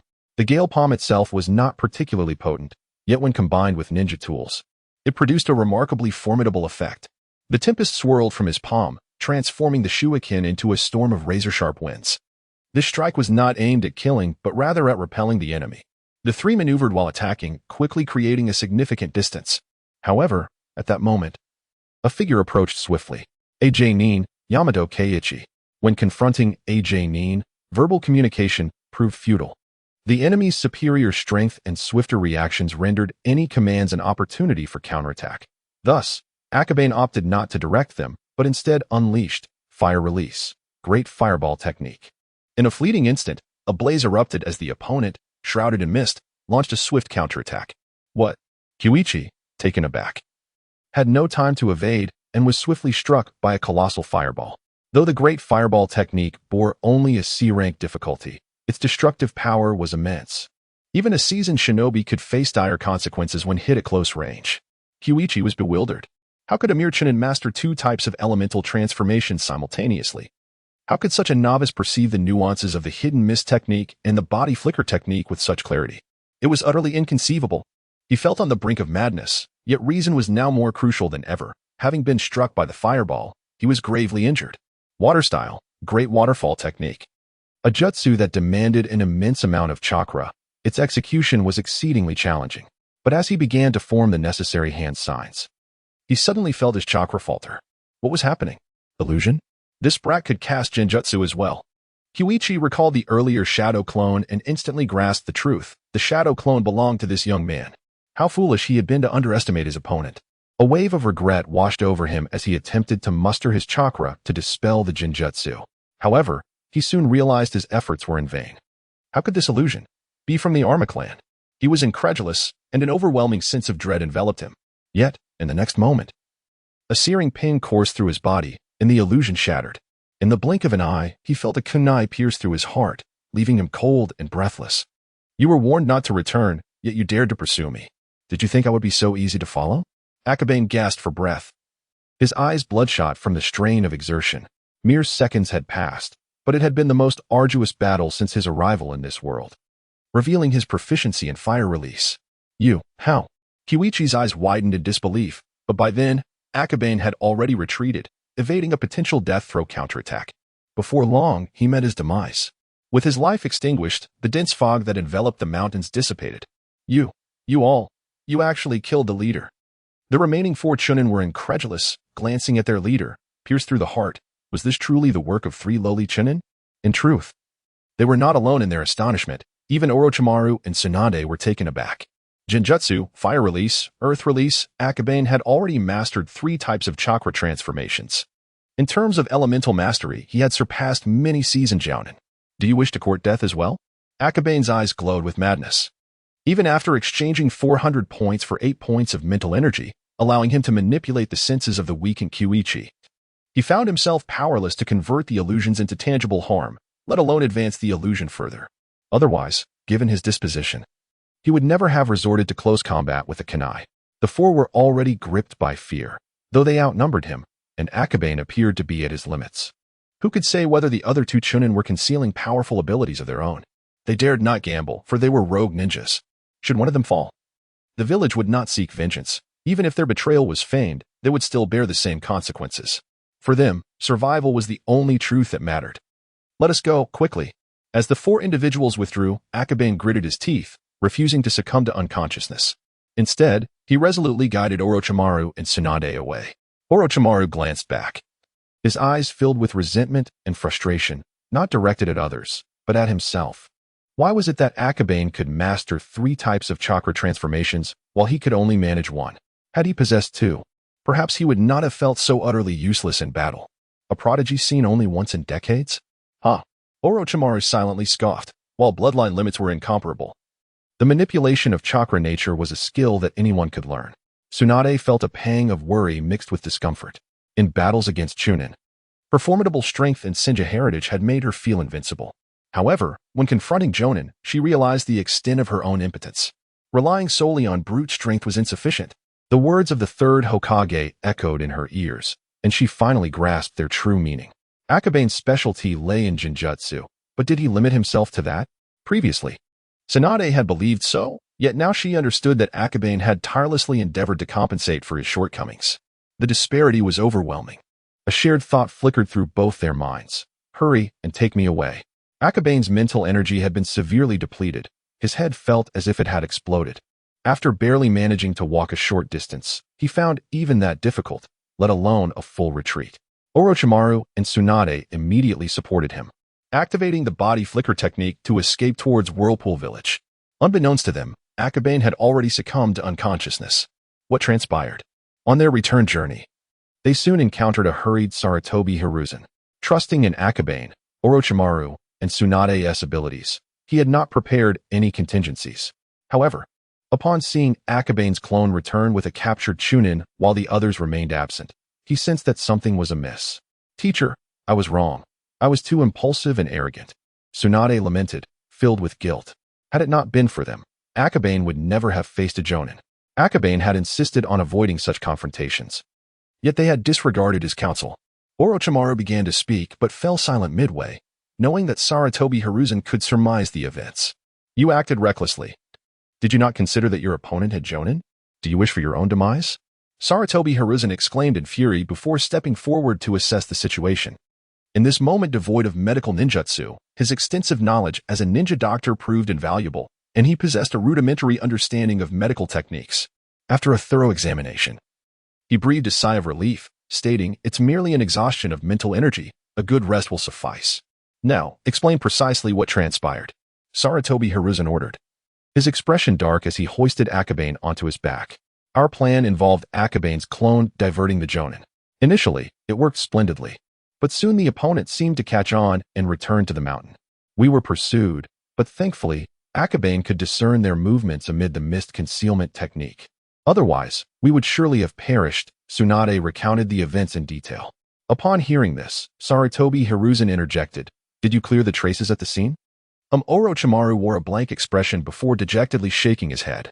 To a Jonin, such evidence was a glaring flaw. Had you accompanied a Jonin, it would have required no elaborate efforts, thus confirming their superiority and the audacity to return and eliminate you. As Sarutobi Hiruzen spoke, a cold smile crept upon his lips. "What do you perceive a Jonin to be?" Simultaneously, he felt a twinge of relief within, had it not been for Akabane mastering the third type of chakra transformation. It is quite possible that these three prodigies would have met their demise here. From this point onward, you shall not leave. Remain in the village for reflection. Just awakening. Akabane was greeted with the good news. Staying indoors was prudent. Venturing outside was perilously risky. Merely confronting a Jonin had compelled him to reveal his hidden fire techniques and expend his remaining 400 points to exchange for mental energy.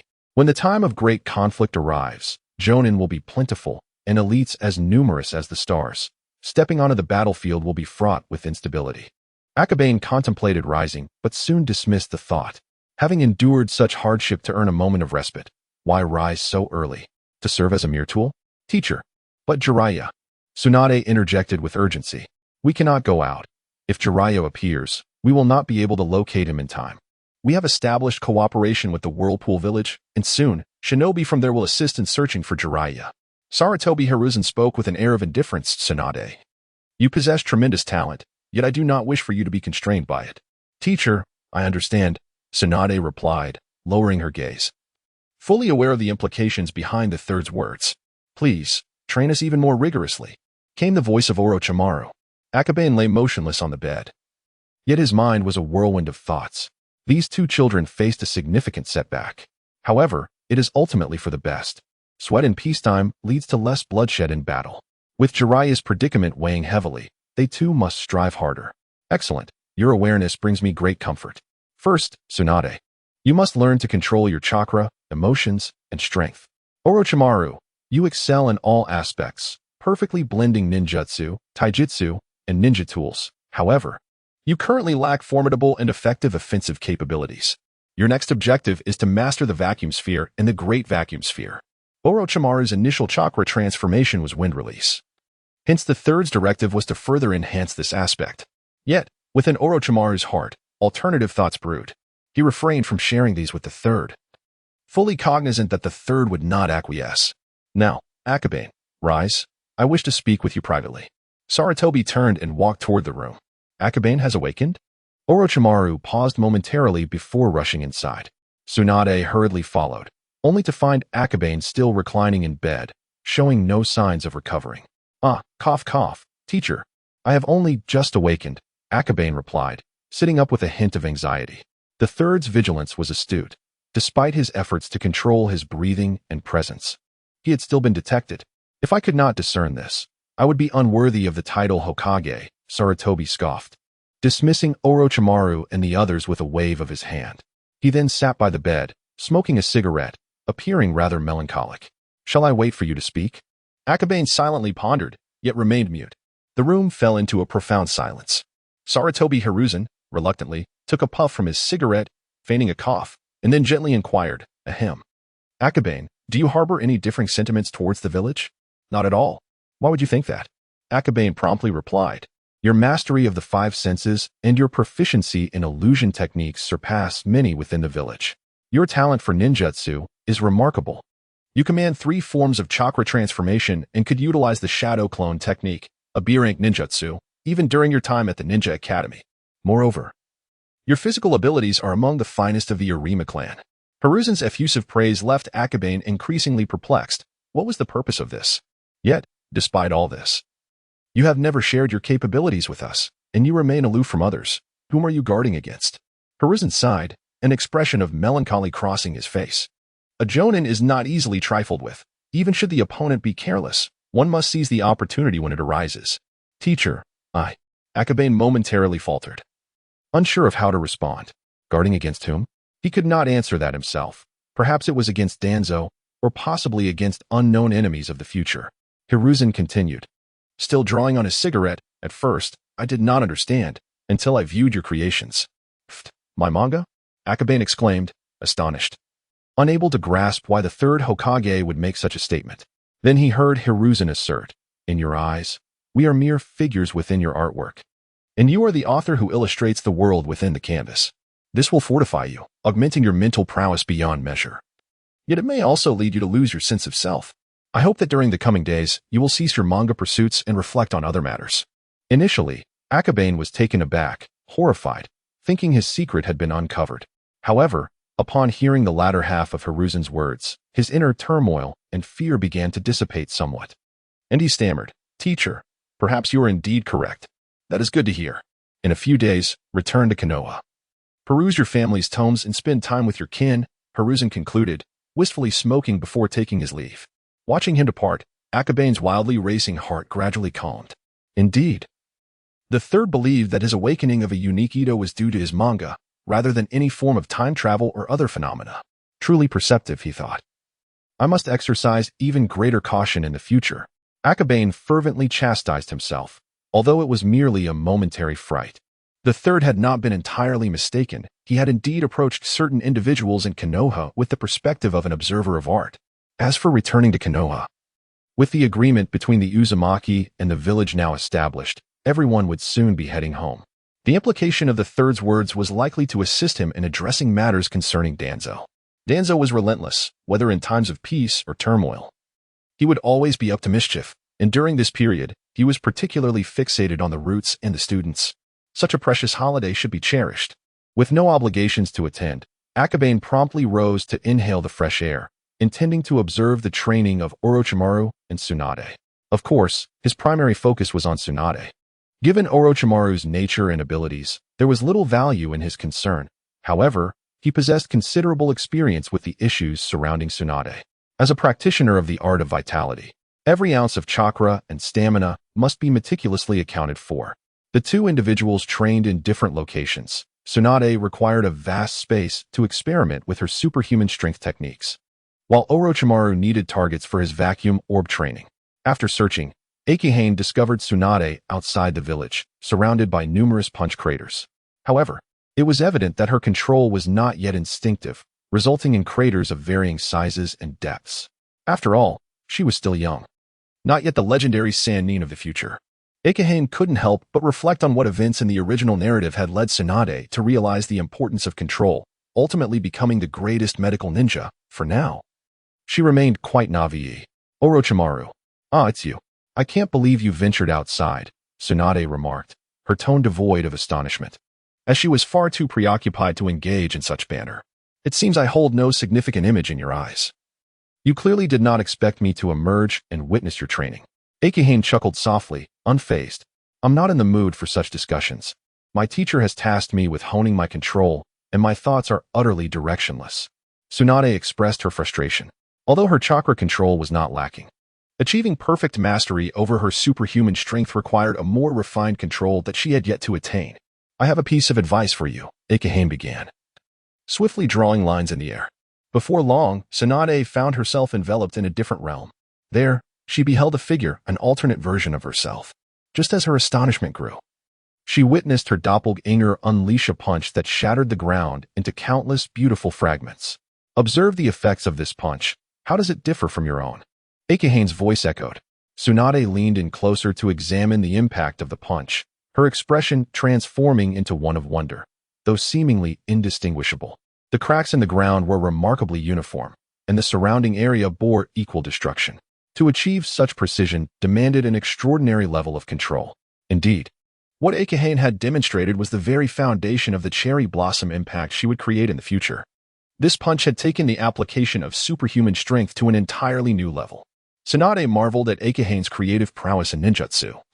Yet she felt an overwhelming sense of frustration. Such mastery required even greater control, did it not? You claim to lack direction. I offer you a path forward. The rest is up to you, Akabane concluded, as the illusion shattered. How to realize this was Tsunade's own journey, a necessary process she must endure. In her current state, she was too impatient. The process of contemplation and exploration was essential for honing her character, and Akabane's interference could hinder her progress. You are right. I now have a direction. The next steps are mine to take. It's all about control, and I am capable. Tsunade inhaled deeply, then leaped into action, resuming her experimentation. Boom. The sound was tremendous, yet inadequate. Initially, Tsunade exhibited impatience, but after several strikes, she gradually grasped some techniques, her chakra control becoming increasingly stable. Akabane was not surprised. Her challenges stemmed not from a lack of talent, but from her character and mindset. With a composed attitude, as she slowly contemplated and absorbed the lessons, everything would unfold naturally. Indeed, when one is earnest, they appear remarkably beautiful. He moved aside, lying peacefully in the grass, gazing at the scenery. Sounds echoed continuously, but the diminishing intensity indicated that Tsunade had made significant progress. She began to master her strength, conserving unnecessary chakra expenditure. The entire afternoon slipped by for Akabane amidst the cacophony until evening. Ha ha, I have finally succeeded. A hearty laugh erupted as Tsunade struck the ground repeatedly, each punch carrying equal potency. This was merely the first step, and now you have another task. After Akabane finished speaking, he gestured towards the open ground. Although it was merely a barren expanse, it still belonged to the land of whirlpools. The numerous small craters she created needed to be addressed. I know. No need to remind me. Tsunade chuckled and began to push the surrounding soil and stones back into place. As Akabane had mentioned, mastering control was just the initial step. To unleash the full might of the monstrous strength technique, one must simultaneously focus the force to a single point or surface. Moreover, true monstrous strength does not rely solely on fists. Any part of the body can be employed. In simpler terms, Tsunade still had a long way to go. Well, the only benefit of your many punches is that this area will be suitable for farming in the future, Akabane remarked with a smile after surveying the surroundings. Surprisingly, Tsunade did not retort but instead paused and said, "That's not so bad. At least it shows I am useful." Huh, there is no need for self-deprecation. Akabane playfully kicked a clump of dirt, pretending to assist. "That is true. At least I can defeat a Nin, which is far better than that fool Jiraiya." Tsunade replied with a smile. Jiraiya can indeed be quite foolish at times. Akabane seemed to resonate with that sentiment, glancing back momentarily and nodding in agreement. Moments later, "Damn airport," slandering me from behind. An angry, youthful voice emerged from the woods, and in the next instant, a figure leaped from the trees. Landing in the clearing, "Jiraiya?" Tsunade exclaimed, a mix of surprise and joy swiftly followed by anger. "Airport? What nonsense. I simply Haven-T matured." She clenched her fists, tempted to strike him, but inhaled deeply, reminding herself, "Restraint, do not lose composure." "Where did your summoning technique lead you?" Akabane inquired with a smile. "Don't mention it. It was a bizarre place where I was compelled to learn some skills, and I still Haven-T figured it out," Jiraiya lamented with a sigh. "In a few days, I must return." Haha, truly the mark of a fool. However, encountering such a sacred training ground is a fortune you've earned over 3 lifetimes. You should cherish it. Tsunade's words were sharp yet laced with concern for her friend. Jiraiya, oblivious to the underlying care, retorted angrily at her harsh words. "Fortune? I don't need to rely on such places." "All right, Jiraiya, one must have some self-awareness." Akabane interrupted their futile argument, continuing, "You mentioned someone compelled you to train? The place is known as Miyaboku Mountain, where an exceedingly fearsome group of toads resides. At first, I could hardly believe such powerful toads existed in the world." The thought alone filled Jiraiya with a tinge of fear. He couldn't help but let out a slight sigh. Despite his bravado, he had to acknowledge that during his time at Miyaboku Mountain, he had made remarkable progress. "Miyaboku Mountain, you say?" Akabane nodded, having anticipated this revelation long ago. The 3 great sanctuaries are shrouded in mystery, known only to a select few, and Akabane's actions were intended to prevent any future inconsistencies. "Indeed. I also saw an extraordinarily terrifying giant snake at Miyaboku Mountain," Jiraiya boasted excitedly. "A snake? Given the multitude of fearsome summoning beasts at Miyaboku Mountain, it is astonishing that a snake would dare venture there." Tsunade exclaimed in surprise. "Those snakes are traditionally the natural enemies of toads. Such a dynamic ceases to exist when the toads become overwhelmingly powerful. If Mayaboka Mountain is a sanctuary for summoning beasts, then that giant snake daring to ascend the mountain might be a spirit from another sacred site, Akabane speculated. Indeed, I inquired with Fumida, and it revealed that it was the Dragon Cave, Jiraiya responded. The Dragon Cave, such a mysterious place, Akabane murmured, unable to suppress his envy for the fortune of the three Sannin. The Dragon Cave, Mayaboka Mountain, and the Wetbone Forest, each a sacred site of the three sages, encountered by the Sannin, destined to become the protagonists of the Second Great Ninja War. However, receiving two names at once would not be too surprising when corresponding information appears later in the manga, he mused inwardly. By the way, where is Orochimaru? I have grown stronger now. I want to take him down, Jiraiya exclaimed, filled with bravado and eager for a confrontation. Initially, he intended to provoke Tsunade, but upon leaping down from the tree and seeing the numerous craters below, he immediately quelled his reckless thoughts. Akabane fell silent, uncertain whether to speak. Much like in the original narrative where Sasuke discovers Naruto's newfound strength, he was unsure how Orochimaru, whose mentality was already somewhat fractured, would react to the strengthened Jiraiya. Tsunade also considered this and remained momentarily silent. Just then, the third Hokage's voice rang out. He is on the mountain behind the Uzumaki village. If you wish to find him, go ahead. Thank you, Sensei. Once I defeat Orochimaru, I will come back to share my experiences during this time. Jiraiya leaped onto the treetops, heading towards the back mountain. Sensei, is this truly wise? Tsunade expressed her concern. There is nothing wrong. You all underestimate Orochimaru, the third replied, exhaling a puff of smoke with a calm demeanor. Perhaps, Akabane did not refute, for the future is inherently uncertain. What he knew was merely one possible trajectory. Furthermore, the current Orochimaru is vastly different from his future self, making direct comparisons meaningless. Orochimaru, I have returned. Even before his arrival, his voice echoed through the mountainside. The resounding call reached Orochimaru, who had been practicing chakra nature transformation, prompting him to halt. Ah, the fool has finally returned. You certainly appear different. A smile crept onto Orochimaru's face. Recently, I have been beset by numerous worries, yet this smile is genuinely heartfelt. Naturally, for I, the genius, have transcended you through my training on Mount Mayaboku, Jiraiya proclaimed with great pride. Mount Mayaboku? Orochimaru slightly paused, realizing that both the teacher and Akabane were indeed correct. Jiraiya had been chosen by some sacred place. He then scrutinized Jiraiya, noticing that, from the perspective of chakra and appearance, there seemed to be little change. Come, allow me to demonstrate what true talent looks like, Jiraiya declared with unbridled arrogance, assuming a ready stance. Just as I intended, Orochimaru murmured with a sly smile. Having recently completed the transformation of chakra nature and preliminarily grasped ninjutsu, he sought a worthy opponent to test his abilities. Although uncertain of the extent of Jiraiya's transformation, he was undoubtedly a formidable adversary. Meanwhile, teacher, who do you think will win? Akabane asked from his seat, comfortably observing the live broadcast through the crystal ball. Sarutobi Hiruzen did not respond, merely taking a puff from his pipe. Who would emerge victorious? To be frank, he had no answer, as he was quite unaware of what Jiraiya had learned. Tsunade was utterly astonished, exclaiming, Teacher, what is this technique? She pointed at the crystal ball, her disbelief evident.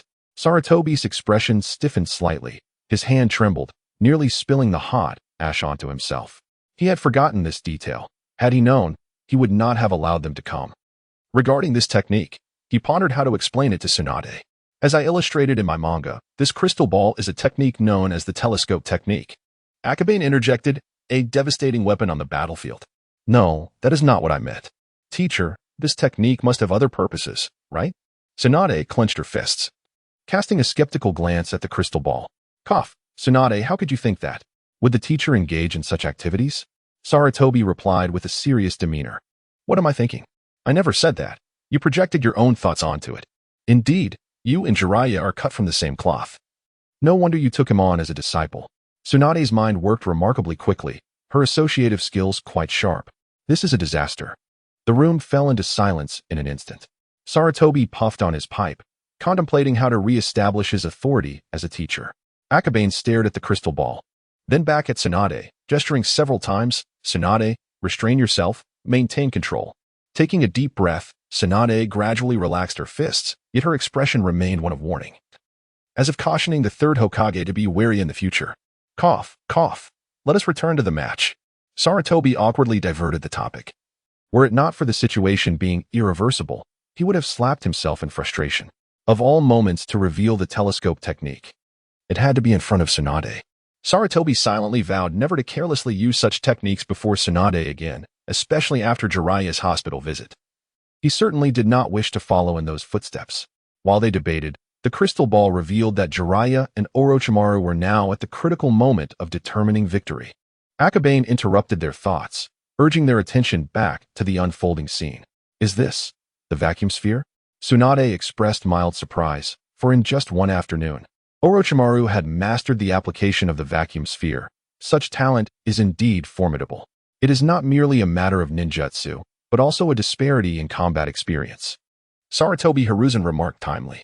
After a brief debate, Jiraiya found himself cornered by the vacuum sphere. Moreover, Orochimaru took a deep breath and proclaimed, B-rank ninjutsu, vacuum great sphere. Boom. A sharp cry echoed as the vacuum great sphere whizzed over Jiraiya's head, obliterating a section of rocky terrain behind him.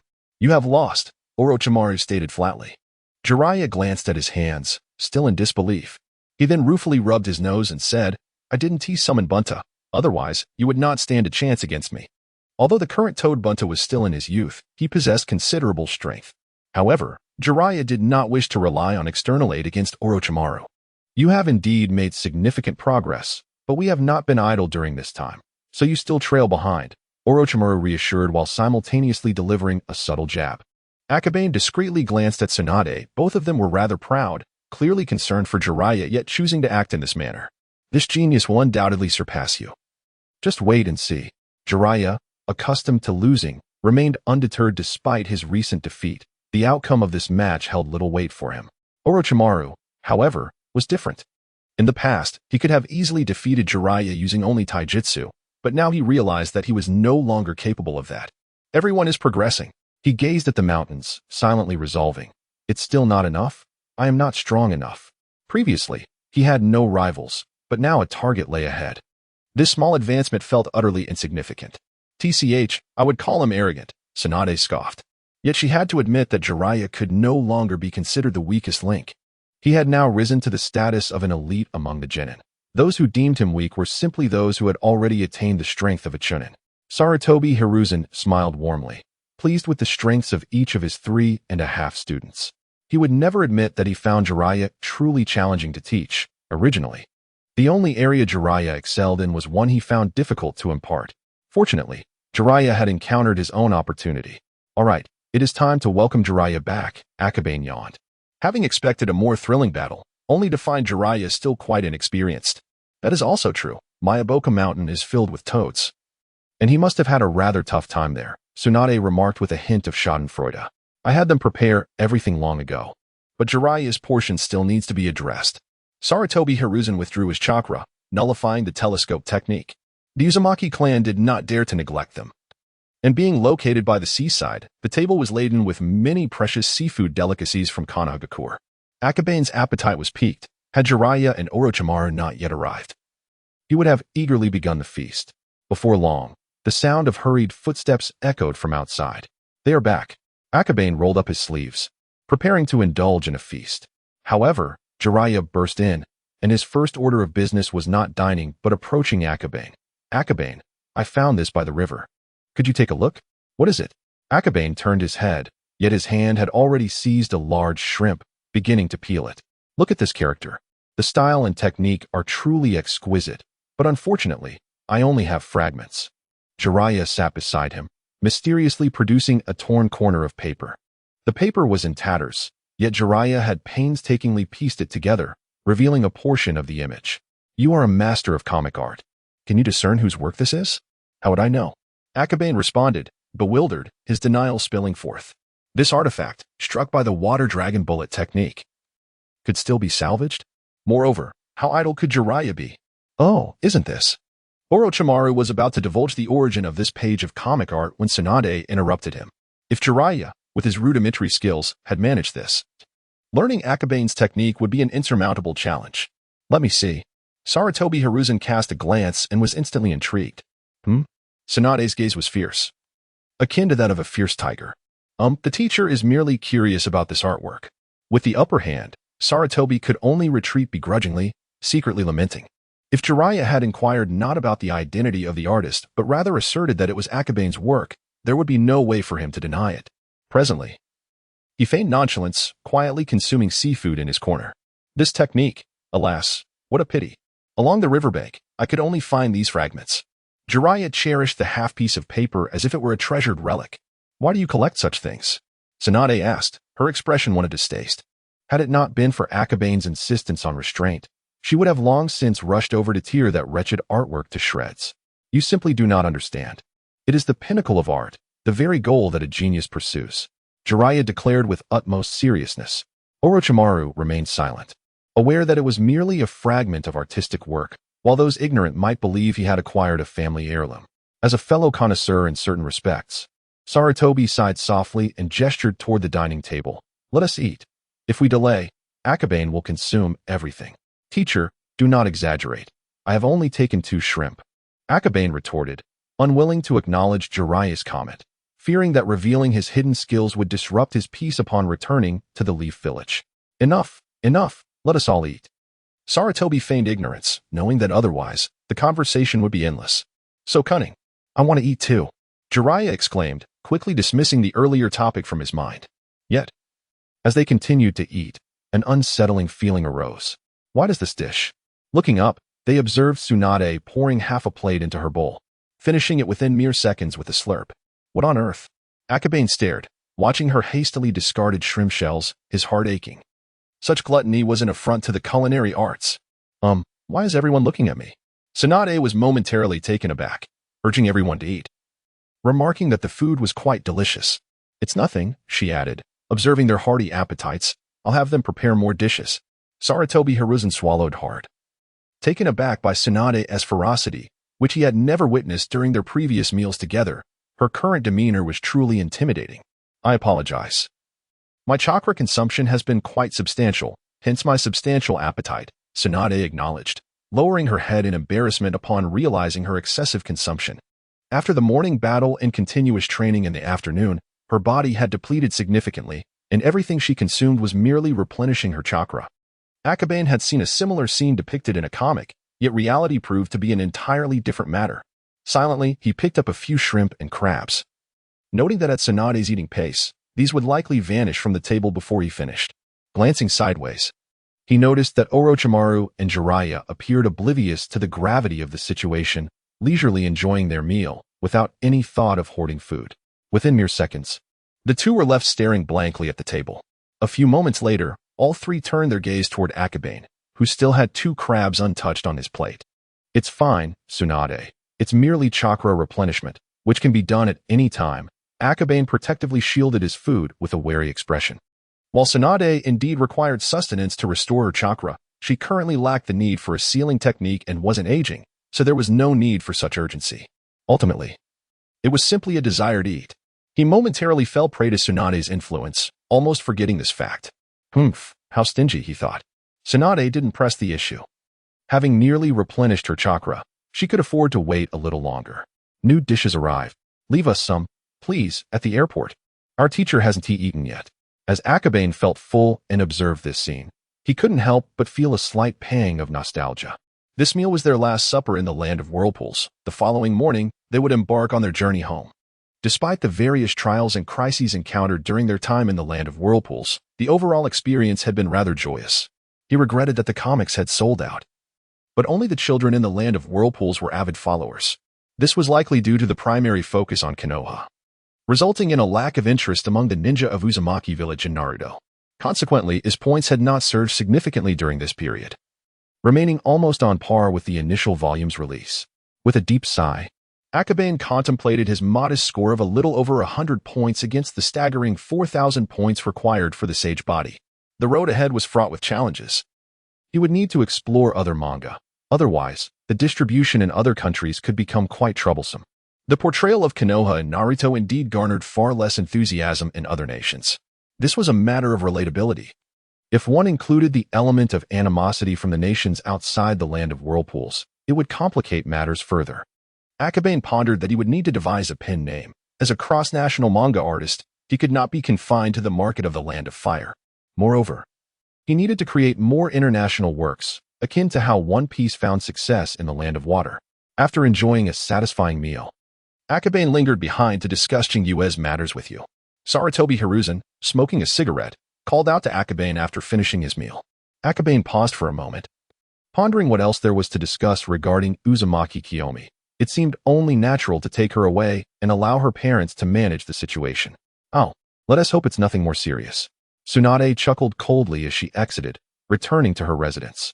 Has he lost his mind? Jiraiya mused silently, casting a glance at Akabane and Sarutobi Hiruzen, unable to fathom what other matters could be at hand. Cough. Let us not overthink this. It's merely a professional matter. Sarutobi Hiruzen felt a flush of embarrassment since the revelation of his telescope technique. He had lost all semblance of authority in front of Tsunade. Akabane remained silent, observing with a calm demeanor, refraining from interjecting in the conversation to avoid any collateral damage. Teacher, we shall take our leave now. Orochimaru bowed respectfully and turned to lead the way out. Once the trio departed, Sarutobi Hiruzen remained silent for a moment before saying, Uzumaki Kiyomi will temporarily reside with your Arima clan. I hope you can mediate within your family. Of course, having promised. I shall ensure she faces no hardships, Akabane affirmed without hesitation. The forest felt uneasy, yet during these tumultuous times, he had no choice but to rely on you to extend some advantages to the Arima clan as a form of trade. The accompanying items would be included in the cargo arriving tomorrow. What? Akabane was momentarily taken aback. It sounded remarkably akin to a daughter being married off. It's merely a few specialties from the Uzumaki clan. Is there anyone else besides Uzumaki Kiyomi? There are a few children I've already discussed with Tsunade, in addition to 3 that our Sarutobi clan has taken in. Sarutobi Hiruzen responded. Then I have no objections. Is there anything else? If not, I shall retire for the day. Akabane yawned, feeling the weight of fatigue settle in. Akabane, what was the content of that painting? Teacher, I truly do not know. Perhaps Tsunade has some insight? Akabane replied with a chuckle, outright denying any knowledge. Although this matter was likely something only Jiraiya failed to discern. As a teacher and Hokage, many subjects could not be broached directly. In such a manner, the third would have to seek another opportunity to address his concerns or find some conditions to coax the truth from him. The following morning, when Akabane rose from his slumber, he was greeted by a throng of villagers. Indeed, nearly the entire population of Uzumaki village had gathered outside. As he stepped out of his abode, all eyes turned towards him. Is that Akabane Kurama? The creator of that comic? Exclaimed one villager. My child adores it. But alas. Sigh, once we arrive in Konoha, they will likely be enamored by those comics instead. Among the crowd, many parents were preparing to bid farewell to their children, their emotions tinged with melancholy. Yet Akabane noticed that the predominant topic of conversation revolved around Konoha and himself. What was amiss? With a puzzled expression, he soon spotted a figure pushing through the crowd, racing toward him. Akabane and I, are we going to Konoha today?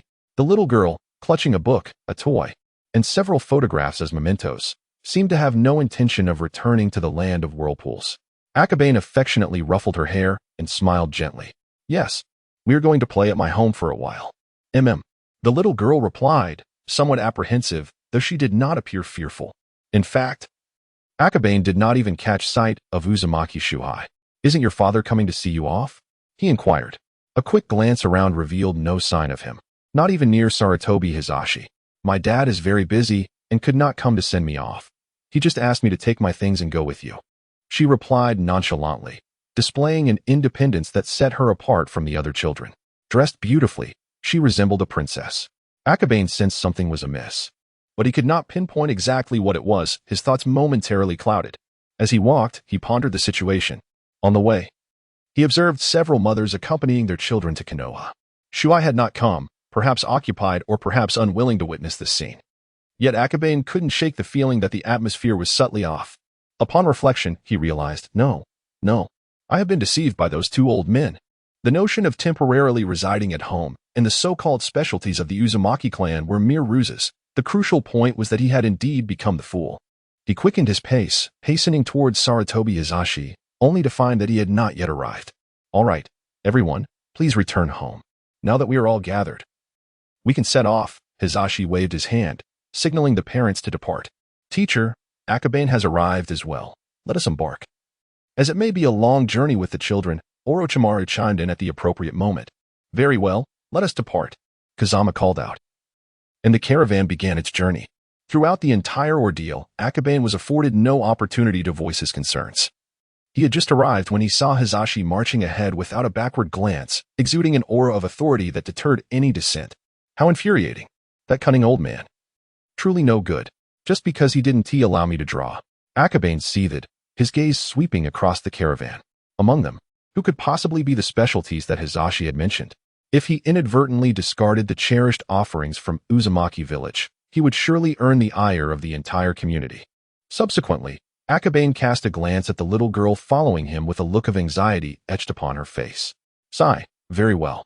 He gently patted the girl's head, while letting out a soft sigh. Being deceived was a fate he had willingly accepted.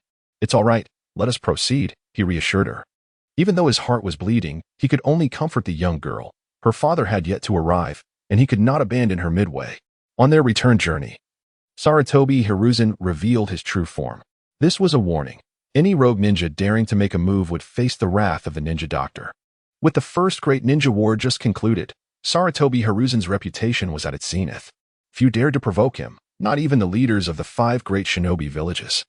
Thus, their journey from Whirlpool Village back to the Land of Fire proceeded without incident. However, upon entering the borders of the Land of Fire and arriving near the Fire Temple, Akabane beheld a splendid and grand procession. The conspicuous banners, evidently belonging to the military escort, instantly revealed the identity of its occupant, the daimyo of the Land of Fire. Sarutobi Hiruzen's pupils constricted. He had anticipated the daimyo's potential objections, but he had not expected to directly encounter the daimyo's entourage on their return. The encounter was too abrupt. As the 2 processions crossed paths, Kazekage Seiko dared not obstruct their way, swiftly retreating to the sides and kneeling respectfully. Orochimaru and the others also positioned themselves aside, adopting a half-kneeling posture in greeting. I have the honor of meeting you, Your Excellency, Sarutobi Hiruzen saluted. The Hokage was the head of a village, but in name, he was appointed by the daimyo and thus a subordinate. Oh, it is Hiruzen. I was just heading to the Fire Temple, and I did not expect to run into you. It has been a while, and I have missed you. Why not join me for a cup of tea? The daimyo's voice resonated from the carriage. His tone was gentle and refined, possessing a unique persuasive quality that enveloped one like a spring breeze. Merely listening to his voice would lead many to unconsciously trust his words. Thank you, Your Excellency. Sarutobi Hiruzen graciously expressed his gratitude and then approached the daimyo's carriage at a measured pace. Upon reaching the carriage, he nodded and smiled at the captain of the guards, who paused for a moment before smiling back and saying, Hokage-sama, please. He then lowered the wooden steps, lifting the curtain to invite Sarutobi Hiruzen forward. Akabane watched as the 3rd Hokage ascended, then lowered his head in contemplation. Coincidence? He could not bring himself to believe it. When too many coincidences converge, they cease to be mere happenstance. This seemingly accidental meeting was no exception. Perhaps it was a warning, or perhaps a matter of mutual benefit. In any case, the daimyo's intentions were unmistakably clear. He wished to avoid exacerbating the already tense relations between the Land of Fire and the village hidden in the leaves. Weighing the pros and cons, he chose to visit the Fire Temple under the guise of a chance encounter with Sarutobi Hiruzen. Hiruzen, I have heard about your team's escort of the merchant convoy during this period. I understand it was rather perilous, and I found myself worrying for your students. Today, seeing that they are all safe brings me great relief, the daimyo remarked with a warm smile as he poured a cup of tea. Thank you for your concern, Your Excellency. The students, being young and impetuous, nearly met their demise at the hands of rogue ninjas. Fortunately, their talents allowed them to endure until my arrival. Sarutobi Hiruzen replied. Is that so? The Lord smiled lightly, not taking it to heart, and shifted the conversation. By the way, who are those children? Your Excellency. The leader of the Uzumaki clan has taken a liking to Akabane from the Inuzuka clan and wishes to marry into their family, which is why a delegation was sent back. The other children are simply visiting relatives, Sarutobi Hizashi replied. I see. Speaking of Akabane, I've heard that name. He seems to be quite a talented young painter. I wonder which one he is. The Lord said, nodding with a smile, curiously leaning out of the carriage to look. Have you seen the most beautifully dressed red-haired girl? The boy closest to her is Akabane from the Inuzuka clan, Sarutobi Hizashi pointed out directly. The little girl was quite attached to Akabane. Although they weren't inseparable, they could easily discern their bond at a glance. The Lord glanced over, chuckled softly, then retreated, saying the last marriage alliance with the Senju clan brought years of prosperity to the Land of Waves. Now another alliance with the Inuzuka clan. Well, it seems to be a match made in heaven. Thank you for your praise, Your Excellency, Saratobi Hizashi replied with a faint smile. When it comes to marriage alliances that affect the rise and fall of families, it is best to proceed with caution. The Uzumaki clan has always had a keen eye, and I trust this time will be no different, so there is no need for me to worry. Very well. I must go to the temple to pay my respects and not delay the Hokage's schedule. The Lord finished his tea with a sip. Yes, thank you, Your Lordship. Oh no, I feel like I've been set up. Akabane sensed the Lord's gaze and immediately felt that the third Hokage might have tricked him again. Akabane. They seem to be watching us, the little girl whispered. Not only the Lord but also the guards surrounding him were observing. Akabane scanned his surroundings and noticed the children of the Uzumaki clan crowding around Kiyamizu and the cart wrapped in red cloth, further confirming his suspicions. He had been tricked. What was this about a temporary surname change? His heart ached, but at this point, he had no choice but to act. Seeing the little girl's anxious eyes, he reassured her, "It's all right. The Hokage is introducing you as guests from the Land of Waves to the Lord." Oh, I see. Uzumaki Kiyamizu was the daughter of the leader of the Uzumaki clan and, in a sense, a princess of the Land of Waves. This explanation held up. And since the little girl trusted Akabane, she did not press for further details. Soon, everyone saw the third Hokage descend from the carriage and stand to the side. Before long, the Lord's carriage headed toward the Temple of Fire. Both seemed to have reached some form of understanding, thus parting ways for their respective destinations. Let us return to the village, Saratobi Hizashi said, returning with a relaxed demeanor. Akabane followed behind, remaining silent, with so many children around. It was not the time to inquire about unnecessary matters. The two shared a sense of unspoken understanding. And it was not until they reached the outskirts of Konoha that the group gradually relaxed. Upon entering the territory of Konoha, they were within their own domain. Any foreign ninja who dared to act would not only face the wrath of the ninja scholars, but also the overwhelming force of Konoha itself. The emaciated camel is still larger than a horse. Moreover, the losses sustained in the First Great War were not solely borne by Konoha. At this juncture, no ninja village dared to provoke matters under the auspices of the great powers. It was then that Akabane stepped forward and inquired softly, "Teacher, what exactly did you negotiate with the Uzumaki Shuhai?" "Well, merely a nominal affiliation. The daimyo lacks an exit strategy, so we must provide him with a means of retreat, as well as a guarantee," Saratobi Hiruzen replied, exhaling a plume of smoke. "So you sold me out," Akabane said through gritted teeth. "In a certain sense, yes," Saratobi Hiruzen remarked with a smile. "However, you are not without your gains.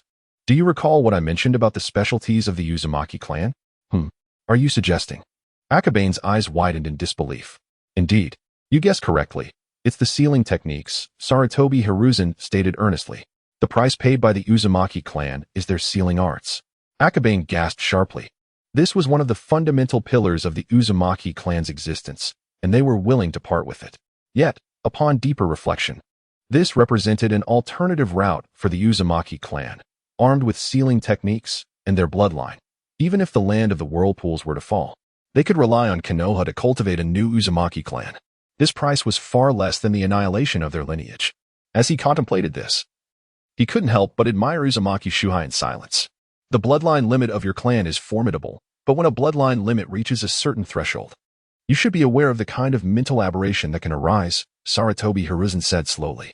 Indeed, it is often due to an excessively powerful mental force, compounded by the abuse of abilities, leading to a fragmentation of personality. Akabane articulated his understanding, suggesting that it could also be perceived as a manifestation of inner demons.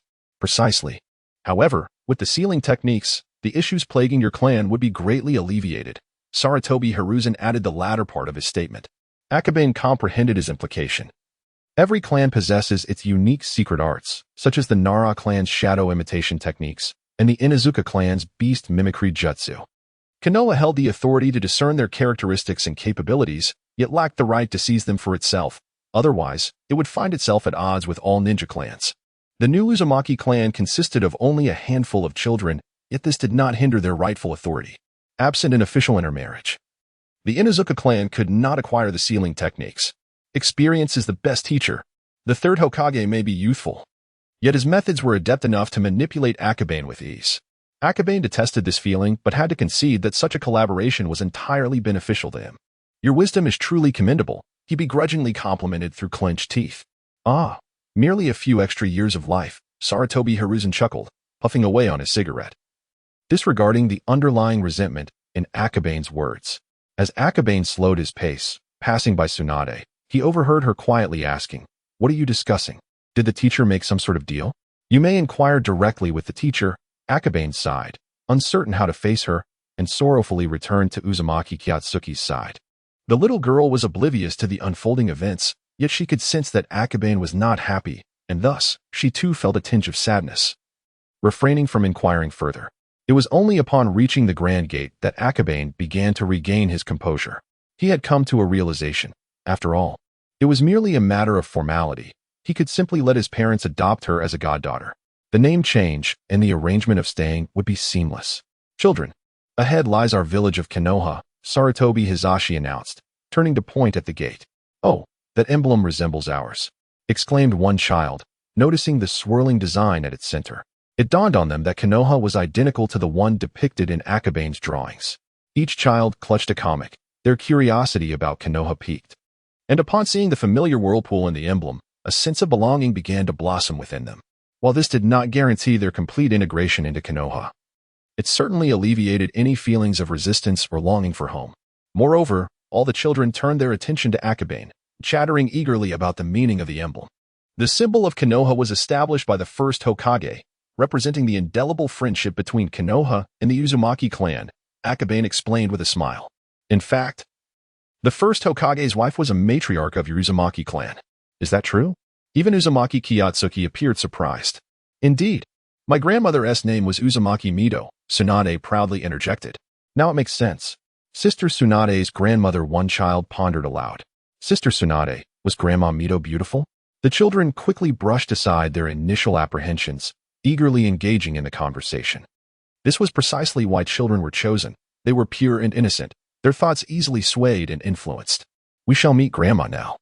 And when we do, please do not be astonished," Tsunade said, her face adorned with a captivating smile. She possessed a remarkable sense of tolerance and patience towards these children. For she understood that they could not return to the land of whirlpools. They were destined to become part of Konoha's future. How wonderful! The children, unburdened by worries, filled Akabane with a bittersweet sigh, tinged with anxiety. As Kyatsuki's guardian, he had been ordered by the third Hokage to accompany them, and the thought of meeting Uzumaki Mido filled him with an odd sense of apprehension. Upon arriving at the residence of the Senju clan, the children were taken aback by the sight before them. "Did we come to the wrong place?" one boy exclaimed candidly. In their minds, the Senju clan represented the most formidable family in existence, and their abode was expected to be nothing short of lavish. Yet, what lay before them was an ordinary, dilapidated courtyard, devoid of grand gates or familial insignia.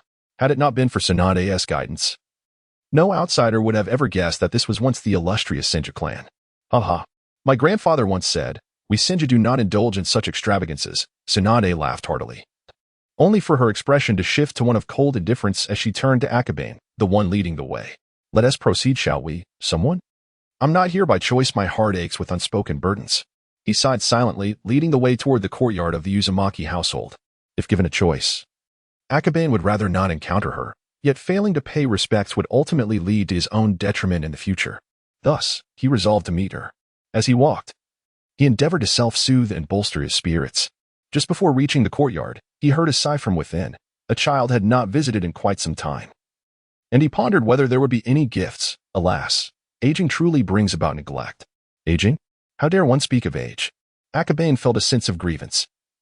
Despite appearing only 30, he was often treated as if he were an elderly woman. Truly, while lacking tangible gifts, he had an abundance of unique offerings. Upon stepping through the courtyard gate, he remarked with irritation, "Oh, what gifts do you bring?" Uzumaki Mizuho swayed in her chair, an air of leisure about her. Suddenly, a jubilant shout rang out. "Ding, ding, ding. The gifts are here." Tsunade leaped in from outside. In the next moment, a flurry of red hair appeared at the door, accompanied by a series of unfamiliar yet charming faces. These are. Mizuho's expression shifted to one of astonishment, quickly returning to her gentle and composed demeanor.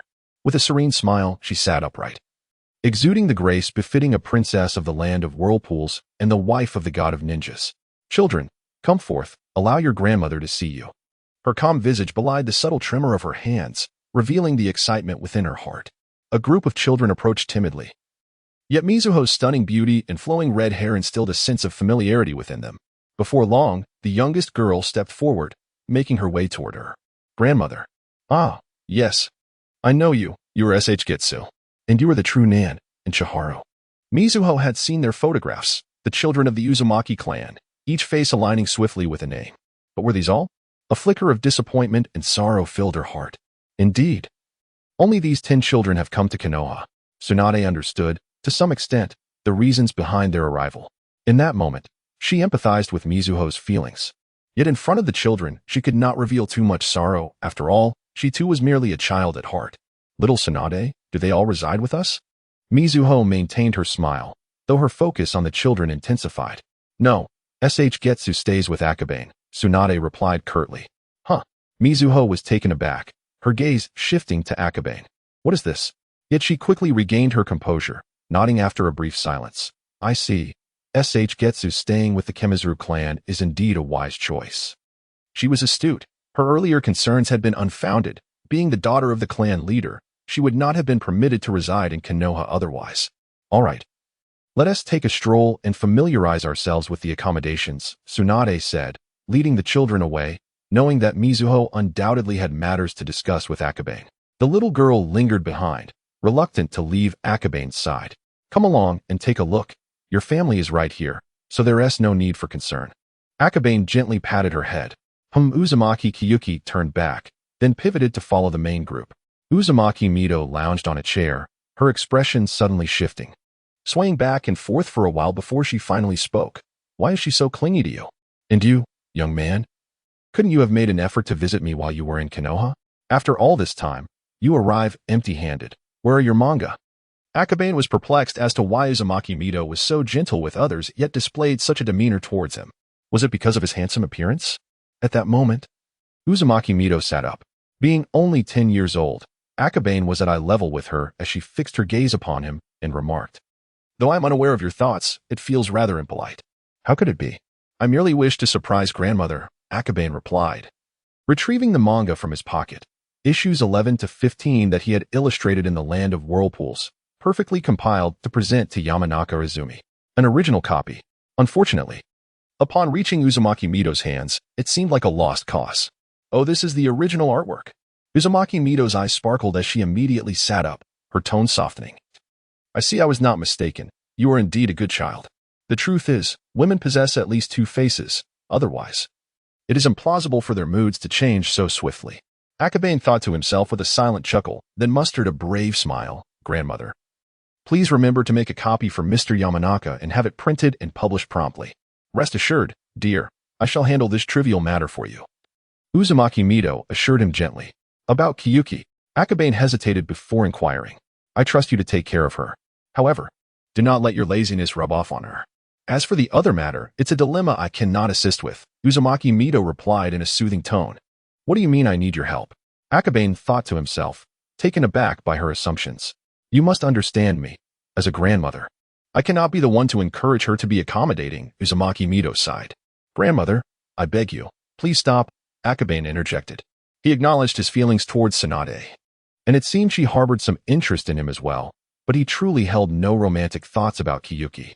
It was merely the affection of an older brother towards his younger sister, perhaps coupled with a love for beauty.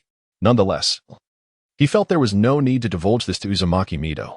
Women adept at fabricating narratives are exceedingly formidable, capable of conjuring countless tales in an instant. Best not to provoke them. Ah, if there is nothing else, do take your leave. I wish to read, and prefer not to be disturbed. Uzumaki Mito waved him away. Thank you, grandmother. I shall visit you again another day, Akabane gratefully exclaimed, making a hasty exit. This formidable woman was nothing short of a demon cloaked in a guise of gentleness.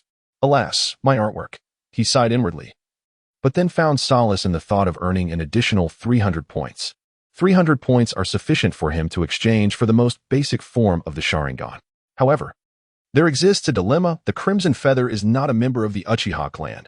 Whether he can freely deactivate it remains an enigma, perhaps only resolvable through the act of exchange. Thus, a peculiar cycle emerges, unless he is indifferent to the village of Konoha and intends to depart. He cannot afford to take the risk. Never mind. He shall await the release of the next volume to observe the Uchiha's reaction. Akabane shook his head. dismissing the thoughts swirling within his mind. In the upcoming volume, Kakashi's other I will make an appearance, potentially allowing for a probing of the Uchiha's stance. However, one must also be wary of Danzo. What will be his attitude upon witnessing this chapter? All remains uncertain. As he handed over the third volume, Akabane found himself deeply distracted, nearly colliding with Tsunade, who was returning with a child in tow. "Have you finished talking with Grandma?" Tsunade inquired, somewhat surprised at the swiftness of their conversation. "We didn't discuss much. I took Kiyuki to the clan to arrange some matters," Akabane replied. "Go on." "We must also make arrangements for others." Tsunade did not insist on his staying. In these extraordinary times, all other thoughts must be set aside. Prioritizing the issues concerning the children of the Uzumaki clan is paramount. Akabane nodded, gesturing to Uzumaki Kiyuki. "I shall take my leave. If anything arises, do seek me out." The little girl said sweetly to her companions. Among the 10 children, she possessed the highest talent and was equally the most composed. "Farewell, Kiyuki." After a round of farewells, the young girl approached Akabane's side. As they walked along the street, her eyes darted around, her hand trembling slightly. "Do not fear. They would not dare to harm you." Akabane reassured her calmly. Regarding the Uzumaki bloodline, it was not only the Miss Shinobi who were covetous. Danzo had his eyes on it as well. Nevertheless, Akabane felt no concern. The third Hokage would handle it. "First, let us visit the clan leader to resolve the issue of your identity. You will be my sister. And thus, starting today, you may temporarily adopt the surname Anma," Akabane stated as they walked. The little girl paused for a moment, turning to him with a puzzled expression. "Daddy said you were my wife. This old fool, what has he told his own daughter?" Akabane felt an impulse to strangle Uzumaki Shuhei. Even the gentlest of men could be driven to extremes. Fortunately, he remained resolute, and facing those sparkling eyes, he decisively shook his head, denying, "She is merely my sister. Do not heed your father's words." She nodded, choosing not to elaborate further. Akabane set aside his earlier trivial thoughts, realizing that the little girl was remarkably mature. Although she seemed naive, her heart was as clear as a mirror. Henceforth, certain matters would require vigilance. For instance, blood extraction. Whether the Uzumaki blood could lower the point requirement for exchanges necessitated further experimentation. The Danzo, retract your roots. Just as Danzo began to make his arrangements, the third Hokage, having just returned, sought him out. "Hiruzen, Uzumaki Kiyuki is the most suitable candidate for the next generation of Jinchuriki. We should bring her under our control," Danzo stated gravely. "No, she is the new leader of the Uzumaki clan. We cannot afford to lose her," Sarutobi Hiruzen countered, shaking his head. "Anyone can be a clan leader. But not everyone can be a Jinchuriki," Danzo remarked coldly. "Your stubbornness and weakness will jeopardize Konoha." "Enough." Sarutobi Hiruzen interjected sharply, his expression stern. "You." Danzo clenched his fists, taking a deep breath before sitting down with a huff. "Moreover, the Land of Waves is currently unsuitable. Bring Shikamaru and the others back," Sarutobi continued. "Hiruzen, you." Danzo rose abruptly, his face a mask of fury. "The 5 great villages have just endured a war. We cannot afford any further actions. Covert support for the Uzumaki village is the limit," Sarutobi declared. "Whose idea is this?" "It is mine, as the third Hokage," Sarutobi asserted with rare determination, refusing to budge. "Then so be it." Danzo's fists tightened, his resolve to strengthen the roots unwavering. "Is she the little Chinwa?" Clan leader Arima looked at her curiously, scrutinizing her before retrieving a scroll from beneath. "Indeed, clan leader, but I hope to adopt her as my sister," Akabane proposed. "Sister?" Arima was taken aback, then held up the scroll, saying, "But this." Akabane glanced at it, noticing it contained numerous sealing techniques of the Uzumaki clan, each requiring special methods for unsealing. He turned to the little girl and inquired, "Can you unlock this scroll?" The little girl exchanged a glance with the clan leader and shook her head slightly. "It's all right. It's meant for you anyway." Arima forced a smile, pausing before adding, "Since you insist, I will designate her as your sister. But she cannot be added to the family tree." "That is of no concern to me," Akabane replied nonchalantly. "If I am strong enough, I can establish my own clan. If not, joining the Arima clan would merely make me a pawn." "Very well, let us first settle matters," Arima nodded, choosing to remain silent thereafter. Akabane left with the scroll, leaving Arima and the hidden observer in a speechless standoff. After exiting the clan leader's residence, Akabane turned back, his gaze cold. There was a second person in that room. Uzumaki Chinwa whispered. "I am aware," Akabane responded, fully cognizant that the other presence was likely from the Umbu. Or rather, the roots. The clan leader is in collusion with the roots. His sense of caution heightened. He categorized Arima into the realm of distrust. You must not leave my home from now on, Akabane instructed gravely. I understand, the little girl nodded faintly, following him out. I hope the third Hokage is efficient. Akabane mused, touching the scroll. Not only is it tied to the Uzumaki lineage, but it is also rather precarious. Never mind, they are unlikely to seize it outright. If they attempt to, I am not defenseless. He walked ahead, his pace deliberate. Upon reaching his doorstep, Akabane paused momentarily. Compared to the extravagant entrances of the Uzumaki clan, his own seemed rather modest, explaining why visitors often chose to enter through the windows. Brother, is this our home? The little girl looked up. Indeed, there are your godfather and godmother inside. Akabane gently caressed her hair before ushering them into the house. Anma Chiaki and Anma Saki were present, yet they appeared oblivious to the unfolding events, momentarily stunned upon seeing Akabane enter with Uzumaki Kyuki. Who is she? After a few seconds, Chiaki pointed at Kyuki, a look of confusion etched on his face. My sister, your new daughter, Akabane confessed. A hint of embarrassment creeping into his voice. He was merely a surrogate son from another world, and now he was presenting them with another surrogate daughter, reflecting on it. He felt a pang of guilt. Daughter? Anma Saki paused for a moment, then quickly responded with enthusiasm. Let's bring her in. She must be tired from the journey. First, she should take a bath and change her clothes. She understood that any further inquiries could not be made in front of the child. There would be ample opportunity for questions later. Thank you, the little girl murmured, her lips parting to utter the next two words, but hesitation silenced her. Sharing the Sharingan and being from a foreign clan, this could lead to significant trouble, Uzumaki Mizuho sighed. She did not comprehend Akabane's intentions. Knowing full well the nature of the Uchiha clan, he still chose to delve into such perilous content. With the release of the third volume, the Uchiha would likely become restless. She pondered whether to suppress the manuscript, preventing the third volume from being published. Ultimately, she decided against it, reasoning that young people often acted in ways that were hard to understand, and thus, she would let it be. After much contemplation, Uzumaki Mizuho chose to proceed as Akabane suggested, completing the printing of the second volume in its entirety, and subsequently dispatched the printed copy to the armory. Unbeknownst to Akabane, Mizuho was grappling with her dilemma, but he was certain that she had finished reading the 5 chapters, evidenced by the points credited to him. With 300 points added to the original 100, he now had over 400 points. 400 points, at present, held little practical value. The only exchanges available, aside from the Sharingan and the semi-sage physique, were the water clone technique, water prison technique, water dragon bullet technique, and the great waterfall technique. The version of the water dragon bullet was subpar, and exhausting a plethora of hand seals left his hands trembling. As for the great waterfall technique, it was indeed impressive, but it required 500 points. Akabane lamented softly, then opted for the water clone and water prison techniques. The water prison technique was versatile, serving both offensive and defensive purposes. For him, it was exceedingly useful, manipulating the 5 senses through painting as a medium, while he could easily use one hand for drawing, leaving the other free to maintain the water prison. After exchanging for the water prison technique and water clone, he casually traded 6 points for physique, raising his total physique to a neat 30 points. Ah, I've reached the level of a CH Nin, he noted, discovering that his rank had indeed ascended to that of a CH Nin. However, he felt little change. It seemed merely a title. Aren't you curious at all? His clone, engaged in drawing beside him, could not help but interject. What is there to be curious about? Never mind. You deserve to be single.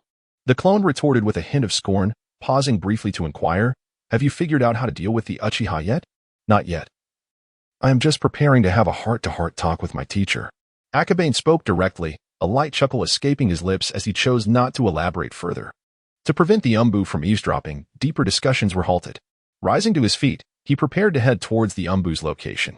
Ordinarily, after concluding matters with Kiyotsuki, a visit to Danzo would be in order.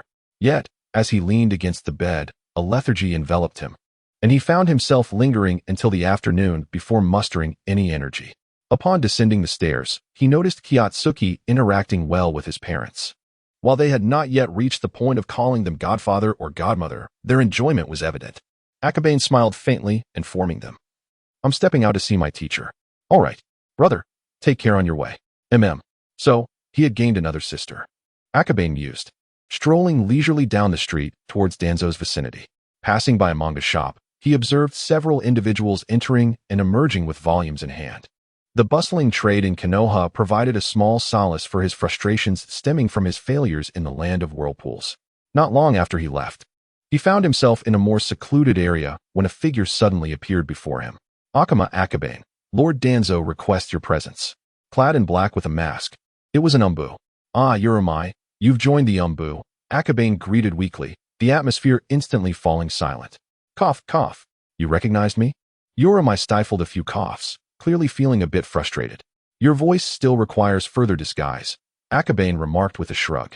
Having gained entry to the umbu for training, Urumai's prowess was unquestionable. His disguise, too, was not fundamentally flawed. Ultimately, it was his frail condition that rendered his voice weak and recognizable. All right, follow me, Urumai instructed. Though not yet a fully fledged umbu ninja, he was currently in a semi-evaluative state. Before long, the two arrived at the umbu's exterior. Lord Danzo is just ahead. You may enter on your own. Urumai indicated the path, then nodded slightly, forming a hand seal before vanishing in an instant. As Akabane traversed the cave and turned a corner, he was met with sunlight. He had emerged. Stepping out of the cave, he was momentarily taken aback. The environment of the umbu was typically harsh, often situated underground or in prisons and caves, yet here, the landscape was picturesque, surrounded by majestic mountains. A stark contrast to the usual umbu aesthetic. You seem somewhat surprised. Danzo materialized silently, adept in swordsmanship, wind techniques, and assassination, effortlessly masking his presence. No, I simply did not expect the umbu's location to be so beautiful, Akabane replied with a strained smile. No, this is not the umbu. This is Root, Danzo stated coolly. Akabane nearly gasped but quickly regained his composure, asking in astonishment, Root? Konoha is a grand tree. Beneath its flourishing facade lie countless roots hidden in the depths. This is my philosophy, and here is the testing ground for those roots. Danzo exhibited an unusual patience as he spoke, walking further inside, clearly having awaited Akabane's arrival. Teacher, what is the purpose of your words? Akabane felt a deep sense of unease, aware that knowledge often leads to peril. He resonated with this sentiment profoundly at that moment. You sought me out for the content of the third volume of the manga, did you not? Danzo held a book in his hand. Glancing at it, Akabane realized it was not the original edition, but rather a printed copy that Danzo must have acquired through dubious means. He offered an awkward smile and said, Nothing can escape your notice, teacher. Knowing the danger, why would you still pursue this? Danzo remarked with a cold smile. No, I merely hope, teacher, that you will not intervene to stop me, Akabane replied, shaking his head. You wish to test the Uchiha. Why? Because I am curious about how the Uchiha's eyes manifest in foreign beings. Akabane answered simply in response to Danzo's inquiry. Will their abilities still exist? Are there any side effects? Will their power be diminished compared to the original? These are questions I seek to answer. Danzo fell silent, stepping forward with a measured pace. As they emerged from the cave and entered the basin, Akabane finally beheld the training base of the Root organization. It was modest in scale, accommodating at most a dozen individuals. It was evident that Danzo was not faring well. His power far less formidable than it would become in the future. At that moment, Danzo broke the silence, continuing, Your thoughts are perilous. So I intend to explore them. After all, I am merely contemplating without taking actual action, Akabane responded. To the Uchiha, you have insulted their lineage, Danzo remarked with a soft, cold laugh. Their emotions are extreme. They are capable of such actions. His disdain for the Uchiha clan was palpable, stemming partly from his own sentiments and largely from the influence of his mentor, the second Hokage, Tobirama Senju, who also harbored suspicions toward the Uchiha. Such extreme emotions. It seems you possess knowledge of certain secrets. You are free to act as you wish. If the Uchiha's higher-ups decide to stir chaos, I will assist you, Danzo declared, choosing not to address Akabane's questions, thus concluding the topic. Next, you must render payment. It is an honor to serve you, teacher. Our collaboration is established. The Root organization was founded not long ago. We implement rigorous training and assessments, and the attrition rate is quite severe, Danzo said slowly. To mitigate some of these losses, I require your genjutsu, control of the five senses. Indeed, make them repeatedly experience life and death, each time with the genuine sensation of dying, yet without inflicting actual harm. Danzo affirmed with a nod. That is quite simple. I can manage it without issue, Akabane readily agreed. However, a growing sense of doubt began to take root in his mind. How did Danzo know? The technique of the Naraka path, fused with the control of the five senses, was inherently flawed. Very few from the Karasuma clan were aware of it, let alone outsiders, and even fewer knew that Akabane had studied and practiced it.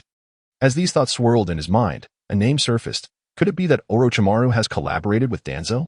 After a moment of contemplation, Akabane quickly dismissed the idea. At this moment, Orochimaru lacked the leverage to collaborate with Danzo. Perhaps he was merely a pawn in Danzo's schemes. This raises a question. Was Danzo's revelation of this lead intentional or incidental? This explains why he harbored a dislike for associating with Danzo, a man shrouded in cunning and malice, whose every action required extensive contemplation. After a brief spell of frustration, Akabane decided to abandon his musings. There was no immediate need to overly concern himself with Orochimaru. His primary focus should be fulfilling Danzo's directives. He followed Danzo into a modest courtyard, where the clashing sounds of metal greeted his ears. The sounds of kunai and shurikens. Despite being a ninja for only a month, he instantly recognized the weapons. Is a mask necessary? Danzo inquired nonchalantly. Is there another place in Konoha capable of such sensory manipulation? Akabane shook his head. What purpose does a mask serve? It is merely a futile attempt to silence the truth. Very well, everyone, assemble, Danzo commanded, his sword in hand as he entered, with Akabane trailing closely behind.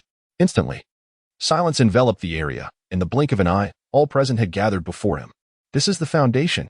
Akabane surveyed the crowd, while their outward appearances revealed little. Subtle differences in attire hinted at their origins. 2 members from the Yamanaka clan, 1 from the Hyuga family, and a notably large figure likely from the Akimichi clan. The remaining dozen or so were less discernible. You should all be familiar with him. He will now demonstrate a genjutsu for you, Danzo stated, a cold smile gracing his lips. The genjutsu of the Inuzuka clan, you should understand its nature. You will experience the most profound fear of death. Those unable to endure it may withdraw now.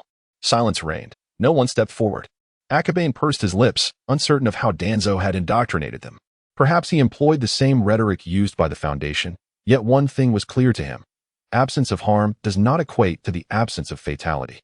Since no one has chosen to withdraw, I ask you all to relinquish your resistance, Danzo continued. Akabane stood still, centering himself and channeling chakra within.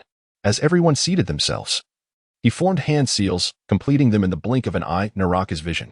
A surge of chakra enveloped them, rendering all motionless. Teacher. Naraka's vision can be lethal even when used repeatedly, Akabane cautioned. Naraka's vision reveals one's deepest fears. Those with wavering resolve may repeatedly confront their most authentic terrors, risking mental demise, essentially a vegetative state. I am aware, but this is the most effective way to minimize losses, Danzo remarked after a moment of silence, his voice low. The Foundation has never been a beacon of light. Indeed, teacher, your words carry weight and insight, Akabane replied dismissively. He did not entirely agree with Danzo's philosophy, nor was he particularly enamored with Saratobi's approach. Moreover, this was the Foundation, Danzo's domain. Ah, little fox. Danzo sneered, secretly reveling in his own satisfaction. The third Hokage sought to consolidate power by bringing together 2 of the most talented individuals, oblivious to the fact that neither would embrace his ideology.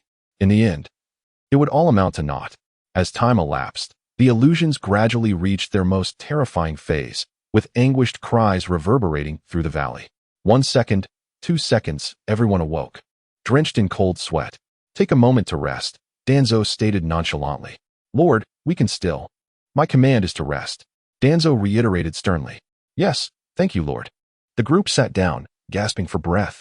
Akabane felt a twinge of sympathy. Danzo had truly mastered the art of torment. Prolonged exposure to illusions would only render them numb and eventually lead to their breakdown, though it appeared they were being granted a respite. The authentic pain induced by the manipulation of their senses would deepen their memories and fears during this pause, enhancing the effects of the next round of techniques. For instance, at that moment, everyone felt the acute pain of death as if it were palpably real. The glances cast towards Akabane were laced with trepidation. Alas! After a moment of contemplation, he composed himself, pondering how to maximize the effectiveness of the technique. After employing an illusion once, I shall guide them. Akabane contemplated before arriving at a decision. A few minutes later, he executed the second illusion, and after several more minutes, all were once again roused. Rest, Danzo uttered succinctly. Akabane then settled down, as if preparing to engage in casual conversation. Many of you are elite among elites, having seen the battlefield and taken lives. Death itself does not instill fear. I wish for you to comprehend the significance of roots. A multitude turned to him, some listening intently, while others expressed skepticism and mockery in silence. Konoha is a great tree. What fate awaits a tree without roots? Imagine that you are the roots, and your families are the tree or its fruits, the birds that reside within it. When the roots cease to exist, Konoha will crumble. What kind of scene would that be? At this juncture, Akabane abruptly formed hand seals, Naraka technique. He envisioned and extended another scene. Previously, they may have witnessed their own deaths in battle or suicides resulting from mission failures or various fears harbored within their hearts. But this time, they would behold the demise of their families. No, I will kill you all, kill you all. Panic, rage, sorrow. A cacophony of sounds and emotions spilled forth from their words. Danzo remained silent for a moment before bursting into laughter. After a long while, he turned to Akabane and inquired, "Are you interested in joining the Roots?" His mention of joining, of course, did not imply becoming an ordinary member, but rather hinted at the position of successor. However, "Master, I am not suited for this. You should seek someone more capable," Akabane fervently gestured. Such words might deceive others, but he could not allow himself to be ensnared. Were the Roots truly a place for humans? Danzo, though unperturbed, felt a tinge of regret. He then chuckled softly and said, "It matters not. Who can predict the future?" Akabane cast a sidelong glance at him, somewhat astonished. Could it be that his words had swayed Danzo? Surely not. He was deep in thought, his gaze aimlessly wandering until he suddenly noticed something amiss with one of the individuals. He immediately exclaimed, "Oh no. Teacher, wake up the person in the far left of the second row." In an instant, Danzo appeared beside him, swiftly striking the person's head and employing a technique to dispel the illusion, thus liberating him from the dreamlike state. However, upon awakening, the individual began to scream uncontrollably, their shadow expanding wildly, attempting to dominate everything around them. With a swift chop of his hand, Danzo utilized the person's body. He had just plunged into the depths of the illusion. What a close call. Akabane took a deep breath, feeling a mix of fear and trepidation. A clever mind tends to conjure up an abundance of thoughts. Danzo, filled with regret and a tinge of disinterest, decided to dispel the illusion, allowing everyone to take a breather. Understood. Akabane quickly formed the seals to lift the illusion. As anticipated, everyone emerged from the illusion, their emotions somewhat askew. Nonetheless, upon seeing Danzo and Akabane, most quickly regained their composure, with only a select few, like that member of the Nara clan, nearly spiraling out of control. With today's training concluded, everyone was granted a respite. Following the illusion training, Akabane would not need to return for at least 3 days. Although there was a price to pay, since Danzo had taken responsibility, it was indeed a worthwhile trade. Once the manga was ready, they could start selling immediately, although this might take 2 to 3 days. For the next 2 days, Akabane remained within the confines of Konoha. On one hand, he needed to spend time with his family, while on the other, he occasionally assisted Danzo. Moreover, from the encounter with Zabuza to the successful completion of the bridge, it constituted a significant and coherent narrative arc, necessitating Akabane to expedite the process to maintain momentum and swiftly update the content. Thus, on the 3rd day, as Akabane rose from his slumber, Arima Yunlang was already awaiting him below. "Lord Akabane, Mr. Yamano has arrived." "Understood. I will be right there." Akabane rubbed his temples to alleviate his mental fatigue. After freshening up, he hurried off to the manga shop. Upon arriving, the factory workers had already neatly stacked the books on the shelves. "Lord Akabane, regarding the earnings during this period, simply give the money to my parents, and you can take this."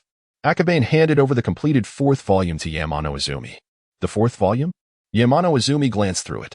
It seamlessly connected with the previous chapter, where Zabuza was slain. A flicker of surprise crossed his eyes. Remarkably, it had been completed so swiftly, simply. Astonishing.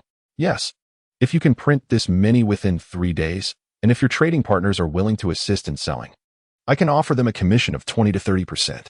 Akabane stated. "We do have some trading partners. Very well, I will inquire about it." Yamano Izumi nodded in agreement. Their main business was the weapon factory, and their trading partners were certainly not ordinary traders. Some of these merchants hailed from the land of fire, while others came from neighboring countries with amicable relations. "Then I must trouble you, Mr. Yamano. Given the urgency, I will return to the factory immediately to have them continue their work." Yamano Izumi nodded and signaled his team to depart. Akabane settled down in front of the door, retrieving his portable sketch pad and brush, just as he had previously done in the village of Uzumaki. Before long, Is that you, Akabane? Looking up, he realized it was not Narashika, but rather Inuzuka Ishii. Ishii was a fellow graduate from his class, with whom he shared a strained relationship. However, they were both acquainted with Saku, which fostered a semblance of familiarity. He had returned 3 days prior, intending to rest for a while. Akabane glanced over and casually replied. For the Inuzuka clan, their greatest passion lay in raising dogs, and their foremost concern remained the same. Manga? It's non-existent. Ishii cast a hesitant glance at the manga shop. Just as Akabane suspected, he had never purchased any. He had merely glimpsed its contents through a friend. Now, as fate would have it, he found himself passing by, his internal struggle palpable. Is the 3rd volume being released today? His eyes brightened. And he quickly noticed the cover was different from before. A new manga. Indeed, it just arrived fresh off the press, Akabane replied casually. Ishii, holding onto his dog, approached the stall, peering at the display. Upon witnessing Naruto's antics, he couldn't help but chuckle. What a fool, but his resilience is truly formidable. The land of waves, speaking of which, I have yet to leave the village of Konoha. Ishii tossed a 100-yen bill onto the table and settled down in front of the stall, simultaneously perusing the manga while observing Akabane create a poster. Venturing outside is perilous. It's safer to remain in the village, Akabane sighed, pondering how everyone else aspired to explore while he merely wished to return to his languid existence. Perilous? I don't feel that way. Such opponents, just as Ishii was about to continue, he caught sight of a blade-esque shadow slicing through the manga. Zabuza, making his entrance. The enormous sword resembled a door, instilling a sense of terror just from the illustration. He inhaled deeply, swallowing the words he had left unuttered, and then observed Kakashi's hand resting upon his forehead protector. What lies beneath it? Ishii couldn't suppress his curiosity. Turning the page revealed the answer. Akabane completed one poster and swiftly grasped another sheet of white paper to sketch a second. Normally, having finished one would grant him a moment of respite. But considering Ishii's newfound commitment to his craft, he decided to gift him an additional piece. As for the content, it would feature Inuzuka Kiba and Akamaru. Just as he was about to put pen to paper, he suddenly exclaimed, "Ah, is that the Sharingan?" Ishii shouted, his face a mask of astonishment. The Sharingan, a prized possession of the Uchiha clan. Since the village's inception, they had maintained internal intermarriage to prevent their bloodline from diluting. And now Akabane had depicted it upon the visage of an outsider. His surprise was overshadowed by concern. Even if it was merely a manga, given the Uchiha clan's temperament, it could potentially lead to significant trouble. There is no need for alarm. Remain calm. Akabane glanced at him, preparing to continue his drawing.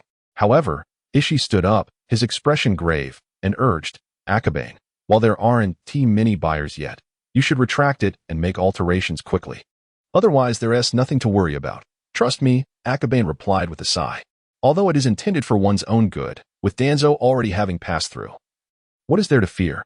I shall take my leave." Inuzuka Stone gathered his book and hurriedly led his dog away. Humph. Akabane stared blankly for a moment, then sighed softly. Even if one fears being implicated, there is no need to rush so hastily. Can the Uchiha descend from the heavens? He sat there, contemplating for a while, and eventually felt a sense of relief. It is indeed not surprising that Inuzuka Stone harbors apprehension, for the Uchiha clan currently reigns supreme within the village. Why are you in such a hurry? Akabane intended to sketch something when he suddenly heard a voice from behind.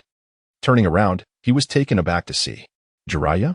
He had not noticed him at all. This fellow's earth style and concealment skills have significantly improved. Nothing much. Just bought a comic and left, Akabane casually replied, not wishing to indulge in complaints. Oh, is that the 3rd volume? Get one for me as well. Jiraiya emerged, grabbed a comic from the shelf, and tossed down 100 ryo. After acquiring the comic, he immediately vanished using the earth-style technique. Moments later, he reappeared, grinning widely as he said, "By the way, I almost forgot. Akabane, how's my earth style looking now?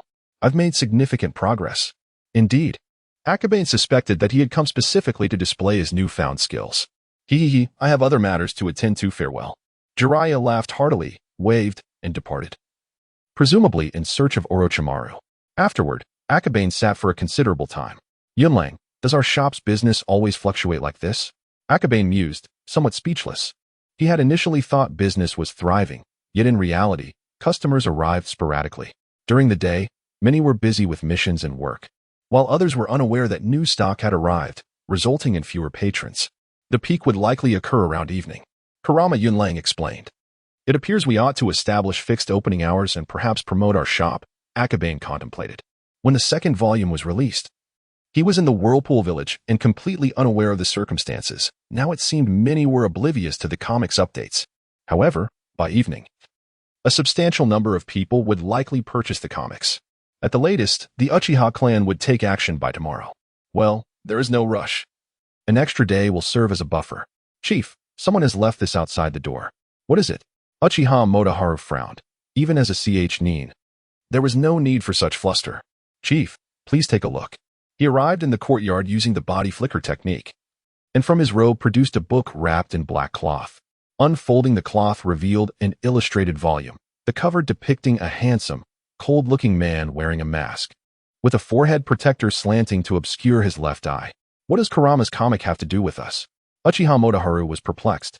He took it and flipped through a few pages, utterly clueless about the storyline due to not having read the previous chapters. Consequently, he flipped through the pages rapidly. Before long, he reached the 12th chapter. HM? In an instant, a surge of chakra erupted. Uchiha Motoharu's anger flared, his nostrils quivering slightly. Motoharu.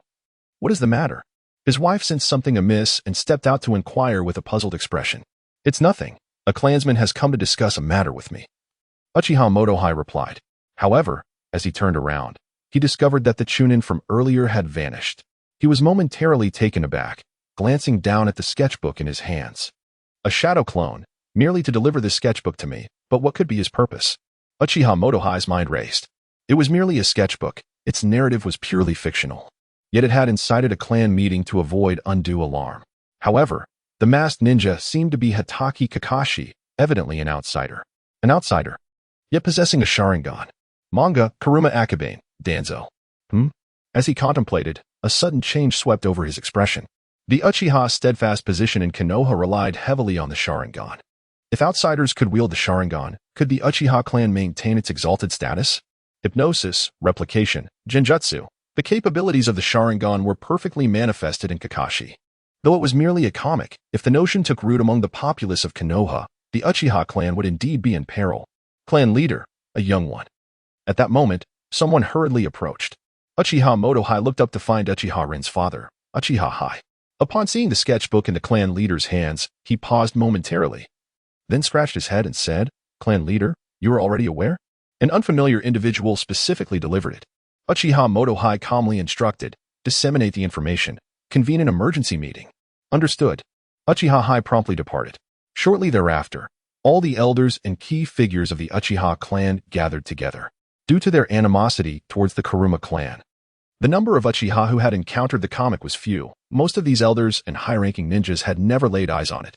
Uchiha Motohai distributed the freshly printed pages, then took his seat in silence. After a moment, this young one is exceedingly audacious, daring to portray our Uchiha clan in such a manner within the story. Clan leader, this is an affront. We must demand severe punishment from the Hokage, otherwise, our family will lose face. The meeting hall erupted into chaos. Uchiha Motohai closed his eyes and remained silent. Gradually, many began to quiet down. At that moment, Uchiha Hai hesitantly asked, Clan leader, is this truly just the fanciful imagination of a young one? What do you think? It does not seem like mere fantasy. That young one appears to be Danzo's disciple.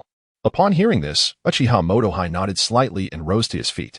After surveying the room, everyone quickly fell silent. And only then did he continue. This is likely a test from Danzo, as well as a warning. The commoners are foolish. If the majority believe that the Uchiha can be supplanted, then even if Danzo were to act, it would not provoke significant unrest or opposition. An elder who had remained silent thus far spoke up. The Uchiha have secured the privilege of the guard, yet they have distanced themselves from the common folk. Indeed, they have always looked down upon them and disdainfully refused to associate. If Danzo threatens us with this, we can certainly ally with the Hyuga clan. After pondering for a moment, an elder conceived a plan, as the Byakugan-wielding Hyuga clan would similarly face troubles. Elder, the Hyuga clan will not join forces, sighed Uchiha Motoharu. They have their branch family, and compared to the Uchiha, the Hyuga clan is much more compliant. As long as Konoha remains sensible, they will not act against the Hyuga clan. Rather, they will safeguard their interests to balance the Uchiha family. If that is the case, why should the Hyuga family be concerned? Yet, among those present, too many harbored animosity towards Konoha, and such words could only be kept to oneself. Yin. You should confront that brat and gauge Danzo's reaction, suggested one elder. Indeed, we must teach him a lesson. First, let's test the waters and then observe the next move. He affirmed, receiving widespread agreement. The others contemplated for a moment, deeming the action to bear no significant risk, perhaps just a reprimand, thus nodding in concurrence. Uchiha Motoharu surveyed the room, sighed, and declared, let it be so. The proud, arrogant Uchiha, however. The distorted family council system post-Madara's betrayal ensured that this was not merely a one-man decision. If only you were alive, Kagami. If his brother had not perished, perhaps circumstances would have unfolded quite differently. The following day, Akabane intended to sleep in a little longer. Yet a rustling sound at the window heralded the entrance of a figure leaping through. Who is it? Huh? What the hell? He initially felt disoriented. But upon opening his eyes, he immediately sat up, wrapping himself in the quilt. Hey, we're all familiar enough. No need to be so alarmed. Tsunade glanced at the bed, a hint of a smile gracing her lips, before weakly waving her hand in greeting. What brings you here so early? And my house has a door, you know? Akabane exclaimed, somewhat irate. Mornings are ideal for sleeping in, and her window acrobatics had utterly ruined that. Humph. I just caught up with your latest plot. You're quite audacious, arranging the Uchiha's affairs like that. Be careful not to stir up a hornet's nest, Tsunade chastised. Well, it's just a comic, and could you please step outside?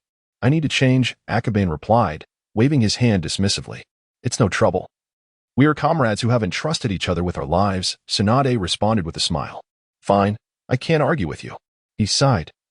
Grabbing the clothes to change into, I need to head to the comic shop shortly. Do you have anything else? Nothing much, but I'm quite curious. You do realize what consequences your actions may bring, right? And then, within seconds, Akabane had donned his outfit. He wore a nonchalant expression, calculating the time. The Uchiha should have received word by now. Knowing the Uchiha will come looking for trouble, you still plan to go out? Of course. I'm not one to back down easily, Akabane replied calmly, although the intentions of Danzo remain uncertain. His agreement implies he will certainly issue a warning to the Uchiha clan. Should only one or two Uchiha arrive, it would signify their capitulation. Even if a confrontation were to ensue, it would merely be a trivial skirmish devoid of any real peril. With this in mind, I too shall partake in the spectacle. Tsunade continued her discourse, completely oblivious to the subtle cues in Akabane's gaze. Moments later, Akabane lowered his head. I need to freshen up. Would you kindly let me pass? I'll wait for you outside, Tsunade replied, opening the window and quietly climbing out. Sigh, this habit of climbing through windows seems to have originated with her. Akabane sighed wearily, then silently rose to attend to his grooming. After a considerable time, he completed his preparations and departed the clan grounds. Making his way to the comic shop. Upon arriving, he noticed several patrons leaving with their purchases. However, it was evident that the Uchiha clan had yet to arrive. If it weren't for Tsunade, I could have enjoyed a bit more sleep. What are you lamenting about? It's just. Akabane, you finally arrived. Huh. Following the voice. Akabane beheld a man clad in a fan-patterned garment strolling down the street ahead. Judging by his attire, he was at least a ch-nin. And the familiarity of his visage struck Akabane. After a moment of contemplation, he recalled the resemblance. He was the father of that individual from last time. What was his name again? Ren is my son, Uchiha stated coolly. If you think this will provoke me, you are mistaken. Do not misunderstand. I am merely a peace-loving comic artist. Akabane waved his hand with a smile. Peace-loving. Tsunade appeared incredulous. If she were to believe such nonsense, she would truly be as foolish as Jiraiya. I have come this time to request modifications to the latest plot. The Uchiha are not to be insulted by just anyone. Insulted? Uncle, it's merely drawing, Akabane replied cheerfully. Then I shall have to teach you a lesson. Uchiha's expression shifted in an instant. Merely drawing? In a few exchanges, the boy displayed an audacity that suggested he had backing. Danzo's scheme, beginning with the boy's comic, must be concluded. I shall risk my life to eliminate him. A sense of murderous intent burgeoned within him. Akabane, something feels off. Tsunade's expression began to darken. Even if you were to kill me, the comic would not cease. After all, it is merely a narrative. Akabane narrowed his eyes. You'll find out for yourself. Uchiha's eyes transformed, the Sharingan activated, revealing the power of his gaze. Oh, is that so? Do you believe I would engage in idle chatter for no reason? Akabane scoffed coldly. Tsunade, still puzzled, soon noticed Uchiha, standing motionless. Has he fallen into a genjutsu? When did that happen? Just as Tsunade was taken aback. she glimpsed a figure stealthily sketching within the shop. How devious. She couldn't help but remark. This was nothing short of an ambush. He seeks my life. I would not be remiss to strike first, would I? 3 Tomo? Do not let him see. That would suffice. A glint of cold determination flickered in Akabane's eyes. Should he take action? If so, he could certainly eliminate Uchiha in a single strike. This is where it ends, Kuruma Akabane. A familiar voice, tinged with icy indifference, interrupted Akabane's musings as a figure emerged. The third Hokage, Hiruzen Sarutobi. Bang! The shadow clone before him dissipated as Akabane dispelled the illusion. A piercing scream echoed, and Uchiha clutched his eyes, a drop of blood trickling from the corner. To have fallen victim to a mere child's genjutsu was nothing short of disgraceful. Nonetheless, this boy's strength and cunning surpassed all expectations, akin to a second Danzo. The sensation of forcibly breaking free from the illusion was quite invigorating, wasn't it? Akabane chuckled softly. Uchiha possessed formidable mental strength. Had it not been for the ambush, he would surely have suffered greatly. However, given that his opponent was a Nin and a self-proclaimed master of breaking all genjutsu, this maneuver had already placed Uchiha in a most embarrassing position. You insolent child, what are you doing here disrupting my duties? Hiruzen Sarutobi scolded sharply. Hokage-sama. Uchiha finally realized that Sarutobi was present. His face paled. With the Hokage's arrival, any plans, be they tests or a mutual downfall, were rendered impossible. Akabane, you are needed. The third Hokage's clone vanished. And it was clear that this confrontation could not continue. Kuruma Akabane, you would do well to cease this at once. Uchiha began, but then hesitated. Recalling the recent battle, if Akabane had truly intended to kill him, would he have survived? Being cornered by a child left him with nothing further to say. With that thought weighing heavily, he swallowed his words and departed silently. Seeing him leave, Tsunade let out a sigh of relief, though a flicker of concern lingered. I've never seen the teacher this enraged. I hope nothing serious transpires. I shall go check. Akabane replied. It would be foolish to believe that the third did not observe the situation closely. With his wisdom, he could easily deduce the unfolding events by combining the actions of Danzo with mine. Thus, the outcome remained largely within his expectations. Yet, he wondered what message the third Hokage wished to convey by summoning him. Lost in thought, he had unknowingly arrived at the foot of the Hokage building and, upon glancing up, found himself met by a pair of eyes peering down from above, Danzo Shimura. He paused for a moment, allowing Danzo to turn before proceeding inside the building. As he ascended to the second floor, he encountered Danzo once more. Do not forget to attend class. You have training today, Danzo remarked, leaving that single statement before slowly descending the stairs. Upon hearing those words, Akabane felt a wave of relief. Evidently, Lord Danzo had kept his end of the bargain and taken the blame.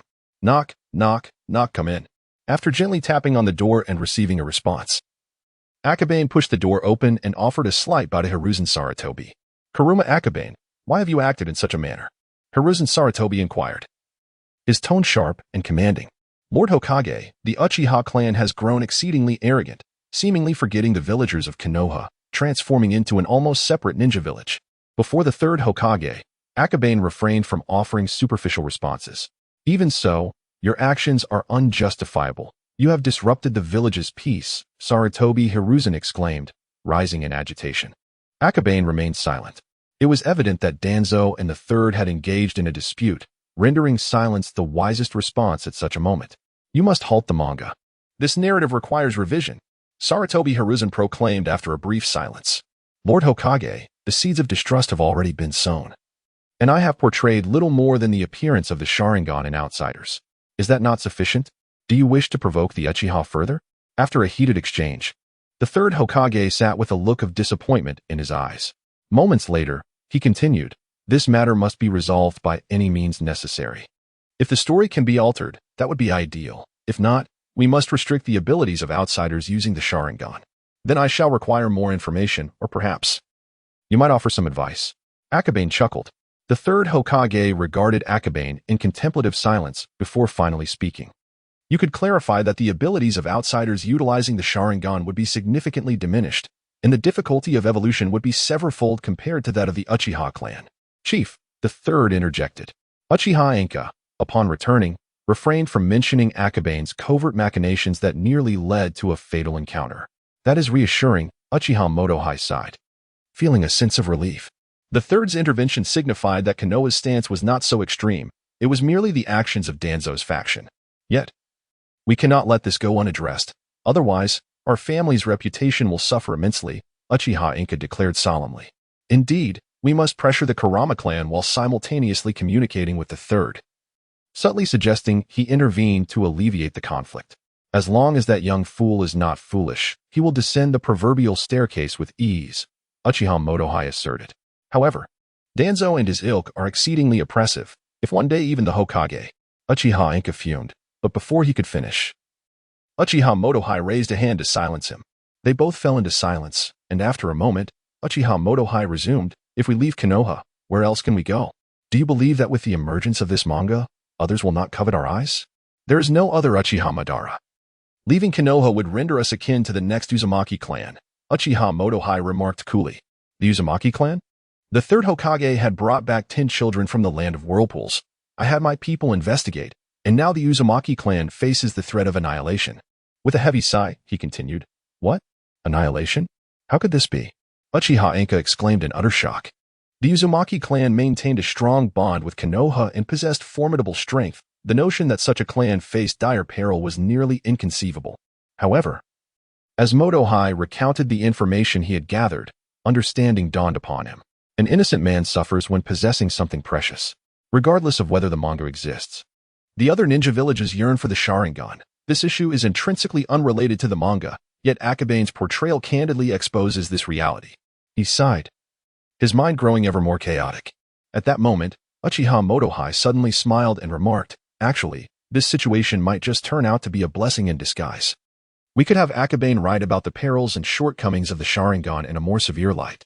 The implication being to make everyone comprehend that the cost of acquiring the Sharingan far exceeds its benefits? Uchiha pondered. Indeed. The Byakugan of the branch family would be of no use if stolen, only causing further troubles. Uchiha Motohai chuckled at this. Through this wave of propaganda, we can inform others about our caged birds. The manga, when wielded adeptly, can serve as a beneficial tool for ourselves. I wish to meet with that young lad and Danzo. As Akabane departed from the Hokage building, he reflected on their recent conversation. Undeniably, the third Hokage possessed a profound understanding of the Sharingan, which enabled him to articulate such sentiments. From the third's perspective, a reconciliation would likely be achieved within a few days. Akabane aimlessly wandered the streets. Since the second Hokage's era, the Hokage lineage has consistently suppressed the Uchiha clan, and following the chaos of the Nine Tails, they initiated plans for the clan's annihilation. It could be said that the Hokage lineage has never trusted them, and Akabane merely went along with the current. Of course, standing at the forefront often requires a certain price. The benefits here are twofold. On one hand, the Uchiha clan is equally captivated by the manga, reaping a substantial amount of points. On the other hand, Danzo's willingness to take the blame signifies his interest. Should he delve into this research, Akabane could later shift the blame onto him for obtaining the Sharingan. However, it was still insufficient. Akabane's mind raced, pondering another dilemma. Should the impending massacre arc be revised or postponed? Merely an outsider's Sharingan ignites the Uchiha clan's ire. When the massacre arc is unveiled, it would likely incite even greater upheaval among them. While lost in thought, he made his way toward Danzo. Yet, it wasn't long before a root operative delivered an edict from Lord Danzo, stating that today's training was cancelled and requesting his presence at a specified location. The root's ninjas? Akabane accepted the scroll, and the operative swiftly vanished. Upon opening the scroll, he discovered a series of coded messages, deciphering, Death Forest, Exercise Ground 32. What could this mean? Was it possible that Danzo, displeased with the blame, intended to retaliate through training? Unlikely. That would be too juvenile, which meant Uchiha. Akabane took a deep breath. The only reason Danzo would abruptly cancel his schedule and arrange a meeting in such a secluded location as the Death Forest could only be this. But what if it were a trap? He contemplated, summoning a shadow clone. I appreciate your effort. Please go in my stead. In a place like the Death Forest, fraught with dangers, especially considering the Uchiha clan's ambiguous stance, venturing there directly would undoubtedly place his head on Danzo's chopping block. If there were no hazards, a single shadow clone would suffice to handle the task. Indeed, after the doppelganger acknowledged, he swiftly set off towards the 32nd training ground in the Forest of Death.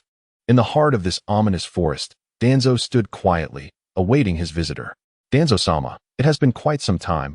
Uchiha Motoharu appeared. Where is that young one? He is yet to arrive, Danzo replied blandly. You summoned me.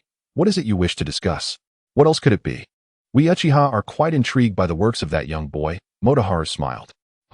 Danzo furrowed his brow, slightly perplexed by the implication. Nothing of great significance. We shall speak further upon the arrival of the boy. Motoharu leaned against a tree. Before long, both men turned their gazes toward a particular direction. He is here. With a rustling sound of leaves, a figure leaped down from the trees, landing between the two. My apologies for my tardiness, esteemed gentlemen. Akabane cast a glance at the two, appearing calm on the surface, yet internally perplexed. It was indeed unusual for the Uchiha to meet directly with Danzo instead of seeking the third Hokage. No matter, allow me to introduce myself. I am Uchiha Motoharu, the head of the Uchiha clan, he said with a slight smile, refraining from any excessive gestures. Greetings, I am Akabane Shihane, he replied, maintaining decorum despite their temporary rivalry. He offered a slight bow, noting Danzo's expression, which clearly indicated that he too had received this meeting notice on short notice. Now that we are all present, I shall speak plainly. Akabane Shihane, I wish for you to elucidate in your manga the price one pays for outsiders to obtain the Sharingan, Motoharu stated. Akabane pondered silently. Was this the sole reason for their rendezvous? It seemed implausible. After considering, he responded with the same rhetoric. I possess limited knowledge regarding the Sharingan. Do you have any insights to share? The Sharingan, also known as the Eye of the Mind's reflection, derives its power from ocular strength. The specifics of this ocular prowess remain elusive for now, yet it is certain that even if outsiders were to acquire the Sharingan, they would struggle to manifest its full potential, Motoharu explained. In other words, it is not merely an eye, but a manifestation of bloodline evolution. Intrinsically linked to the Uchiha lineage, outsiders cannot wield it. Even if they could, it would undoubtedly be under extraordinary circumstances, and the bearer would have paid a tremendous price. Danzo and Motoharu exchanged inquiries and responses before falling into silence once more. Do you wish for me to convey this in the manga? Akabane asked thoughtfully. Even narratives must adhere to certain principles. Adaptation should not equate to fabrication. Such details will enhance the integrity of your story. As for the manner of illustration, that is your prerogative. I merely hope you will provide a reasonable explanation, Motoharu kindly stated. I understand. Akabane glanced at Danzo and nodded slightly. Motoharu's intent remained one of reconciliation. However, he opted to share this information, allowing Danzo to discern its validity. The second Hokage harbored deep-seated hostility towards the Uchiha and had conducted his own research, trusting that Danzo possessed a degree of discernment. In certain respects, the assertion held truth. To date, the transplantation of the Sharingan had yet to be successful. Tuanzo pondered silently, ultimately choosing not to voice his thoughts, tacitly agreeing to the two-party accord. For Akabane, this was not merely an agreement, but a manifestation of goodwill. It was likely another reason for Uchiha Motoharu's meeting with him. In matters such as these, the Uchiha clan was not without the capacity for negotiation. There are still some matters within the clan. I shall take my leave, Uchiha Motoharu said with a smile. Safe travels, Tuanzo replied, his demeanor unchanged, seemingly unaffected by the information conveyed through the Sharingan. Motoharu gave a slight bow and vanished in an instant. Teacher, do I still need to train? No, dispel the clone. Tuanzo glanced at him, his tone curt. Well, I'm just a genin, not one of you prominent figures. The clone grumbled. Tuanzo, uninterested, disappeared in a flash. As Akabane dispelled his clone, the memories returned to his original self. On the streets of Konoha, he immediately altered his course.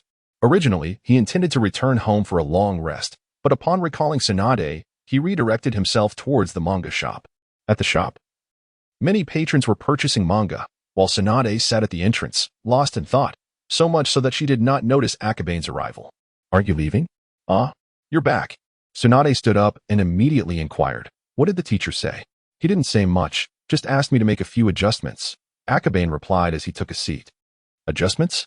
Tsunade pondered for a while, still unable to grasp the meaning of the term. It means to supplement the existing settings, Akabane clarified. To discuss adjustments. The Book of the Dead is indispensable, but given the circumstances, the settings require slight modifications as well. He sat down, without hesitation, and began sketching an image of Kakashi. This page of settings needed to be included in the next volume. Thus it was imperative to complete it swiftly. Kakashi? Tsunade glanced over and, astounded, stood behind to observe.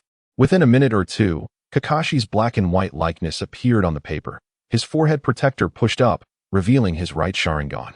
However, after completing the portrait, Akabane tucked the paper away. Hey, what do you mean by that? Tsunade could envision that the vast expanse of blank space below certainly needed to be filled with something. How could he choose not to write at that moment? I'm a bit tired.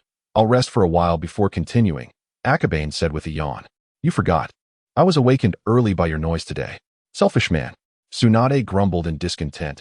It was just climbing through the window this morning. If I stop climbing through the window, I will continue writing. You. Tsunade clenched her fists, then took a few deep breaths before coldly remarking. If you don't climb through the window, then don't. I wouldn't even bother climbing. With those words, she begrudgingly agreed to stay late. Akabane unfolded the paper once more, took up his pen, and resumed writing. Initially, it was a simple introduction of Kakashi, an elite jonin of the Hidden Leaf Village, a former member of the Umbu. A jonin at 12? Surely, your setting is exaggerated. Tsunade exclaimed in surprise. Titles like jonin are merely labels. During wartime, the mortality rate among jonin is high, and consequently, the promotion rate is also elevated, Akabane responded, then continued to write. What follows is a series of data: Ninjutsu 10, Taijutsu 9, Genjutsu 8. At first, Tsunade did not comprehend, but soon she grasped the meaning. A score of 10 likely represented the pinnacle, with higher numbers indicating greater strength. Observing the earlier scores, she noted that the ninja referred to as Kakashi in the manga appeared to be remarkably well-rounded, devoid of any weaknesses. Just as she contemplated the absurdity of such an arrangement, her gaze fell upon the chakra data, 5. Surely this is a jest. Such a chakra level is excessive. Elite jonin are typically among the most formidable in the village, yet a ninja of this caliber possessing only 5 chakra is utterly outrageous. Yet it is not an exaggeration. The Sharingan comes at a steep cost. Akabane continued to elucidate while jotting down annotations. The primary purpose of this segment was to provide supplementary information for foreign users of the Sharingan, thus the matter of Kakashi's chakra was of utmost importance. The Sharingan, also known as the Eye of Insight, derives its power from the Uchiha bloodline and is intricately linked to one's mental fortitude. Tsunade meticulously read through the text, and as she progressed, she found herself astounded. This information could only have been gleaned from the Uchiha archives. Due to the voluntary donation from his teammate, the Sharingan was successfully transplanted, yet without the Uchiha bloodline, its usage exacted a significant toll. Akabane did not articulate this clearly, but the ambiguity only served to provoke deeper contemplation.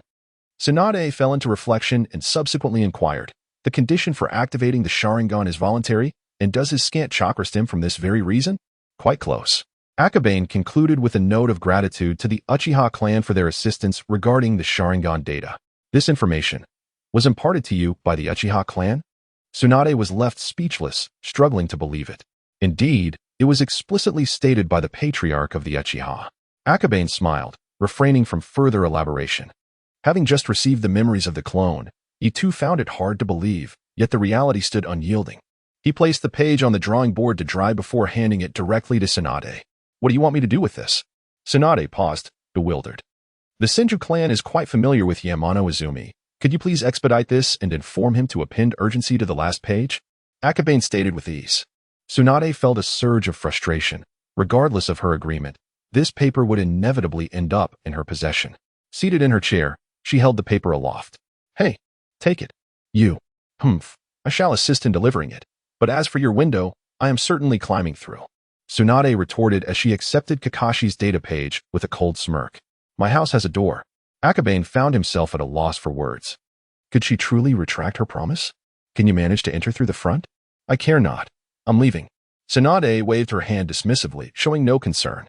She would never admit to having had a sleepless night the previous day, which compelled her to rise early and peek through the window to see who occupied his room. Never mind. Do as you please. I must return to catch up on my sleep. Unable to persuade her otherwise, Akabane resigned himself to the situation. After all, it was not a matter of great significance. Although Tsunade's tendency to climb through the window instilled in him a sense of embarrassment, much like the experience of cross-dressing. After repeated occurrences, such shame eventually faded. Tsunade executed the body flicker technique, swiftly vanishing from his sight. Akabane had initially intended to return home and retire for the night. Yet as he turned, a sudden thought crossed his mind.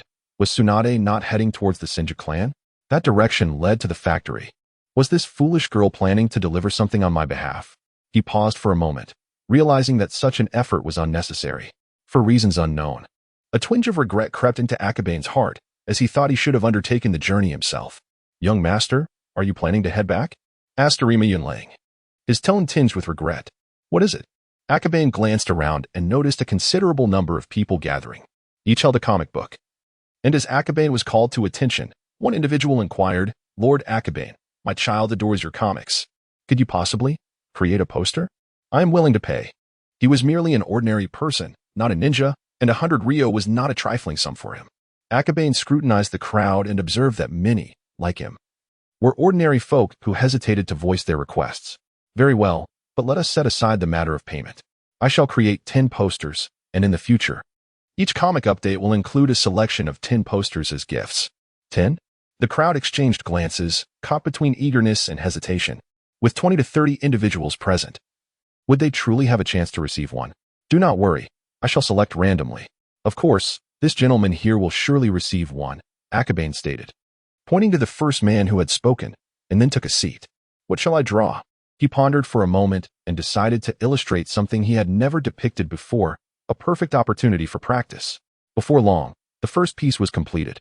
"Here you are." Akabane offered the finished drawing to the man who had spoken earlier. The man took it, glanced at it hesitantly, and after a few moments, could not resist asking, "Is this also a character from your comics?" "It is not from Ninja Chronicles. It is a new character I plan to introduce in my upcoming comic. His name is Monkey D. Luffy," Akabane replied. "Monkey D. Luffy? What a peculiar name, and the drawing style is quite different," the man remarked, feeling the art style strange. Yet considering it was free, he thought, why not? Soon, the second and third drawings followed. The crowd found it challenging to accept the sudden shift in artistic style, yet those fortunate enough to receive posters remained delighted at the prospect of free art. "All right. The next batch of posters will be randomly included in the comics. It will be a matter of luck," Akabane announced as he stretched lazily. Without further posters to offer, the villagers surrounding him quickly dispersed. "Young master, are you truly preparing to release a new comic?" "Only a warm-up," Akabane replied.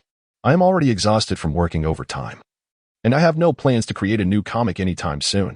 The distribution channels are not yet established. Rather than invest time in one piece, I would prefer to produce more chapters of Naruto." He found the concept of warming up perplexing. However, through their recent interactions, he sensed that Akabane was unlikely to release a new comic in the near future. Unless, of course, the young master achieves a breakthrough and can maintain 2 shadow clones working simultaneously. Carrying his tools, Akabane returned home to find Arima Chimi tending to a small girl's wounds. "Back already? How did you get hurt? Is it serious?" Upon seeing the injury and blood, Akabane approached and picked up the gauze from the table. "It is not your father yet," teaching the child to use a kunai, resulting in a careless accident where Chingwe accidentally cut herself. Zaki peered out from the kitchen, visibly annoyed, and remarked, "It was I who asked my uncle to teach her." The little girl had already begun to accept her identity within this family, and upon witnessing Kamama Chiomi being scolded, she promptly spoke up. "Ahem. It was just an accident this time. I will be more careful next time." "Next time?" Zaki's eyes widened, her anger quite intimidating. "I will never dare again." Kamama Chiomi readily capitulated, while Vortex Chingyue's eyes crinkled with laughter. The couple exchanged a glance, secretly relieved. Observing this scene, Akabane let out a light chuckle. He then turned his gaze towards the translucent panel, his expression suddenly serious. The total price of the Vortex physique had decreased by 1 point. This was sufficient proof that the blood of the Vortex clan could lower prices. However, upon testing, he discovered that it was the perception ability that had diminished by 1 point. Was it because of Vortex Chingyue's perception? Akabane sighed inwardly, placing the bandage back. Even if he were to drain Vortex Chingyue's blood, it likely would not reduce the point significantly. If he could obtain the blood of Vortex Mizuhito, perhaps he could substantially lower the points. After all, Vortex Mizuhito's strength and the development of her physique were unparalleled within the Vortex clan. Her worth was not comparable to that of Vortex Chingwe. However, attempting to exploit her would be less profitable than pondering over the points. At present, I already possess over 400 points, and I expect to acquire more, plus with the 4th volume, I will certainly gather enough to exchange for something worth 1,000. Akabane set the tools aside and sat at the table, contemplating. The little girl had her hand bandaged and was now quietly engrossed in the 2nd volume upon arriving in Konoha. Her interest in manga had heightened. Similarly, The children residing with the Senju clan shared her enthusiasm. These children of the Vortex surname had been assigned to the few remaining households of the Senju clan, yet every afternoon, they would congregate in the yard of Vortex Mizuhito. Of course, they were not training in ninjutsu or physical techniques, but rather enjoying manga together, just as they were now. Grandma, I finished the second volume too. Can we read the third volume today? Asked Shinon. You have finished, but many children have not, so this afternoon we will still read the second volume. Vortex Mizuhito gently and calmly replied. But you are a team, understand? With that statement, Shinon held back the remainder of her words. Subsequently, the manga volumes were distributed, and everyone began to read in silence. After a considerable time, one child inquired, Grandma, why does Sakura perform well academically, yet in battle is even less capable than Naruto? Indeed, Naruto at least attempts to take action, while someone initiated the discussion, and the others could not help but voice their opinions on the plot. Her control and theoretical understanding are excellent, yet she lacks the will to fight. She does not even know why she battles, Vortex Mizuhito explained softly. The will to fight? The group of children were utterly perplexed by this concept. They all turned to Uzumaki Sueho, hoping she could provide an answer. Every battle must have a purpose, for the people of Whirlpool Village. They fight for their kin and their nation, Uzumaki Sueho remarked. Does that mean Sakura lacks a fighting goal? Someone pondered. Indeed, in her eyes. Perhaps only that young boy exists, Uzumaki Sueho sighed. Although this is a comic, such scenarios do indeed occur among ninjas, and not infrequently. So, what about you, grandmother? Uzumaki Sueho, seated in her chair, wore a nostalgic expression. If given the chance, perhaps it would be for the Uzumaki clan, the Senju clan, or possibly for Konoha. Yet, she understood all too well that this might be too trivial. As a host of the Nine Tails, her strength was formidable. However, due to her immense power, any movement would inevitably attract the attention of the other ninja villages. Children, you must grow stronger, but simultaneously, you must comprehend the reasons behind your battles. Uzumaki Sueho stated earnestly, urging them not to let negativity influence their resolve. The physical prowess of the Uzumaki clan is indisputable, and among the 10 children in Konoha, they have undoubtedly been meticulously selected. These children are destined to become ninjas. However, she felt a heavy weight in her heart. If the Uzumaki clan were to truly face calamity, how many of these children would live under the shadow of hatred? To protect family, to become strong. I want to be like Naruto and become Hokage. Foolishness. We are the Uzumaki clan. The group began to bicker animatedly, and Uzumaki Sueho chuckled softly, her heart lightened. All right, everyone has finished the second volume.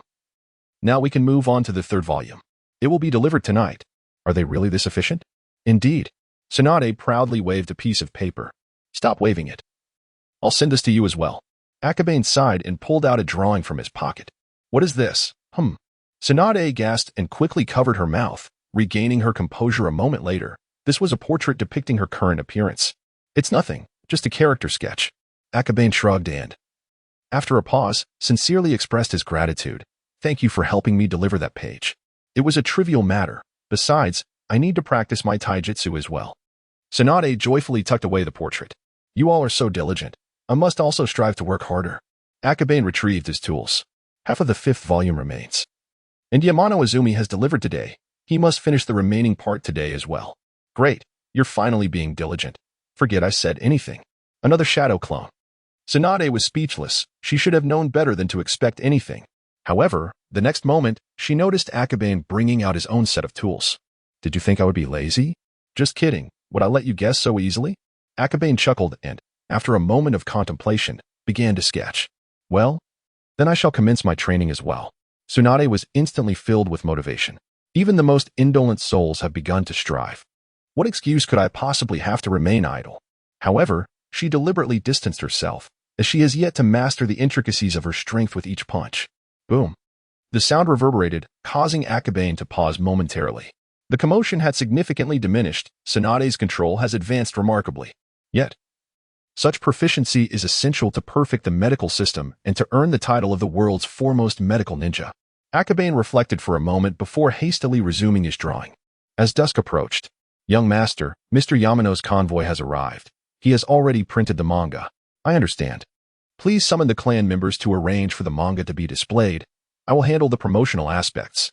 Akabane was not taken aback by this news. having previously learned about it from Tsunade. Kamiyama Yunlang nodded in acknowledgement, but cast a skeptical glance at Akabane, sensing that something felt amiss. As he walked, he pondered. What could be wrong? No matter how he thought about it, something seemed off. The young master is working so diligently. That is indeed peculiar. It dawned on Kamiyama Yunlang that the young master had always delegated tasks to shadow clones, lounging comfortably while they did the work. Yet today he was personally engaged in drawing manga. This was the first time he had witnessed such dedication beyond merely creating posters. Tsunade, Mr. Yamano has arrived. I must go greet him, so I will leave you now. Dispelling his shadow clone and setting aside his sketches, Akabane called out to Tsunade, who was still diligently working on the hillside. All right, I shall conclude as well. Tsunade immediately ceased her activities and began to tidy up the chaotic scene. I still need to compile the 5th volume. I shall take my leave. Very well. Akabane hurriedly returned home, retrieving his previous sketches to merge them with the new ones he had created. Upon reaching the manga shop, the layout and pagination had already been meticulously completed. Outside, a fervent crowd busied themselves. Even the factory manager, Yamano Izumi, was actively assisting with the unloading of goods. Mr. Yamano, thank you and your workers for expediting this batch of manga. Akabane approached and bowed in gratitude. Remarkably, the 4th volume had been produced in just over a day, showcasing the impressive efficiency of these individuals. This is all thanks to His Excellency the Daimyo. Yamano Izumi smiled, then explained to Akabane. The Daimyo must have heard about your endeavors from somewhere. He mobilized numerous resources to facilitate increased production. The Daimyo is aware of my manga? Akabane's eyes sparkled with excitement. Indeed, His Excellency stated that your manga represents an emerging cultural industry worthy of encouragement. Yamano Izumi beamed with gratitude, adding, thanks to your collaboration, our factory's printing department has undergone a significant upgrade. That's splendid. Let us discuss this further inside. This news stirred Akabane's heart with exhilaration. He grasped Yamano Izumi's arm and led him into the building, despite their age disparity rendering their appearances somewhat incongruous. Yamano Izumi found no discomfort in following him for a more in-depth discussion. Mr. Yamano, have you inquired with the caravan? Akabane sat up straight, feeling a surge of tension. 2 caravans agreed to collaborate, with one wishing to sell on behalf of the other for a couple of times to observe the market. 3 caravans? Shan Yi Quanhong was momentarily taken aback, then with a hint of apology remarked that the time was too short, as only 4 caravans had passed in total. No, I am simply astonished that you could find 3 caravans at once. Chi Yu expressed genuine admiration. May I inquire about the regions these 3 caravans are responsible for? 1 caravan is heading to the land of snow, another to the land of rivers, while the observing caravan generally travels to the land of iron. Shan Yi Quanhong responded. Except for the land of rivers, the other countries are relatively stable. Chi Yu pondered thoughtfully. Ahem, in fact, the land of rivers is quite peaceful as well. So far, that has been the case. The land of rivers lies between the land of fire and the land of wind, serving as a buffer zone between the 2 nations. Currently, there is no war between the land of wind and the land of fire, allowing the land of rivers to enjoy peace. However, should war resume. Nevertheless, the timing is still quite favorable. Thank you, Mr. Shanyi. I appreciate your assistance with the 5th volume, and in the near future, I may request your help in publishing an entirely new comic. Chi Yu bowed in gratitude, and then took out the prepared sketchbook, another type of comic. Do you have the capacity to manage that? Shan Yi Quanhong inquired in surprise. It is not an issue. The other one is an experimental piece. Once this one stabilizes, we shall send it out to gauge the market in other nations. The cultural nuances of Naruto are exceedingly apparent, making it challenging for other countries to accept. Of course, he too was uncertain whether One Piece would be embraced abroad. In that case, feel free to send someone to the factory whenever you require assistance. By the way, next time you can pass Lord Mito's token to a clansman. Our factory personnel will recognize it just the same. Shan Yi Quanhong suddenly recalled, adding with a tinge of embarrassment. I am immensely grateful for that. Chi Yu rose, took a large poster from behind, and carefully covered it with cloth. Yun Lang, please place this at the entrance tomorrow, and then head to the street to hang a banner, Chi Yu instructed. Yes, young master. But what about the banner? Anma Yun Lang took it and peeked through the cloth. It appears to be a poster. As for the banner, I didn't have time to prepare it. Just have someone take care of it tomorrow. The wording can simply state that our comic has been updated, inviting interested customers to come and purchase. As Chi Yu spoke, he casually selected a copy of the 5th volume and tucked a thin sketch inside. In no time, 10 sketches were randomly inserted into the comic book. Writing the banner seemed to Chiyu a straightforward promotional tactic. However, the next day, he was taken aback upon seeing the banner hanging in the street. The comic has been updated. Interested customer friends are welcome to purchase. Chiyu stood beneath the banner, bewildered for quite some time. Did they really replicate the latter part of his message verbatim, without any alterations? How authentic is this? With a frown, he made his way to the comic shop, only to be astonished by the sight before him. The shop was unusually packed with people. Such a lamentable slogan. Kekkei fell silent for a moment, feeling his intelligence insulted. One could only lament the scarcity of advertisements in this world. With a slight sigh, he stepped outside the shop to observe his surroundings. What is that? A surge of chakra drew his attention. Kekkei turned to see the source of the disturbance. A boy clad in a white robe, quietly standing apart from the crowd. A member of the Hyuga clan? His expression shifted, and he approached the boy, but before he could tap the boy's shoulder, the child had already turned to face him. Hey, are you trying to cheat and steal the poster? Kekkei remarked helplessly. He had forgotten there were countless ways to cheat in the world of ninjas. The young boy from the Hyuga family appeared somewhat embarrassed, but, after a moment's contemplation, spoke softly. You didn't specify that it was prohibited. Well, I am now stating that it is, Kekkei replied, heading to the entrance to jot down a few words. Ultimately adding a line about how the final interpretation rights of this event belonged to the store. The Hyuga boy hung his head in disappointment, grumbling under his breath. Nevertheless, based on his previous memory, he still chose a comic book adorned with illustrations. No ninja abilities allowed? My luck has always been fortuitous. I can obtain a comic with a poster without relying on abilities. At that moment, he heard a voice. Tsunade, just give it a rest. How many times in your life have you won by gambling? It was Tsunade and Jiraiya. Kekkei turned to see Jiraiya being sent flying by a punch. I've won at least twice, Tsunade replied, her mood somewhat subdued, before shaking her head and entering the comic shop. Tsunade, I think. Kekkei felt a chill. This was still a gamble. What if Tsunade actually succeeded? You think I can't do it, right? For a ninja, with careful observation and keen eyesight, it wasn't difficult to discern subtle differences in thickness. However, Tsunade didn't scrutinize. She merely picked a book at random. This was genuine gambling. Kekkei felt a twinge of anxiety. What if she really managed to pull it off? All right, I haven't gambled in a long time. My luck will surely be good this time. Tsunade exclaimed, eagerly flipping through the pages with great care. You could just flip quickly, you know. Jiraiya returned, weary, and casually grabbed a book as well. You wouldn't understand the thrill of gambling. Tsunade's eyes sparkled, resembling a devoted gambler, savoring each page as if flipping cards. When she reached the end, still no poster appeared. Kekkei let out a long sigh of relief. That was a close call. Ha. Your luck indeed seems to be lacking. Jiraiya joyfully picked up the book next to Tsunade and casually flipped through it, a poster tumbling out. Ha, my luck is exceptional. Thud. With a punch, Tsunade, fuming, tossed down another 100 ryo, infuriated that even Jiraiya had better luck than her. Unbearable. She selected another book from the shelf, but still nothing. Perhaps it's best to give it up, Tsunade. Kekkei felt a pang of sympathy. Had it not been for Danzo's refusal to offer rewards during the first volume promotion, she would not have received any rewards, indicating that her luck was indeed singular. No, I want to buy more. What extraordinary luck this individual possesses. Utterly oblivious to the reality of the situation. 10 attempts and not a single success. Jiraiya, for the sake of your own life, I advise you not to laugh, Akabane whispered to him.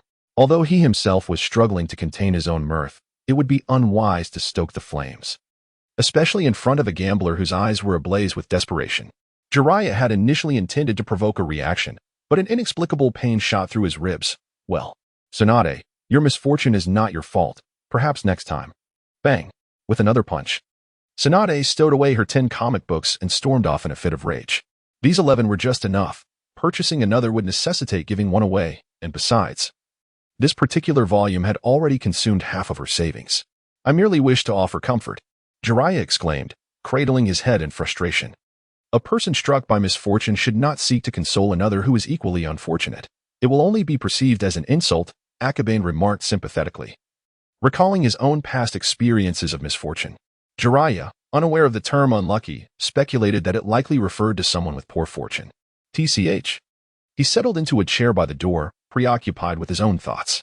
Moments later, I suspect you are mocking Shoma's chakra capacity. How is it that after only a few ninjutsu attempts, he has already exhausted his chakra? Jiraiya lamented. Impossible. Shoma does not possess such a meager amount of chakra. Akabane retorted dismissively. Tsunami is so beautiful and adorable.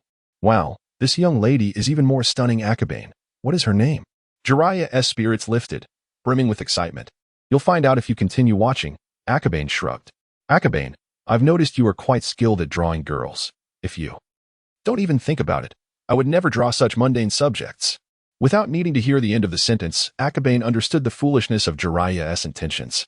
Thankfully, Jiraiya's lack of insight meant that a normal person would have already deduced the identity of the artist behind that particular page. Jiraiya focused intently, comparing as he read through the narrative. After a considerable time, he finished the entire story. Ah, I've fallen for this girl. Although she is associated with Zabuza, which is rather displeasing, I still find her utterly charming. Akabane sensed that something within Jiraiya had awakened anew. He had initially planned to inform him about Haku, but reconsidered. It was better to keep it to himself for now, as in Kishimoto's illustration, Haku is indeed male. Although it could easily be altered with a single stroke, the shattering of dreams would surely be disheartening. Jiraiya sat down, eagerly retrieving his sketchpad to begin drawing. Hey, you must not draw such inappropriate things in front of my shop. Akabane's expression shifted.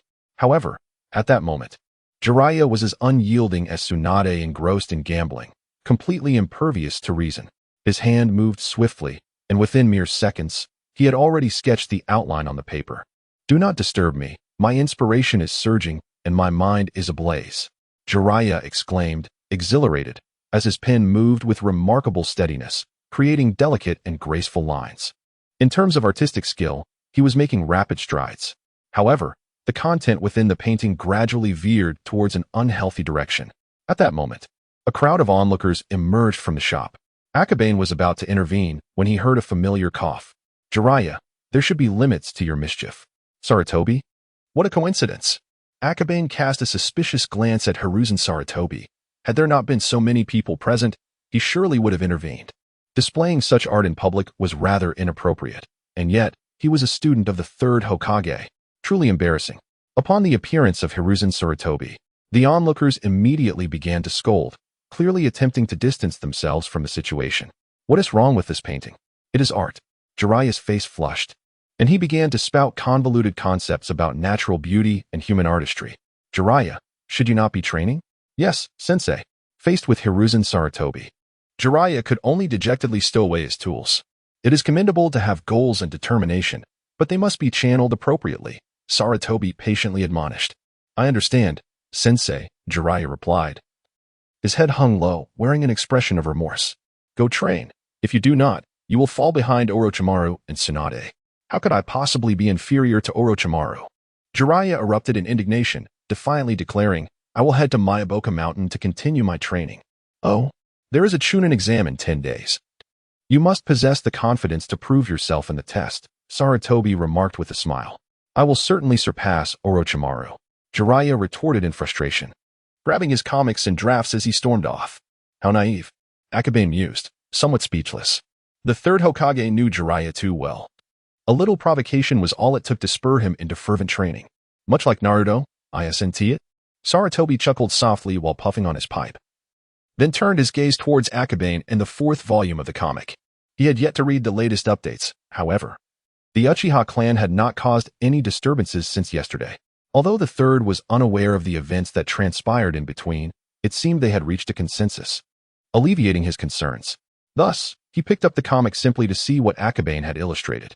Although he had caught glimpses through the telescope technique, the distance had rendered the details unclear. Would fainting from a few ninjutsu techniques bring shame to the Hitaki clan? Within seconds, he suddenly blurted this out. That is the price of power. Ha ha ha, I merely spoke in jest, do not take it to heart. Sarutobi continued flipping through the pages until he paused at one. Akabane glanced over to see it was the page where Haku made an appearance. Ah, this master and disciple. He seemed to sense Akabane's gaze, clearing his throat as he rummaged through his pocket. The third's expression stiffened, retracting his hand to adjust his pipe. Sensei, if you did not bring any money, I shall gift you this volume, Akabane said with a faint smile. Ahem, the payment must still be made. I will have someone deliver 100 ryo to you later, Sarutobi replied, his face reddening.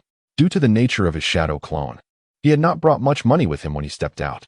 It was only when he habitually reached into his pocket that he recalled this predicament. Subsequently, he lifted his smoking pipe as a signal that he was about to take his leave. "Take care, teacher." Akabane bowed to bid farewell. And once the third generation had departed, a few individuals emerged from the shop. They gazed at the retreating figure of the third generation and exclaimed in astonishment. "To think even Lord Hokage enjoys manga. Indeed, I ensure that every volume is presented to Lord Hokage for his review first," Akabane declared with a proud expression. However, these individuals reminded him that he should consider adding a slogan next time, "The manga favored by Hokage." "Absolutely correct," he responded. "Boss, I'll take 10 volumes of manga." At that moment, a voice suddenly rang out from outside, prompting everyone to turn and look. The haughty demeanor and the fan emblem were unmistakable. Akabane squinted a few times, feeling a sense of familiarity, as if he had crossed paths with this person before, yet he could not recall their name. The other party glanced at him briefly, then nervously averted their gaze, pretending not to see him.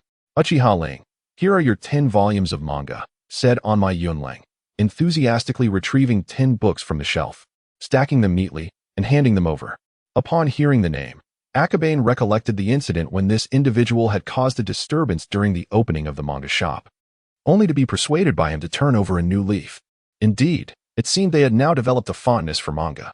"Also, give me a few copies of the first 3 volumes. Uchiha Ling spoke hurriedly, leaning slightly away, clearly anxious about encountering Akabane. This expression was all too familiar to Akabane. Most otaku would wear a similar visage upon running into an acquaintance, including his past self. "All right then, all 10 volumes, coming right up. MHM. Uchiha Ling nodded and tossed 4,000 ryo onto the table. Anma Yunlang beamed with delight, hastening his movements, purchasing 10 copies of 4 volumes in one go. Clearly the Uchiha family was affluent. However, Uchiha Ling's attire appeared somewhat peculiar. Akabane scrutinized him with suspicion. Black hair, blue clothing, white pants. Aside from being retained a year, resulting in the absence of a forehead protector, he bore an almost uncanny resemblance to Uchiha Sasuke. So he is a cosplayer. Akabane was taken aback and felt a newfound respect for Uchiha Ling. "Here are your 10 sets of manga," Anma Yunlang said, stacking the remaining volumes, wrapping them up in cloth into a substantial bundle. "So many?" Uchiha Ling paused for a moment, then gritted his teeth as he hoisted the package, feigning nonchalance as he headed toward the Uchiha residence. "Yunlang, does he come by every time?" Akabane inquired with curiosity. "Yes, he comes every time we update," Anma Yunlang replied. "When did he start dressing like that?" "Oh, you mean the clothes?" "It seems he started a few days ago," Anma Yunlang recalled. "A few days ago? He truly is a cosplayer," Akabane exclaimed, and then a thought struck him. If the number of manga enthusiasts in Konoha were to increase, perhaps they could organize a manga exhibition. "Young master, what is a kozer?" an inquisitive Anma Yunlang asked. "They are individuals who possess a profound affection for comics." Akabane replied succinctly, while internally contemplating the matter. The more he pondered, the more feasible it seemed. After all, ninjas inherently possess transformation techniques, and their ability to cosplay is undoubtedly commendable. Once the events in the Land of Waves conclude, he could explore the possibility of organizing such activities. The notion of hosting a comic convention within the world of Naruto exhilarated Akabane, yet he also recognized the considerable effort it would entail. As the organizer, there was an overwhelming multitude of responsibilities, and most critically, the storyline of the Land of Waves still had 8 chapters remaining. "Forget it. Yunlang, I shall take my leave. Please take a moment to review this, and when you find the time, calculate the profits from the factory." Akabane waved his hand dismissively. After laboring diligently for a couple of days, he had finally managed to produce the 5th volume. He deserved a brief respite. "Young master, leave it all to me," Anma Yunlang replied, while organizing the recently received funds. To be honest, Akabane was unaware of the daily income generated by the comic shop. It was entirely managed by Anma Yunlang. If it were entrusted to an ordinary individual, it might not have been handled as adeptly. Fortunately, he had previously managed some accounts within the clan, making him quite familiar with handling finances. Before long, he had mastered the intricacies of the task. Now, all profits from the comics and revenue sharing were negotiated by him with the factory, effectively alleviating much of Akabane's burden. Otherwise, had he been tasked with such convoluted affairs, he would likely be overwhelmed. "Teacher, we have supported a local wealthy merchant under the guise of rogue ninjas and have secured a foothold. We will soon be able to gradually control the land of waves. Zishiu reported on the progress of their mission, while simultaneously expressing confusion. Just as they were on the verge of covertly controlling the land of waves, Danzo had called them back at this critical moment. The teacher must have a special intention behind this, Shikumo remarked calmly. Securing one stronghold is sufficient. Now is not the time for direct control over the land of waves. Danzo stated coldly. Understood. For a ninja, fulfilling the mission is paramount. Despite any dissent they might have held, the two could only silently endure. In due time, the Chunin exams will take place. Prepare yourselves, as all three of you will participate together, Danzo continued indifferently. Chunin exams? Shikumo paused in surprise, then reflected that the time indeed approached swiftly. Has Akabane returned? I see, then we shall take our leave. Zishiao's face brightened momentarily before he quickly composed himself and bowed. Go, Danzo gestured for them to depart. However, once Zishiao and Shikumo had exited, he snorted coldly, casting a displeased glance at the Hokage building's location. If it weren't for the third Hokage, the land of waves would already be ours. The foundation must be established. Danzo's eyes glimmered with cold laughter. In his view, the third Hokage's policies were excessively lenient, merely allowing for passive waiting in the face of enemy aggression. Peace. With the existence of the 5 great nations, how could there ever be peace? The comics have been updated. Shikumo, it seems that during this period, Akabane has been living quite comfortably. Zishi remarked with a hint of envy. The land of waves, an island nation, allowed them to bask in the sea breeze, leaving their skin noticeably darker than before. Defeat him and let him know his place, Shuo Mao remarked nonchalantly. Indeed, his idleness was quite displeasing to me. After a brief slumber, my points had soared to over 1,000. Excellent. I could now exchange for a certain ability. After a refreshing rest, Akabane rose and stretched languidly. Beside him, the shadow clone had vanished, leaving behind a considerable number of drafts. It seemed the tool had indeed worked diligently today. Ninjutsu, such a convenient power, Akabane mused. Then opened the list to find the half-sage physique. It required only 1,000 points, and I must prioritize the most essential. What I needed most was not chakra or perception, but vitality. After a moment of contemplation, he resolved decisively. Exchange for vitality. With the disappearance of 1,000 points, he felt his body undergoing a rapid transformation. Firstly, his physique surged by 10 points, elevating his overall vitality to an impressive 40. Moreover, he sensed an invigorating strength coursing through him, entirely different from the previous feeling of weakness and fatigue. What a splendid physique! The Anma and Tsukikage clans were most efficient in constitution, and now Akabane had remedied the shortcoming. His efforts during this period had finally borne fruit. Suddenly, he heard a faint noise from outside the window. Is someone climbing in? Akabane, agitated, picked up a piece of paper and swiftly drew several seals. Just as he was casting his technique, the window was abruptly flung open, and a figure swiftly darted inside. Instantly, his hair stood on end. A knife. He quickly formed hand seals and executed the substitution technique. Bang! With a crisp sound, the figure vanished, leaving behind a pile of shattered chair remnants scattered across the floor. Uncle, someone has broken in upstairs again. A little girl's anxious voice echoed from below. It must be one of Akabane's friends coming to find him. There was no need for concern. Anma Chihiro replied with habitual ease. Indeed, his friends are quite peculiar, always climbing through windows. Saki chuckled softly, dismissing the commotion upstairs entirely. Is that so? The little girl responded with skepticism, casting a curious glance towards the second floor. In Akabane's room on the second floor, he admonished, Hey, you all should refrain from such perilous tests next time. I nearly struck you down just now. He sheathed his kunai and dispelled the illusion cast upon Zishiao. I didn't expect your taijutsu to improve so significantly. I barely had time to react. Zishiao clutched his throat, his face contorted in agony. Even after escaping the illusion, the pain from the kunai's puncture remained vividly clear. Not just in taijutsu, Shuo Mao observed, glancing at the remnants of the chair on the floor. Your hand seal speed is astonishing. Shuo Mao, do we harbor such deep animosity? Without my substitution technique, you would have truly killed me. Akabane retorted, exasperated. No. I merely felt I wouldn't hit you, so I struck out, Shuo Mao replied candidly. Do you not have a grudge against Shuo Mao? Look at Kakashi. After casting a few ninjutsu, he fainted. How pitiful. Zishiao interjected, attempting to sow discord. Indeed, came Shuo Mao's simple and direct reply as he sheathed his blade, his gaze turning ominous. Ahem, let us disregard these trivial details. Akabane lightly coughed and sat up in bed, showing no intention of offering them a seat. After all, they had damaged his beloved chair. Indeed, it is often better for everyone to overlook the minutiae, nodded Zixiao. Have you been out on missions during this time? Yes, but I cannot divulge the specifics of the task, Zixiao replied as he sat on the floor, helping to clear the remnants of the chair. It appears to be a mission from Danzo. The tasks from Konoha are generally open and transparent, with nothing to conceal. And the personalities of both individuals have somewhat transformed, likely due to some exceedingly oppressive infiltration mission. Akabane did not elaborate, merely hinting, what was the purpose of that ambush on me? He, of course, to test her strength. The Chunin exam. They complemented each other well, providing a straightforward explanation. Akabane was momentarily stunned, then recalled. This morning, the third Hokage had also mentioned the Chunin exam. Yes, it occurs biannually. By the way, where will this year's exam be held? Zixiao faltered mid-sentence, awkwardly glancing at Shimo. The land of wind, Sunagakure. Shimo shot him a glance, responding curtly. Sunagakure? Akabane felt a wave of discomfort wash over him. This meant they would have to leave the village and travel abroad, to the arid land of wind no less. Do not dwell on it. The teacher said we must participate, Zixiao said lazily. Shimo hesitated for a moment, well aware that Danzo had not actually stated such a thing.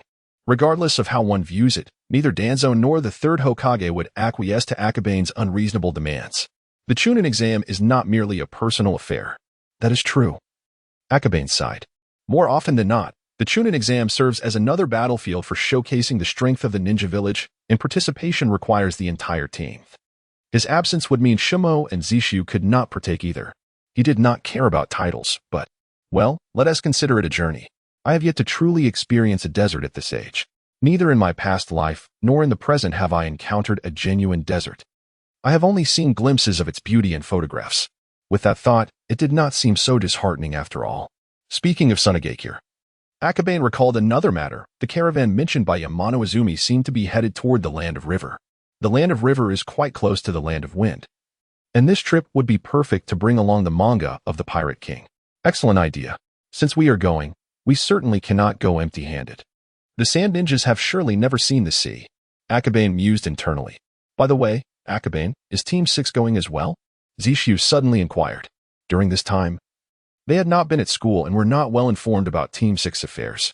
They should be going, I suppose. Akabane himself was uncertain. The third Hokage's words to Jiraiya seemed to carry more weight than mere encouragement. Regardless of whether they go or not, we are definitely going, Zixiao declared with clenched fists and a resolute expression. Why? Akabane found it rather peculiar. It seemed that Zixiao and the Sand Ninja Village had no festive connection. Eventually, the Sand Ninja Village would become our adversary. Thus, acquiring their information beforehand would ensure that we would not be at a disadvantage when we met on the battlefield. Zixiao explained. That makes sense. Shimo nodded in agreement, a contemplative expression gracing his features. I must say, Zixiao, your insight is commendable, Akabane remarked. Why do you say that? Zixiao queried as he pulled out a comic book, preparing to delve into its pages. Oh, it's nothing. I merely believe the teacher has a keen eye for talent. Akabane shrugged. While Zixiao's individual prowess was not the pinnacle, his overall capabilities were quite remarkable, coupled with this familiar thought process. In a certain sense, he bore a resemblance to Danzo. Of course, Danzo was far more ruthless and unscrupulous, a trait Zixiao could not hope to emulate. That is indeed the case. Zixiao nodded in agreement, his expression one of admiration. However, the teacher Akabane referred to was not Danzo, but rather the third Hokage, Hiruzen Sarutobi. The personnel arrangements had been orchestrated entirely by the Hokage. I hadn't paid much attention before. What about Kakashi's Sharingan? Shimo remarked as he turned to the final page. Zixiao flipped to the last page, discovering a unique illustration attached at the end of the 4th volume, which contained all of Kakashi's information. What? A 12-year-old jonin? He lost an eye during a mission, and his fallen comrade gifted him their eye. This plot leaves one speechless, Zixiao mused, resting his chin on his hand, a look of exasperation crossing his face as he tucked the comic away. Shimo gathered the remnants of the chair, placing them into a bag, and then polished his short blade, stating in a subdued tone, injury should not occur. The Hatake clan, besides their mastery of blade work, also excelled in assassination techniques and footwork. For them, sustaining damage to vital areas such as the eyes was utterly unacceptable. On the battlefield, anything is uncertain. Akabane closed his eyes, and after a moment, shook his head. Even for us, life and death are unpredictable in combat. Indeed. Zishu tucked away the comic book, sighed, and remarked, "Now that you mention it, I must go train." "So diligent?" "Yes, I am not as gifted as you geniuses." Zishu shrugged, waving goodbye before leaping from the window. "That's true. Without the system, with this unfortunate physique of the Uchiha clan, Akabane might struggle to graduate. I shall return as well." Shumo rose, glancing back at the bag containing the remnants of the wooden chair. After a moment's pause, he added, "About the cost of the chair." "What cost?" "No need to concern yourself." Akabane waved his hand dismissively, assuring him that he had enough to cover the expense of a chair. "Very well." Shumo did not hesitate, shouldering his short blade and preparing to leap through the window. "Hey, my house has a door." Akabane pointed ahead, bemused by their habit of entering and exiting without using the front door. Hatake Shumo paused for a moment, then nodded, opening the bedroom door to exit through the main entrance. "Oh, you came out of the room." The little girl looked up towards the second floor, spotting Shumo as he emerged from above. "What?" An unexpected surprise graced the presence of Arima Chihiro. Akiha's companion had emerged from the front entrance. Sakashimo paused momentarily, perplexed by the astonished expression surrounding him, and wondered about the identity of the little girl. Ah, it was Sakashimo. Upon recognizing the newcomer, Chihiro's understanding dawned. "Uncle, Auntie, I must take my leave," he said, bowing slightly with utmost politeness. "Go on. What a well-mannered child," they replied appreciatively. From the kitchen, Arima Saki peeked out, her face alight with joy. Sakashimo bowed once more before departing. "Akiha, your friend is truly courteous. No wonder he hails from the Hatake family," his parents remarked with a touch of nostalgia, as he was the first friend Akiha had welcomed through the front door. Akiha pressed his forehead in exasperation. While their words rang true, they also struck a bittersweet chord within him. "I'm stepping out for a while," he announced. His departure was not for the sake of training. He had remaining transactions with Danzo and a few training sessions to catch up on, along with the need to complete the final storyline of the Land of Waves before the Chunin exams. How busy he felt. Reflecting upon the recent days, he realized he had scarcely a moment of leisure. Indeed, he was even more occupied than during his time in the Land of Whirlpools. As he approached the location of the route team, he found himself navigating with ease, having previously traversed this path. Just as he entered the vicinity, a figure appeared before him. Clad in the same dark attire and mask as the other members of the team, Akiha recognized him immediately. "Yamayuki. Are the team members present today?" "Ugh." Recognized again, Yamayuki Moonlight muttered with a hint of frustration, scratching his head, before succumbing to a cough. "I believe the team has training scheduled today." At this stage, the route team had not yet evolved into what it would later become. Most of its members were elite selections drawn from the Umbu. "Indeed," Yamayuki nodded. "I shall head in," he added, as Yamayuki was not yet a formal member. He was merely favored for his exceptional talent, having been handpicked by Danzo. Thus, he was ineligible to participate in roots training. Akiha acknowledged this with a nod, passing by him. As he reached the side, he paused momentarily and advised, if possible, refrain from joining route. Yamayuki froze for a moment, then gazed at Akiha in astonishment. He had intended to retort, but the seriousness in Akiha's eyes stifled his words. Akiha moved past him, making his way towards the cave. "Understood," Yamayuki responded, vanishing in an instant. He grasped Akiha's intent, but found himself perplexed. Hadn't Akiha himself spoken with fervor on that occasion? Was not route a worthy pursuit? As the sounds of training grew clearer, upon arriving at the base, Akiha observed a group already weary from exertion, yet the training remained as rigorous as ever. "Teacher, everyone appears fatigued. Perhaps we could allow them a moment of respite," Akiha suggested, offering a gentle smile as he approached Danzo, who was overseeing the training. However, upon seeing him, the expressions of all the route team members shifted dramatically. Rest? What sort of respite could possibly come from such terrifying genjutsu? Adults? No. "We are not tired yet," someone exclaimed in panic. "Yes, indeed, we are not fatigued. We can continue training." The others echoed in agreement. "Akabane, it seems they are not weary. Why don't you take a moment to rest over there?" Danzo said with a smile, then waved his hand, signaling everyone to resume their sparring. "Is it truly that dreadful?" Akabane muttered, running his fingers through his hair before deciding to sit aside and sketch. Whether one pushes forward or retreats, the inevitable will come regardless. However, this group is merely squandering their time. I shall ensure they receive a little extra motivation soon. Akabane thought to himself. The results are promising. I increasingly feel that, should I not be around in the future, you could lead the route, Danzo remarked casually. No. This responsibility should remain with you. Akabane replied quietly. What is root? Any misdeeds in Konoha will inevitably be attributed to root. Furthermore, regardless of whether these actions are indeed the work of root, international disputes may also be influenced by their guidance. Thus, taking on root is akin to inheriting a heavy burden. More and more ninja villages are intruding into the land of whirlpools. Many desire the extinction of the Uzumaki clan. We, in Konoha, cannot overtly engage in battle, so it falls to the Umbu and root to intervene. Danzo gazed at the rigorously training ninjas, a rare hint of sentimentality crossing his face. Are you preparing to leave a final message? Akabane quipped. Danzo paused, then replied with a cold laugh. No, I would never perish on such a battlefield. They must be nearing their limit, yes? If they faint, it would be quite troublesome. Akabane looked up. Several had already collapsed. And if this continued, all would likely succumb to unconsciousness. Fear not. They are the elite among elites, Danzo assured confidently. As long as you are content, teacher, Akabane said. Left with no further words, allowing Danzo to manipulate those root members. After all, they had already waited. A little longer would not matter. After a considerable time. All right, everyone, take a break. Yet, all had collapsed on the ground, and apart from those who had not lost consciousness, none were in much better condition. Akabane surveyed the scene and then silently formed hand seals. Jinjutsu, Narikomi no Jutsu. There was no need for psychological guidance, for these members had amassed sufficient exhaustion and fear. Further provocation would only ignite their latent fighting spirit. All set. Akabane sat down comfortably and resumed his drawing. Danzo glanced at him before shifting his gaze back to those ensnared in the illusion. A chorus of anguished cries erupted as everyone simultaneously awakened on the training field. Gasping for breath, fear coursed through them, and they exchanged shocked glances. Just now. We all died. We all died. Cough, cough, it hurts so much. Danzo frowned slightly. These root members were elite. And though they had yet to transcend the pain of death, they should not have been so unhinged. Why is this happening?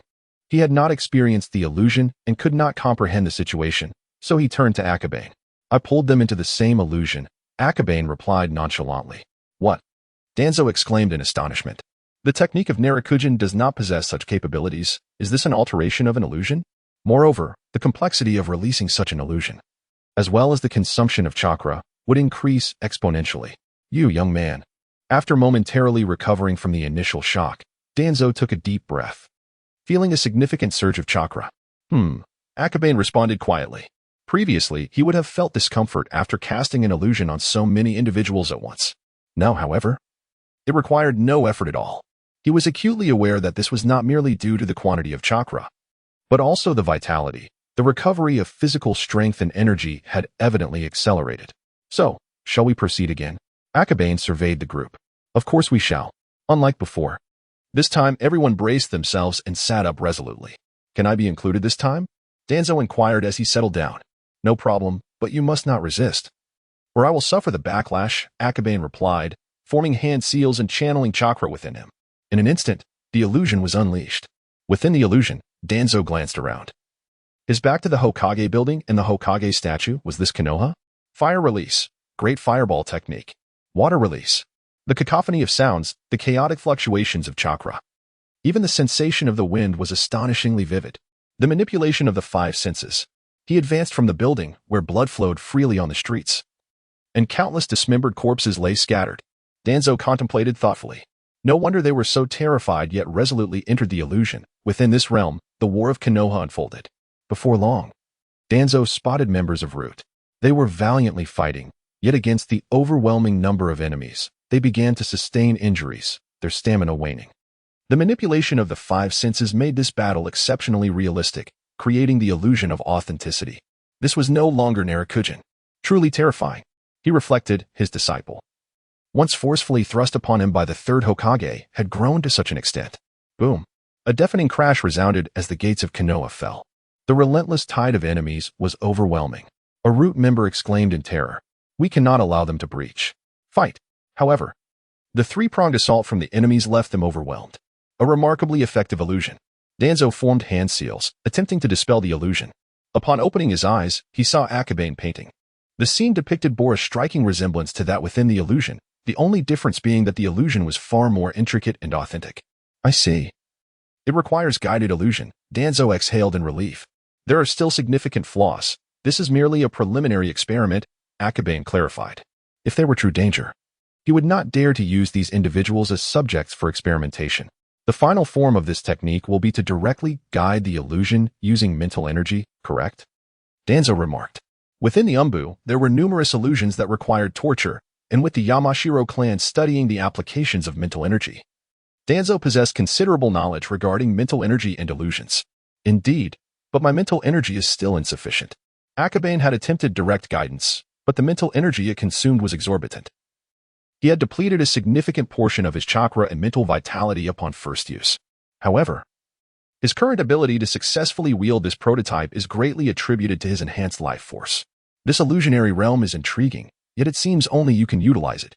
Otherwise, it would be worthy of extensive promotion.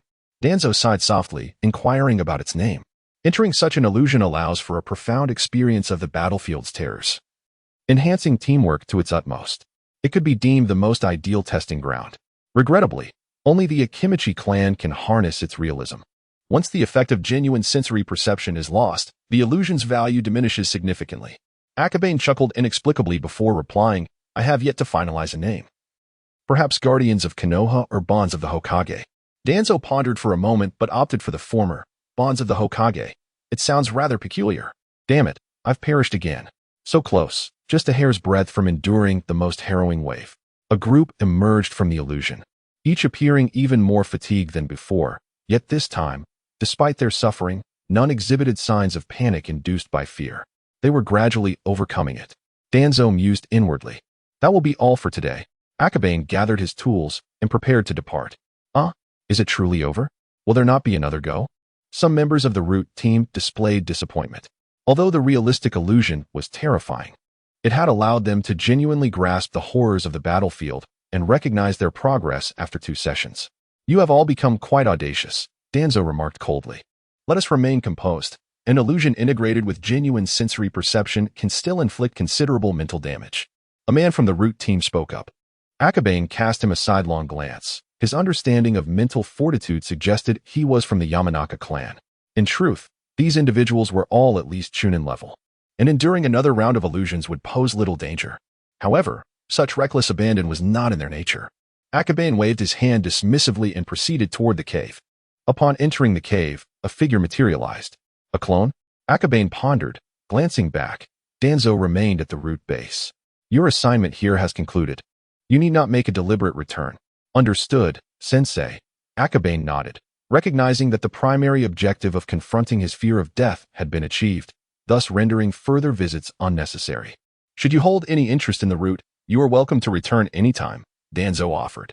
No, I have no interest, Akabane replied without hesitation. The burden was too great for him to bear. Danzo nodded, and the clone dissipated.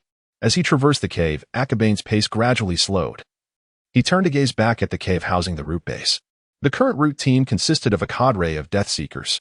Having conquered the fear of death, they were, in a sense, unafraid of sacrifice. Very well, I shall return to my writing. Akabane closed his eyes, casting aside his thoughts, and turned towards the village. At present, creating 2 shadow clones should pose no difficulty, he mused to himself. As he passed by the comic shop, Akahane noticed an individual sketching at the entrance. Is that Jiraiya? No, it seems not. His initial thought was of Jiraiya, but from afar, through the gaps in the crowd, it was evident that the figure did not possess Jiraiya's ludicrous attire. Who could it be? Originally planning to head straight home, his curiosity was piqued. The artwork is quite remarkable. Indeed, it bears a striking resemblance.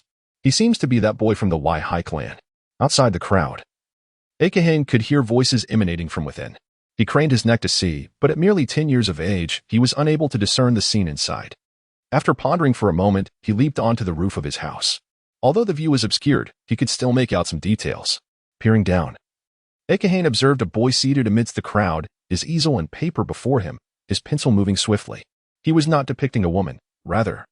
The image on the paper was a scene from the confrontation between Kakashi and Zabuza. Why-Hi. It is Why-Hi Akane. Akahane recalled the name vividly. This boy is in the same class as him, possessing exceptional chakra control and a remarkable aptitude for genjutsu. This won't do. Why-Hi Akane shook his head and tore the drawing off the easel. Someone, perplexed, could no longer contain their curiosity and inquired, "Your drawing is far superior to that of someone named Jiraiya. Why tear it up?" "It's different," Akane replied, a flicker of confusion crossing his face. What he sought was not merely a drawing, but the essence and spirit captured within the artwork. Something he felt he could not achieve. Nonetheless, Akane had to concede that this boy possessed a talent far surpassing Jiraiya's. "You were merely copying. You like your own style." "Copying? My own style?" Akane paused, somewhat bewildered, but then suddenly recalled the voice from earlier was, "Young master, how did you end up over there?" Arima Younglang, without needing to look, recognized Akane solely by his voice. "It's cooler here," Akane retorted curtly. "The taller ones are all crowded outside. How can I see anything from the rooftop?" Akane fell into contemplation, pondering merely copying. "Create your own art. Additionally, I believe you think that drawing can enhance your ability to construct illusions. However, to create a stable and perfect illusion, it is essential that your mental strength is sufficiently robust." Akane, unusually patient, imparted much wisdom to Akane, leaving the young boy speechless. At that moment, the crowd had parted, all gazing up at Akane from below. His words carried significant weight. Akane, astonished, drew a deep breath and asked, "Have you already mastered the art of constructing perfect illusions?" "Close enough. With a bit more effort, you too can achieve it," Akane replied, forming seals with his hands to perform a body flicker technique. In the next instant, he vanished from the rooftop. How swift! Everyone was taken aback. This mere child, just over 10 years old, had become so formidable. "Incredible! Have you truly reached such a level?" The crimson sunset lingered for a while, gradually intensifying its gaze. "I understood. Akabane, thank you." Crimson Sunset. If he were to heed my words, he would undoubtedly master my techniques and become a stable and qualified server. Akabane felt a flicker of joy in his heart. Perhaps he too could partake in the bonds. No, he might even create an anime. The more he pondered this possibility, the more convinced he became, which is why he suddenly suggested it to Crimson Sunset. Of course, he knew he could accomplish these feats himself. However, maintaining an anime or game through illusion was a tedious endeavor, devoid of enjoyment for himself. What significance would that hold? Thus, upon seeing Crimson Sunset's interest in drawing, he couldn't contain his elation. If he could just coax him over, he too could indulge in anime and games, far more pleasurable than being a dull server. The anticipation swelled within him, hoping for his swift growth. He must assist him more in the future. The chance to find such talent in Konoha was truly rare. Lost in his thoughts, he unknowingly arrived at his doorstep. As soon as he reached the entrance, the little girl sensed his presence and dashed out, "Brother Akabane is back. Little Kiyotsuki is truly remarkable. She noticed me even before I arrived." Akabane knelt down and patted her hair. Such an extraordinary ability. Anma Chiaki expressed her concerns with a sigh. As a special jonin, after a few days of interaction, she could certainly discern Uzumaki Kiyotsuki's talent. Such a level of perceptive ability would only strengthen as Kiyotsuki grew, ultimately becoming an immensely formidable weapon of war. "I'm back. I'll go upstairs to put my things away." "All right, go ahead." Akabane entered the house, exchanged greetings after a brief scuffle, and returned to his room upstairs. Shadow Clone Jutsu. However, this time, he produced 2 shadow clones directly. Clone number 1 was tasked with episodes 26 to 29, while Clone No. 2 would begin from episode 30. TCH, what about you? As the original, you should lend a hand too. As he distributed the tasks, the shadow clones completely disregarded him, causing a ruckus. "Of course, I have my own tasks. You must complete yours first," Akabane replied irritably. While shadow clones were indeed useful, their independent consciousness often led to peculiar situations that were challenging for him to navigate. He longed for the simplicity and diligence of those tool-like clones he had first summoned. In truth, Akabane was not deceiving them. During this period, he needed to hastily produce the plot for the Land of Waves and the beginning of the Pirates. Thus the 2 clones focused on drawing Naruto, while he personally tackled the manga of One Piece. Naturally, as the original, slacking off was a privilege. Although it appeared he was diligently working, in reality, an entire afternoon had passed, and he had barely managed to sketch half a scene alongside one of the clones. "Brother." "Oh, there are 3 brothers." The little girl pushed open the door, ready to speak, only to find 3 identical faces gazing back at her. "It's Kiyotsuki. What brings you here? Is it that you cannot come over for no reason? You blunt man." Chiyu gritted his teeth in exasperation. It seemed that these 2 clones were the reincarnation of argumentative spirits, capable of turning a simple greeting into a debate. With a swift gesture, bam! Both clones vanished simultaneously. He then smiled benignly at Vortex Saijetsu, saying, "It's merely my shadow clone. Nothing to be concerned about." "Oh, so this identical chakra indicates a shadow clone." The little girl mused thoughtfully, nodding in understanding. "Is there something you need?" "Oh right, Uncle Yamano has brought a plethora of comics." The little girl excitedly gestured with her hands. "Another batch? Such impressive efficiency. Thankfully, I managed to complete the remaining plot of the Land of Waves today." Chiyu felt a surge of astonishment and joy. The higher the efficiency, the greater the potential for creating significant comics. This was indeed a monumental blessing. "All right, I understand," Chiyu replied, then turned to glance at the sky. Evening. Considering the promotional materials and banners, the grand opening would be rushed. The thought of the banners made him wince. "Forget it. I'll prepare them myself." Entrusting it to Yunlang would be a mistake. Chiyu sat down, pondering what slogans would be most fitting. After a moment, a spark of inspiration lit up his eyes. "What is this?" Saijetsu leaned in curiously. "Tomorrow morning, a collaborative effort." "Ahem, Saijetsu, don't read it out loud," Chiyu interjected, feeling a wave of embarrassment wash over him. "Why not? Just don't read it out." He continued writing, swiftly nearing completion of the banner's design. Around the edges, he meticulously illustrated various anime characters as embellishments. "How lovely." Saijetsu's eyes sparkled as she gazed at the banner. "Humph." Chiyu chuckled as he folded the banner neatly before producing a blank sheet of paper. "Next up is the poster." "What are these?" "Promotional materials. They need to be hung up tonight," Chiyu briefly explained. Compared to the banner, creating posters was a far more familiar task, and within minutes, he had them completed. "Are you going out, brother?" "I want to go too." Setting up the venue and promoting in advance would ensure higher sales tomorrow. As for Vortex Saijetsu, it was beneficial for her to explore this unfamiliar environment. Chiyu certainly would not refuse her. "At the comic shop, has Mr. Chiyu not arrived yet?" "Indeed, but I have sent someone to inform him." "He should already be aware," Arima Yunlang replied apologetically. "That's fine. I will wait a little longer," Yamano Izumi nodded. The comics had all been unloaded. And if there were no other matters, he could have returned home. Just then, a tall and a short figure appeared in the distance. "Apologies for the delay," Chiyu said apologetically, having been held up while organizing a few things. "Not a problem, Mr. Chiyu. Do you have comics for me to take back this time as well?" Yamano Izumi waited specifically for an update. "Yes, here is volume 6. Comprising a total of 8 chapters. Please print them all at once." Akabane handed over the hastily and chaotically compiled comic to him, expressing gratitude for their hard work during this period. "It's nothing. As the author, you must be the one who is more exhausted," Yamano Izumi Hong chuckled. Each comic was sold for a mere 100 taels, but the production costs were relatively low, allowing their factory to earn a substantial profit from the comics. "Yunlang, return to your old position and hang this banner," Akabane instructed, passing the banner over. "Ah, young master, you have already completed it." Kurama Yunlang awkwardly scratched his head, then kicked the previous banner under the table with his foot. He had initially intended to reuse the old one, but now, it seemed he would likely face a reprimand. Upon unfolding it, he read, "Tomorrow morning, the collaborative comic will officially update. I shall blend literature and art, promoting ninja culture." How lengthy? Kurama Yunlang was momentarily taken aback, then could not help but ponder. Aside from the opening 2 lines, did the rest hold any special meaning?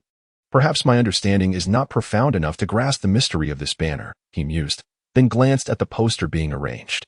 The poster appeared quite ordinary, depicting Zabuza and Kakashi facing off on the bridge, with a ninja named Haku and Uchiha Sasuke in the background.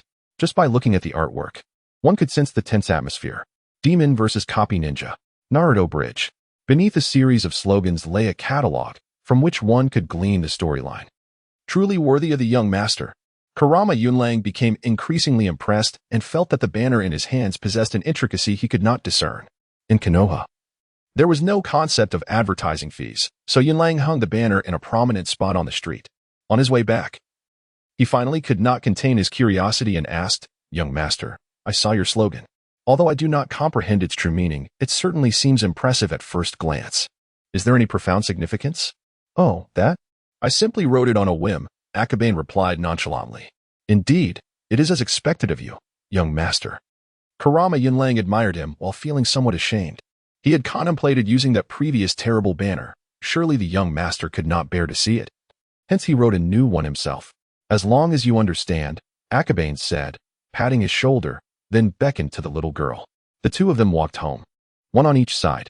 After a few steps, the little girl quietly asked, "Brother, what does that older brother mean by understanding what?" "Well, it's the mystery of promotion." Akabane hesitated for a moment before responding. Truth be told, he did not comprehend what Kurama Yunlang was lamenting. That slogan was merely a fleeting whimsy. Promotion simply needs to capture attention, allowing people to notice it and grasp the core message.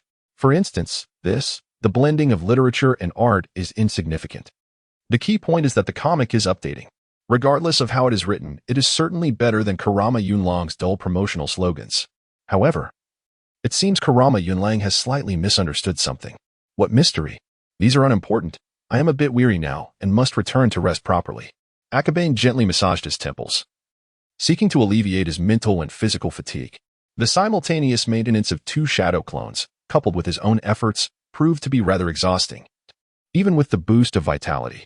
Nevertheless, this fatigue was not overly excessive. His body could still endure it. Indeed, what a peculiar promotional slogan it was. Yet it appeared rather intriguing. Such a banner was truly captivating. Early the next morning, many people immediately noticed the banners hanging in the streets. After all, the vivid depictions of various characters were impossible to overlook. Kurama Yunlang could hardly contain his smile. In just one morning, they sold as much as they typically would in an entire day. Although Konoha was relatively small and the number of comic buyers was limited, it nonetheless illustrated the effectiveness of Akabane's promotional campaign. Upon returning to the store, Kurama Yunlang took a moment to tally the sales. At that moment, a familiar voice reached his ears. Promoting ninja culture? The very person lacking in ninja spirit would be him, wouldn't he it? The third Hokage? Kurama Yunlang was taken aback, turning to bow in respect, but the third waved his hand, signaling him to continue with his tasks. Yet, with such remarks, how could Kurama Yunlang feel at ease? After much contemplation, he gritted his teeth and inquired, "Lord Hokage, should I summon the young master?" "No need. I merely came to take a casual look." The third picked up the 5th volume and casually flipped through its pages. Isn't that the girl next to Zabuza? Sleeping in the forest and encountering such adversaries. Naruto might be in peril. His curiosity piqued. He wished to delve deeper into the story, but his gaze inadvertently lingered on the kimono-clad figure for a few moments. "No. I should focus on Naruto. He is the protagonist." The third shook his head and continued reading. However, it was indeed captivating. He was genuinely curious about how Jiraiya would depict it. "Ahem. Is everything all right, Lord Hokage? Do you need some water?" Kurama Yunlang asked with curiosity. "No. It's merely a slight irritation in my throat." The third shook his head, placing 200 ryo on the table. "Last time, I forgot to bring money. I will settle it now." "Understood." Kurama Yunlang tucked the money into the drawer. When he looked up again, the third was already heading outside with the book in hand. "Take care, Lord Hokage." "Ha ha. No need for such formality." The third chuckled, waving his hand before continuing to immerse himself in the manga's plot. Such gentleness towards the enemy. What a charming girl she was. He couldn't help but feel increasingly fond of the quiet, graceful, and kind-hearted girl depicted in the illustrations. It was a pity that such a child had unfortunately aligned herself with a rogue like Zabuza. I see. Abandoned in childhood, becoming a wanderer. And thus she followed Zabuza so devotedly. Truly a kind-hearted child. The third paused for a moment, then sighed softly. There were countless orphans like her during wartime. And to maintain one's kindness and innocence in such an environment, a girl like Haku was truly remarkable. However, as he turned the page, a few words caught his eye. "I am not a girl." Nanny? Stunned, shocked, and incredulous. The expressions that danced upon the faces of the third Hokage were more vivid than any theatrical performance. A male, a boy. How could this be? Akabane had depicted a female character, yet insisted it was a boy. Such an absurd premise was utterly beyond his comprehension. The third was infuriated, feeling as though he had swallowed something vile. Just as he was becoming fond of a female character, he was then informed that she was, in fact, male. Jiraiya had been at Myobokuzen during this time. It was fortunate. If he were to see this particular volume of the manga, one could only imagine the chaos that would ensue. Contemplating this, the third inhaled thoughtfully from his cigarette. Tsunade spotted him on the street and waved from a distance, "Teacher." However, the third seemed oblivious, walking on as if in a trance, and by the time Tsunade reached him, he had vanished from sight. What was going on? Tsunade felt bewildered. With the third's considerable prowess, it was unlikely he would fail to hear her. He appeared to be holding a manga. What content could possibly have rendered him in such a state? Curiosity piqued, she hastened her pace. The journey, originally lengthy, was shortened by her use of the body flicker technique, and soon she arrived. The young master has not yet arrived, Kuruma Yunlang remarked instinctively upon seeing Tsunade. Who was searching for that pig? I am here to purchase a manga, Tsunade replied eagerly. It seemed the gambling poster had arrived. Yet the next moment, she picked up a manga and, contrary to her previous haste, began to peruse it from the very first page. Astonishment. Kuruma Yunlang was taken aback. Noticing that the gambling-loving Tsunade was so engrossed, she had forgotten to gamble. Was the latest plot truly that captivating? His curiosity grew, and he quietly picked up a volume, flipping through a page or two. And not long after, both exclaimed in surprise, "What? It's a boy?" This was simply outrageous. No wonder that lecherous old man had been so distracted. Tsunade mused to herself. Moments later, she couldn't suppress her laughter. The two lecherous individuals, one large and one small. Upon witnessing this plot twist, would surely question their very existence. She eagerly anticipated Jiraiya's reaction upon seeing this volume. I shall go find Akabane. He has certainly done a good deed. No need. I have already arrived, Akabane yawned, glancing at the pair with a lackluster demeanor. Youth, how can this character be male? She undeniably possesses a feminine appearance. Kuruma Yunlang struggled to accept this reality. Was it true that if he claimed she wasn't female, she genuinely was not? Akabane refrained from providing a direct answer, instead posing a question in return. What do you mean? Kuruma Yunlang, somewhat perplexed, found himself in a haze. However, Tsunade immediately grasped the implication. You mean that by disguises herself as male because Zabuza refuses to accept her? There are 1,000 readers, and thus 1,000 interpretations of Bai. I perceive her as female, perhaps others see her as male. The narrative and character design are never fixed. Akabane responded with a serene smile. Oh, I see. Kakashi nodded thoughtfully, closing the book with a hint of disappointment. Surely, it wouldn't be long before the teacher arrived at the same conclusion, and thus he sought to comfort himself. Had Jiraiya not come this morning? No, he had not. Akira, holding a book, took a few moments to realize that Akabane was speaking to him. He had been preoccupied at my Bokuzen lately, leaving him little time to be here. Kakashi picked up another book and began to turn its pages with reverence. My Bokuzen, was it? What a pity. Akabane sighed, realizing he would miss Jiraiya's expressions in that moment. No worries, that fellow cannot withstand solitude. He will show up before long, Kakashi said nonchalantly. By now, she had finished one book and was moving on to the next, flipping through the pages while saying, just the other day, he claimed to possess great strength. Yet I managed to pin him down with just a single finger. That was your monstrous strength technique. How can that be compared? Akabane muttered under his breath. Yet Kakashi was indeed correct. Jiraiya was not the type to endure loneliness. I just returned to find the manga updated. What a delight. Kakashi turned in surprise, a hint of joy blossoming on her face. Kakashi, bring me a copy. Jiraiya rushed in, even before he arrived. He had already called for Kakashi to select a book for him. Kakashi, without hesitation, picked one from the shelf. Jiraiya took it, shaking it lightly. Oh, there's a poster. How fortunate I am. He beamed with joy, recalling how previously Kakashi would have delivered a punch, yet this time, she remained unfazed. What is going on? Jiraiya wondered, settling at the entrance to read. Wow, a lovely lady. Kakashi pretended to be engrossed in her own book, though her attention was entirely on Jiraiya's face. Lady? Wait until you can't laugh anymore. The girl in cute attire, so gentle and kind, made Jiraiya swoon. He became completely absorbed in his fantasies, oblivious to the fierce tigress nearby. However, would there not be a reckoning later? Akabane cast a glance at Kakashi, mourning for Jiraiya.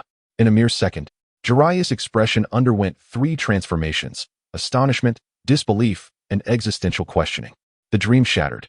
In that moment, he was united with the 3rd Hokage. Kakashi laughed heartily, nearly bringing tears to her eyes from mirth. After a while, Jiraiya, caught between laughter and tears, wore a skeptical expression. This is clearly a female character. There exists a gender called white. Akabane sighed. He too had felt similarly when reading the manga and watching the anime, which is precisely why he wanted to depict it faithfully. No, this cannot be true. My work. Jiraiya was on the verge of tears. Your work? Akira inquired with curiosity. Though he was also puzzled, white was a male. What connection did it have to Jiraiya's work? You wouldn't understand. Jiraiya hung his head, his spirit utterly extinguished, murmuring sorrowfully to himself. With so many toads on Mount Myaboku, it was thanks to Lady Tsunade that I managed to endure for so many days. Yet, sob. Was he truly weeping? Akabane looked on in astonishment, pondering what fantasies Jiraiya had conjured on Mount Maiboku. Jiraiya, what on earth are you working on? Tsunade inquired cautiously. It was the first time she had witnessed him so despondent, crying with such profound anguish. Never mind that. Jiraiya retrieved a drawing from his robe, spreading it out with a heavy heart. Could it be that kind of illustration? Akabane's expression remained impassive, though his eyes discreetly glanced at it. TCH. Turns out it's just a picture of a bashful white girl in a yukata. Tsunade scoffed mercilessly. Who would have thought you, with those thick brows and big eyes, would be interested in a man? That's nonsense. She's a woman, a woman, Jiraiya shouted, before sulkingly rising to depart, neglecting even to pick up the scattered posters on the floor. Tsunade felt a surge of delight at the sight. Once he was gone, she could retrieve them. After walking a few paces, Tsunade approached but saw Jiraiya suddenly awaken and turn back. My poster. You won't steal my poster, he bellowed, storming back in anger to snatch up the poster from the ground, before once more retreating in a dejected mood. Tsunade stood there in shock, momentarily forgetting to strike him. It was only after Jiraiya had vanished that she reacted, filled with a furious sense of helplessness. Soon, she sat down, a look of suspicion crossing her face. Why did he suddenly remember? He didn't remember. He merely sensed your movement. Akabane sighed. He's too slow. I grew anxious. Tsunade lamented, vexed by how long it took him to walk just a few steps. With a sigh, she picked up a new manga. After all, there were several children at home. It would hurt to try her luck with a few more volumes. No. Still nothing. After a few cries of despair, she slumped on the stool, questioning her very existence, just as Jiraiya had. How could Jiraiya have such luck with his purchases? No, I refuse to accept fate. Tsunade gritted her teeth, producing her last savings. Yet, in just a few days, the final chapter from the Land of Waves will be released. Shouldn't you save some money? Akabane remarked casually. During this time, Tsunade hadn't taken on any missions, and her previous earnings had mostly been squandered on gambling for these few volumes. She anxiously glanced at her wallet, quickly realizing her funds were indeed dwindling. Princess Tsunade, perhaps you should refrain from buying. Arima Youngling expressed concern. As Tsunade, relying on scavenging for a mere poster was a sign of ill fortune. I refuse. If necessary, I'll catch a cat or haul water. Tsunade paced back and forth in the manga shop. Akabane shook his head, recognizing her desperation to gamble. Yet it was truly unfortunate that she had casually handed Jiraiya one while she herself couldn't even buy 10. Moments later, she reverently retrieved a book from the highest shelf, turning page after page to no avail.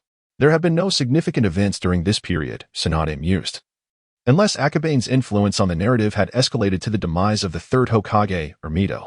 Indeed, Tsunade slumped over the bench on the verge of tears. Young master, shall we reconsider the basics? Arima Yunlang felt a twinge of sympathy. After all, she was a princess of the Senju clan, and her situation was rather dire. No. This is how she will learn, Akabane replied coldly. Next, you will either capture a dog, fetch water, or assist in farming. I refuse to catch that wretched dog, Tsunade exclaimed, her temper flaring at the mere mention of it. This was no ordinary canine. It was a ninja dog purchased at great expense and favor from the Inuzuka family by a wealthy merchant. However, it proved difficult to train, often escaping its confines. If one were to speculate maliciously, it would not be far-fetched to think that Konoha might deliberately be undermining that merchant. By the way, how are the little ones residing in your Senju clan? They're doing all right. Grandma gathers them periodically to read manga and discuss the plots, Tsunade said, her mood darkening slightly. Though they lived among the Senju, the children of the Uzumaki clan were constantly yearning for home. She could not bear to imagine the devastation that would ensue should news of a calamity reach them. I see.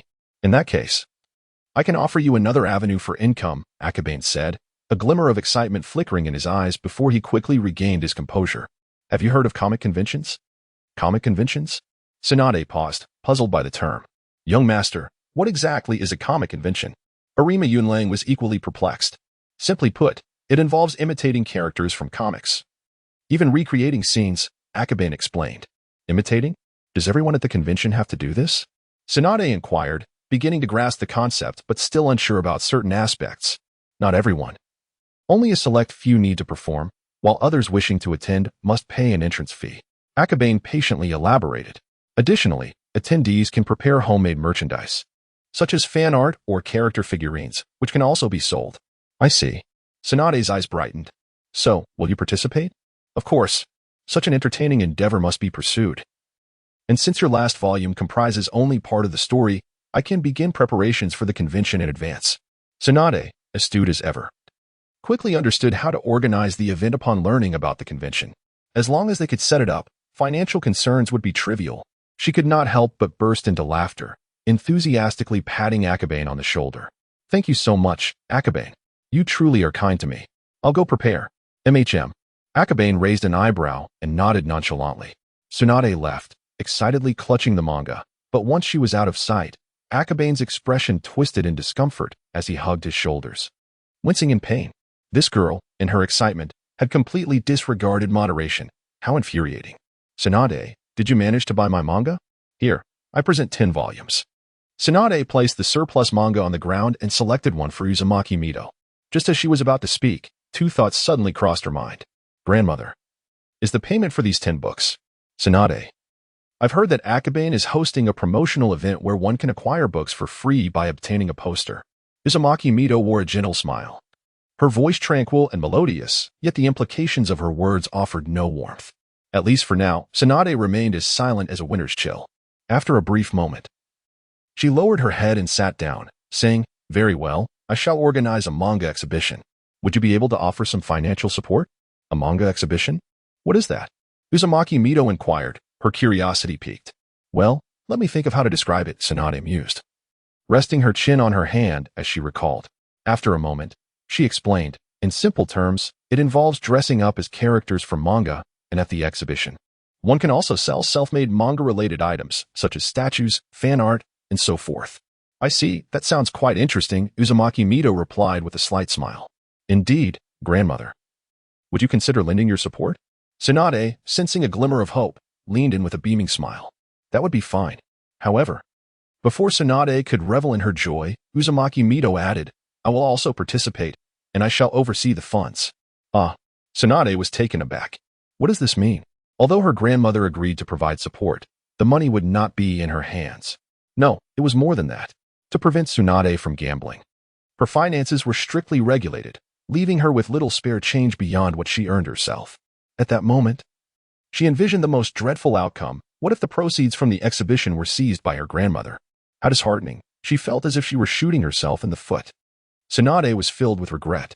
What a formidable grandmother. She was truly a smiling tiger. Tsunade, do not overthink it. I am merely providing funding. Uzumaki Mito said with a faint smile. Having raised Tsunade since childhood, she could read her thoughts with just a flick of Tsunade's fingers. Really? Tsunade's spirits were instantly lifted, and she exclaimed, Then I shall go find people. For our first exhibition, we must have at least one person to portray a character. Oh, I shall dress as Bai. Uzumaki Mito opened the first page and decisively chose the character she wished to embody. Tsunade hesitated. If Bai were female, Uzumaki Mito dressing as Bai would be fine, but the issue was that Bai was male here. What is it? Uzumaki Mito glanced at her, then curiously turned the page. Very cute, she mused. Grandmother, please continue reading, Tsunade said, feeling somewhat shy to express her thoughts.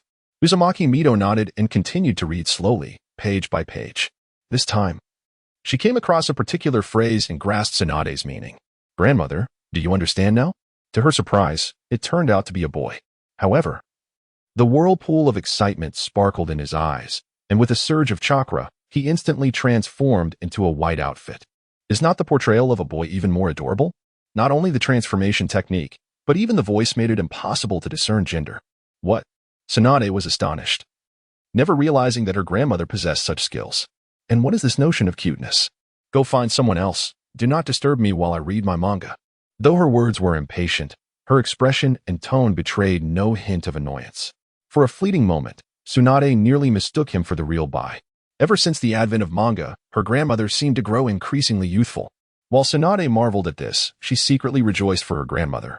With the vitality inherent in the Uzumaki clan, maintaining a positive outlook surely promised longevity. Grandmother, I shall take my leave. Tsunade offered a slight bow. Although the 6th volume had yet to be printed, given the efficiency of Yamabuki Izumi, it would likely arrive in the village by the day after tomorrow. Before that, she needed to assemble the key characters. Thus, she had a candidate for Bai. Next, she would seek out Jiraiya. That fool was the perfect fit for Naruto. She mused. However, as she stepped outside, an important question suddenly crossed her mind. After his retreat into solitude, Where would Jiraiya go? Oh no. She truly had no idea where he could be. As Tsunade strolled down the street, she pondered. Yet, she found herself utterly directionless. Hey, is that Shikako? Wait a moment. I need to talk to you. Tsunade called out. Huh? Shikako stopped, regarding her with curiosity. We are planning to host a cosplay event for manga characters. Could you portray Kakashi Hitaki? Tsunade inquired. Absolutely not. Shikaku's expression swiftly morphed into one of indifference. Oh. Come on. It's just acting. What does it matter? Tsunade insisted, stepping forward to grasp his arm. Initially, Shikaku intended to evade her, but her speed took him by surprise. And he was caught off guard. Let go. I want tea until you agree to play Kakashi. The two argued animatedly in the street.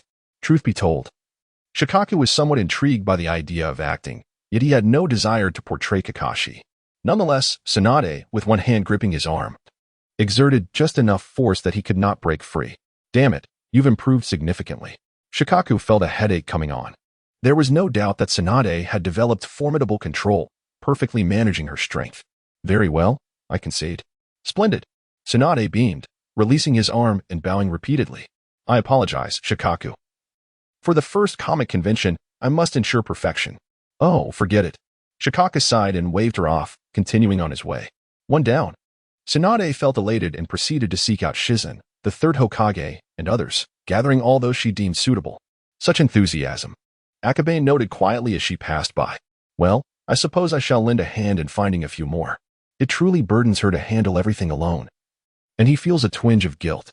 Akahane pondered for a moment and decided to seek out Uchiha Ling, who was the ideal embodiment of Uchiha Sasuke.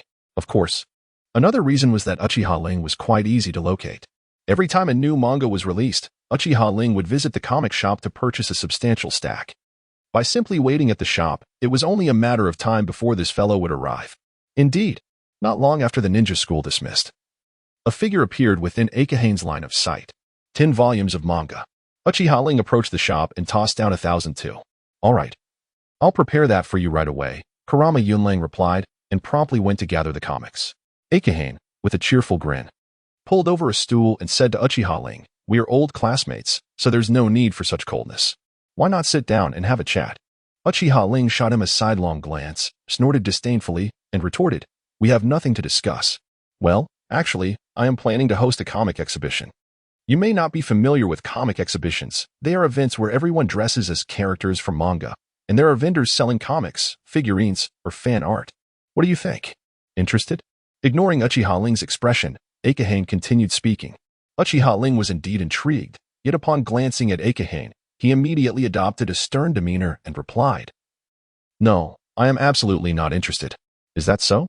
What a pity. There was a surprise in store for you. Akahane sighed, realizing that he would have to find someone else to portray Uchiha Sasuke. Uchiha Sasuke. Uchiha Ling's eyes widened, and he could no longer restrain himself, saying, well, it's not entirely out of the question. Then it settled. A smile broke across Akahane's face. The following morning, after just awakening and enjoying a meal, Akabane was summoned by the third Hokage to the Hokage building. What could this be about? I heard from Tsunade that you were organizing a comic exhibition. The third, puffing on his cigarette, revealed no emotion in his gaze.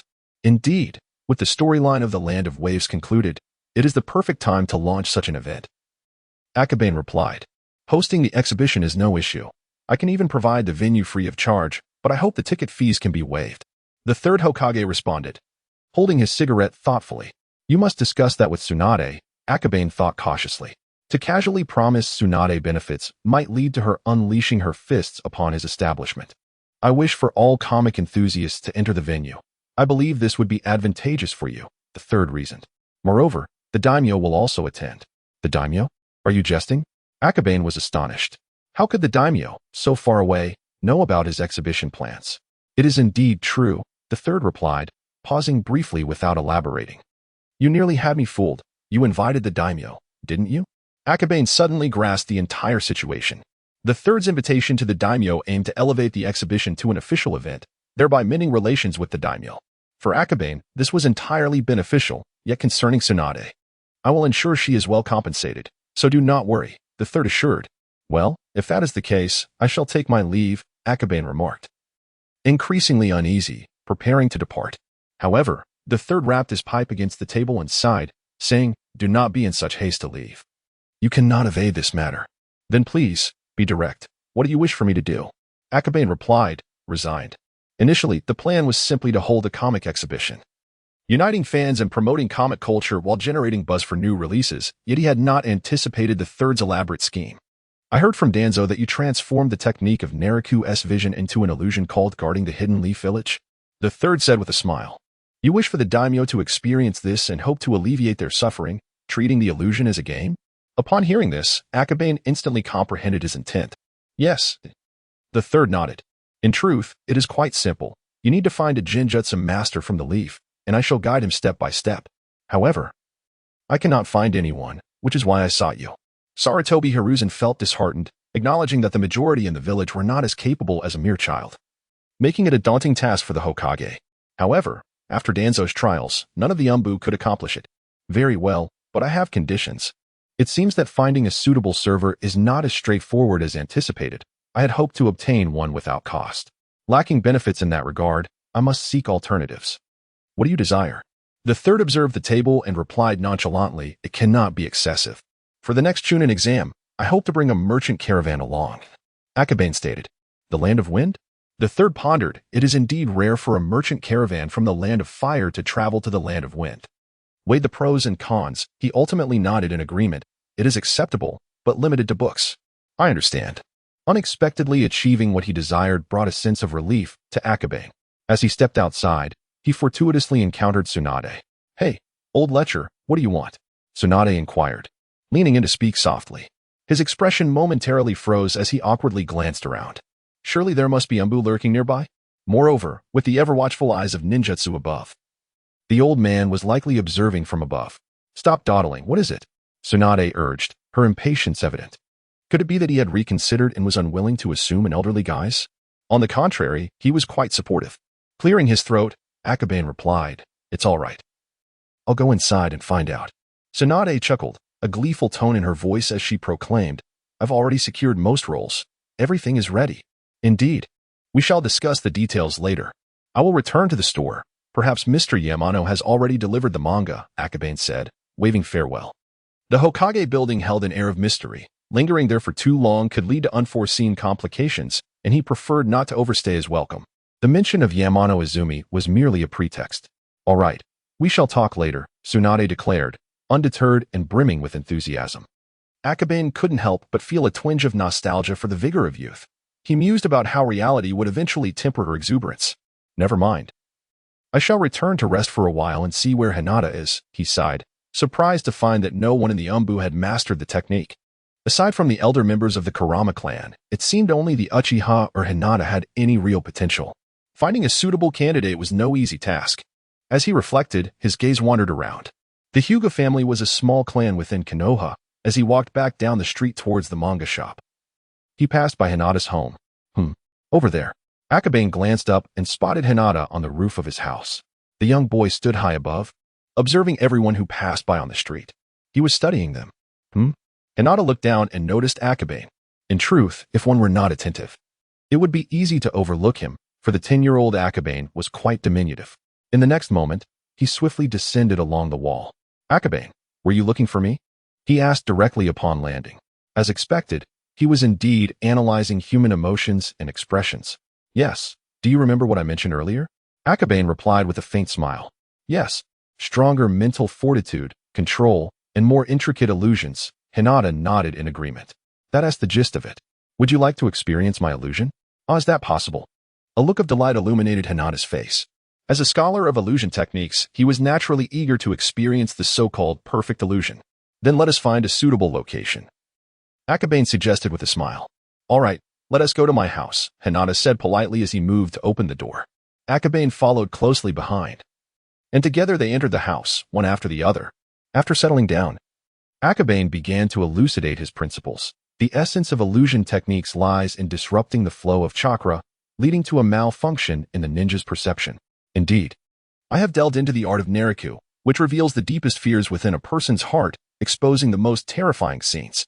I have comprehended the underlying mechanism that disturbs the chakra flow, building upon it to control, alter, and create my own manageable illusions.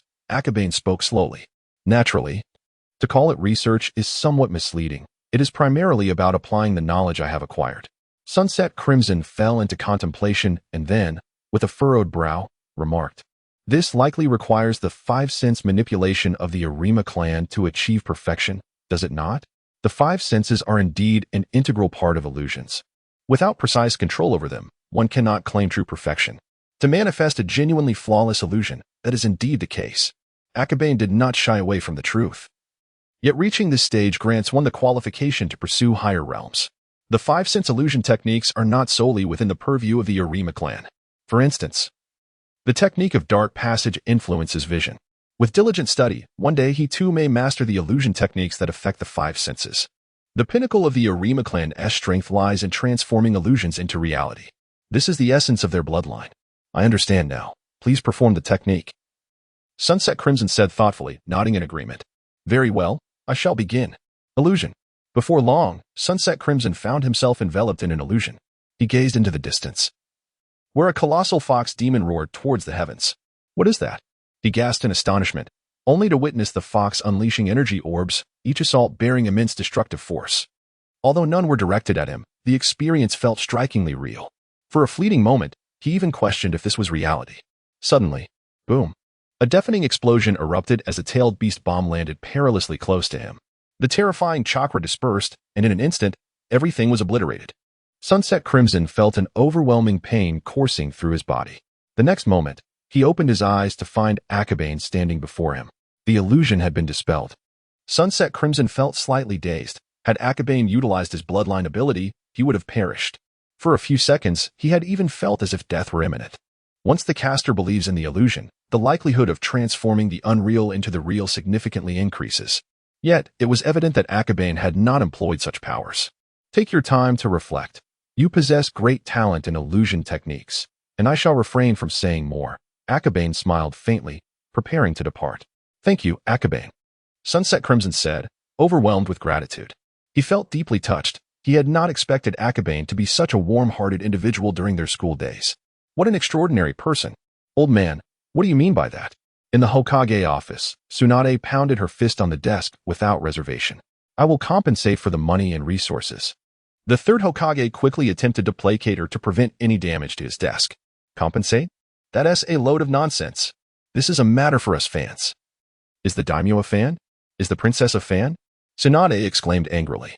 Besides, do you know how much I earn in one undertaking? Tsunade, monetary negotiations are quite feasible. Moreover, regarding your grandmother, the third Hokage intended to leverage Uzumaki Mido against her, only to be met with Tsunade's smug, icy smile. He sensed an impending calamity. Humph, do not presume to use my grandmother against me. She is also participating in this comic convention, portraying the character of Haku. What? Lady Mido, Haku? Images of breathtaking scenes flooded the third's mind. Out of respect for his elder, he dared not entertain any malevolent thoughts. He paused, realizing the true predicament at hand. Before Chia, the third felt an air of confidence, for he believed Uzumaki Mido would curtail Tsunade's financial demands. Furthermore, being a rational and insightful heroine, she would undoubtedly assist in persuading Tsunade. Yet, plans often falter in the face of reality. The third was left in a tumult of thoughts, hastily drawing a breath from his cigarette to calm his nerves. To my knowledge, the feudal lord and the princess are indeed avid fans of Chia.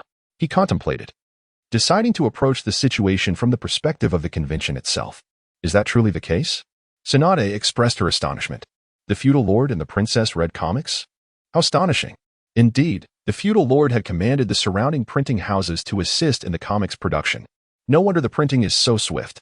Tsunade quickly grasped the situation.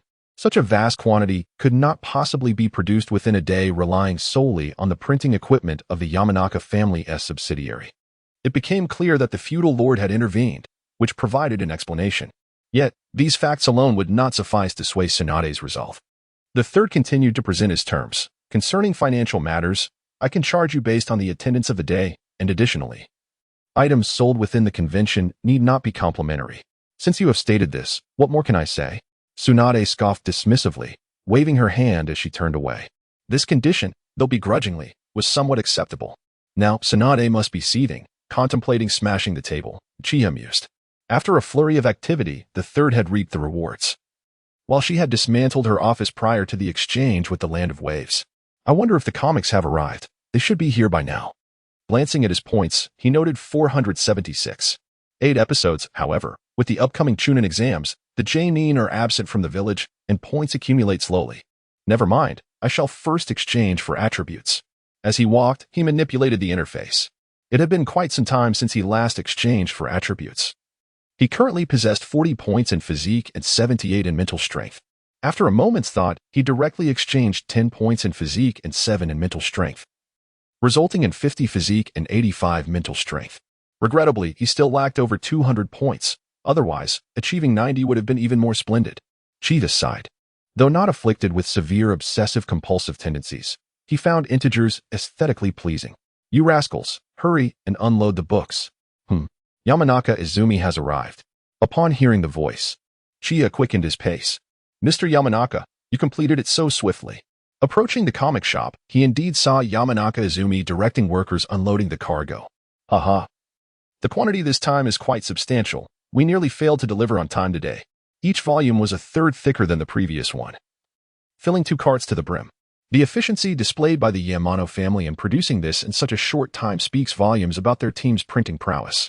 As he spoke, he directed the others, before turning back to Akabane and stating, however, time is indeed pressing. The quantity may not match what we had before. No worries. Let's complete a portion first. Remember to reward the workers with bonuses. I shall cover that expense, Akabane replied with a smile. That would be splendid. Everyone has truly worked hard during this period, Yamano said joyfully. The increased frequency of collaboration between the two had naturally diminished any prior awkwardness between them. Of course, Akabane's invitation to dinner was partly to acknowledge their hard work, but also because he had forgotten to bring the posters for One Piece in the upcoming comic convention. Since they would have to wait regardless, why not extend a gesture of goodwill? With a slight smile, he suddenly recalled the comic convention to be held in a few days and casually mentioned to Yamano, Mr. Yamano, in a few days. Our village will host a comic convention. If you are interested, you are most welcome to attend. A comic convention? What is that? Yamano asked, momentarily taken aback. While Arima also turned to listen. A comic convention can be envisioned as a gathering for cosplay, along with some unique activities, Akabane explained with a gentle smile. Aside from items that must be purchased, everything else is free. Free? Yamano's eyes brightened at that, and he promptly nodded in agreement. That sounds wonderful. I shall grant everyone a day off that day. Great. Did you all hear that? Work hard now, and he will treat us to dinner and give everyone a day off. Instantly, the atmosphere among the workers became more lively. Young master, I wish for a day off too. Arima hesitated before finally speaking up. You need not take a day off. You will assist me with the merchandise sales at the convention, Akabane said with a cheerful grin. Huh? Arima was momentarily stunned, then, in confusion, nodded in agreement.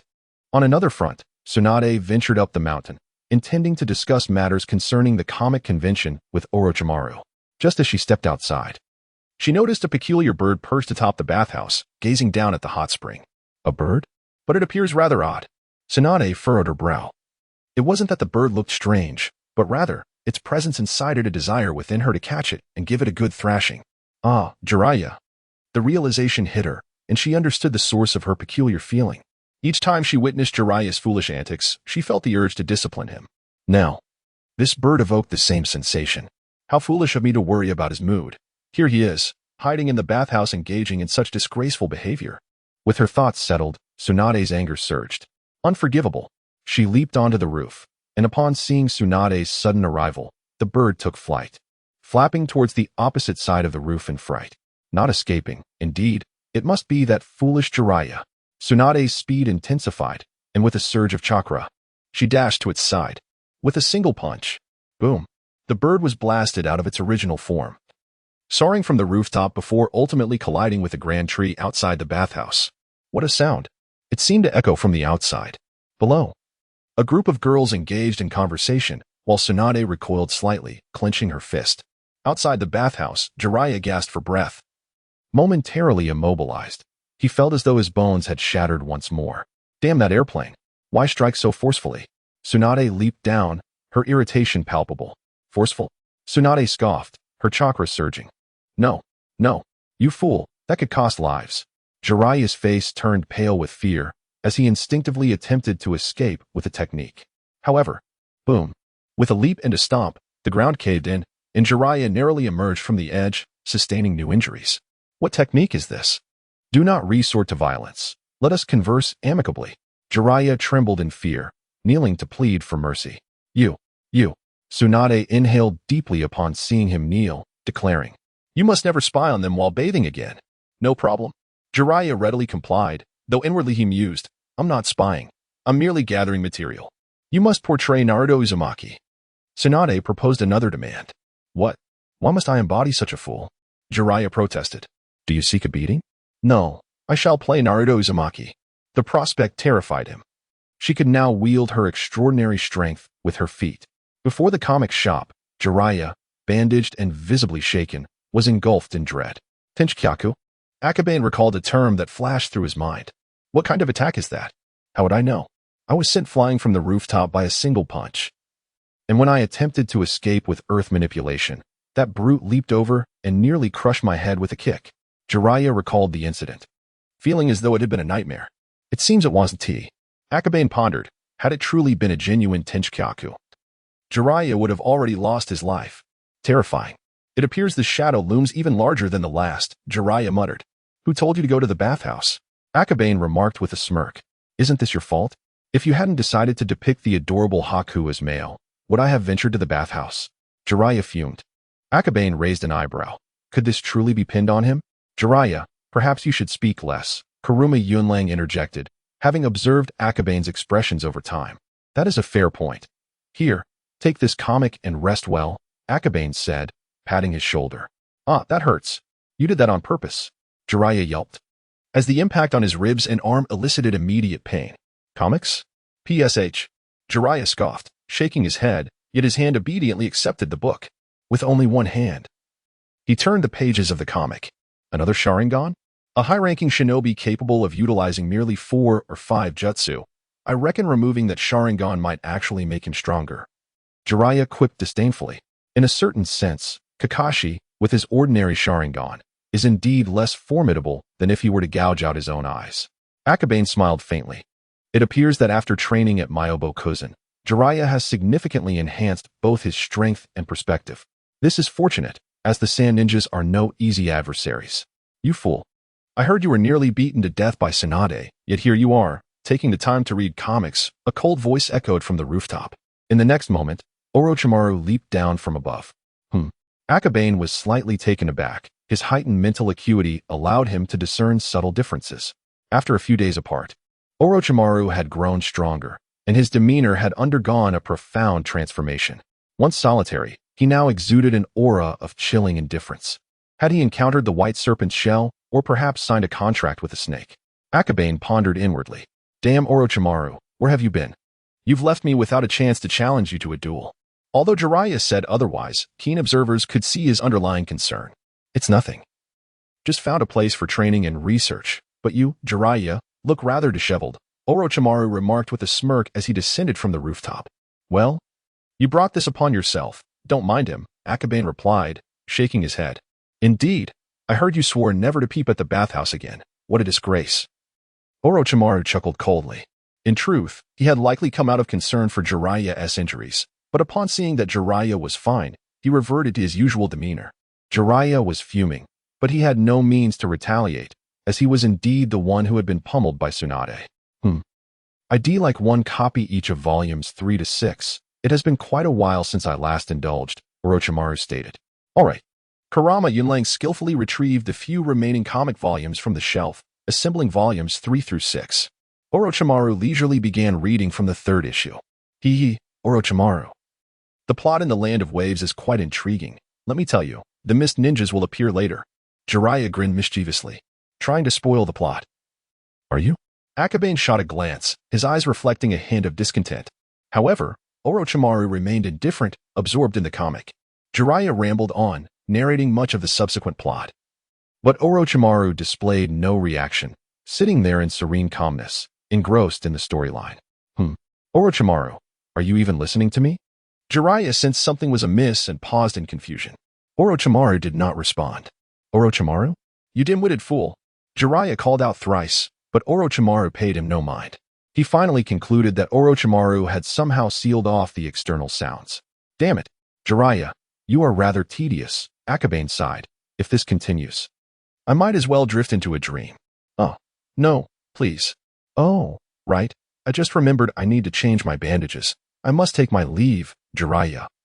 Frightened by Tsunade, quickly made his escape. After he left, a slight smirk appeared on Orochimaru's lips. Indeed, what a fool. You possess remarkable patience, enduring insults without rebuttal, Akabane remarked. The notion of a closed-off hearing is merely an act by Orochimaru, pretending not to listen. Jiraiya is like that. Convincing him he has not succeeded is the most effective form of retaliation. Orochimaru replied with a subtle smile, Shall we take a stroll? Akabane hesitated for a moment. Realizing that Orochimaru's visit was not solely to see Jiraiya, he likely sought him out intentionally. After a brief pause, he smiled and said, Let us go. Exiting this area leads to the outskirts of the Forest of Death, a desolate place seldom frequented by others. As Akabane and Orochimaru meandered, Orochimaru remained silent, seemingly content with just a leisurely walk. However, unbeknownst to them, they had already employed the shadow clone technique. The original continued to wander elsewhere, while the shadow clone stealthily infiltrated the forest. Conversing with an astute individual is effortless. Akabane, you have ties with Root, don't you? Whispered Orochimaru's shadow clone. Root. So you have indeed allied with Danzo, Akabane replied in a hushed tone. Indeed, Orochimaru nodded, lapsing into silence. He ventured deeper into the forest, seemingly deep in thought while his gaze remained vigilant. After a considerable time, he produced an object from his cloak. What is this? The shell of a white snake. I encountered it before my parents' grave the day I returned from the land of whirlpools, Orochimaru explained. Why share this with me? Akabane questioned, somewhat perplexed. Their relationship, though amicable, hardly warranted the exchange of such vital information. Orochimaru paused momentarily before stating, Danzo is a venomous serpent. Collaborating with him requires constant vigilance against potential betrayal. Oh, he continued. Although we are currently weak and not of interest to him, the possibility of being betrayed always looms. I wish to collaborate with you. I see, Akabane responded. Although it was a shadow clone, the differences from the original were negligible. Their exchanges would eventually relay back to the true self. Akabane closed his eyes in contemplation. And after a moment, he remarked, Danzo is aware that I have modified the Naraka path technique, which led me to suspect your alliance with him. Indeed, Orochimaru affirmed, displaying no surprise but a hint of regret. I apologize for inadvertently revealing your information. That was my fault. It's nothing. It's merely a trivial matter. Akabane gently shook his head. My master struck a deal with Danzo. A year hence, he will bring you along, while I will study under Danzo. Orochimaru continued, echoing Akabane's conjecture. Very well, then let us conclude our conversation for today. At this juncture, both dispelled their clones simultaneously. It has been long since we last sparred. I yearn for a contest, Orochimaru paused, clearly having received feedback. Let it be, Akabane waved his hand dismissively, shaking his head. Fighting you would be too exhausting. To be honest, I lack confidence in overcoming you as well, Orochimaru chuckled softly. The two individuals shared an unspoken understanding as they waved farewell to one another. Their encounter was merely a means to ascertain each other's allegiances. Any potential conflict was not to unfold at this moment, whether through the exchange of intelligence or collaboration. While Danzo currently refrained from making any moves against me, should he later succumb to his twisted psyche, I would be forewarned. However, upon returning to the manga shop, Akabane closed his eyes and pondered. One must remain cautious. If Orochimaru were to betray him, such an arrangement could prove fatal. Young master, what occupies your thoughts? Arima Yunlang inquired, noticing Akabane's peculiar expression since his return, which stirred a sense of concern within him. Nothing much, merely contemplating the upcoming comic convention, Akabane replied, stretching his limbs. For the time being, all seemed well, and there was no cause for excessive worry, at least for this year. I shall, he began, intending to head home, but then noticed Inuzuka Stone and Hatake Tsukumo nearby. Akabane, I did not expect to find you here today, Tsukumo remarked with a slight smile. Inuzuka Stone hesitated for a moment before calling out, Akabane, are you two out walking your dogs? Akabane observed, noting that each was accompanied by a ninja dog. Particularly, the wolf-toothed canine looked up at Akabane and barked in greeting, while the other dog stared at him with a bewildered expression. I heard about the incident last time. I apologize. Tsukumo began, but it was Inuzuka Stone who bowed first, offering his apologies. Akabane was momentarily taken aback, then shook his head.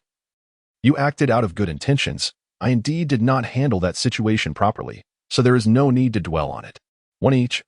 I haven't tea purchased in a while, Tsukumo stated, glancing at the price before producing 300 ryo.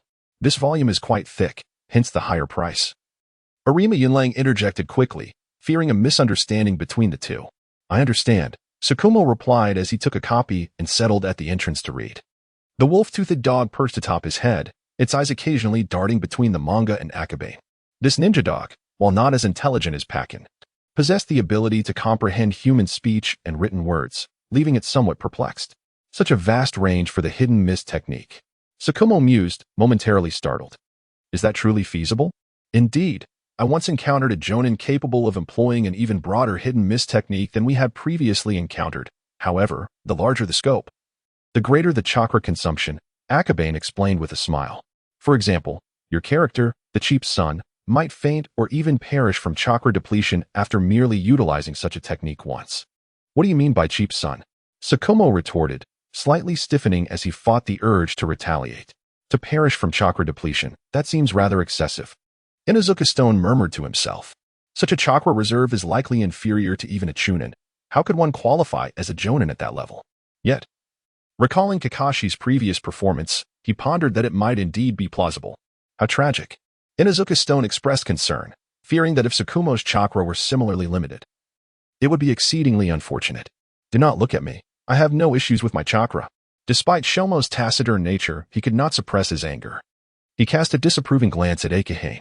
Following the events of the recent plot, the Hitaki clan's chakra was likely to become the subject of ridicule throughout the village. There was a reason for this. After all, the Sharingan. Kekkei waved his hand with a smile. He had conducted research on Shomo.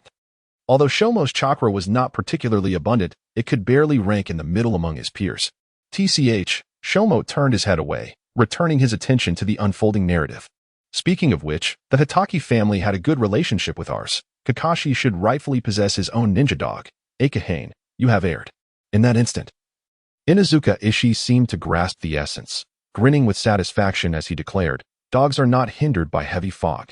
Kekkei smiled slightly, resolutely refusing to be the kind of tasteless spoiler that Jiraiya was. That should not be the case. He had known about my ninja dog beforehand. After finishing his statement, Shomo flipped to the next page. His eyes and reflexes were remarkably swift, allowing him to turn a page and finish reading it in mere seconds before moving on to the next. Minutes passed, and Shomo had already reached the conclusion. Woof woof woof. Suddenly, the wolf Fong began to howl restlessly above. Shomo hesitated momentarily, then set him down, chuckling as he stroked the dog's fur. Don't worry, Fong. You're my only one. I won't have as many as this brat. The scene depicted Kakashi performing a summoning technique, calling forth 8 ninja dogs. Truly, they were dogs of remarkable spirit. Kekkei paused for a moment, then expressed his surprise. They are ninja dogs. Inuzuka Ishii proclaimed proudly, our family specializes in raising ninja dogs. They are our hallmark. Kekkei glanced at Fong, then at Ishii's dog, pondering thoughtfully before asking, did it not bark upon viewing the scene because it is dull-witted? Or does it simply lack the aggressive nature of Fong? What do you mean by dull-witted? The Wamaru is quite intelligent, it just happens to be a more gentle breed. Whereas Fong is notably fierce, Inuzuka Ishii clarified. In matters concerning ninja dogs, their family evidently held the highest authority. Kekkei nodded and quickly inquired, is there a breed that can speak and recognize characters? Ideally, one that is not too frail and easy to care for. Initially, Inuzuka Ishii found it amusing. But as Kekkei grew increasingly earnest, beads of cold sweat began to form on his forehead. Kekkei, what you need is not a ninja dog, but a human. Shomo remarked coldly. Kekkei was taken aback, realizing his demands were indeed somewhat excessive. After a moment of contemplation, he asked, what about one that can speak and comprehend characters? There are indeed many highly intelligent individuals among ninja dogs, but they generally require extensive training and are not particularly suited for combat. Our family does not raise such dogs. After a brief hesitation, Inuzuka Ishii responded, so that is how it is. After hearing this, Kekkei dismissed the idea of raising a ninja dog. Caring for himself was already exhausting enough, let alone another dog. However, he couldn't help but sigh as he thought, if only I possessed the fortune of the Sannin, I would have to entertain the notion of acquiring a ninja dog. In a moment of contemplation, Inuzuka Stone observed Shikumo lost in thought after a lengthy discourse. Curiosity piqued, he inquired, "Shikumo, why have you ceased turning the pages?" This technique." Shikumo gestured towards Raikiri, a pensive expression adorning his face. "What troubles you?" Inuzuka Stone questioned, somewhat bewildered by the peculiarity of the technique. "Raikiri is a technique I envisioned, but regrettably, I lack the lightning affinity to experiment with it." "I can only sketch it here," Akabane remarked. "To realize this technique would be exceedingly challenging, as it necessitates not only the transformation of properties but also the maintenance of its shape," Shikumo stated. "Indeed, it must simultaneously address both morphological and property alterations." "Morphological transformation?" Shikumo pondered, closing the comic as he fell into deep thought. "What occupies your mind?" he asked, rising to walk his dog. Sensing concern, Inuzuka Stone hastily tucked away his unfinished comic and hurried to catch up.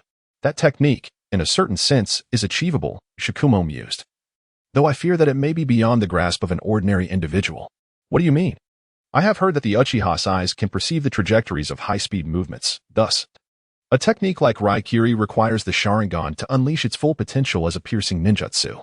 In a brief span, Shikumo had mentally simulated Raikiri, analyzing its strengths and weaknesses in considerable depth. The more he understood, the greater his admiration for Akabane grew. Truly remarkable. To conceive such a sophisticated ninjutsu through mere imagination is an extraordinary feat, Inuzuka Stone expressed, filled with envy. To craft such a well-reasoned technique solely from imagination is indeed impressive. In comparison, I feel rather inadequate. Stone, do not be disheartened. Your talents lie in different realms." Shikumo reassured him. Inuzuka Stone's combat aptitude was not particularly strong, thus he had been assigned to a relatively weaker squad, focusing on fundamental training and tasks. Yet, when compared to a genius like Shikumo, even an average prodigy would feel disheartened. "Thank you for your consolation," Inuzuka Stone replied, his spirits low as he patted the gently whimpering Iwamaru atop his head. Much like his master, Iwamaru was too gentle and unsuited for battle. "I must return to my clan. I have suddenly conceived some ideas regarding that technique," Shikumo said apologetically. "That's all right. I should also take Iwamaru home," Inuzuka Stone replied with a smile. "Indeed." Shikumo nodded and turned to depart in another direction. However, for those observant enough, it was not difficult to notice the flickering lightning in the palm of his hand. Shikumo's chakra affinity was, after all, also lightning. "Raikiri may not be suited for me, but perhaps with some alterations, it could be adapted," Shikumo contemplated inwardly. The comic presented merely a snapshot, yet with Akabane's description and his own deductions, he sensed that Raikiri evolved from a more fundamental form. Only with a solid foundation can one further evolve. "Raikiri, well, it is futile to covet a technique that does not suit me," Akabane sighed, shaking his head. As an S-rank ninjutsu, it demanded an exceedingly high number of points. If it were merely a matter of accumulating points, one could indeed wait for a surge. Yet Akabane was acutely aware that he was ill-suited for the rapid movements inherent in this piercing ninjutsu. "Young master, do you wish for Shikumo to master this technique?" Kurama Yunlang inquired with curiosity. Given his understanding of Akabane, he wouldn't have expressed such thoughts unless driven by a specific purpose. Shikumo was not one to merely regurgitate information.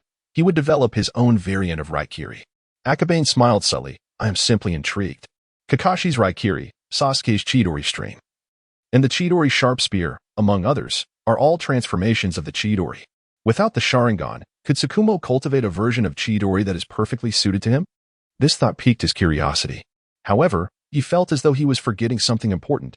There was something he needed to communicate to Tsunade, yet it eluded him momentarily. Propping his chin in contemplation, Akabane mused. "Never mind. If it slips my mind, it must not be significant."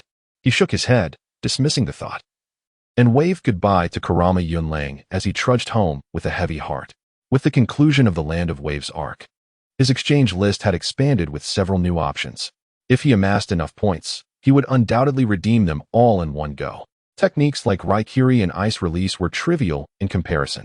Yet, in reality, he could not even exchange for the single-handed hand seal technique he desired most. It required a staggering 1,000 points. Points were exceedingly scarce. Akabane sighed. The pressing concern remained his attributes and chakra. Raikiri, a ninjutsu with feasible potential. In the Hokage office, the third Hokage shifted the lens of his telescope, deep in thought. Orochimaru and Akabane. Something felt amiss. "Sarutobi, have you seen the latest segment of the manga?" At that moment, the door swung open, and the third discreetly concealed the crystal ball with a book, inquiring, "What is it?" This technique known as Raikiri may very well be a realizable piercing ninjutsu, Danzo stated, spreading the relevant page of the manga. Both the third and Danzo were masters among masters, just from viewing the manga. He sensed the potential for this ninjutsu to be developed. The third, having clandestinely observed for years, had essentially grasped all that was distant. For one adept in all elemental techniques, developing this ninjutsu would not take long. However, not all ninjutsu possess the value of development. It requires the cooperation of the Sharingan to unleash its full power, the third stated calmly, drawing on his cigarette. Indeed, the Sharingan. Alas, it cannot be utilized by us, Danzo replied darkly. What are you plotting now? The third furrowed his brow and spoke sharply. Nothing much, regardless of your words. I still wish to pursue its research, Danzo replied, turning to leave slowly. Danzo. The third hesitated, ultimately taking a silent drag from his cigarette, saying, Do not forget our agreement. Refrain from taking unnecessary actions. I know. I have not sought Orochimaru, Danzo retorted. Towanzo wore a faint smirk at the corner of his lips. Indeed, I have not sought out Orochimaru. It was merely a chance encounter that he approached me. He continued, in addition, the village will soon host a comic exhibition, where the daimyo and princess are expected to attend. I trust you will arrange an adequate protection plan. The third Hokage spoke slowly. A comic exhibition? Towanzo turned his head. A hint of intrigue in his tone. What is that? Oh, it's nothing of great concern, merely a cosplay event featuring comic characters. Cosplay? Towanzo furrowed his brow slightly. Realizing that the third Hokage and many others were well informed, yet he remained entirely oblivious. It seemed that in his recent preoccupations with the root team, he had become somewhat neglectful of village affairs. With a dissatisfied grunt, he remarked, that brat spends all his time on trivial pursuits instead of training. No. These two are of significant importance, the third Hokage countered. A ninja should not be solely defined by missions and training. They must also cultivate their own lives. And your root team should embody this as well. I will ensure the protection plan is in place. If there is nothing else, I shall take my leave. Towanzo abruptly turned, dismissing him. The third Hokage did not call him back. After years of collaboration, they had long since understood each other's temperaments. And it was difficult to alter such deeply ingrained perspectives with mere words. Seated in his chair, the third Hokage's mind lingered on the image of Chiyu and Orochimaru strolling together. Lord Hokage, Jiraiya. Just then, a Chunin rushed in, breathless. What has happened to Jiraiya? The third Hokage inquired, frowning. He has climbed to the Hokage rock, seemingly intent on painting there. What? That fool. What? Jiraiya has climbed the Hokage rock? Chiyu, upon hearing this news, was taken aback. Wasn't he severely injured? How is he so vigorous to scale the Hokage rock? Indeed. Young master, Kuruma Yunlang panted, having rushed over after hearing the news from a comic enthusiast. I must go see. You continue to manage the shop. Upon leaving the clan grounds and entering the streets, it seemed nearly everyone was aware of Jiraiya's antics. A throng of people surged toward the Hokage rock. What on earth is that fool doing? Chiyu exclaimed in disbelief. Has he roused the entire village? As he crossed several streets, he looked up and spotted a tiny figure on the rocky face of the Hokage rock, diligently painting, by the looks of it, a character portrait. This guy is engaging in graffiti on the Hokage rock. He certainly has audacity. Chiyu muttered to himself. No one had dared to deface the Hokage rock until now. Only the prince would be brazen enough to do so. At the base of the Hokage rock, the third Hokage bellowed. Jiraiya, what on earth are you doing? Come down at once. Master, I want you to see. Jiraiya shouted from above, my art, my progress, and me. Jiraiya, you. The third Hokage, initially filled with rage, found his expression frozen upon hearing these words. At that moment, Chiyu had arrived beneath the Hokage rock. With his acute sense of hearing, he managed to discern Jiraiya's voice. Even though it was faint, it was sufficiently clear to grasp its content. The sound of heavy breathing filled the air as Akabane turned his head to see Jiraiya, hunched over and gasping beside him. What could have provoked this fellow? Who knows?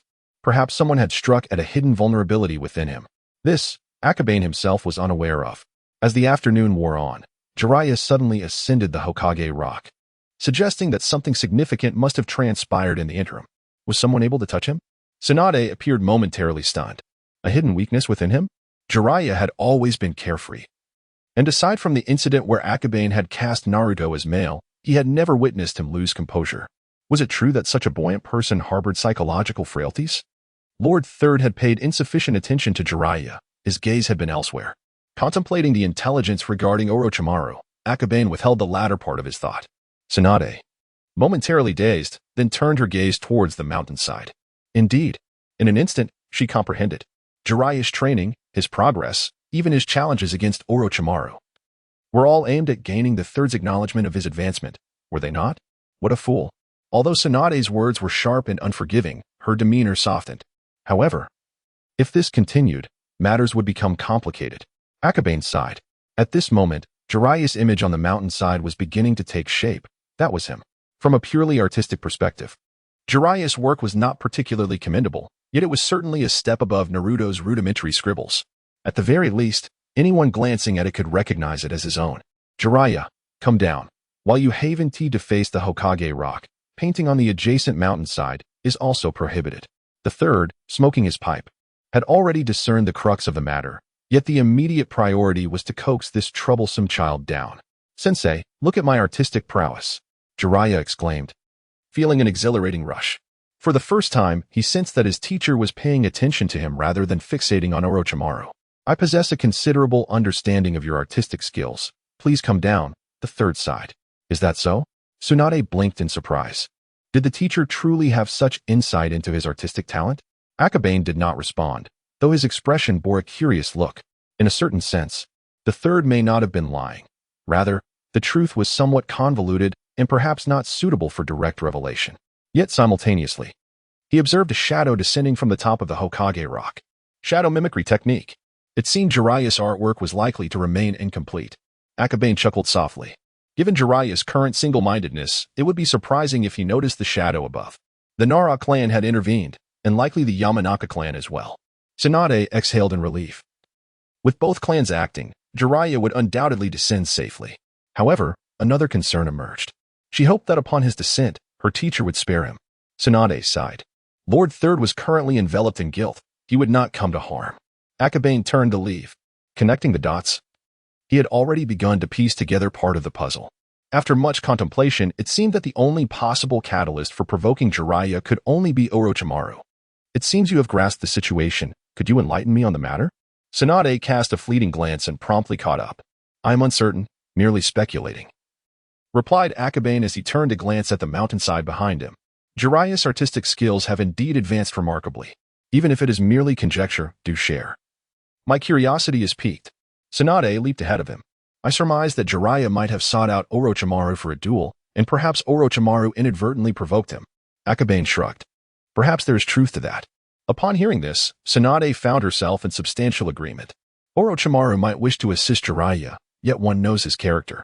You are likely more familiar with him than I. Akabane chuckled softly, choosing not to elaborate further. He appears rather cold-hearted, and as for offering comfort or assistance, he is likely not adept at it. Tsunade sighed. Although it is merely speculation, she felt the likelihood was quite high.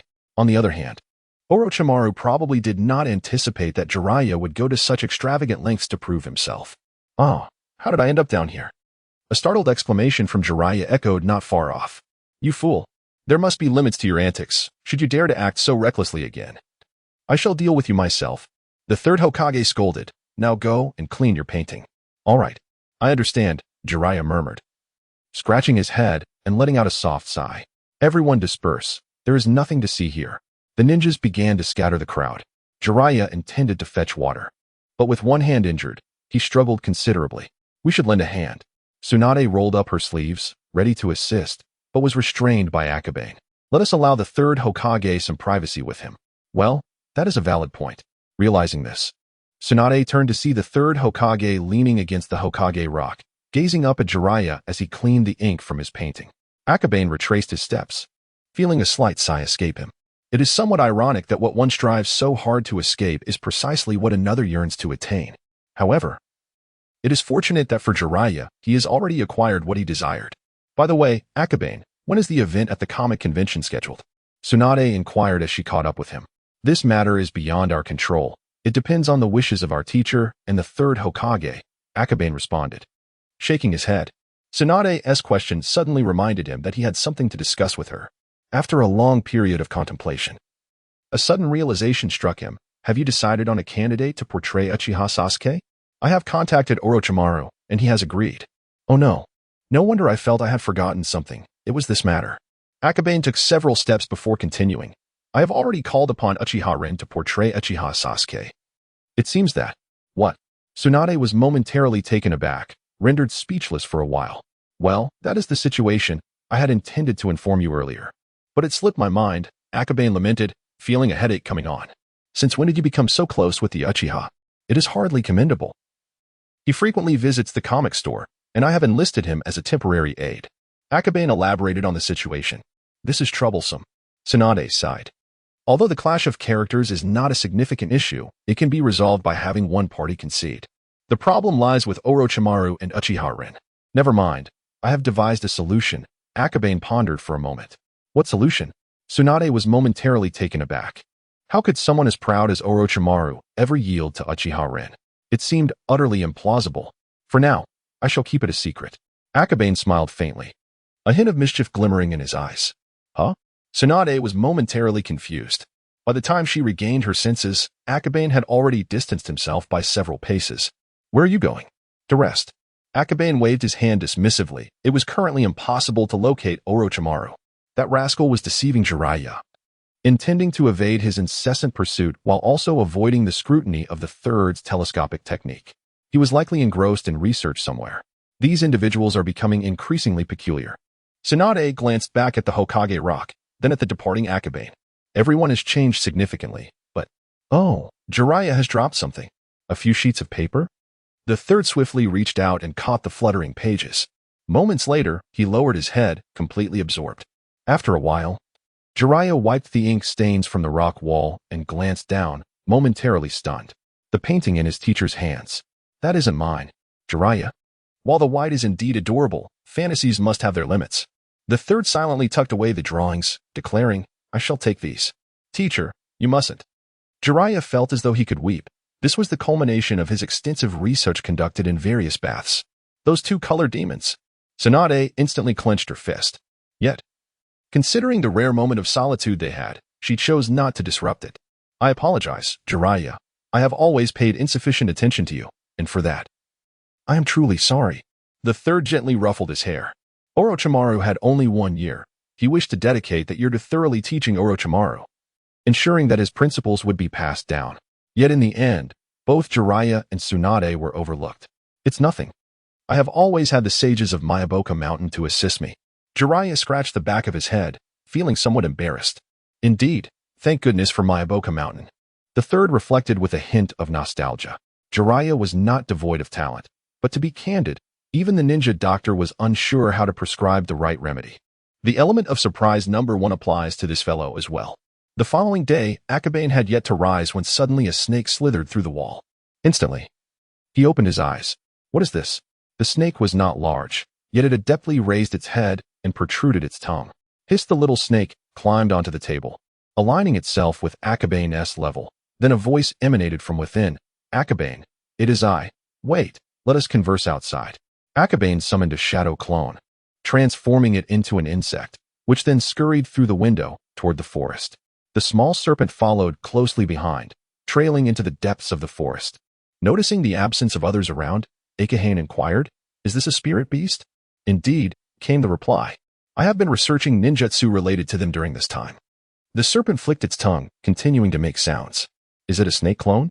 Kekkei smiled faintly, reclining and asking, you came to me early this morning. Do you have something to discuss? I heard that Jiraiya. Humph, that fool must have faced severe punishment, Orochimaru remarked, followed by a cold chuckle. Not quite. But did you orchestrate some mischief to shake off Jiraiya and the teacher? Kekkei said, amusement dancing in his eyes. No. I merely told him that to gain the teacher's recognition, one must take action to prove themselves, Orochimaru replied with a hint of resignation.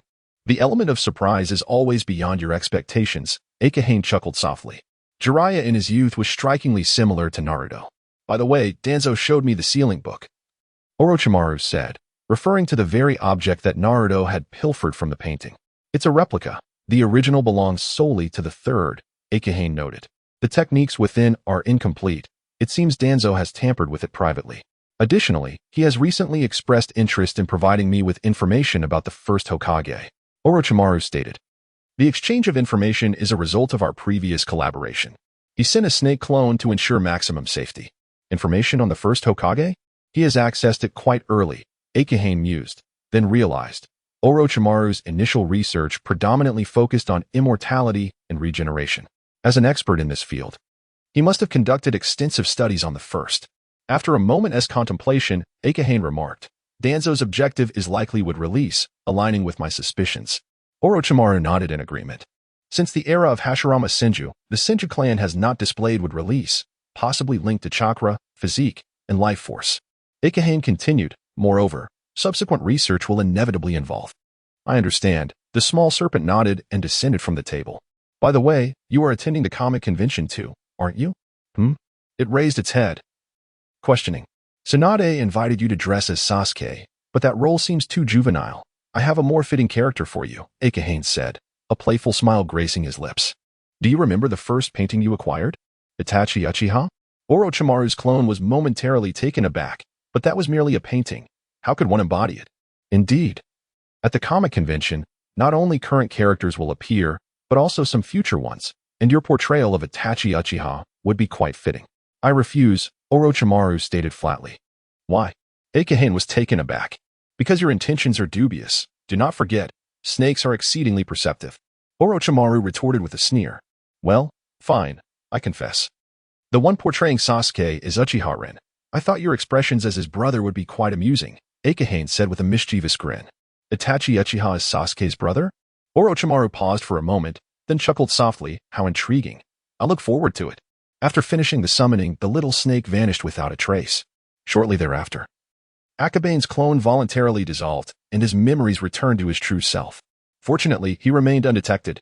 He chuckled to himself, thinking how brilliant it was to have Orochimaru impersonate Itachi. That scene would certainly be amusing. Lost in this thought, he couldn't help but laugh aloud. Yet, it appeared to be quite early. Akabane glanced at the sky and felt drowsiness wash over him once more. With matters settled, it was time to return to slumber. What was there to do so early in the morning? Hey, you haven't stepped outside in 3 days. Tsunade lamented from the window. Akabane sat up, his muddled consciousness slowly clearing from sleep. After dealing with those trivial matters, he had remained indoors for 3 consecutive days, spending 7 to 8 hours each day in slumber. Through the front door, Tsunade mused, thinking that she might not see Akabane at all this month. Is there something you need? Akabane managed to suppress his annoyance at being woken. Refraining from expressing his displeasure was already a courtesy. Tsunade climbed through the window and tossed him a scroll. A scroll? He unfurled it, revealing several segments of coded text. Planning a comic exhibition and still using codes? He couldn't help but scoff as he began deciphering the message. Of course. Tsunade replied without hesitation. The afternoon of the day after tomorrow. The time frame seems rather tight, doesn't it? It's merely a performance. Tsunade didn't quite grasp what Akabane meant by tight. Is it just a performance? Some things require prior preparation, Akabane explained, mentioning posters, venue arrangements, and so forth. Tsunade paused for a moment, her eyes filled with skepticism and disbelief. You knew there were these tasks to tackle, yet you could still sleep soundly for 3 days? Knowing it would be busy makes me cherish my rest even more, Akabane replied, rising to change his attire after numerous workouts. He had become accustomed to changing in front of Tsunade with an unflinching demeanor. Seems reasonable. Tsunade had no retort, sitting there in wait. She casually glanced around, occasionally turning her head to observe Akabane. Speaking of which, doesn't your family tend to have frail bodies? Tsunade questioned, puzzled. This guy seems to be thriving despite being a couch potato. Indeed, Akabane replied nonchalantly. And you because I drink Talunsu every day, Akabane remarked, licking his lips. Tsunade looked utterly bewildered, completely at a loss regarding his words. After a moment of hesitation, she asked, what is Talunsu? Well, it's milk. Akabane finished dressing, opened the bedroom door, and said, let us go. All right, I'll wait for you outside, Tsunade replied as she leaped out of the window, vanishing in an instant. Her physical prowess has certainly improved. Akabane mused lightly before stepping out of his room. Heading out? Arimasaki, preparing breakfast, poked her head out upon hearing footsteps. Yes, I'm going out to prepare for the comic exhibition, Akabane explained. Was that Tsunade who just came through the window? I'm leaving now. Women are inherently gossipy beings. Tsunade climbs through windows, likely in fear of such circumstances. Akabane silently scoffed, waving his hand weakly as he departed through the main entrance. Let us proceed. Everyone has been waiting for quite some time, Tsunade exclaimed with excitement. Everyone? The individuals preparing the venue, as well as my grandmother and others. Noticing Akabane's puzzled expression, she felt compelled to elaborate. Akabane remarked, I understand the need for extra hands, but why does Granny Mito wish to attend? Perhaps she is simply bored and wishes to wander about, Tsunade replied with a hint of exasperation. As the Jinchuriki of the Nine Tails and the wife of Hashirama Senju, her mere movement sends ripples throughout the entire ninja world. It's no wonder. Akabane sighed, having spent too much time cooped up in the village. He had inevitably adopted a homebody persona. No fault in that. Let us first visit our clan's ancestral grounds. The two made their way along the outskirts of the forest, hastening from the Akimichi clan's residence to the Senju clan's domain. Midway through their journey, Akabane suddenly contemplated a pressing question. Would the elderly Mito participate in the comic convention as well? As they neared Tsunade's home, he quietly inquired, if I may ask, what character will Granny Mito portray? White. I see. I'm relieved I asked now. Akabane silently congratulated himself. Had he waited any longer, his arrangements would have been thrown into disarray. After pondering, he further queried, will there be someone portraying Zabuza Momochi? Unfortunately not. We could not find a suitable candidate. Tsunade replied. Initially, I had intended for you to take on the role temporarily. Temporarily? Akabane was taken aback. How could a good girl resort to such trickery? Thankfully, he had inquired. Otherwise, it would have been exceedingly awkward to be thrust into the role last minute. The atmosphere grew heavy with silence as they continued their journey, neither daring to speak. After a considerable time, with the Senju clan now in sight, I believe it would be best to have a teacher portray Zabuza. I have no knowledge of water techniques, Akabane stated solemnly. Water techniques? Must one also wield ninjutsu? This time, it was Tsunade who was astonished. Indeed, at the convention, we must devise a performance scenario. I have drafted a narrative in which Kakashi faces Zabuza for the first time. Initially, Akabane had no intention of engaging in such flamboyant displays. However, with the daimyo bringing a retinue, it would be unbecoming to lack a centerpiece performance. This segment of the narrative is not overly complex and is quite captivating in its early stages, making it a fitting choice for the opening act. That is indeed an excellent suggestion. Tsunade's eyes sparkled with enthusiasm as she began chattering about her ideas, even more animated than Akabane, until they reached the Senju clan. Oh, what a splendid proposal! This time, Mito Uzumaki appeared exhilarated, though there was a hint of regret in her demeanor. If we are to pursue this narrative, my white will only have a fleeting opportunity to shine. Granny, how about we assign the role of Sakura to you instead? Tsunade quickly interjected, seizing the moment. What? Is that true? Mito Uzumaki's face lit up with joy, while, in stark contrast, Akabane's expression paled noticeably. He immediately spoke up to prevent the situation from escalating further. No. We must ensure that each person has their own corner during the opening ceremony.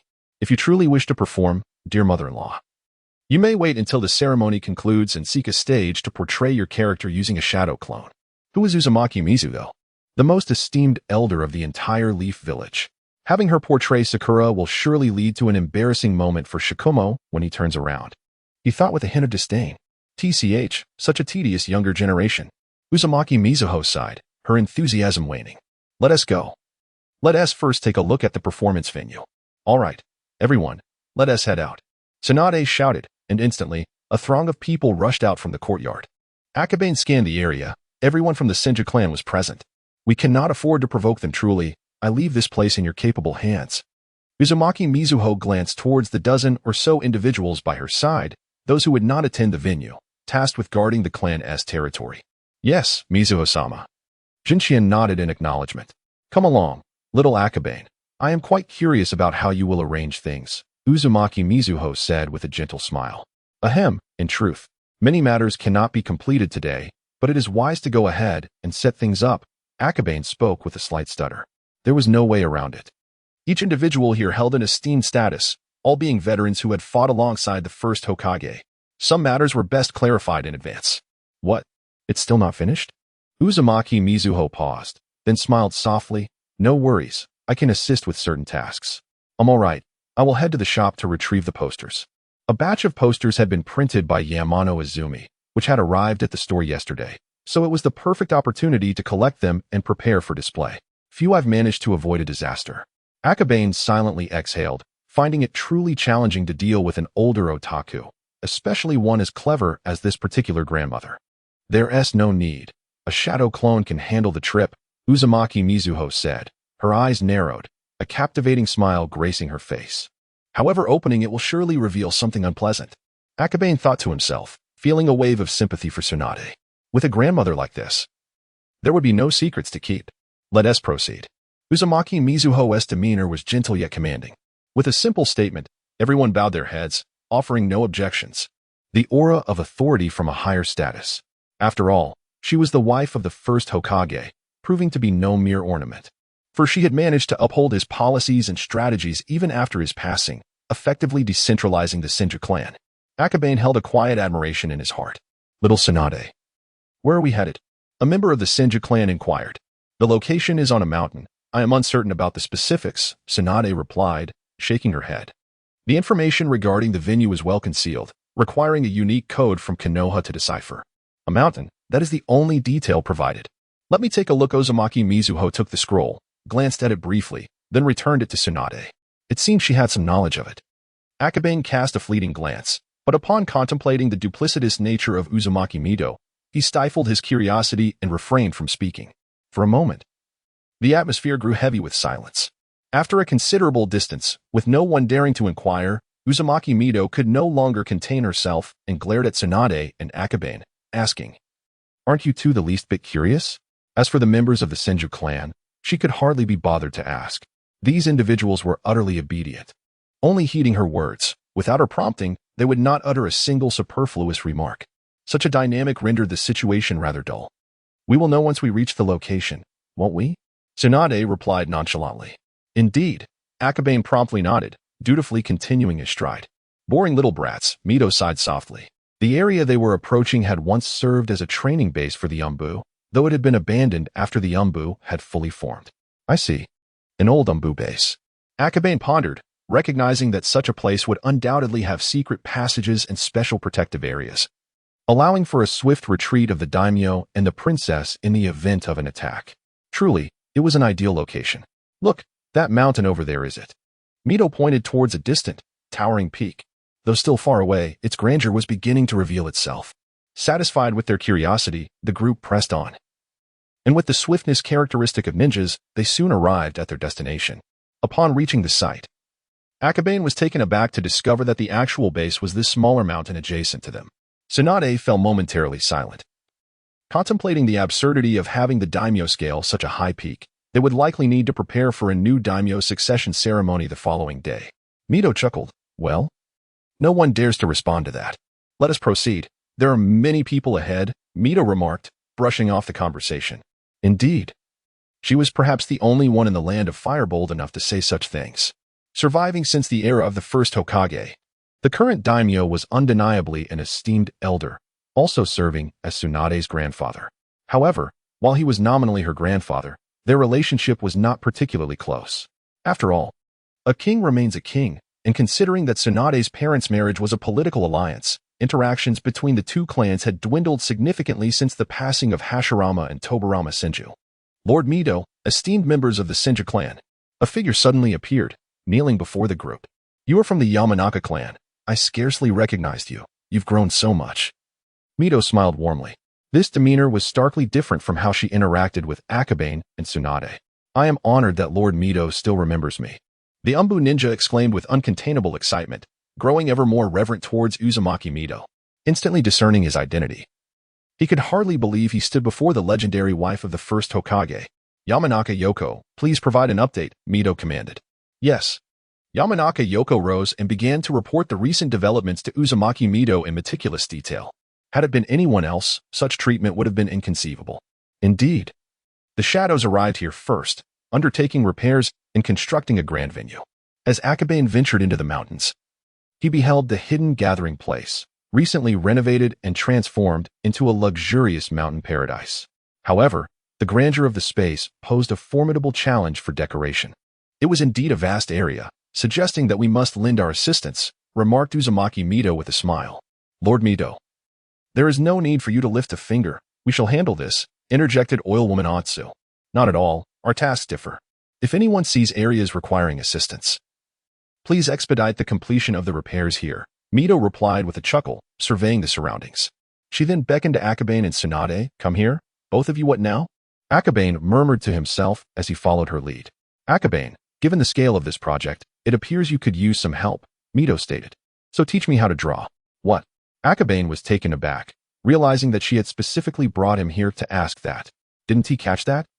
I wish to learn to draw, like your posters. I believe I could manage it well, Mito expressed. Of course, Akabane replied, momentarily stunned. He had never harbored any intent to withhold his drawing skills. After all, the more artists there were, the more vibrant the manga market would become.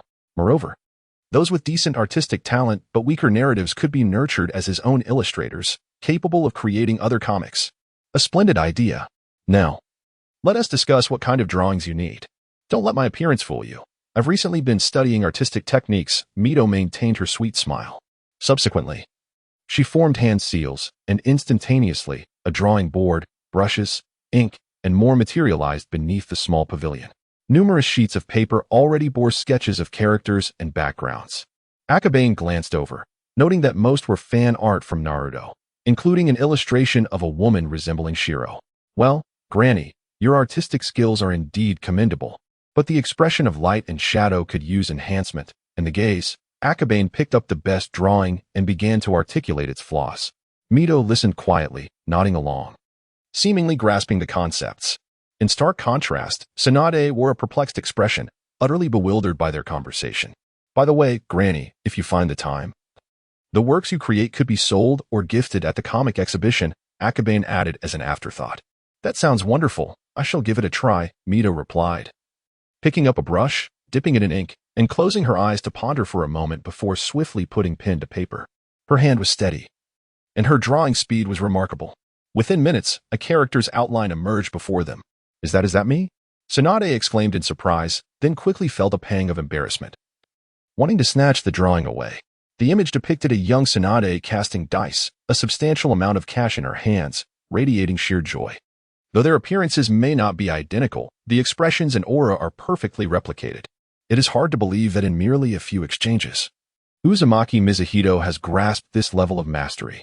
Is this what genius entails? The innate talent of an older introverted woman is truly formidable. Akabane felt a quiet astonishment.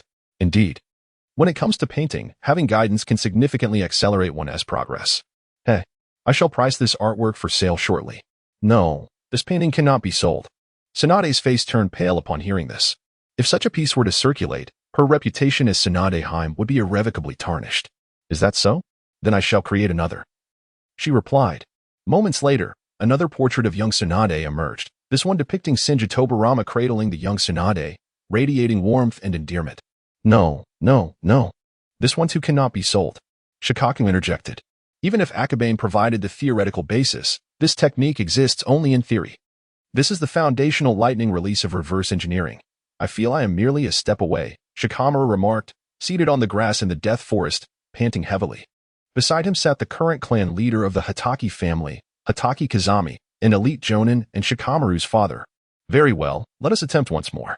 If you fail this time, you must rest for a week, Kazami stated solemnly. Yes, father, Shikamaru replied, taking a deep breath as he mentally rehearsed the hand seals and chakra release process derived from himself and his father. Rat, horse, monkey. A series of hand seals followed, and chakra gradually gathered in his hands. The lightning attribute chakra was exceedingly volatile, with an alarming level of aggression. Consequently, controlling it proved to be equally challenging. Gritting his teeth, Shikamaru exerted control, compressing and forcibly shaping the lightning chakra.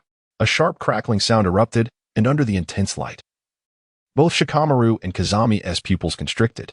Silver arcs of electricity danced in his palm. As chakra continued to deplete, the power of the lightning surged, becoming increasingly blinding to the naked eye. With a resounding shout, Shikamaru dashed forward, covering 100 steps in the blink of an eye. Boom. A tremendous noise erupted as the struck rock shattered instantly, fragments flying in all directions.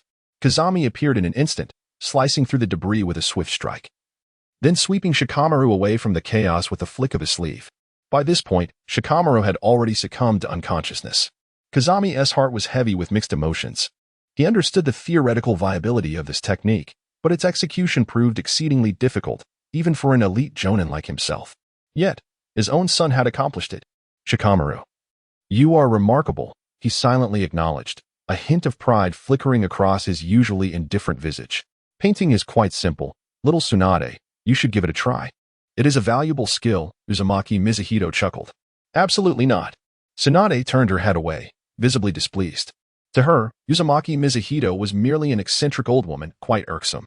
Painting is indeed useful, Mizuhito remarked, gently stroking her head while admiring the freshly completed painting. In this painting, we see the magnificent figures of Hashirama Senju, Tobarama Senju, Tsunade, and her parents, all gathered together in a heartwarming family portrait. Ah, a family reunion. Even after my departure, should you find yourself bereft of fortune, you can still earn a meager living through your artistry. Grandmother, how can you say such things? Tsunade's cheeks flushed with indignation, resembling a petulant child. Silly girl. Every human must eventually face the end of their days. Were it not for the transitional phase in Konoha and Tsunade's youth, Minato Namikaze would have long since departed to reunite with Hashirama. Akabane remained silent. This topic makes me quite uncomfortable. However, one truth remains, without Minato as supervision, Tsunade would indeed find herself destitute. I'm merely jesting. I am in the prime of my youth and have many years ahead of me, Tsunade chuckled. She had no intention of selling this painting, instead carefully safeguarding it with sealing techniques. Seated in the pavilion, Tsunade, in a huff, took up her art supplies and began to sketch. With just a few strokes, the outline began to take shape. Quite impressive, Minato marveled. She has dedicated a full 3 days to this endeavor. Of course. Tsunade replied, brimming with pride, for painting is not particularly difficult. One must admit she possesses a certain talent, though it is not for painting, but rather for her hands. Her hands are remarkably steady, with an exceptional sense of precision, resulting in smooth, aesthetically pleasing lines. Yet, a lack of skill still prevails, mere minutes later. Look, it's not bad at all. Tsunade chuckled, feeling somewhat proud. Minato glanced at the drawing and fell into contemplation. Sakura? Her tone wavered, for it was indeed challenging to discern her identity from the painting alone. Tsunade, bewildered, stared at her artwork for a few moments before turning to Akabane.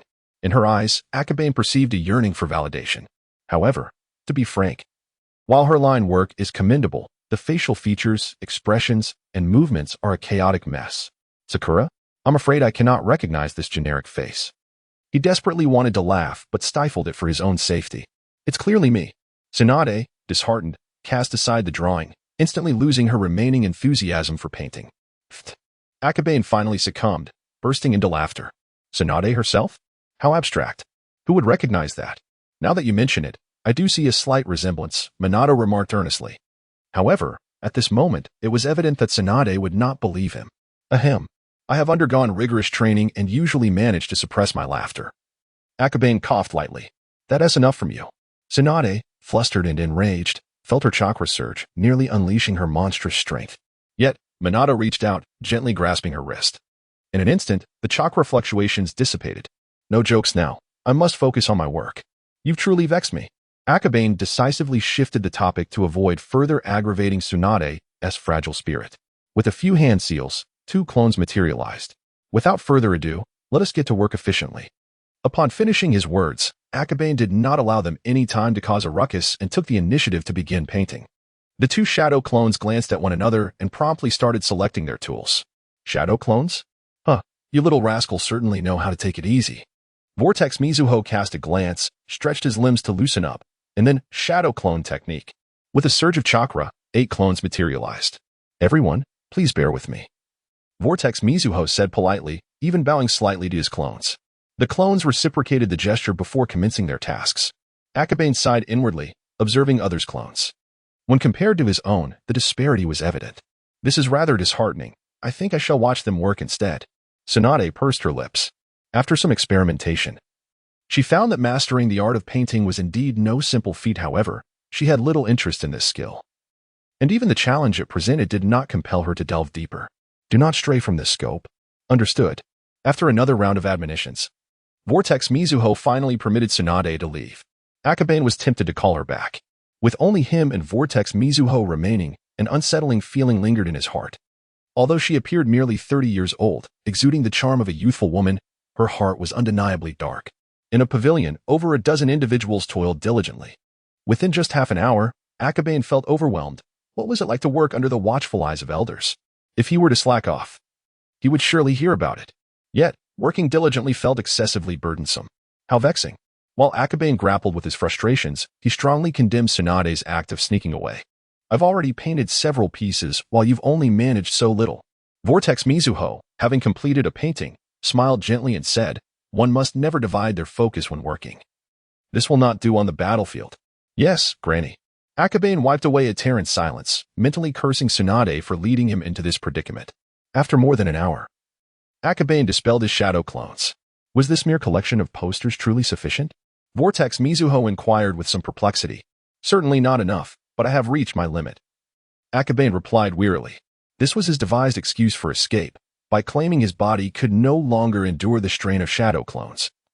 Vortex Mizuho would have no grounds to press him further. Vortex Mizuho nodded slightly, pausing for a moment before asking, how do you intend to arrange the program? As an elder and one of the sponsors of this event, she was entitled to inquire. Kakashi's duel with Zabuza will serve as the opening performance, followed by an hour for free exploration and shopping, and finally, we shall reconvene for a closing performance. Are there any specific arrangements for the program? Vortex Mizuho asked, her demeanor inscrutable. As for the free performances and sales, I shall leave that to individual skills. For the closing ceremony, I plan to include the scene of Bai being slain, and then I intend to. Akabane paused, a sudden flash of inspiration igniting in his mind. In addition to these, we could incorporate a song, perhaps Bluebird. What do you intend? I plan to add a song, but I fear no one will be able to sing it. He certainly will not, but through memory and illusion, he can recreate it in a dreamlike manner. What is now missing is a singer. Uzumaki Mito's eyes instantly brightened as she slightly turned to the side and asked, how about me? Huh? Akabane replied, his gaze laced with skepticism. At your age, can you manage that? Little brat, do not be deceived by my appearance. My talents are beyond your imagination. Uzumaki Mito said softly yet proudly. However, I can only convey the song through illusion. Can the one within you manage it? Akabane expressed some concern. Do not worry. It is quite obedient. Uzumaki Mito gently caressed her belly, causing the sealed ninetails to shudder slightly. Do not move. Do not move. It could at least see the outside world now, and if the old hag added another layer of sealing, it would be akin to imprisonment. If Uzumaki Mito were to sing, it would indeed be a splendid highlight. Akabane agreed in his heart and immediately summoned his chakra. Activating the illusion in an instant, there was no harm, only a gentle melody in the scene. As the melody began, Uzumaki Mito closed her eyes to listen intently. These sounds materialized from Akabane's memories and were thus unstable. After a considerable time, the illusion ceased not because Akabane had stopped, but because Uzumaki Mito had voluntarily interrupted the illusion. That will do. She opened her eyes, quietly reflecting for a moment. The next second, a familiar voice arose. I can fly. In tune with Uzumaki Mito's own rhythm. Upon reaching the halfway point, Akabane could not help but feel teary-eyed. The bluebird evoked a flood of memories. In the latter half of the song, Tsunade arrived, drawn by the sound. She did not enter the pavilion, but instead hid outside, eavesdropping quietly. Unconsciously, tears streamed down her face. Tsunade was moved, for she recognized the emotions within the song.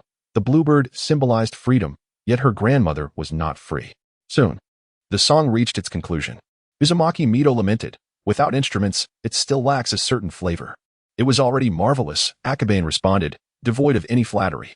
At home, I have my old instruments, I can bring them for accompaniment later. Uzumaki Mito smiled and said, do not worry, I have memorized the piece. Communicating with a genius is indeed convenient. Akabane felt genuine envy in his heart, while his gaze flickered toward the bushes ahead. Tsunade, do you not need to help over there? A water-like smile adorned his face, gentle yet sly. Oh, little Tsunade has returned. Did you enjoy my singing? Uzumaki Mito had long known. Tsunade wiped away the traces of her tears and stepped out from her hiding place. Although deeply moved, her words betrayed her feelings. It was not good at all. Despite being moved to tears, she insisted otherwise, a true case of saying one thing while feeling another. Realizing her words lacked conviction, Tsunade pouted and then asked, what is the name of this song? The Bluebird, Akabane replied, signifying breaking free from constraints and soaring to great heights. Such a lovely title. And it perfectly embodies the essence, Uzumaki Mito remarked. Tsunade was momentarily taken aback, as she had assumed this song originated from a locale within the land of whirlpools, only to discover it was actually from Akabane. Thus, let this song serve as the closing piece for the ceremony. Akabane smiled and then added, however, there remains a final illusionary minigame. I am quite looking forward to it. Uzumaki Mito smiled subtly. Among the illusionary ninjas of Konoha, perhaps the one with the most creativity and whimsicality is this little boy before her. Nevertheless, this adds a certain charm. Otherwise, life would be exceedingly dull. By the way, Tsunade, how are things progressing on your end? Most of the restoration work for the venues has been completed, with only a few tunnels still undergoing reinforcement. Tsunade had not slacked off. She genuinely went to inspect the restoration status. Now that the repairs are done, can we begin to arrange the venue? Uzumaki Mito turned to Akabane, as he was the true expert in this area. As for the arrangements, you may proceed as you see fit. Akabane did not possess extensive knowledge regarding conventions, thus he had no significant demands concerning the setup. Judging by Uzumaki Mito's artistic style, her taste seemed commendable, and under her guidance, the outcome would likely be quite satisfactory. The little fellow is attempting to take it easy again, but I quite enjoy this task. Uzumaki Mito smiled. So what do you intend to do? Don't be ridiculous, I have no intention of slacking. Akabane hastily refuted.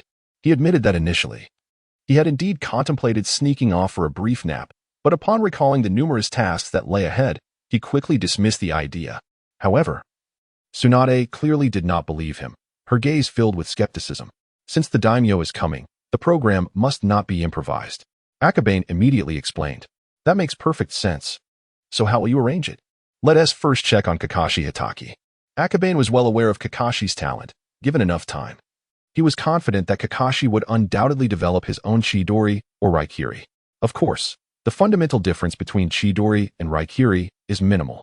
If he masters Chidori, then Zabuza's final scene could incorporate Kakashi. If he does not learn it, we can simply omit the segment where Kakashi releases Raikiri. This part is entrusted to you.